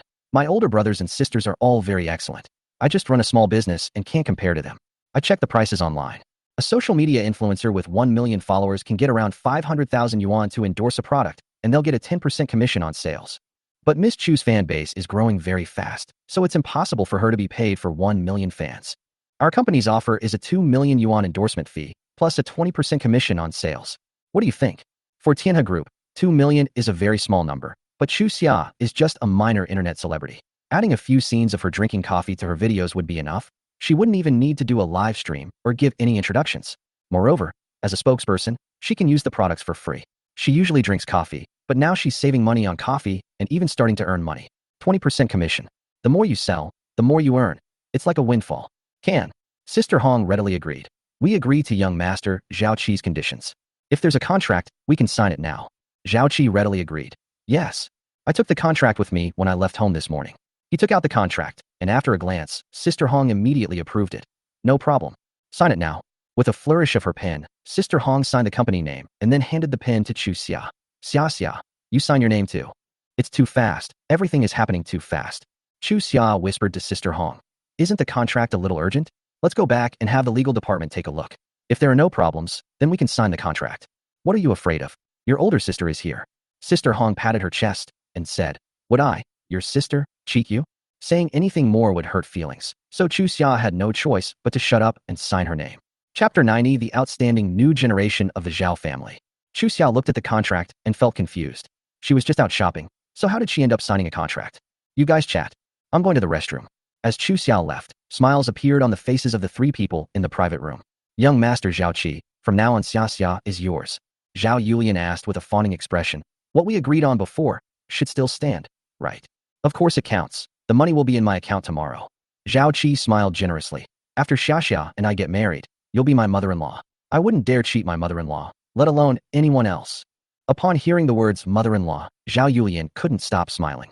As Chu Xia became more and more popular, her fan base grew. Zhao Qi, the leader of the fan base, had already taken notice of Chu Xia a month ago. After asking around, he learned that Chu Xia was actually Zhao Yulian's daughter. He immediately expressed his feelings to Zhao Yulian. And Zhao Yulian made a promise. Once Chu Xia signs his contract, he will give Zhao Yulian a commission of 5 million yuan. As for why Zhao Qi didn't pursue Chu Xia directly, but instead chose to sign a contract, Zhao Yulian was also a little confused. Why does young master Zhao Qi insist on signing a contract? Before Zhao Qi could answer, Sister Hong laughed and said, Annie, you don't know this. People like Zhao Qi are different from other sycophantic men. Zhao Qi is a domineering CEO. He first approaches Xia through work and then gets close to her through cooperation. Through the collaboration, Xia can get to know him and fall in love with young master Zhao Qi. Zhao Yulian was still a little worried. Xia is a girl with her own opinions and ideas. What if she doesn't fall in love with young master Zhao Qi if we're just cooperating? I'm not saying that young master Zhao Qi lacks charm. I'm just worried. Sister Hong smiled and said, You can rest assured about that. In this contract, Xia needs to cooperate with the company unconditionally. I plan to use the method of creating a scandal to bring Xia and Zhao Qi together. In addition, I will find a dating reality show for them to appear on together. After all, they are a young couple, and they will eventually become a real couple. Young master Zhao Qi is handsome, rich, and talented. I don't believe Xia won't be tempted. Zhao Yulian breathed a sigh of relief. Now that you've all made plans, I'm relieved. Don't worry, Zhao Qi said confidently. He picked up his teacup, took a sip of tea, and frowned. I heard Xia has a fiancée. Are you engaged? Is the other party the son of the Xia group who killed his father and mother? What's your name? Summer. What's Xia's relationship with him like? Are they dating? The two of you haven't had any contact or concern for each other, have you? The last sentence was what he cared about most. As a rising star among the new generation of the Zhao group, Zhao Qi absolutely could not marry a woman who was not clean, even if she was the woman he liked. Zhao Yulian understood Zhao Qi's meaning. He quickly shook his head. Young master Zhao Qi, rest assured, the two of them have absolutely no relationship whatsoever. Moreover, Xia Tian only has one marriage contract with the Chu family, but I have 5 daughters. If any one of my 5 daughters marries him, the marriage contract will be fulfilled. If you ask me, I wouldn't give him either of my daughters. Zhao Yulian's words were tinged with disdain. He's a convict. He served 10 years in prison. He has no education, no qualifications. Even though he's inherited the Xia group now, so what? My 5 daughters are all just as good as him. If all else fails, we'll call off the engagement. It's just, we have to give him some money for breaking off the engagement. I mean, we shouldn't give him any money for breaking off the engagement, but my husband doesn't agree. They say he's the son of an old friend, Sai? My old man is just thinking about old times, so if it doesn't work out, he'll just give him a breakup fee. While saying breakup fee, Zhao Yulian kept glancing at Zhao Qi. I understand what she means, Zhao Qi asked. How much is the fee for breaking off an engagement? Zhao Yulian grinned and said, not much, only 100 million. For ordinary people, 100 million yuan is nothing more than a lifetime's worth of money, but for Zhao Qi, 100 million yuan is just a small amount. Really? Zhao Qi immediately smiled upon hearing 100 million. If Xia Xiao agrees to marry me, I'll give her a dowry of 1 billion. A dowry of 1 billion yuan. Zhao Yulian was so excited that her body began to tremble. Xia Tian had worked diligently for the Chu group for so many years and made a lot of money, but the old lady took the lion's share. Everyone got a little bit, so there wasn't much left for them. Moreover, the Chu group has been expanding, and Xia Tian has new ideas from time to time, which require a lot of money for investment. So, the Chu family appears wealthy on the surface, but their actual savings are not much.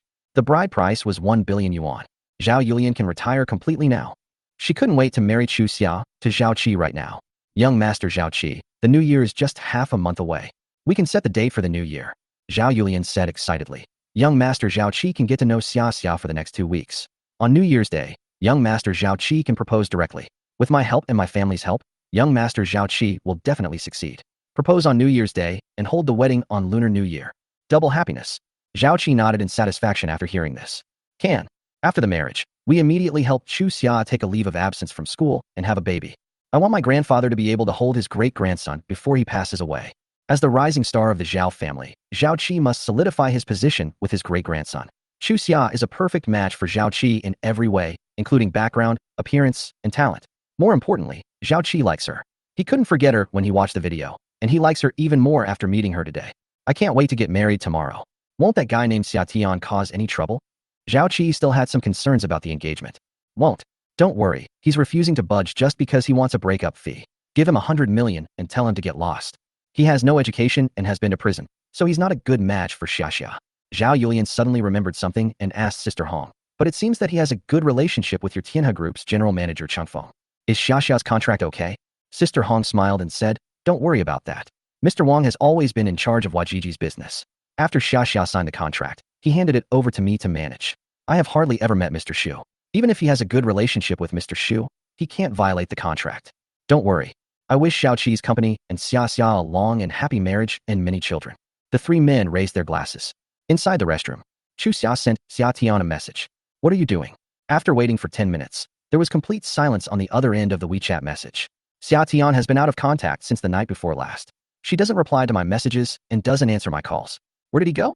Chapter 91. Are you a top assassin? It hurts so much. Chu Huairou let out a soft moan, and in her hazy state, she heard a gentle voice. Don't move, the wound needs to be disinfected. It will be ready soon. For the past 2 days, Chu Huairou has been in a daze, sometimes conscious and sometimes unconscious. Every time she is conscious, she hears a domineering yet gentle voice in her ear. Eat something. The medicine is very bitter, but don't spit it out. Do not move. In addition, there were towels to wipe her face, hands, and even feet. After being in a daze for 2 whole days, Chu Huairou finally woke up on the 3rd day. Before her eyes was her true love. He was wearing a floral shirt, had a long beard, and dark circles under his eyes. He was holding a bowl of porridge and feeding her. I scooped up a spoonful of porridge and gently blew on it. It was brought to her. Have some porridge. Chu Huairou mechanically opened her mouth, and the porridge entered her mouth. It was sweet, containing lily bulbs, yam, and rock sugar. With the sugar replenishment, she gradually regained her senses. May I have your name? Summer is helpless. She was unconscious for 2 days and 2 nights due to an infection from her wound. If it weren't for Xia Tian, she would be dead by now. The first thing she asked after waking up was his name. Just call me a good person. Summer said. No, I must know your name. Chu Huairou said stubbornly. If I don't know your name, how am I supposed to find you? What do you want with me? She had fought alongside the Taoist priest in the summer, and she was only acting out of affection for him. As for repaying him or anything like that, he didn't need to. He shook his head. You don't need to repay me. The wizard's purpose in coming down the mountain this time is very clear. Your strength is not bad, but you are alone. Next time you encounter the wizard, do not act rashly. We can contact the local police to go and investigate together. Chu Huairou stared at Xia Tian with her bright red eyes and pleaded, I need to know your name. You. Chu Huairou was too embarrassed to say something as shy as, you are my true love. She had stayed on the mountain for 12 years. Although she was not young, she was still a young girl at heart. Drink your porridge. After handing her the bowl of porridge in the summer, Xia Tian went to the bathroom to wash her face. At this moment, Yin Liang is back. Upon seeing that Chu Huairou had woken up, he exclaimed excitedly. You're finally awake. I thought you were going to die. You've been confused these past 2 days, talking in your sleep about things like the chosen one. If it weren't for my master taking care of you, you would have been brain damaged by now.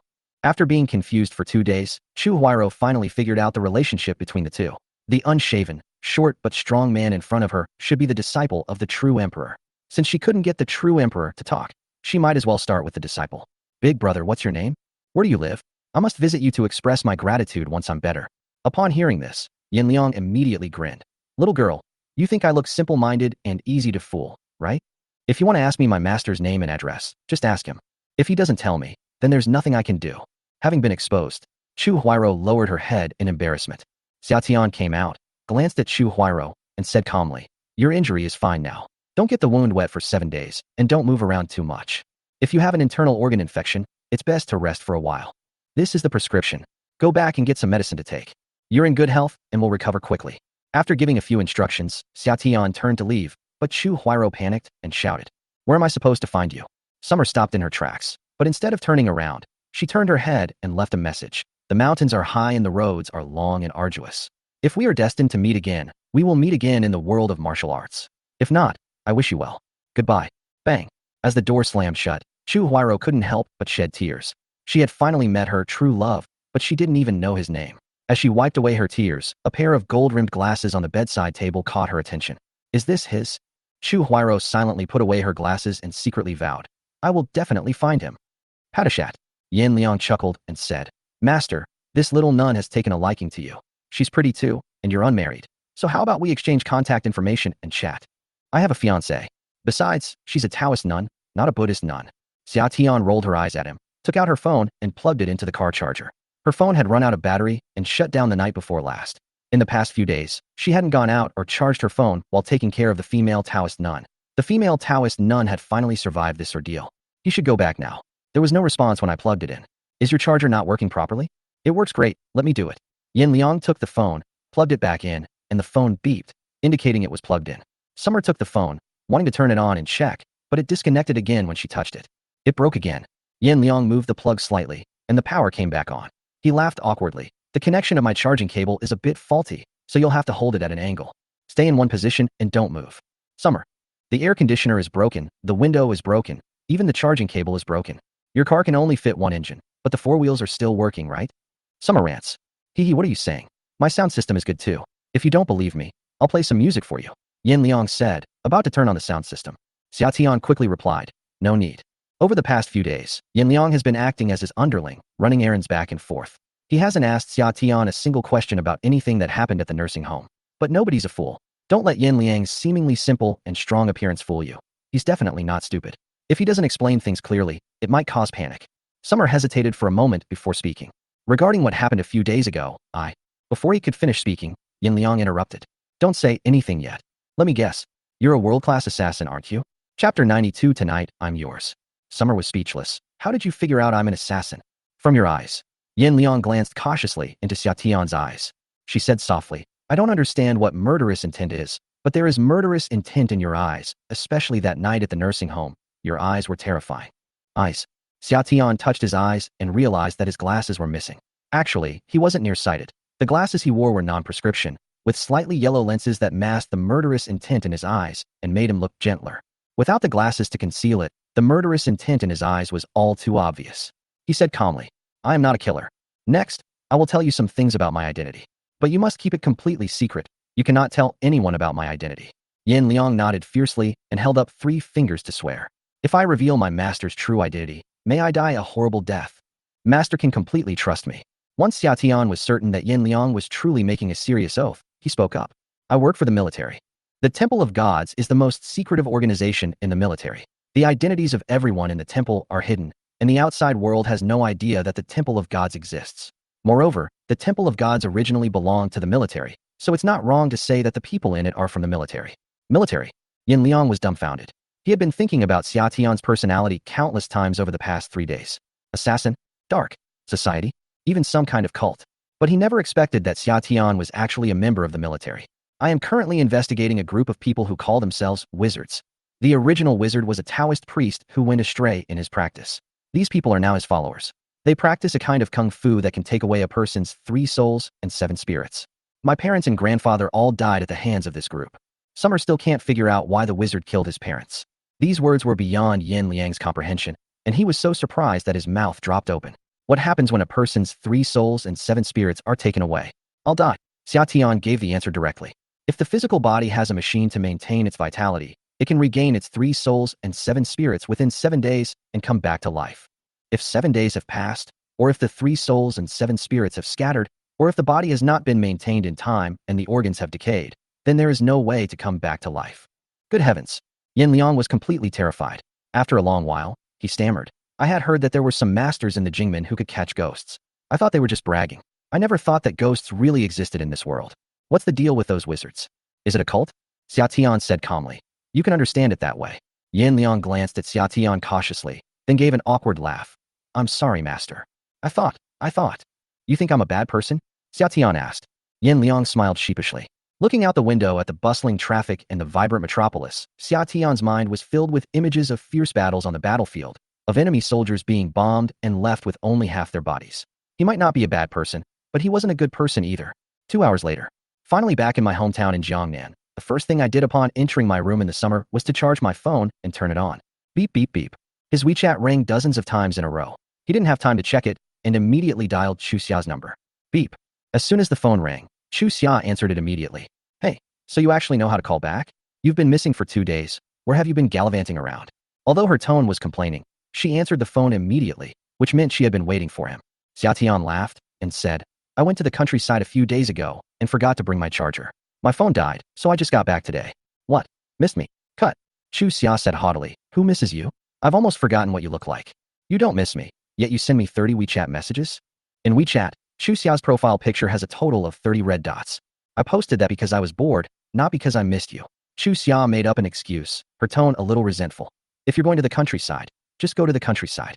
You didn't even tell me beforehand. I thought you'd been kidnapped. Before Xia Tian could speak, she quickly added, I'm not concerned about you. I'm just acting out of a sense of responsibility as a good citizen. That night, Xia Tian was searching for the wizard layer by layer. After arriving at the hotel, Mei Daogu's condition remained poor, and she didn't have time to buy a charger. However, it was indeed inappropriate for a perfectly healthy person to suddenly disappear for 3 days without a word. Summer said apologetically. To apologize, I'll treat you to dinner tonight. You choose the restaurant. You choose your after-dinner entertainment. Tonight is yours. Huh, it's mine. Chu Xia, on the other end of the phone, blushed instantly. She connected the image of Xia Tian's 8-pack abs to her mind, and, well, she even thought about the area below those abs. She was so startled that she turned bright red and started to stammer. Ah, that. See you tonight. I want to eat roast duck.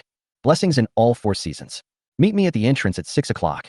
After quickly settling on the time and place, Chu Xia hurriedly hung up the phone, afraid that Xia Tian would hear the nervousness in her voice.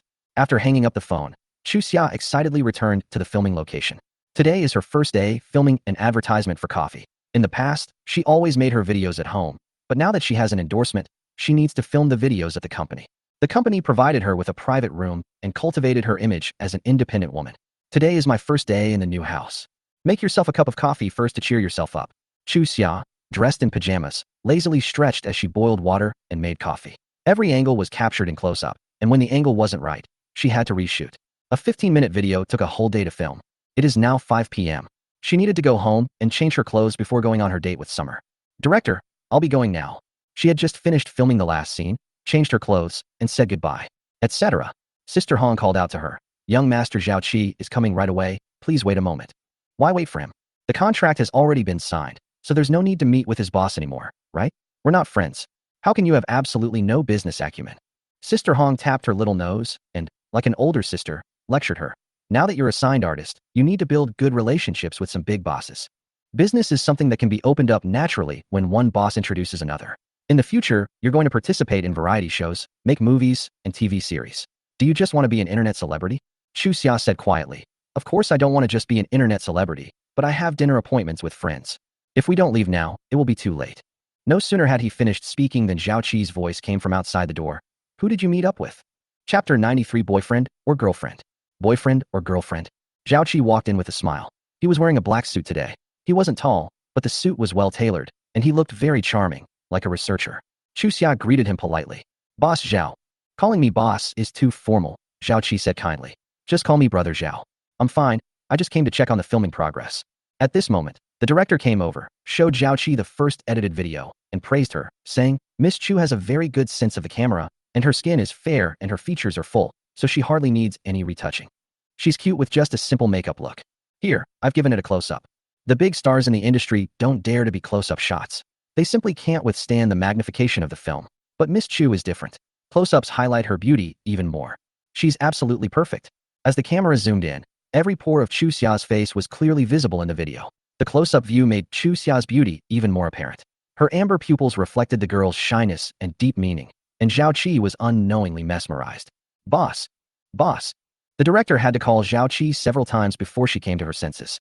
After regaining their senses, they immediately started clapping. Great, that's wonderful. Just post the video like this. I'm looking for a business partner to buy 100 million in traffic. I want Xia to become a huge star, an absolute sensation. In the entertainment industry, traffic is all bought. There are specialized operators to deal with it, and the price ranges from a few thousand to tens of millions. 100 million is very rare. Even the most popular stars would not spend 100 million to buy traffic. When Zhao Qi spoke, everyone was dumbfounded. Sister Hong shouted excitedly, Xia, hurry up and thank Brother Zhao. You're going to be a huge hit. Chu Xia was in a hurry to keep her appointment and only thanked Hong Jie after being reminded. Thank you, Brother Zhao. If there's nothing else, I'll head home now. The company handles all the business matters. All she has to do is cooperate with the video shooting. Whether it's 100 million or 10 billion, it's none of her business.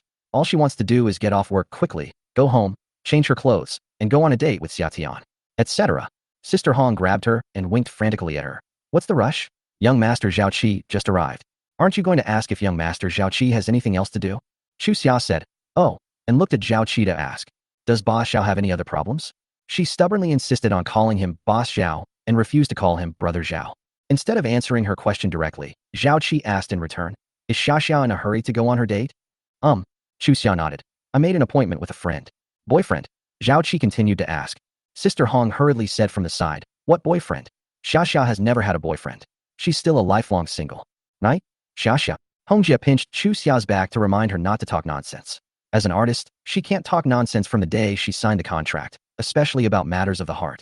She is going for a pure image and must create the image of someone who has never been in a relationship. Boyfriend, and stuff like that, absolutely not. Since he's not my boyfriend, I'll just reject him. Zhao Qi laughed and said, I just made an appointment with the top producer. I sent him Xia's music and he was very interested. He wants to release an album for Xia. Upon hearing this, Sister Hong became even more excited. He said excitedly, releasing an album is Xia's lifelong dream. Young Master Zhao Qi knows Xia too well. Chu Xia was also excited. Filming videos, signing advertising contracts. Actually, she didn't like any of these things. She just wanted to be a singer, but she had no choice. As an artist, she needed to cooperate with the company and become famous first before talking about music. Her biggest dream in life was to release her own album. I never imagined my dream would come true so soon. While she was excited, she also thought of her date with Xia Tian. Mr. Zhao, is it possible to arrange a meeting with that top producer tomorrow? Or a little later, around 8 o'clock, I'll go to the appointment right after I finish eating. Zhao Qi shook his head, looking troubled. This producer is very difficult to schedule a meeting with. There are so many people in the entertainment industry who want to see him, but he only has time for one meal. If we miss this opportunity, we don't know when we'll be able to schedule another meeting with him. Think about it. If you don't want to go, I won't force you. Zhao Qi seemed to be considering everything for Chu Xia. Before Chu Xia could even speak, Sister Hong spoke up from the side. Go Xia, go. How could Xia miss such a good opportunity? It only takes the time of one meal. Xia is free. Sister Hong, Chu Xia wanted to speak, but Sister Hong threatened her in her ear. You have to go. You are a contracted artist now, and you must cooperate with all the company's collaborations. Besides, you were the one who wanted to release an album. Now that the opportunity is right in front of you, why aren't you cherishing it? You don't want to release an album anymore. Sister Hong used both soft and hard tactics, even resorting to threats, until Chu Xia had no choice but to give up. All I could do was nod. All right, then I'll go make a phone call first. Chu Xia went to the restroom and dialed Xia Tian's number. Hey, sorry, I might be a little late tonight. I have to meet with a producer. How about we change it to late night snack? Chu Xia spoke very carefully, afraid that Xia Tian would get angry. Okay, Xia Tian wasn't angry at all. Call me when you're done, and we'll go get some late night snacks. Chu Xia breathed a sigh of relief. After hanging up the phone, she returned to the filming location and said to Zhao Qi and the others, Boss, I can go. Where should we meet? Zhao Qi smiled and said, go to Whale Cafe. He's already waiting. On the other side, Xia Tian had just hung up the phone when an unfamiliar number dialed in. He pressed the answer button. Hello? Hello? Lord. A woman's voice came from the other end of the phone. On that day at the nursing home, Xia Tian entrusted the children to a female soldier and gave her a phone number, telling her to contact her anytime if needed. Her code name was Rose. Rose, Summer asked, is something the matter? I have examined and monitored every child, and I need to report to you. So, where shall we meet? The Temple of Gods generally does not reveal too much information over the phone to prevent being eavesdropped on by the enemy. Xia hesitated for a moment, then remembered a coffee shop that Xia liked. See you at Whale Cafe in 30 minutes. Chapter 94. This is not what the script says. Xia, this is the gold medal producer, Mr. Chun, whom I mentioned to you. Inside the coffee shop, Zhao Qi introduced an old man with long hair to Xia. Upon meeting the producer for the first time, Xia was incredibly excited and extended her hand, saying, "Hello, my name is Xia. Wow, this little girl is really pretty." Old Chen reached out and grasped Xia's hand, his eyes shining. I've been in the entertainment industry for so many years and seen plenty of beautiful stars, but this is the first one I've seen so pure and natural. Young Master Zhao Qi has excellent taste. After a full day of filming, Xia changed into a simple outfit before leaving home. Jeans, a white t-shirt, and a fleece-lined denim jacket. Her hair was naturally loose, with a small black clip in her bangs. Her face, without any makeup, showed no signs of weariness or paleness, only youth and vibrancy, making her even more eye-catching than those heavily made-up women. Thank you for the compliment, Mr. Chun. Rather than praising her beauty, Xia hoped that Mr. Chun would comment on her work. Mr. Chun, what aspects of my music need improvement? The moment music was mentioned, Mr. Chin's smile vanished, and he began to speak fluently and professionally. As for the music, it's a bit lacking. The music theory is also incorrect. At first glance, it seems plausible, but upon closer listening, it's no different from those pop songs you hear on the street. The lyrics aren't catchy, and it uses some ancient poems to sound mysterious. To us professionals, it can be summed up in 4 words. That's utter nonsense. Smack. No sooner had Old Chin finished speaking than Zhao Qi slammed his hand on the table, stood up angrily, his eyes blazing with fury, and rebuked Old Chun. Shut up. I won't allow you to insult Xia like that. Xia's music may not be professional, and it may not suit your taste, but you can't say it's complete nonsense. Zhao Qi's actions shocked everyone. Hong Jie, who was standing to the side, was so excited that tears were about to fall. She grabbed Xia's arm and choked up as she spoke. Xia, young Master Zhao Qi is really too good to you. He really? I cried my eyes out. He actually turned against Old Chen for you. You should know that Old Chen has a very high status in the entertainment industry. If you offend him, it will be difficult for young Master Zhao Qi to continue in the entertainment industry. He even cares about his business because he turned against Old Chen for you. He truly loves you. Looking at Sister Hong's tearful eyes, a question popped into Xia's mind. She wasn't moved at all. Instead, she felt that Zhao Qi was making a mountain out of a molehill. She quickly replied, "Boss, don't get too excited. I am indeed a newcomer, and I have never taken a professional music theory class. I learned music theory on my own. In the eyes of professionals, my work is indeed completely incomprehensible. I'd like to ask Mr. Chun, how should I improve?" Zhao Qi was instantly embarrassed by Xia's words. This Mr. Chun is indeed a producer, but not a top-notch one. He invited people over to put on a show in front of Xia. Mr. Chen criticized Xia, and Zhao Qi stood up for her. With Sister Hong's support, most girls would have been moved to tears long ago, right? Xia's reaction was unexpected. Old Chun was also stunned, and subconsciously glanced at Zhao Qi. This is different from what was in the script. Cough cough. Old Chen coughed awkwardly and said to Xia, "Your theoretical knowledge is not solid enough. You need to build a good foundation. My suggestion is that you find a good music theory teacher. Study hard." Zhao Qi quickly tried to salvage the situation, saying, "Old Chun, could you help me find one?" This is their second plan. The first plan is to win Xia's heart, and the second plan is to help Xia find a music theory teacher, with Zhao Qi taking Xia to class every day to bring the two of them closer. Xia did not refuse the request to find a music theory teacher. Instead, she readily agreed. "Let Mr. Chen help me find it." Seeing that Xia had taken the bait, Old Chen smiled and said, "I do know someone who gives vocal lessons to celebrities, but she's too busy. Her lessons aren't something you can just pay to attend. You need connections. It all depends on whether young Master Zhao Qi has the ability." The pressure fell on Zhao Qi. Xia looked at Zhao Qi with her big, watery eyes. How could Zhao Qi possibly mess up when he was being watched by his goddess? He patted his chest and said, "Hold me close, Xia. Just wait for my good news. I'm definitely going to ask her out." Xia was open to anything related to music, and she expressed her gratitude to Zhao Qi. "Thank you, Boss Zhao. I'll pay for the classes myself." Zhao Qi smiled and said, "It's just a small amount of money, Xia. You don't need to be so polite with me." "You." Before Zhao Qi could finish speaking, the coffee shop door opened. Xia glanced at the door instinctively, and what she saw made her jump up abruptly, her pretty face instantly turning red. He dashed towards the person at the door. Zhao Qi also hurriedly turned his head to look towards the door. All I could see was a tall man with frameless glasses and slightly curly hair walked in. He had striking features and a refined, scholarly air. He wore a light blue jacket, black casual pants, and white sneakers. Standing next to Chu Xia, who was dressed in a denim outfit, they looked very well matched. The key point is, Chu Xia blushed when she saw him. Zhao Qi was extremely jealous. He questioned, "Who is this?" "Xia," Sister Hong whispered. "That guy who's engaged to the Chu family." Zhao Yulian said he has a good relationship with Xia. The moment Chu Xia saw Xia Tian, her heart fluttered with joy. She ran towards Xia Tian like a butterfly, only to come to her senses after she had run over. She then said with a proud expression, "What are you doing here? You weren't following me, were you? You really can't live without me?" After 3 days apart, Chu Xia looked even more innocent and pure, which made Xia Tian's eyes light up. For the first time, he didn't argue with her. "Yes, I can't live without you. Knowing you were here, I wanted to come and see you." "Real?" Chu Xia's pretty face flushed red instantly, and her eyes sparkled as she looked at Xia Tian. "Of course it's fake." Xia Tian couldn't help but pat her head. "I came here to talk to someone. I didn't even know you were here. How could I have followed you?" "Cut." Chu Xia pouted, but did not resist Xia Tian touching her head. This action infuriated Zhao Qi, who roared like a thunderclap. "Put your filthy hands down. You've made Xia's hair all dirty." Chapter 95 Double the penalty for breach of contract? Xia Tian looked up at Zhao Qi and asked, "Who is he?" "He's my boss," Chu Xia explained softly. "I signed with his company a few days ago to be the spokesperson for their coffee. Today he invited a top producer to give me feedback on the song I wrote." "Where's that woman over there?" Xia Tian asked, pointing to Sister Hong, who was scantily clad and had a seductive appearance. Chu Xia answered truthfully, "Sister Hong, that's my manager." "Broker?" Xia Tian frowned. Usually, after an artist signs a contract, they are assigned an agent. Xia Tian directly handed this matter over to Shuqingfeng management and did not ask too many questions. But this Sister Hong, Xia Tian wasn't very satisfied with her. So charming. Her eyes were all over him. She didn't seem like a decent person.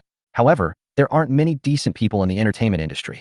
He turned his attention back to Zhao Qi. "Whose dirty hands did you just call?" "Xia is my fiancée. What business is it of yours if I touch her head?" "Fiancé." These 3 words instantly touched a nerve with Zhao Qi. How could his woman be someone else's fiancé?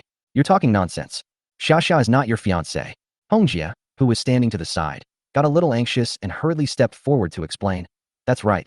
Xia doesn't even have a boyfriend. How could she possibly have a fiancé?" "Xia, you need to explain yourself quickly. Say it." Sister Hong pinched Chu Xia's back. I reminded her to quickly deny it, as celebrities can't just say whatever they want. Since signing the contract, Chu Xia has been very cooperative. Moreover, she is very smart. Basically, if Sister Hong pinches her from behind or gives her a hint, Chu Xia immediately understands what she means. But this time, Chu Xia frowned and spoke softly. "Summer is indeed my fiancée. We are engaged." Hongjia gasped and cautiously looked at Zhao Qi. Half a month ago, Zhao Qi approached Hongjia, asking her to help him pursue Chu Xia, and gave her 5 million yuan. "After the matter is completed, I will give you another 10 million. Therefore, Sister Hong's task was to bring the two together. She knew Zhao Qi's personality too well. Xia's words would definitely anger Zhao Qi. All I could see was Zhao Qi's handsome face turned bright red, like a boiling kettle, about to explode with a scream at any moment. But he held back and questioned Xia Tian in a calm tone. "I heard that the Chu family and the Xia family have a marriage contract.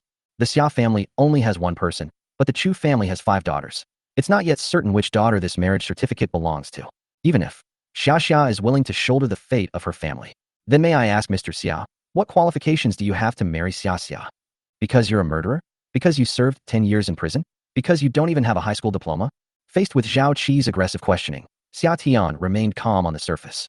He adjusted his glasses and replied, "Because Xia and I are engaged. Because Xia likes me. It's because Xia is willing to marry me. Is this reason sufficient?" Zhao Qi was furious, especially after hearing the line, "Because Xia likes me." Chu Xia actually liked this piece of trash who didn't even have a diploma. His woman absolutely could not be taken away by a murderer. "Not enough," Zhao Qi said angrily. "Xia is doing this to shoulder the fate of her family, not because she likes you. Even if Xia has the slightest bit of affection for you, have you ever considered Xia's feelings? Xia is destined to become a big star. One day in the future, she gets married, and netizens dox her and find out that Xia's husband is actually a murderer who killed his father and mother. What will the fans think of Xia?" Chu Xia defended him, saying, Xia Tian was wronged. His aunt has already cleared his name. Okay, he was wrongly accused, but it's true that he served 10 years in prison, right? Zhao Qi was extremely agitated, wishing he could wake Chu Xia up.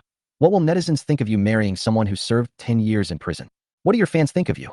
Your dreams of stardom, your movies, TV series, short videos, your albums. No one will pay for them anymore. He's a rotten apple, a menace. He will destroy you." Zhao Qi was very excited, and Sister Hong beside her kept covering her eyes. "Xia, as your manager, I have to remind you that if you want to continue down this path, release albums, make movies, and fulfill your dreams, you must break off your relationship with this person. He doesn't deserve you. Xia panicked. Her thinking was very simple. To run her business while marrying Xia Tian, she never considered that the two were in conflict. On one side is her dream, and on the other is summer. She was torn. Just as I was struggling with this internal conflict, a gentle voice came from behind me. My existence will not affect Xiaxia's career. I will always support Xiaxia. If Xiaxia doesn't want to rush into marriage, she can focus on her career first, and we can take it slow. The gentle yet powerful voice instantly dispelled Xia's anxiety. She was still young and didn't want to get married and have children too early, but she also didn't want to miss out on summer. They can get engaged first, and then have children a few years later. But she was afraid that Xia Tian would disagree, so she never dared to bring it up. I never expected Xia Tian to be so generous. Looking up at his sharply defined face, Xia felt a sense of relief for no apparent reason. She took his hand and blushed as she thanked him. Thank you, but I won't keep you waiting too long. It's okay, just do it at your own pace. Xia Tian affectionately patted Xia's head. The two were practically locked in a fierce stare when Zhao Qi, enraged, rushed forward and separated them, shouting, "Stop! From today onwards, the two of you are not allowed to see each other." Xia looked at Zhao Qi speechlessly. Boss Zhao, who I meet is none of your business, is it? How can it be none of my business? You signed with my company, you're working for me now. You can only see whomever I tell you to see. During the cooperation period, you cannot do anything to smear our company or our products. The contract requires you to remain single as a woman living alone. No men are allowed to be around me, especially him, this ex-convict. Xia was also angry. She was just working, not selling herself to Zhao Qi. This person was meddling too much. He said in a cold voice. Then let's terminate the contract. Terminate the contract? Zhao Qi sneered, confidently saying. From the moment you sign the contract, you can no longer terminate it at will. Xia hadn't expected this person to be so difficult and frowned, saying, I'm willing to pay the penalty for breach of contract.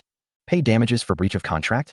Sure. Zhao Qi took out his phone, opened the contract, and on page 50, below the third line, there was a line of small print that clearly stated that during the contract period, Xia must cooperate with all the company's requirements, and if she violated the contract, she would have to pay a penalty of 50 times the amount.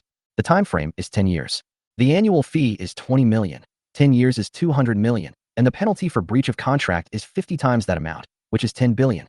Even if you sold Xia, he wouldn't be worth 10 billion. Xia has gone mad. Let me see. She snatched the contract and examined it carefully. When she saw it, her heart sank. She looked up sharply at Sister Hong and questioned her. Sister Hong, have you seen this one? When signing the contract, Xia said she wanted to take a look at it, but Sister Hong, claiming to be more professional, looked at the contract for Xia and told her there were no problems, so Xia signed it. I've seen it. Sister Hong said somewhat awkwardly. The penalty for breach of contract is a bit high, but the contract is good, and the price is high, so there's no reason to refuse. Xia was furious and roared. 10 billion is just a bit too high? Sister Hong chuckled awkwardly. Look at what you're saying. If you don't breach the contract, you don't have to pay compensation, right? If you just obediently listen to young Master Zhao Qi, you won't have to pay a single penny in compensation, and you can even make a lot of money. But for a mere laborer, you've angered Zhao Qi's company and ruined your life.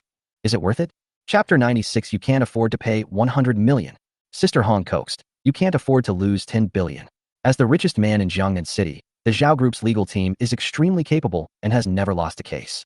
If you insist on saving money, and young Master Zhao Qi takes you to court, you won't be able to escape it because of your signature. On that day, you will not only go bankrupt, but also have your account suspended. You will never become a star, never make movies, never release albums, and never achieve your dreams. Moreover, you will also implicate the Chu family. After all, no parent would stand by and watch their daughter go to prison. Yes, your family is well off, but it would be difficult for you to come up with 10 billion, right? Aunt Zhao and Uncle Chu worked hard all their lives, and they paid off your debts. Poor thing. Xia's face was initially filled with anger, but Hong Jie's words gradually turned her anger into fear, and her pretty face turned pale. She could give up being a star, but she could not harm her parents. 10 billion. Dad will go bankrupt. Xia was like a frightened deer, flustered and at a loss. At this moment, Xia Tian spoke up. There's something wrong with this contract. No contract can restrict an artist's personal freedom, and Xia had no idea about the specific contents of the contract before signing it. This contract has no legal effect.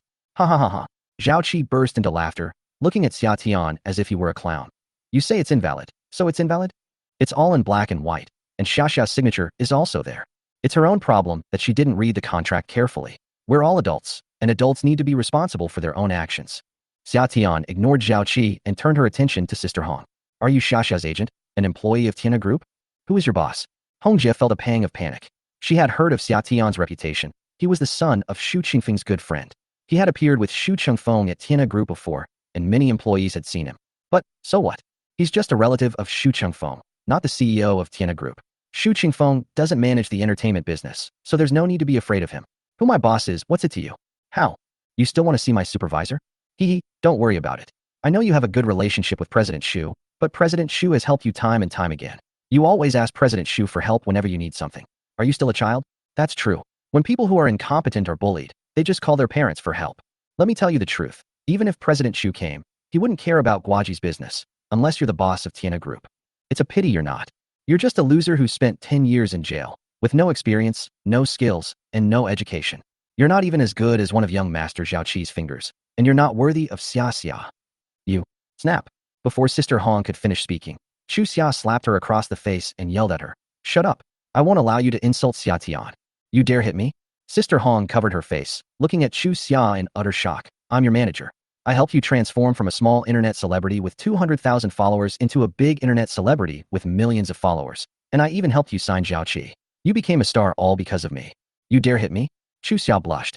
Sister Hong had helped her a lot, and she was grateful to her from the bottom of her heart. So, she usually wouldn't argue with whatever Sister Hong said, but she really couldn't stand Sister Hong's words. I thank you for your help in my career, but I won't allow you to insult Xia Tian. Chu Xia's resolute attitude stunned Sister Hong for a moment. She glanced at Xia Tian in surprise, then chuckled and mocked. What a fine ex-convict. He's either calling Xu Chengfeng or hiding behind a woman. You're really amazing. Faced with Sister Hong's sarcasm, Xia Tian was not angry at all, but rather found it somewhat ridiculous. He put his hands in his pockets. You really won't shed a tear until you see the coffin. Your phone is ringing. Answer the phone. Xia Tian had just finished speaking when a cell phone rang urgently. This ringtone was special. Unlike anyone else's, it was her special attention. Mr. Wang. As her boss, no matter when Mr. Wang calls, even if she's having a passionate encounter with her boyfriend in bed, she has to answer the phone immediately.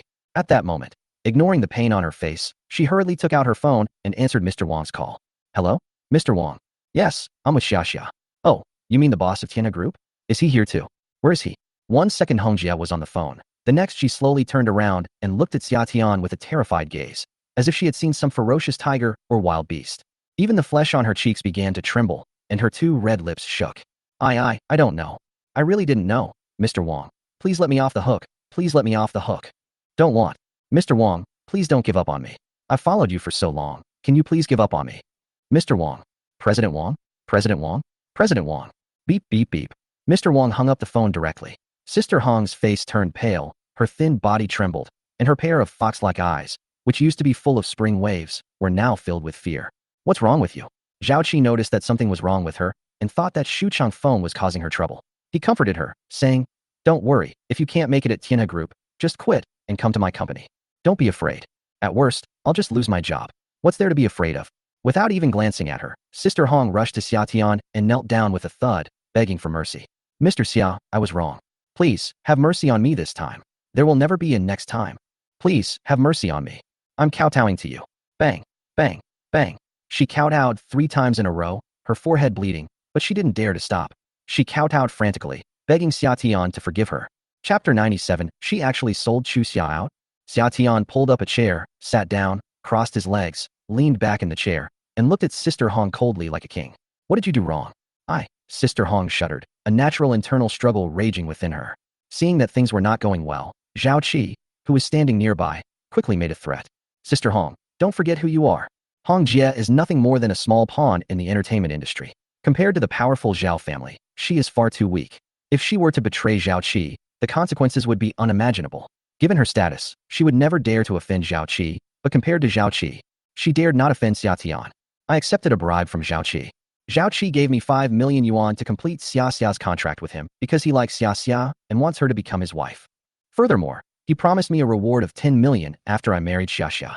All of this is for the sake of pursuing Xia Xia. What? Chu Xia's pupils widened. It turned out that this was all a deception. She really thought that Zhao Qi appreciated her talent. Zhao Qi's expression also changed. He had intended to conquer Chu Xia step by step, but his plan was foiled before he even got started. Enraged, he kicked Sister Hong to the ground and cursed loudly. Stop fucking slandering me. Xia Xia and I have a purely cooperative relationship. Even if I like Xia Xia, I can just pursue her directly. Why would I need your help? Who do you think you are? Sister Hong retorted, not to be outdone. I've kept all the receipts for the money you gave me, and I've also recorded everything you said on the phone. Don't try to deny it. Recording? Ticket stub? Zhao Qi's eyes widened in disbelief that he had been tricked by this woman. Sister Hong gave a cynical, mercenary laugh. If someone in the entertainment industry doesn't have this much shrewdness, what's the point of being in the industry? She turned and crawled towards Xia Tian, confessing everything in one go. Zhao Qi bought an apartment, which is where Xia filmed the videos. He said he wanted to portray Xia as a woman living alone. First, he would film videos, and then he would ask Xia to move out of her home and live in the apartment. Then he would go to the apartment to find Xia under the pretext of work. Then he'll find a suitable opportunity to stay overnight at the apartment. Make Xia his woman. Furthermore, he also said that none of his cousins in this generation have children, and he wants to be the first to have one. Once he and Xia have a child, he will immediately have Xia bear his child. If the first child is not a son, he will continue to have children until a son is born. And you must have at least 2 sons. Hong Jia's words completely shocked Xia. Zhao Yulian was looked down upon by her husband's family for her whole life because she did not give birth to a son. From childhood to adulthood, Zhao Yulian often yelled at her and scolded her for not being a boy. If she were a boy, she could hold her head high. Having a boy, this matter had been weighing heavily on Xia's mind. As she grew up, she resolved to be a fair and just mother who would never discriminate against girls over boys. I never expected this. She almost ended up like Zhao Yulian. Zhao Qi, you bastard. Snap. Xia raised her hand and slapped Zhao Qi. He covered his face and looked at Xia, his eyes filled with anger, and he questioned her through gritted teeth. You hit me. You gave me a piece of trash to hit me with. I, Zhao Qi, graduated from a prestigious university with a doctorate. I'm the cream of the crop in the Zhao family. No matter what, I'm no match for that convict. You're going to beat me up for a convict? Are you fucking kidding me? Your mother is right. You just have a pretty face, but you're actually a moron with a brain full of shit. Before Zhao Qi could finish cursing, he kicked him hard in the face, knocking out all his teeth and breaking his nose. He flew through the air and crashed onto the table, lying motionless like a dead dog. This terrified everyone around, and the coffee shop staff started shouting and screaming. Quickly, call an ambulance. Zhao Qi's assistants hurriedly carried the person away. Xia was also startled. He quickly asked, He's not dead, is he? That kick was too heavy. The woman who yelled at me deserves to die. Xia Tian coldly uttered a sentence, then turned to look at Sister Hong and asked another question. Besides you, who else is helping Zhao Qi? Sister Hong glanced at Xia cautiously, seemingly hesitant to speak. Explain. Summer gave a stern shout. Sister Hong was startled and quickly said, and Aunt Zhao too. As far as I know, Aunt Zhao also received 5 million from Zhao Qi and helped Zhao Qi get Xia. My mom was involved too. Xia's knees buckled, and she plopped down in a chair. Zhao Yulian had never treated her well. When she was a child, she would scold her for being a burden and resent her for not being a boy, saying that she had suffered so much because of her. Despite the resentment, Zhao Yulian was, after all, her mother. What mother would truly resent her own daughter? Therefore, Xia always respected her. But now, she actually sold Xia out. It was sold to Zhao Qi. If the family were poor, Xia might understand. But the Chu family isn't poor. Zhao Yulian has at least 10 or 20 million in her account. Although it's not as much as 10 billion, she's really not short of money. Why did she do that? Tears of bitterness streamed down her face. Overwhelmed with grievances, Xia curled up in the chair like a wounded little rabbit. Xia Tian opened his arms and pulled her into his embrace. He offered words of comfort. Don't cry. You have 4 older sisters and your father, and they all love you very much. The price of maturity is the ability to rationally accept that some people don't love you, even if that person is your mother. After crying for a while, Xia regained her composure. She wiped away her tears and said, I don't want to go home. I'm going to book a hotel. Okay, I'll arrange it for you. Xia Tian made a phone call and immediately arranged a presidential suite for Xia. Hong Jia was still kneeling on the spot, waiting for Xia Tian's forgiveness. When she saw the two of them about to leave, she hurriedly chased after them. Mr. Xia. Xia Tian glanced at her and said coldly, as an employee of Tianhe Group, you have engaged in bribery and accepted bribes. You should await legal punishment. Thump. Sister Hong collapsed to the ground, looking utterly lifeless. Chapter 98. Come with us. Outside the coffee shop, a woman in a brown trench coat with glamorous French curls stood watching Xia Tian and Xia leave. Before leaving, she exchanged a glance with Xia Tian, who nodded to her and turned to go. After Summer leaves, the woman pushed open the door and entered the coffee shop. Now, inside the coffee shop, several staff members were cleaning up Zhao Qi's blood and the splattered teeth. What happened here? The woman asked the question. There's a fight. The shop assistant recounted the whole story, and at the end, he couldn't resist adding a gossip. Chu Huahua's boyfriend is so handsome. He kicked Zhao Qi away with one kick, so domineering and cool. If this video were released, it would probably cause a sensation, right? The woman paused slightly, then asked, is Chu Huahua a celebrity? You could call her an internet celebrity. the shop assistant said. I only started following her recently. She just surpassed 1 million followers, and her popularity is growing quite fast. She's even prettier in person than in her videos. I'm going to start following her. The shop assistant had a big, warm smile on his face. The woman took out her phone and searched for the name Chu Huahua on Douyin, TikTok, and immediately found a girl. In the video, a girl is holding a guitar and singing a languid song. The rhythm and style of the music are soothing. Paired with coffee and cake, you can find a warm place to sit comfortably for an afternoon. Besides her singing voice, she has a pure and lovely appearance, giving off a girl-next-door vibe. Is this the palace master's fiancée? Rose smiled slightly. After waiting for half an hour at the coffee shop, Xia Tian rushed back. Upon seeing Xia Tian, Xiang Wei immediately stood up, her gaze transforming from that of a languid French beauty into that of a determined female warrior. She raised her arm to salute, but Xia Tian stopped her. Don't salute. I have already left the Temple of Gods. Please have a seat. Rose was very well behaved and only sat down after Summer took her seat. Lord of the palace. I questioned and hypnotized all the children in the nursing home, and more than half of them had incomplete memories. Their memories had been altered. In their minds, they are orphans, unwanted children, and starving. But after my investigation, I found that these children are not orphans, but lost children. Like this girl. Rose showed Xia Tian a photo of a round-faced girl. This girl's name is Xiao Rui. In her memory, her parents abandoned her because of their preference for sons over daughters, and she was taken in by a witch doctor. But after my investigation, I found that Xiao Rui's parents came from a middle-class family in northeast China. Both parents are still alive. In order to find Xiao Rui, her parents quit their jobs, bought a motorhome, and searched for her all year round. Moreover, the couple refused to have a second child. I'm determined to find Xiao Rui. Xiao Rui's story tugged at Xia Tian's heartstrings. He seemed to see a happy family far away in the northeast, whose lives were completely destroyed because of the loss of their daughter. Their daughter's memories were altered, and she became an assassin at a young age. In fact, the only impression she had of her parents was hatred. Hateful. These wizards are awful. A chill permeated the surroundings, and Rose couldn't help but shiver. She glanced cautiously at Summer, her voice filled with fear. Palace master. In addition, we also investigated the person in charge of the nursing home. His name is Wang Yong. On the surface, he was a manager of the retirement home. Besides him, there were 3 other managers, all of whom have been killed in action. Wang Yong recounted that 20 years ago, an old classmate introduced him to the circle of wizards under the guise of finding him a job. During those 20 years, he was responsible for collecting the 3 souls and 7 spirits in places such as nursing homes.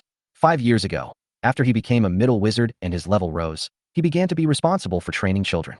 He did not know the true identities of these children. Every now and then, the 9th elder would bring a few children to him. He was only responsible for educating these children to become killing machines and knew nothing else about them. The 9th elder's arrival time is also unpredictable. Sometimes it happens once a month, sometimes it only happens once a year. There's no pattern to it, and no way to contact them. Wizards are always very careful in their actions. Superiors always communicate with subordinates through a single line of communication, and subordinates are not authorized to contact their superiors. However, based on Rose's investigation, it can be seen that wizards have infiltrated all aspects of the Great Xia dynasty. Children, the elderly, and adults are brought into the profession by their relatives and friends. This model is very similar to pyramid schemes. Your investigation this time is crucial. What are the orders from above regarding the handling of these children? The military is above the Temple of Heaven, and all orders need to be communicated from above. Rose sighed.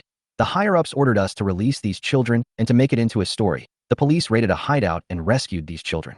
And make it into a promotional video and release it. But actually, this is not appropriate. Those children are not the same as before. They have killed without hesitation and have become killing machines. Sending them back like this. I really don't dare to think what will happen. Rose looked exhausted. Her worries were the same worries that Summer had. Sending such a child back home. Is it truly a happy ending, or the beginning of another nightmare? But this is an order. They had no choice but to comply. When will those children be sent away? Xia Tian asked. Rose said, we are currently preparing a promotional video. The higher-ups need to find someone to reshoot some scenes, which should take at least a month. Xia Tian nodded. The child can be sent back, but Wang Yong must stay. I'm going to lure Elder Ninth into a trap. With a resolute gaze, like a soldier, Rose answered loudly. Yes. I will certainly live up to the Lord's trust. We will definitely capture Elder Ninth. Because the noise was too loud, the staff all looked over at the table. Xia Tian gestured for her to be quiet, and Xiang Wei realized that her voice was a bit loud. She stuck out her tongue and returned to her lazy, French-style beauty state. She glanced at Xia Tian cautiously and said somewhat shyly, Lord of the Palace, I accidentally found out your true identity just now. But don't worry, I will keep it a secret. I will never reveal this to anyone.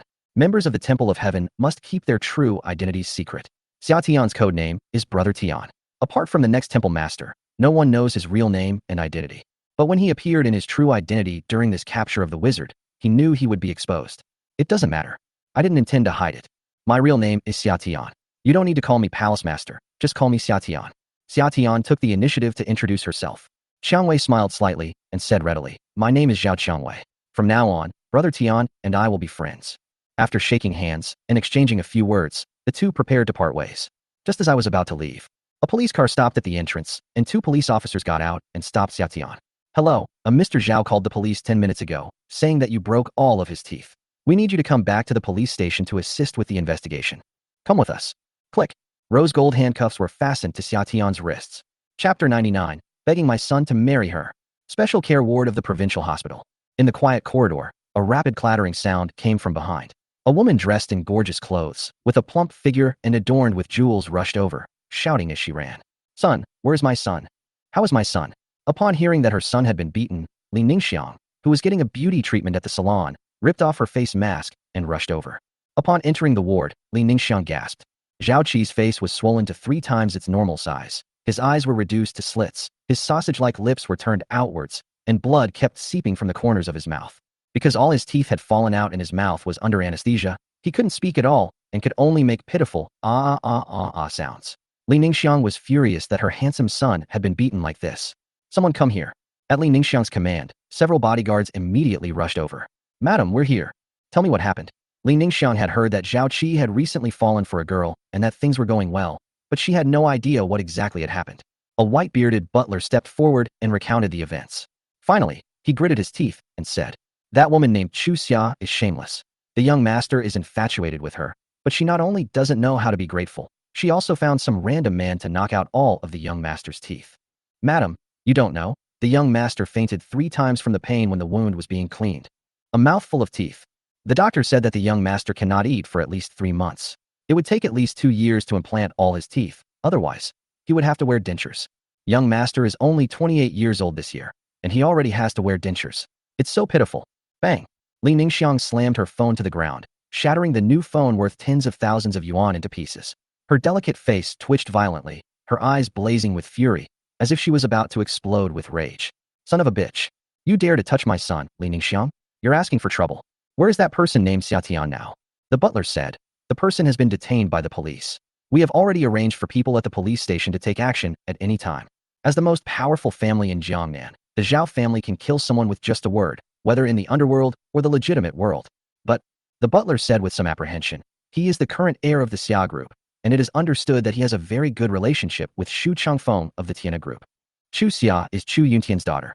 The butler reminded Li Ningxiang that these 2 people were not ordinary people, and that if she made a move against them, she would face retaliation from Xu Changfeng and the Chu family, so she needed to be careful. Unexpectedly, Li Ningxiang's expression turned cold, and she slapped the butler across the face. He cursed angrily. What do you mean by that? Can our Zhao family afford to offend these 2 minor families?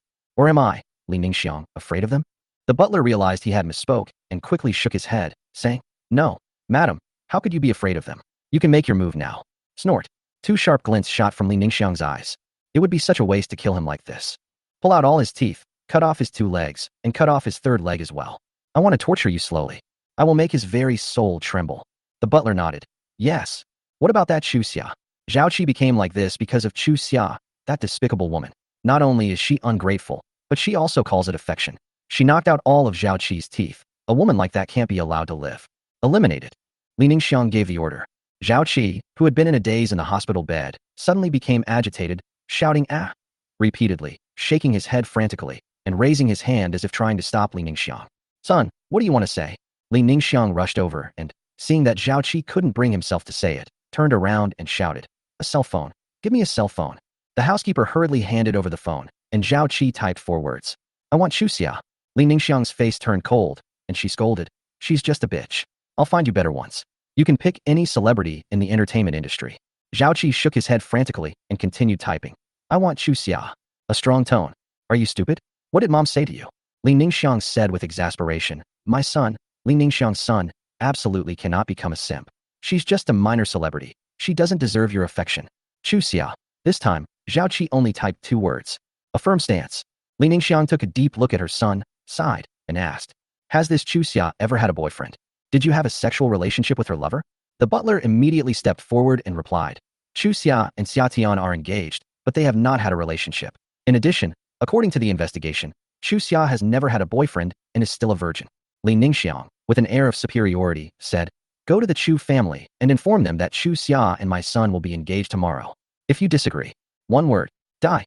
The butler's expression was somewhat grim, and he said in a low voice, "Chu Xia might disagree." Hee. Li Ningxiang scoffed. "I've seen plenty of girls like her. They rely on their good family background, have never suffered any hardship since childhood, yearn for freedom, and always think that no one in this world can restrain them. Little did they know that this world has never been fair, and there is no freedom to speak of. Give that Xia Tian a mouthful of teeth and 3 legs to her, and see if she agrees. If you disagree, break her parents' legs." I don't believe she dares to refuse. Li Ningxiang is not tall, but she has an aura that can overwhelm everything. I want her to crawl to my son like a dog and beg him to marry her. Chapter 100. Who do you think you are? Inside the interrogation room. Clang. With the sound of an iron gate being kicked open, a tall, muscular middle-aged man walked in. He sniffed rhythmically, stuffed a handkerchief into his nose, sniffed a few more times, and then decisively turned off the surveillance camera in the interrogation room. Then he sat on the table with his butt tilted to one side, stared at Xia Tian with his 2 beady eyes, and said something. "You're the one who knocked out all of young Master Zhao Qi's teeth?" Xia Tian glanced at him expressionlessly. "Is there a problem?" His arrogant attitude startled the man for a moment, then he laughed heartily. "That's interesting. You're already here, and you're still so arrogant. As expected of someone who just got out. It seems the prison didn't reform you properly. Well, that makes sense. With a monthly allowance of 20,000 yuan, you could live very well even in prison. So well that you've lost your sense of hierarchy and forgotten that there are rules outside." After saying this, he sniffed hard, took out a pair of pliers and a watermelon cleaver, and placed them on the table. Under the incandescent light, the cleaver gleamed coldly, and the pliers gave off a terrifying sense of oppression. "The order has been given, but don't worry, they won't kill you. The doctor has prepared everything for you." He glanced at the door, indicating that the doctor was outside. "If you behave well, you'll suffer less. Let's finish this quickly so we can all go home." He picked up the pliers and squeezed them a couple of times. The clanging of the pliers was awe-inspiring. "Come on, open your mouth." Inside the hotel, Chu Xia cried for over an hour, clutching her blanket. She didn't hate Zhao Qi, but the thought of Zhao Yulian selling her made her incredibly sad. After crying for a while, she opened her phone and briefly recounted what had happened in the 5 Golden Flowers group chat. The group chat exploded instantly. The one who reacted the most was the 4th sister, Chu Yunfei. "What? Mom sold you? What era are we living in? She still does this kind of thing? Xia, don't be afraid. Wait until I'm done with my work these next few days, and I'll come home and teach her a lesson." 3rd sister Chu Feiyao said weakly. "How can we deal with her? She is our mother after all. Only mothers hit their daughters. How can we daughters hit our mothers?" 4th sister angrily said. "Even if we don't fight her, we can't let her bully us. Xia is an adult now. She can decide her own life. She can marry whoever she wants." 3rd sister sighed. At this moment, the eldest sister also jumped in. "Axia, just bear with it for a few more days. The eldest sister will be going back in a few days. The eldest sister will support you." Chu Xia should be happy that her older sister is going home, but she can't feel happy at all. "I'm not afraid of being scolded by my mother. I'm just sad. Are there really mothers in the world who don't love their daughters?" The older sister said. "I know you're very sad, but don't be sad yet. Let's talk when I get back." The 2nd sister still didn't reply to the message, and the 3 older sisters kept comforting Chu Xia, and her mood gradually calmed down. From childhood to adulthood, she was cursed by Zhao Yulian almost every day, and it was common for her to be slapped a couple of times. She had been beaten into being strong. After lying in the hotel for a few hours, I went home. After entering, Chu Xia called out weakly, "Dad, I'm back." As soon as she entered, she saw 3 men in black in her house. The man in the lead had graying temples and a gloomy look in his eyes. She recognized him. He was Zhao Qi's butler, and Zhao Qi called him Uncle Da. Chu Yuntian and Zhao Yulian sat opposite Uncle Da. Chu Yuntian stood motionless with a gloomy face, while Zhao Yulian was pale and trembling. The atmosphere was oppressive. Chu Xia sensed something ominous. "Dad, what happened?" Before Chu Yuntian could even open his mouth, Zhao Yulian suddenly stood up like a thunderbolt and roared at Chu Xia. Chu Xia kneeled down. This posture made it seem as if Chu Xia was an unforgivable sinner. Chu Xia felt incredibly wronged. "What did I do wrong? Why should I kneel down? You're still arguing back. I'll beat you to death, you unfilial daughter." Zhao Yulian didn't explain at all. She took a running start, rushed in front of Chu Xia, slapped her twice, grabbed her hair, and yelled at her. "You little brat, what a mess you've made. You're going to ruin our family. Kneel down. Kneel down." Chu Xia usually had the image of a well-behaved girl. Because Zhao Yulian had her uterus removed for her sake, she felt guilty and never talked back. But not talking back didn't mean she was easy to bully. She broke free from Zhao Yulian's hand and pushed her away. He roared, "Enough. I'm an adult now. I have the ability to make my own decisions. You can't hit me, and and you can't ask me to do things I don't want to do. Zhao Yulian staggered back 2 steps, seemingly surprised that Chu Xia dared to talk back. Her eyes widened in disbelief. She looked at Chu Yuntian and sneered. Do you see that? Your good daughter has caused such a big mess, and she's still arguing back. We're all going to be killed by her, and she still insists on autonomy. Zhao Yulian's words left Chu Xia bewildered. She looked at Chu Yuntian and asked blankly, Dad, what happened? Is Zhao Qi here to cause trouble? Chu Yuntian is usually very cheerful, but he is silent today. Something big must have happened. Chu Xia panicked. He rushed over and grabbed Chu Yuntian to ask him questions. Dad, say something. What exactly happened? Chu Yuntian looked up at Chu Xia, his eyes filled with exhaustion, but he still couldn't bring himself to say those words. Instead, he turned to Uncle Da and said, Mr. Da, our Chu family is willing to compensate young Master Zhao Qi. Name your price. It really was Zhao Qi. Was it because he punched him in the summer? Chu Xia opened her mouth and said to Uncle Da, It's just one punch, right? Let Zhao Qi punch me. I'll take responsibility for the mess I made. Hee hee. Uncle Da looked at Chu Xia with a sarcastic gaze. Who do you think you are? Can you take responsibility? Young Master Zhao Qi has taken a liking to you. You're a princess. Without young Master Zhao Qi, you're just an ugly duckling, a lowly person. Chu Xia trembled all over and gritted her teeth, saying, Then what do you want? How about it? Uncle Da held up 2 fingers, 2 conditions. First, go apologize to young Master Zhao Qi and beg for his forgiveness like a dog. Secondly, I will get engaged to young Master Zhao Qi tomorrow and become a woman of the Zhao family. Chu Xia's face turned bright red with anger, and her whole body trembled as she roared. You're dreaming. I will never marry Zhao Qi. I already have a fiancé. Fiancé? Uncle Da sneered. You mean Summer? That's right. Chu Xia gritted her teeth and said, The person I love is Xia Tian, and I want to marry Xia Tian. Take a look at this first. What is it? Uncle Da tossed a bag in front of Chu Xia. Even before the bag was opened, it already emitted a strong smell of blood. Chu Xia carefully opened the bag. You. Chu Xia almost vomited. The contents inside terrified her to the core. Whose is it? Uncle Da smiled and teased. You can't even recognize Xia Tian's teeth and legs? Chapter 101. What are you going to fight with? Thump. Chu Xia fell to the ground with a thud, her face pale and terrified. Chu Yuntian rushed over, covered her eyes, and comforted her repeatedly. Xia, don't be afraid. It's okay, Daddy's here. Daddy will protect you. Chu Yuntian tied up the bag containing the teeth and limbs and threw it into the trash can. His eyes were fixed on Uncle Da, as if he was ready to fight him to the death. Although I, Chu Yuntian, am not a tycoon, I am a father. I will never allow anyone to hurt my daughter. The Zhao family shouldn't push their luck too far. Our Chu family is not to be trifled with. Chu Yuntian took out his phone, dialed a number, and warned Uncle Da, I can't afford to offend Zhao Qi, but I, Chu Yuntian, can kill a mere butler. As the head of the Chu group, Chu Yuntian appears to be a kind and benevolent president. He drives to work alone every day, creating the image of a good boss. However, he actually has more than one bodyguard and spends at least $1 million on security every year. These people are all experts at risking their lives. They don't show their faces on ordinary days, but once they do, bloodshed is inevitable. Hee hee. Uncle Da sneered, showing no fear whatsoever. Beep, beep, beep. The phone rang for a few seconds, but no one answered. Chu Yuntian frowned and dialed another number. Normally, as long as Chu Yuntian dials this number, the call will be answered within 3 seconds, and someone will definitely come to protect Chu Yuntian within a minute. Beep, beep, beep. A few seconds later, a mechanical female voice sounded. Sorry, the number you dialed is currently switched off. The call could still go through at first, but then the phone just shut down? What does this tell us? The other party saw his call, but instead of answering, they turned off their phone. In an instant, Chu Yuntian's expression changed drastically. He suddenly looked up at Uncle Da and gritted his teeth, saying, Where are my men? Your people. Uncle Da looked at Chu Yuntian with a mocking expression. When they were by your side, they were your people. Now that they have abandoned the darkness and turned to the light, they are no longer your people. So where are you? Abandoning darkness for light? Chu Yuntian pondered these words, and a few seconds later, his expression changed drastically, his eyes blazing with fury. You think that by driving away my bodyguards, the Chu family will be at your mercy? The Chu group has been in Jiangnan City for decades.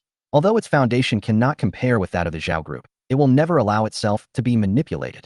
In my opinion, was everything that happened today the work of that spendthrift Zhao Qi? What did his father, Zhao Feng, say? With his bodyguard gone, Chu Yuntian immediately switched tactics. As the richest man in Jiangnan City, Zhao Feng is humble and very polite. He has no heirs and never uses his status as the richest man to oppress anyone. Every year at the company's annual employee meeting, Zhao Feng and his management team would bow deeply to the employees. Furthermore, the year-end bonus is always doubled. It is this humility that allows Zhao Jiafei to soar even higher. Chu Yuntian did not believe that Zhao Feng would allow his son to do whatever he wanted. After all, Mr. Zhao has 11 children, 9 of whom are sons. Zhao Qi is neither the eldest nor the youngest. As an unloved son, isn't he afraid of angering Zhao Feng by causing all this trouble? After all, Zhao Feng is the reason he, young master Zhao Qi, exists. Without Zhao Feng, what kind of young master is he? Chu Yuntian had a precise grasp of Zhao Qi's weakness. As a son who is neither here nor there, he has too many competitors. If he wants to stand out from the crowd, he can't rely on his intelligence alone. He also needs to have good character and credibility. But Zhao Qi's current behavior is really not what an heir should do. Chu Yuntian believed that as long as Zhao Feng was used to suppress Zhao Qi would definitely back down. Clap, clap, clap. Uncle De clapped his hands and smiled, saying, as expected of President Chu, you've got the young master's lifeline right there. Just as you said, the young master is very afraid of the master. The master is unaware of this matter. If he knew, he would be furious. He would never allow the young master to behave like this. Chu Yuntian breathed a sigh of relief, turned around, and winked at Chu Xia, his eyes seeming to say something. Trust your dad, he will protect you. But the next second, Uncle Da's words sent a chill down Chu Yuntian's spine. However, Uncle Da smiled, looking at Chu Yuntian with an expression of anticipation. The master suffered a stroke 3 months ago, and now, the head of the Zhao group is Madame Li Ningxiang. Click. As soon as the name Li Ningxiang was uttered, the teacup in Chu Yuntian's hand fell to the ground and shattered into pieces. Li Ningxiang, a member of the Li family in the capital, was a domineering and extremely arrogant person who believed that people were divided into 3, 6, and 9 classes, and that the poor were the lowest of the low. She has a catchphrase. What's the difference between a poor person and a lowly animal? Chu Yuntian had seen this woman at a dinner party before and had a very bad impression of her. Moreover, this woman was not Zhao Feng's first wife, but just one of Zhao Feng's many women. Even if Zhao Feng really fell ill, she should not be in charge of the Zhao family. From this perspective, Li Ningxiang has infiltrated the Zhao family in every aspect. The Zhao family is now dominated by Li Ningxiang and Zhao Qi. Once Li Ningxiang makes a move, Chu Xia will only have 2 fates. First, she married Zhao Qi and suffered humiliation. Second, death. No, my daughter cannot marry Zhao Qi. Go back and inform your master that the Chu group is not as capable as the Zhao family, but it will fight to the end. Even a starved camel is bigger than a horse. Even if the Chu group is on its last legs, it will fight to the end. I will use all the power of the group to fight against the Zhao family. If the Chu family fights to the death, the Zhao family won't fare any better, will they? Like a trapped beast, Chu Yuntian squinted at the enemy, ready to fight to the death at any moment. At this moment, a cold voice rang out from the doorway. If you fight to the death, what will you use to fight? Chapter 102, I'm willing to marry Zhao Qi. Chu Yunhai and Chu Ziming arrived, helping the old lady along. Mom, what brings you here? Chu Yuntian was a filial son. As soon as he saw the old lady, he rushed over to help her up, but as soon as he reached out his hand, he heard the old lady scold him. Don't help me up. You are no longer a descendant of the Chu family. And don't call me mom, I can't accept that. The old lady's words left Chu Yuntian stunned, his outstretched hand, which he had reached out to help, frozen in midair. Big brother. Chu Yunhai stepped forward, patted Chu Yuntian on the shoulder, sighed deeply, and spoke with a regretful expression. Brother, you're confused. Xia is so lucky to marry into the Zhao family. It's a blessing she's earned over several lifetimes, and you still disagree? What are your thoughts? Was he cursed by that convict Lao? Chu Yuntian looked at his younger brother, whose eyes were so sincere that Chu Yuntian almost doubted his own existence. He asked in return. First, Xia doesn't love Zhao Qi. Secondly, Zhao Qi's mother is Li Ningxiang. You know what kind of personality she has. Xia will be bullied in the past. Moreover, Zhao Qi will definitely have a child immediately, and Xia will become a baby-making machine. Her studies, dreams, and life were all ruined. You call this a blessing earned over several lifetimes? Chu Yunhai closed his eyes, unable to understand his brother's philosophy. A woman's greatest blessing in life is to have a good husband's family. Studies and dreams are secondary. As for being bullied, you don't need to worry about that at all. Young Master Zhao Qi truly loves Xia. After marriage, he will definitely treat Xia well. As for Ms. Li Ningxiang, as a daughter-in-law, being lectured by her mother-in-law is not being harsh, but rather being enlightened. I hope that after Xia marries into the family, she can learn a lot from Ms. Li Ningxiang to become a remarkable woman like Ms. Li Ningxiang in the future. Knowing he couldn't reason with Chu Yunhai, Chu Yuntian turned his gaze to the old lady and asked, Mom, what brings you here today? Snort. The old lady snorted softly and said angrily, If I hadn't come, you would have destroyed the Chu family. With Chu Ziming's help, the old lady sat on the sofa on the east side, adopting the demeanor of the hostess, and spoke softly. I'm here today to officiate at Xia's wedding. Tomorrow, Xia is getting engaged to young Master Zhao Qi. We need to discuss what kind of dowry to prepare for Xia. Although young Master Zhao Qi doesn't care about the dowry, the Chu family is, after all, a respectable family. How can a daughter of the Chu family get married without a dowry? The old lady's words completely baffled Chu Yuntian and Chu Xia. Chu Xia shouted, When did I say I was going to marry Zhao Qi? Grandma, what are you saying? The old lady didn't even blink and said something. This marriage is arranged by your parents and the matchmaker. It's none of your business to interfere. After saying that, she looked at Uncle Da with a fawning expression. Mr. Da, does young Master Zhao Qi have any instructions regarding the dowry? Uncle Da crossed his legs, looking superior. The dowry doesn't matter, as long as it's decent. The young master hasn't specified anything. After all, the young master doesn't even look at the small dowry the Chu family has. Then I'll make the decision. After saying a few flattering words, the old lady turned to Xia Tian and said, Tian, prepare 100 million as Xiaxia's dowry. Although young master Zhao Qi is not short of 100 million, the Chu family cannot lose face. Hearing the old lady's words, Xia Tian was furious and roared through gritted teeth. Xiaxia will not marry. What's the point of talking about a dowry if you're not going to marry? Are you all crazy? The old lady's eyes widened. Despite being only 150 centimeters tall and very thin, she was sitting on the sofa and was barely an inch tall, yet she was pressing down on Xu Yuntian's head. This is not your decision. I've made the decision regarding Xiaxia's marriage to young master Zhao Qi. We're getting engaged tomorrow. Smack. Xu Yuntian grabbed a teacup from the table and smashed it on the ground. Glass shards flew everywhere, startling the old lady. All I could see was Xu Yuntian spoke slowly and deliberately, his face dark. Xiaxia will not marry.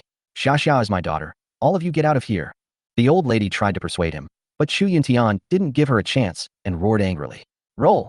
The old lady's face turned ashen with anger. She uttered 3 good s, then cursed him with exasperation. Xu Yuntian, you unfilial descendant. After she finished speaking, she turned her gaze to Chu Xia. He gave a sinister smile. Didn't you claim to be a filial daughter? Your father gave up the Chu group for you, and now he's almost dead. Is this your idea of filial piety? Chu Xia shuddered violently, her face turning deathly pale. She looked at Xu Yuntian, then at Uncle Da, and finally her gaze fell on the limbs. The images in the bag were still in her mind. Xia Tian's teeth, limbs. This was Xia Tian's. If she repeatedly refused, would her father's teeth and limbs also be cut off? Thinking about this, Chu Xia shivered violently. Xiaxia. Zhao Yulian immediately knelt down in front of Chu Xia, tears streaming down her face, her voice trembling as she pleaded. Xiaxia, you should marry him. If you don't marry, we will all die. No one will help us. The bodyguards will be gone, the Chu family will be gone, and the Xia Tian you like will be gone too. He can't even protect himself, let alone protect you. Can you really bear to see your parents die? Chu Xia's mind was buzzing, and 2 lines of tears streamed down her face. Xu Yuntian, who was standing next to her, slapped Zhao Yulian across the face and angrily said, How can you be a mother if you marry your daughter off to someone like that? I'll beat you to death. Zhao Yulian sobbed and cried out. What else can we do? Not marrying young master Zhao Qi is tantamount to death. Do you want to watch Xiaxia die? In an instant, Xu Yuntian's raised hand froze in midair, and the anger in his eyes gradually disappeared, turning into despair. Dad, Xu Xia spoke slowly, her voice unusually calm. Stop fighting. I'll marry him. Chapter 103 Kneeling and Apologizing. No, Xiaxia, you can't. Before Xu Yuntian could finish speaking, Zhao Yulian grabbed the teapot from the coffee table and smashed it hard on his head, causing blood to gush out immediately. Zhao Yulian glared at him and cursed. Xiaxia has already agreed. What right do you have to disagree? If you disagree, will you protect Xiaxia or me? You piece of trash. Bright red blood flowed down Xu Yuntian's forehead. His eyes were cloudy. He was dizzy, and all he could hear was Zhao Yulian's seductive voice. Mr. Da, Xiaxia has agreed to marry Mr. Zhao Qi. From now on, the Zhao family and the Chu family are relatives. Let me first offer you a cup of tea. Zhao Yulian, like a dog, personally poured Uncle Da a cup of tea. Uncle Da was very satisfied with her performance. After taking a sip of the tea, he stood up and said to Chu Xia, Go to the hospital now and apologize to the young master. No matter what method you use, you must obtain the young master's forgiveness. With red eyes, Chu Xia wiped the blood from Xu Yuntian's forehead, her voice thick with emotion. I've already agreed to marry Zhao Qi. Why should I apologize? Rest assured, I'll deliver it to your door myself first thing tomorrow morning. Snap. As soon as he finished speaking, Uncle Da slapped Zhao Yulian across the face, but his eyes were fixed on Chu Xia. Raising an eyebrow, I asked a question. What did you say? Not going to apologize? Zhao Yulian was stunned by the slap. Covering her face, she turned to Chu Xia and pleaded, Xia, please apologize. I'm begging you. Chu Xia's face was pale, and her whole body was trembling. She gritted her teeth. He said coldly, I did nothing wrong. Why should I apologize? Snap. Another slap landed on Zhao Yulian's face, and Chu Xia simply turned her head away. Hee. Uncle Da sneered, slowly got up and walked step by step to Xu Yuntian. He grabbed Xu Yuntian's hair and slapped him hard across the face. After slapping him, he looked at Chu Xia. Should we apologize? Chu Xia hadn't even had a chance to answer. Snap. Another slap landed. Chu Xia completely broke down, tears streaming down her face. and screamed frantically with her eyes closed. I'll go. I'll go. I'll go. I'll go apologize to young Master Zhao Qi. I'll kneel down and beg him to stop hitting my father. Please stop hitting him. I'll go apologize, okay?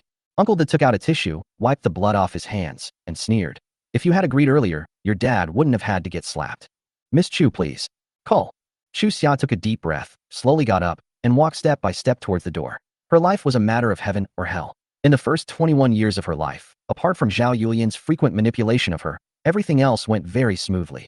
A kind father, lovely sisters, and easy studies. With music and movies, she also found her passion just a month ago. I'm about to become a star, a professional singer. All the good things have come to an end. From now on, she will marry Zhao Qi, a man she doesn't like, and Zhao Qi is petty and has a strong desire for control. After marriage, he will not allow Chu Xia to go out to work and will turn her into a caged bird and a breeding machine. From childhood, she hated her grandmother for favoring boys over girls and treating women as mere breeding machines. Now, she's going to become a baby-making machine too. On the way from home to the hospital, her heart was filled with despair. Even, several times, she thought about opening the car door and jumping out, only to be run over by traffic. But if she could just die, what would happen to her father? The Zhao family will not let dad off the hook. For her father's sake and for her sister's sake, she had no choice but to endure it. Knock, knock, knock.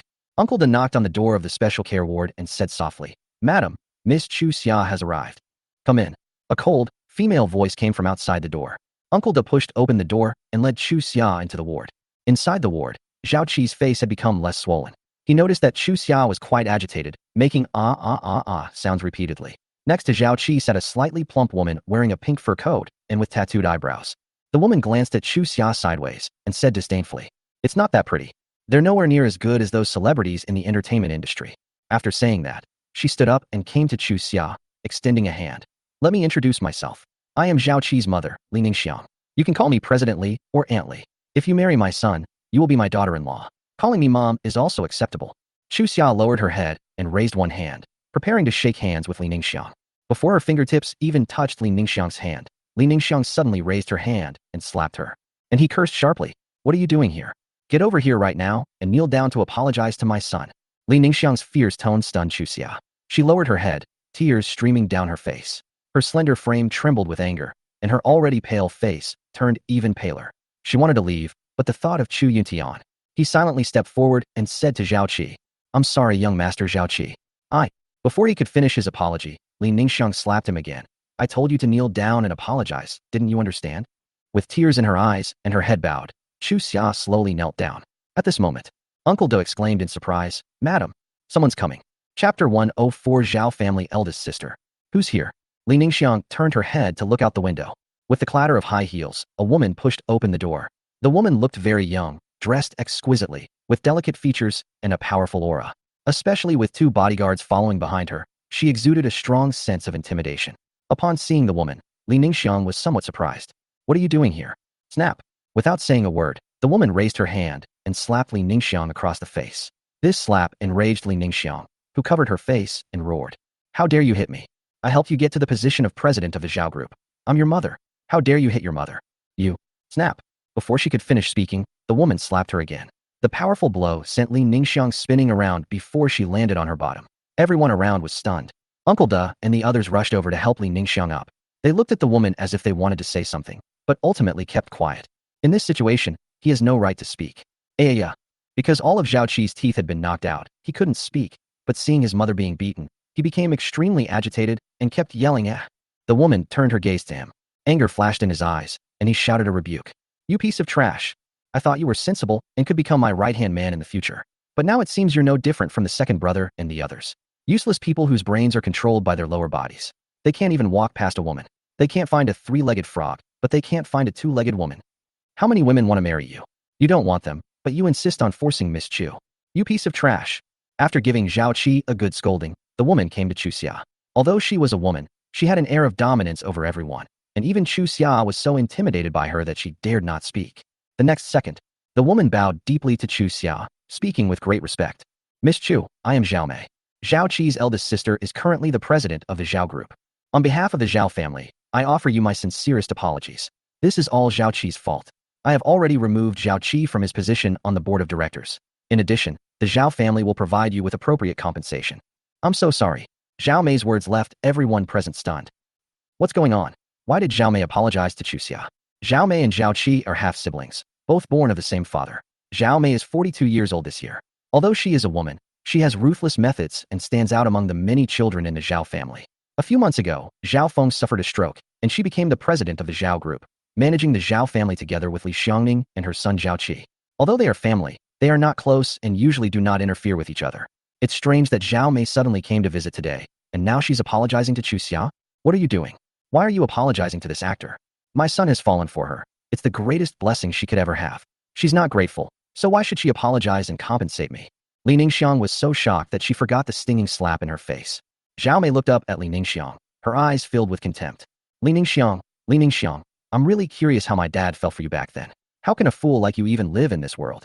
Without the Zhao family's support, what is your son? If dad hadn't donated 100 million to Harvard back then, he wouldn't have been able to study at Harvard. And all those achievements of his were bought with money. Do you really think we don't know? Zhao Mei's words left Li Ningxiang speechless. She's right. Back then, Zhao Qi's grades were far from enough to get into Harvard. It was only after Li Ningxiang begged and pleaded that she donated 100 million yuan to Harvard, which made Zhao Qi eligible to study there. However, his abilities were too weak, and he couldn't pass the Harvard exams at all. Every grade he got was bought with money by Li Ningxiang. To make Zhao Qi a top student, at least 2 billion yuan was spent in total. The mother and son got their wish. Zhao Qi graduated from Harvard, becoming the most educated child in the Zhao family. But only Li Ningxiang, Zhao Qi, and Zhao Feng knew about this. No one else knew. How did Zhao Mei find out? Surprised? If you don't want people to know, then don't do it in the first place. The family has known about buying the degree for a long time. Everyone doesn't expose you usually because they're giving the Li family face.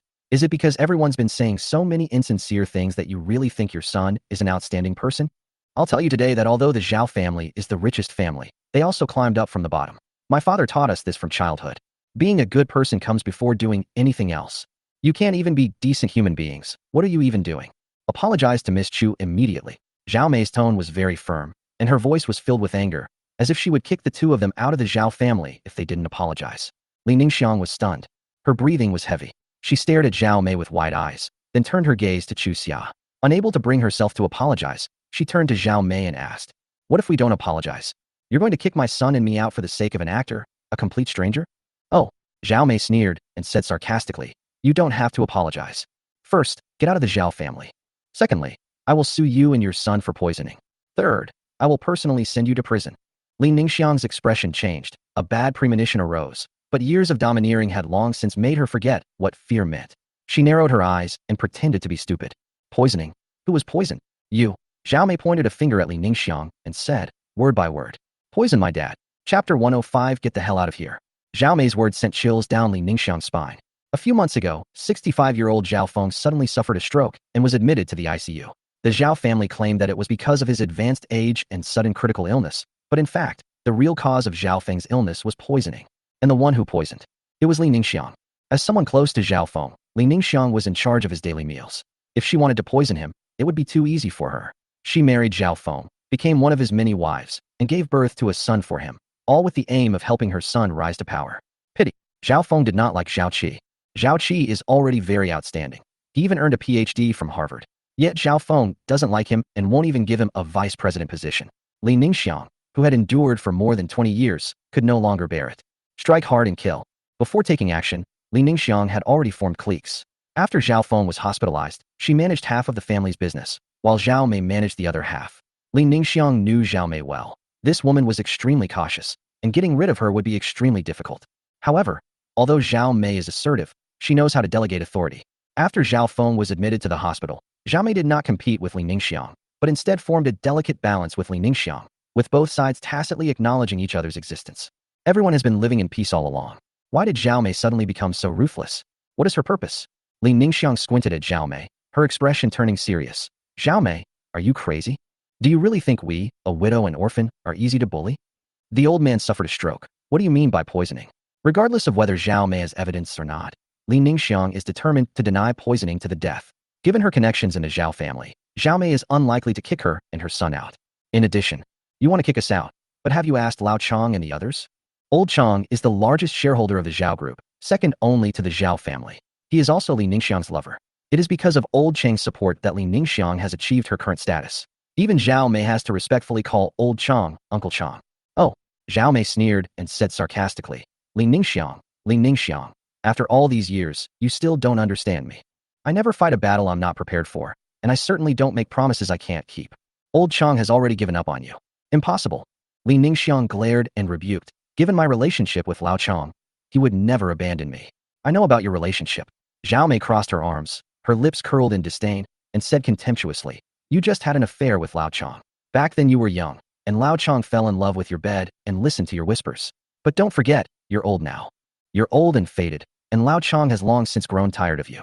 A few months ago, Lao Chang married a recent college graduate, and he's forgotten about you, his old flame, now that he has a new love. Moreover, Lao Chang is a businessman. He would abandon anyone when it comes to profit. Li Ningxiang heard two keywords. Give up the benefits. She shook her head frantically, refusing to believe it. Impossible. Old Chang will not let me go. Yes, I am old, but I am still a member of the Li family in Beijing. Even if it's for his own benefit, he cannot abandon me. Why should he abandon me? Zhao Mei rolled her eyes. Why did he give up on you? Go ask him. Why are you asking me? After saying that, she winked at Chu Xia with a fawning look. Miss Chu, this is all the fault of our Zhao family. Don't worry, the Zhao family will definitely compensate you. Now, I'll deal with this mother and child first to vent your anger. Throughout the entire process, Chu Xia was completely bewildered. She had no idea what was happening or who this woman in front of her was. Li Ningxiang called her Zhao Mei, the legendary eldest daughter of the Zhao family who had never married and was known for her competitiveness. She was also her fourth sister's idol.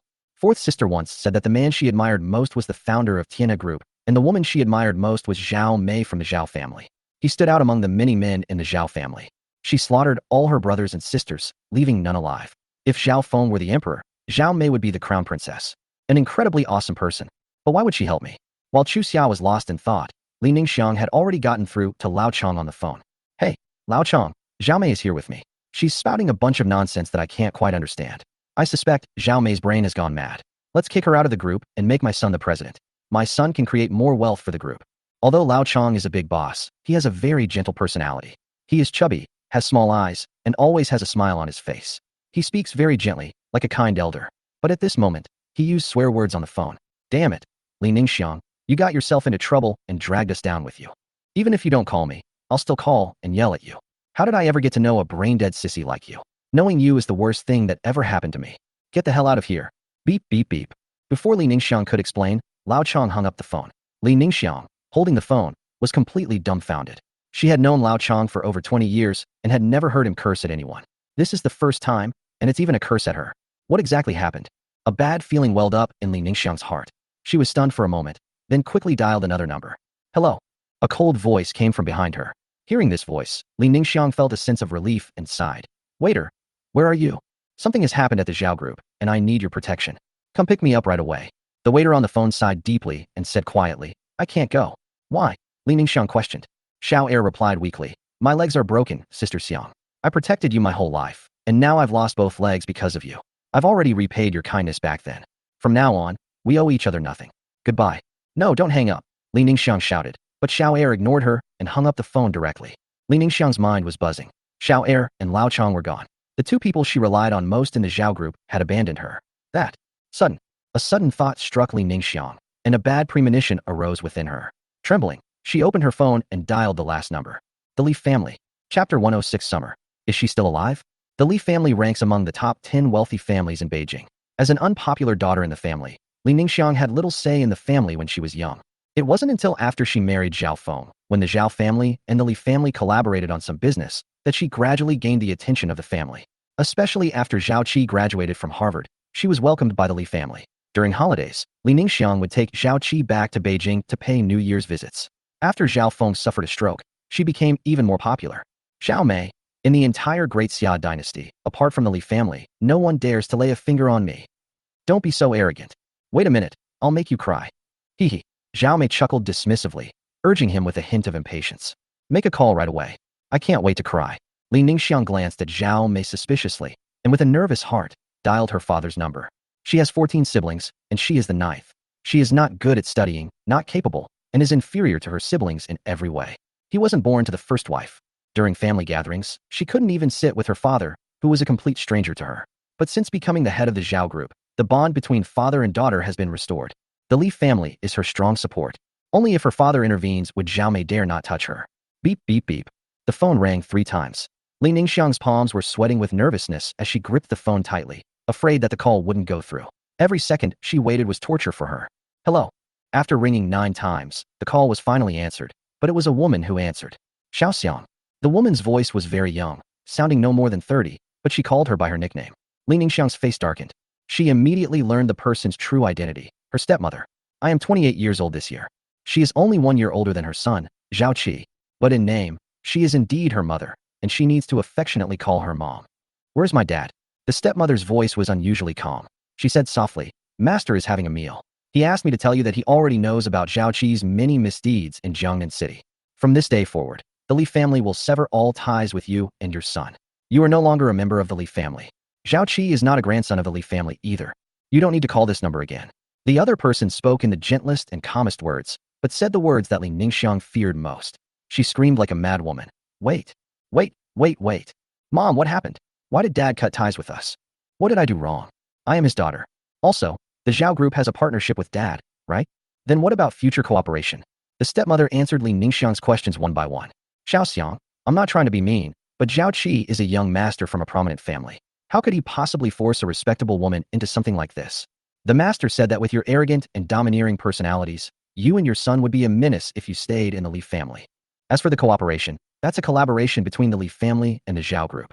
What does it have to do with you, Xiao Xiang? All right, that's enough.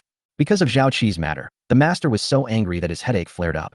If I hadn't stopped him, he would have sent people to Jiangnan City to kill Zhao Qi. You and your son should take care of yourselves. Beep. This time, the call ended abruptly before Li Ningxiang could speak.